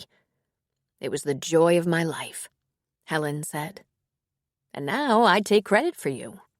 And the other thing that was left unsaid. I love Mr. Sullivan. He makes me happy. And my books terrify him. It's the most perfect relationship. Lee laughed. I love him too, she said. Who doesn't love Sully? Go back to work, Lee. No worries. But I think maybe it did us a favor. We both need to move on in a more positive direction. I'm glad you pushed me. I dreaded telling you. You did? She asked. I did. I could tell that even though I was spending almost every day and most evenings with Sully, you had no idea. You're right. I knew you had a special friendship. I didn't know it was that special. It's that special, Helen said. Now get back to work and let's talk later. I love you, Auntie. Lee sighed heavily. Thank God for Helen. She was so reasonable, so thoughtful, and now so much in love. She stood from her desk and opened her office door to signal that she was ready to see patients. And who should be standing there with his hand raised to knock but Rob? She jumped in surprise. You startled me, she said. Why are you here? I went to the pub and Kathleen said you were looking for me. You all right? Excellent. I just wondered what time we're going out and what I should wear. I was going to text you, but there's been a lot going on. Casual, and as soon as you're out of here and can change.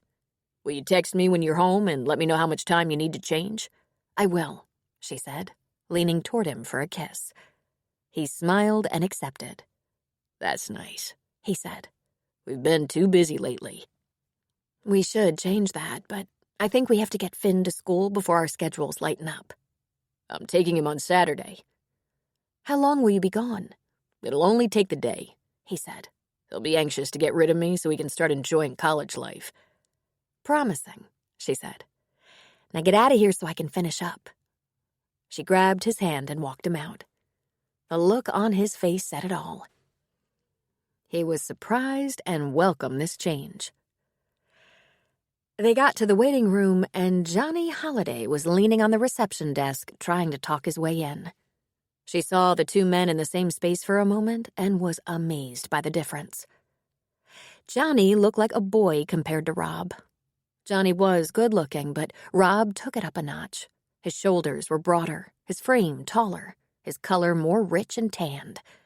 And that was only on the outside. He was a good father, a friend with integrity, a man of his word. Hello, Johnny, Lee said, hanging on to Rob's hand. Lee, I came by to tell you I got the job in Colorado Springs, so we'll be seeing more of each other.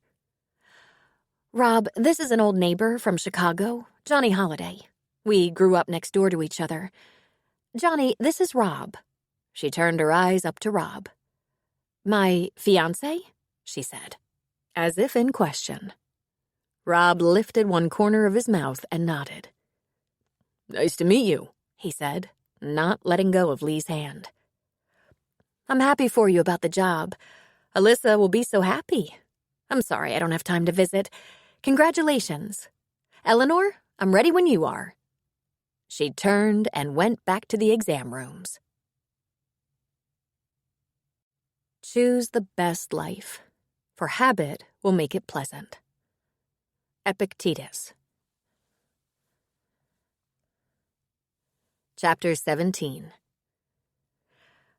Rob knocked at Lee's door at about 5:30. When she opened it, he immediately got a whiff of her shower gel and shampoo, a scent he loved to curl up to. She wore tan capris and a white blouse over a white tank top. Am I too casual? She asked. He just shook his head and pulled her to him for a kiss. He enveloped her closely and devoured her in that way that promised more to come. When he released her lips, she said, God, what a day. He didn't let go of her. Fiancé? He asked. There's so much going on, she said.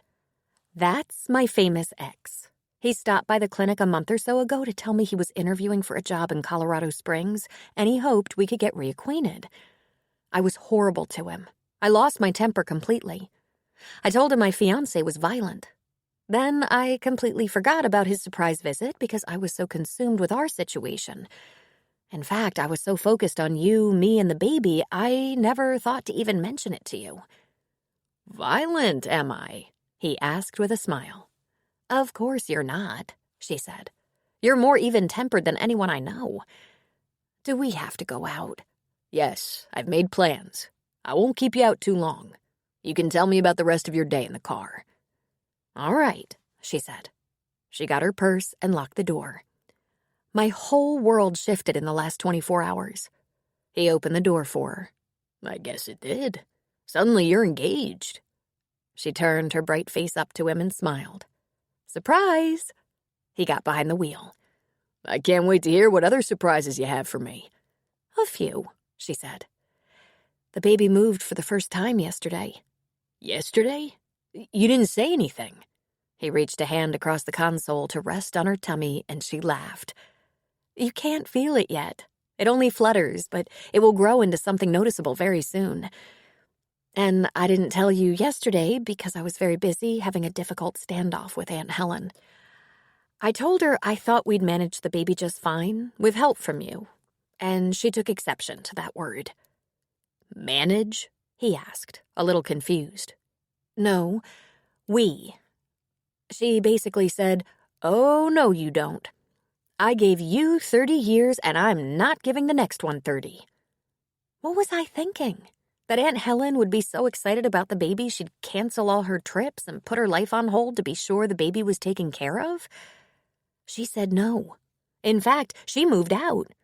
Aunt Helen is now living with Sully. Is that so? He asked. I guess he has plenty of room with cabins and all. She is not in a cabin. She loves him, as in loves him. I take that to mean she's not in a guest room. Seriously? Aunt Helen and Sully doing the nasty, living in sin. Rob whistled. Sully has just become my hero. Promising, isn't it? We can look forward to many years of bliss. So she bailed on you, and you've decided to become my fiancé? Is that for real? Oh, Rob, there are so many details to work out. I might be a fiancé for quite a while as we figure it out. I know you'll be glad to slide over and make room for me in the bed, but apart from that, I will be more than happy to move over and make room, and then when we do what we've been doing, there will be a teenage boy in the room next door who will hear us and probably either be damaged for life or will tease us forever. Or maybe he'll be disgusted by us. I've been single a long time. I don't even know what we should talk about. He pulled to the side of the road. He turned toward her. I'm going to show you something.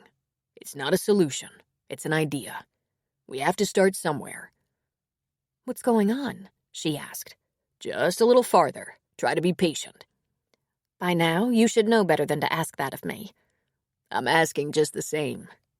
Tell me more about your standoff with Helen while I drive.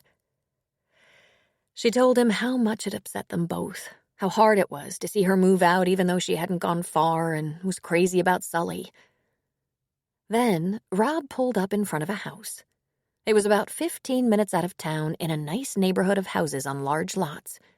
There was a for sale sign, and a woman in a tailored pantsuit got out of her car and waited at the front door. "What's this?" she asked. Like I said, just an idea. Maybe we should have a fresh start. Maybe we need a little more room. The woman put out her hand toward Lee. "Mrs. Shandon, I'm Claudia Bradford. I spoke to Mr. Shandon, and I found several properties that might meet your needs, but Mr. Shandon said that you only had time to see one today. This is such a nice house. Let's have a look, shall we?" The door was opened into a spacious foyer that fronted a bright great room filled with windows. The furniture was much like Rob's, man-size leather. It was spotless, not so much as a book or cup sitting out. There was a huge fireplace, hardwood floors, high ceilings, French doors lining the back wall looking out on a deck, and a big lot filled with trees, shrubs, and flowers. In the distance, she could see the mountain peaks. The great room opened into a spacious kitchen with a long breakfast bar, an island, and beautiful dark cabinetry. There were French doors in the dining room as well. "Lots of amenities here," Claudia said. "Up-to-date 6-burner stove, sub-zero refrigerator freezer, wine cooler, warmer trays, 2 ovens, and a convection oven. Butler's pantry with refrigerator, sink, wine racks, cupboards." The master bedroom was just down the hall, and it was enormous. There were no clothes in the closet. There was a bathroom right next to it. The master bath was heavenly, large and beautiful and spotless. "Doesn't anyone live here?" she asked the realtor. "Can you believe this is a vacation home? It's owned by 2 couples from Las Vegas. I don't know why they decided to sell. All I know is that between friends and family, this house was kept busy. A cool retreat from their hot summers and a place for skiing in winter." They retraced their steps, and on the other side of the great room were a couple of bedrooms. And upstairs, 2 more and a large bath joining them. "How big is this house?" she asked. "It's huge." "It's just over 6,000 square feet, and there's a 3-car garage. It just went on the market and has only been shown a couple of times so far. Quite a vacation home." "How many bathrooms?" 5. Given the size, it could probably use another one. The house is 20 years old. Lee turned and looked at Rob. "Are you crazy?" "This is just the first one. There's time to look at others." And there are others, bigger, smaller, in between. But it's hard to find a house that has room for a couple of home offices, 3 kids, and an aunt. "But Aunt Helen could always come back to us," he said. "Just like the boys. We'll always have a place for her." "But we could never afford this," she said. "That's gonna take a calculator. But here's what we should do. Go to dinner, talk about priorities, add and subtract. Claudia gave me a sheet estimating mortgage and payments, taxes, etc. And remember, there are other properties and plenty of time. You won't be in labor anytime soon." And with that, he put his arm around her shoulders. "Oh, congratulations," Claudia said. "I had no idea. That's wonderful." She handed them each a business card. "Let's get together again soon. I'm sure we can find you the perfect home. But let's do that before ski season begins. Prices always go up then." Rob pulled Lee to the car, but she was dragging, looking over her shoulder at the house. It made him laugh. "You really like it," he said. "It needs things, like updated tile." Listen to me, acting like I know anything about updating tile. I can put in stitches, deliver a baby, and treat the flu, but I can't even cook a decent dinner. We should agree right now that no matter what happens, you should never let me help with remodeling or decorating. If you do, you'll be sorry." "And I agree not to try putting in stitches or deliver a baby," he said. "Anything any house needs, don't worry. Tom and Lola Canada can do it. That's what they do. Remodel, flip houses, construction and property rejuvenation. I run a pub, you run a clinic, and we should stick to what we know." But tell the truth, We can't afford something like that, right? While they stood by the car, Claudia got in hers and backed away, giving them a wave. I haven't run the numbers yet, he said. but I have a house to sell, and we each make a decent living. The thing that might get us, college educations. I put money in college funds for the boys, and Finn is getting a little scholarship help. But it's unbelievable. Oh, speaking of that, you're taking Finn to Boulder on Saturday? Do you suppose I could go along? Would he be mortified? I think that would be perfect, Rob said with a smile. I'm sure they'll get used to me, eventually.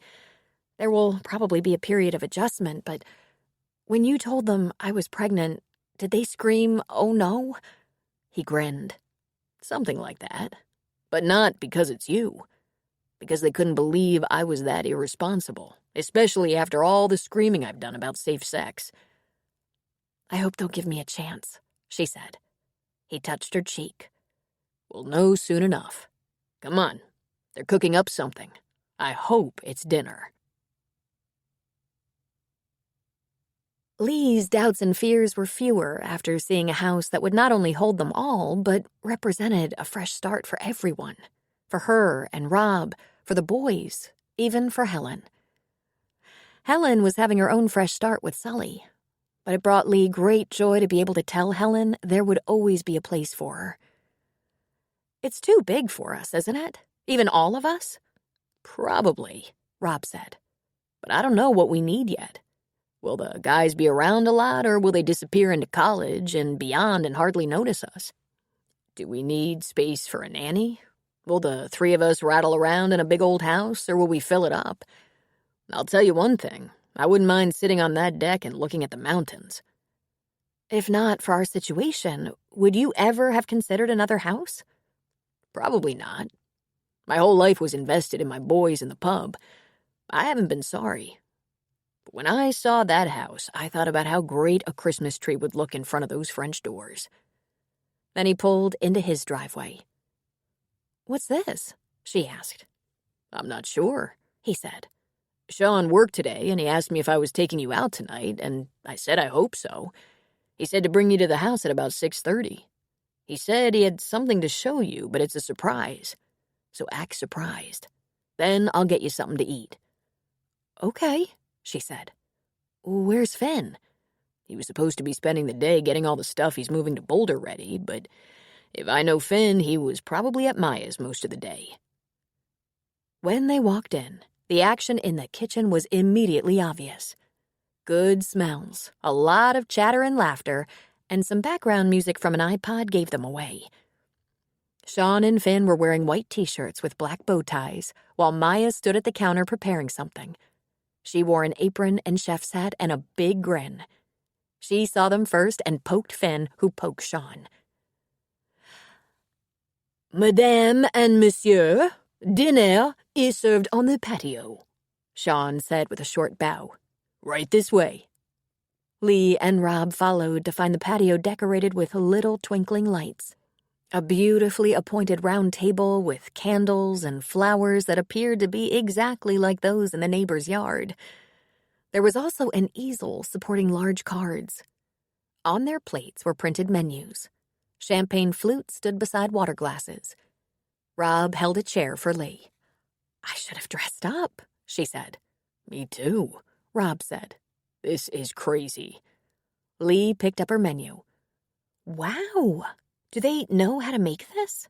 She asked, reading through it. Chicken cordon bleu, Caesar salad, garlic asparagus, seasoned fettuccine in butter sauce. Wow! I can assure you I've never gotten a dinner like this. I was under the impression they couldn't eat unless I put something on the table for them. This could change everything, Lee said. Next came Finn, towel over his arm, presenting a bottle of non-alcoholic sparkling cider. When Rob nodded his approval, Finn poured it into the flutes. And then the boys, comical in their t-shirts and bow ties, stood on either side of the easel. Finn took off the top poster. The next one, in bold black letters, said, Welcome to Casa Shandon. Lee couldn't help it. She had to cover her mouth so she wouldn't laugh out loud. We pick up after ourselves and keep our bathroom pretty clean. Then Sean pulled away the card to reveal the next one. I will do better. Love, Sean. She smiled at him and reached for Rob's hand. And I'll be at school doing my own laundry. Love, Finn. They were so stoic, taking turns, pulling the cards, standing on either side of the easel, wearing their serious faces. We know how to be quiet. No, really. We're incredibly helpful. And funny. I can burp quietly. Love, Sean. We know how to stop being annoying. Seriously, you'll find us adorable in no time. We like babies, mostly. We can help with everything except poop. We're even willing to learn that. Please go slow. We promise to get excellent grades. I will stop watching internet porn. Ha, kidding. Love, Sean. I will never call from school after 10. I can detail your car every month. Love, Sean. We will do everything we can to be less expensive. We got the message our dad loves you. Because he's very smart and aims high. It's not a big house, but there's room. You're not that big. Aunt Helen will like us a lot. Will you please marry our dad? Because otherwise, he'll be pathetic. Say yes, and we'll give you dinner. It's an excellent dinner. Maya made it. Lee had tears in her eyes. She leaned toward Rob and whispered, Do they know we went to look at a house? He shook his head. And you didn't know about this? She asked. He shook his head again. He put a hand against her jaw and lifted her chin. You don't have to give them an answer if you're not ready. They'll understand. But I'm hungry, she said with a sniff. She looked at the boys, their eyes shining expectantly. She gave them a nod, and they yelled, grabbing each other like teammates who had just scored a goal. Then they pulled one last card. Yay! She got up from the table and let herself be hugged by both of them. Then Rob joined in the group hug. I find you adorable, Lee said. I don't know how we're going to do this. As long as we do it, Finn said. We're a family. We can't change that. We'll take care of you, Sean said. And I'll take care of you, she said. Mostly. Please, go slow. A couple of days later, Lee went with Rob, Finn, and Sean to check Finn into his dorm room. Dakota and Sid were also there since they lived in Boulder now.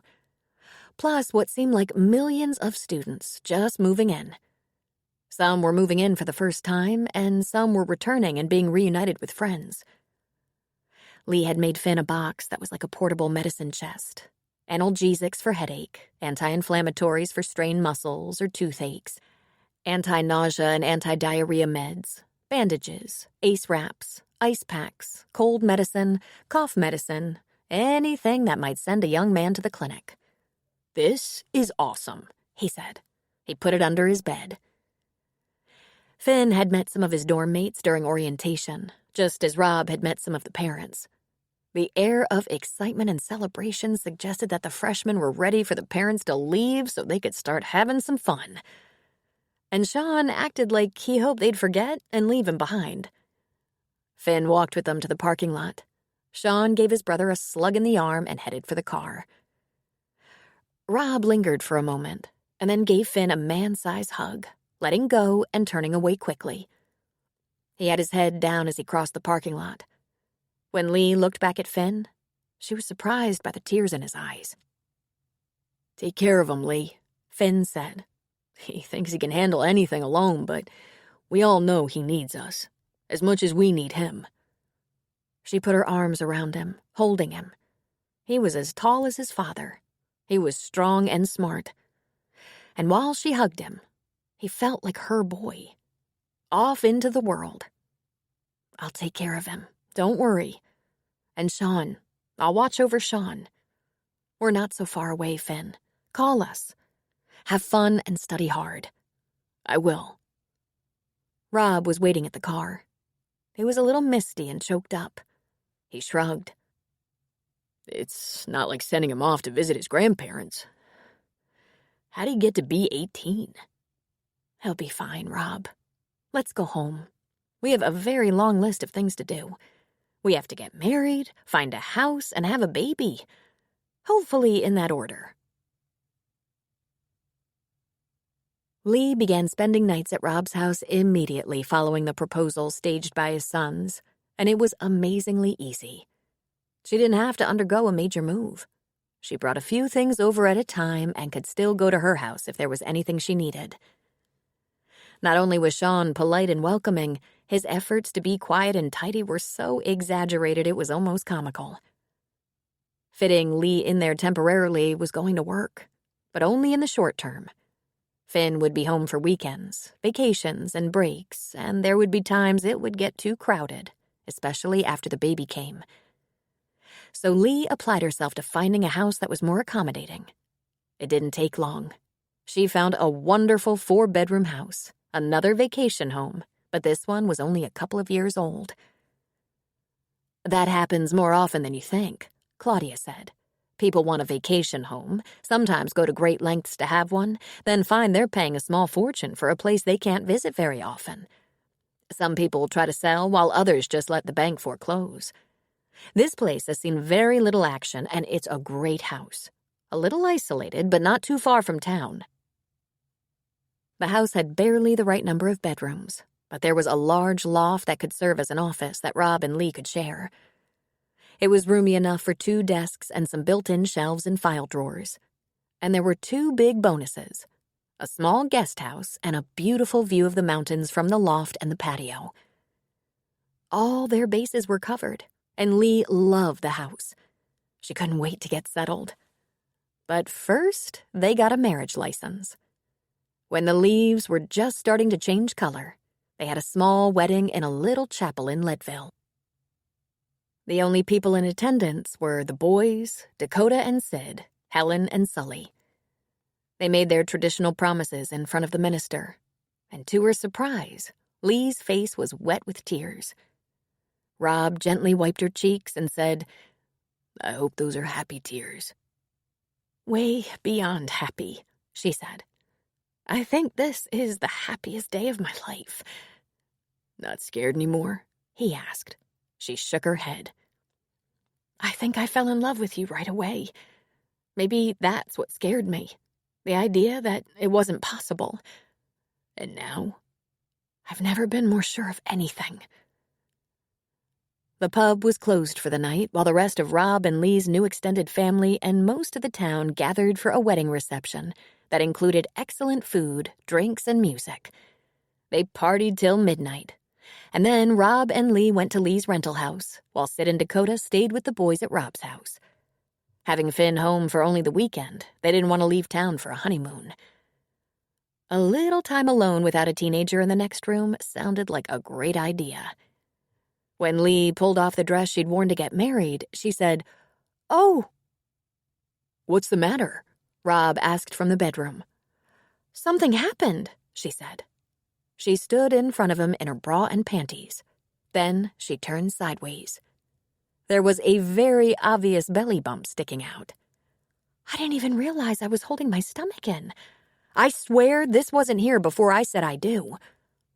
Rob's eyes glowed. "Bring that over here," he said, lifting the sheet for her. She slid into the bed and his hands were immediately on her belly. "I thought this was really inconvenient," he said. "But I think getting you pregnant turned out to be an excellent idea. It slowed you down just enough for me to catch you."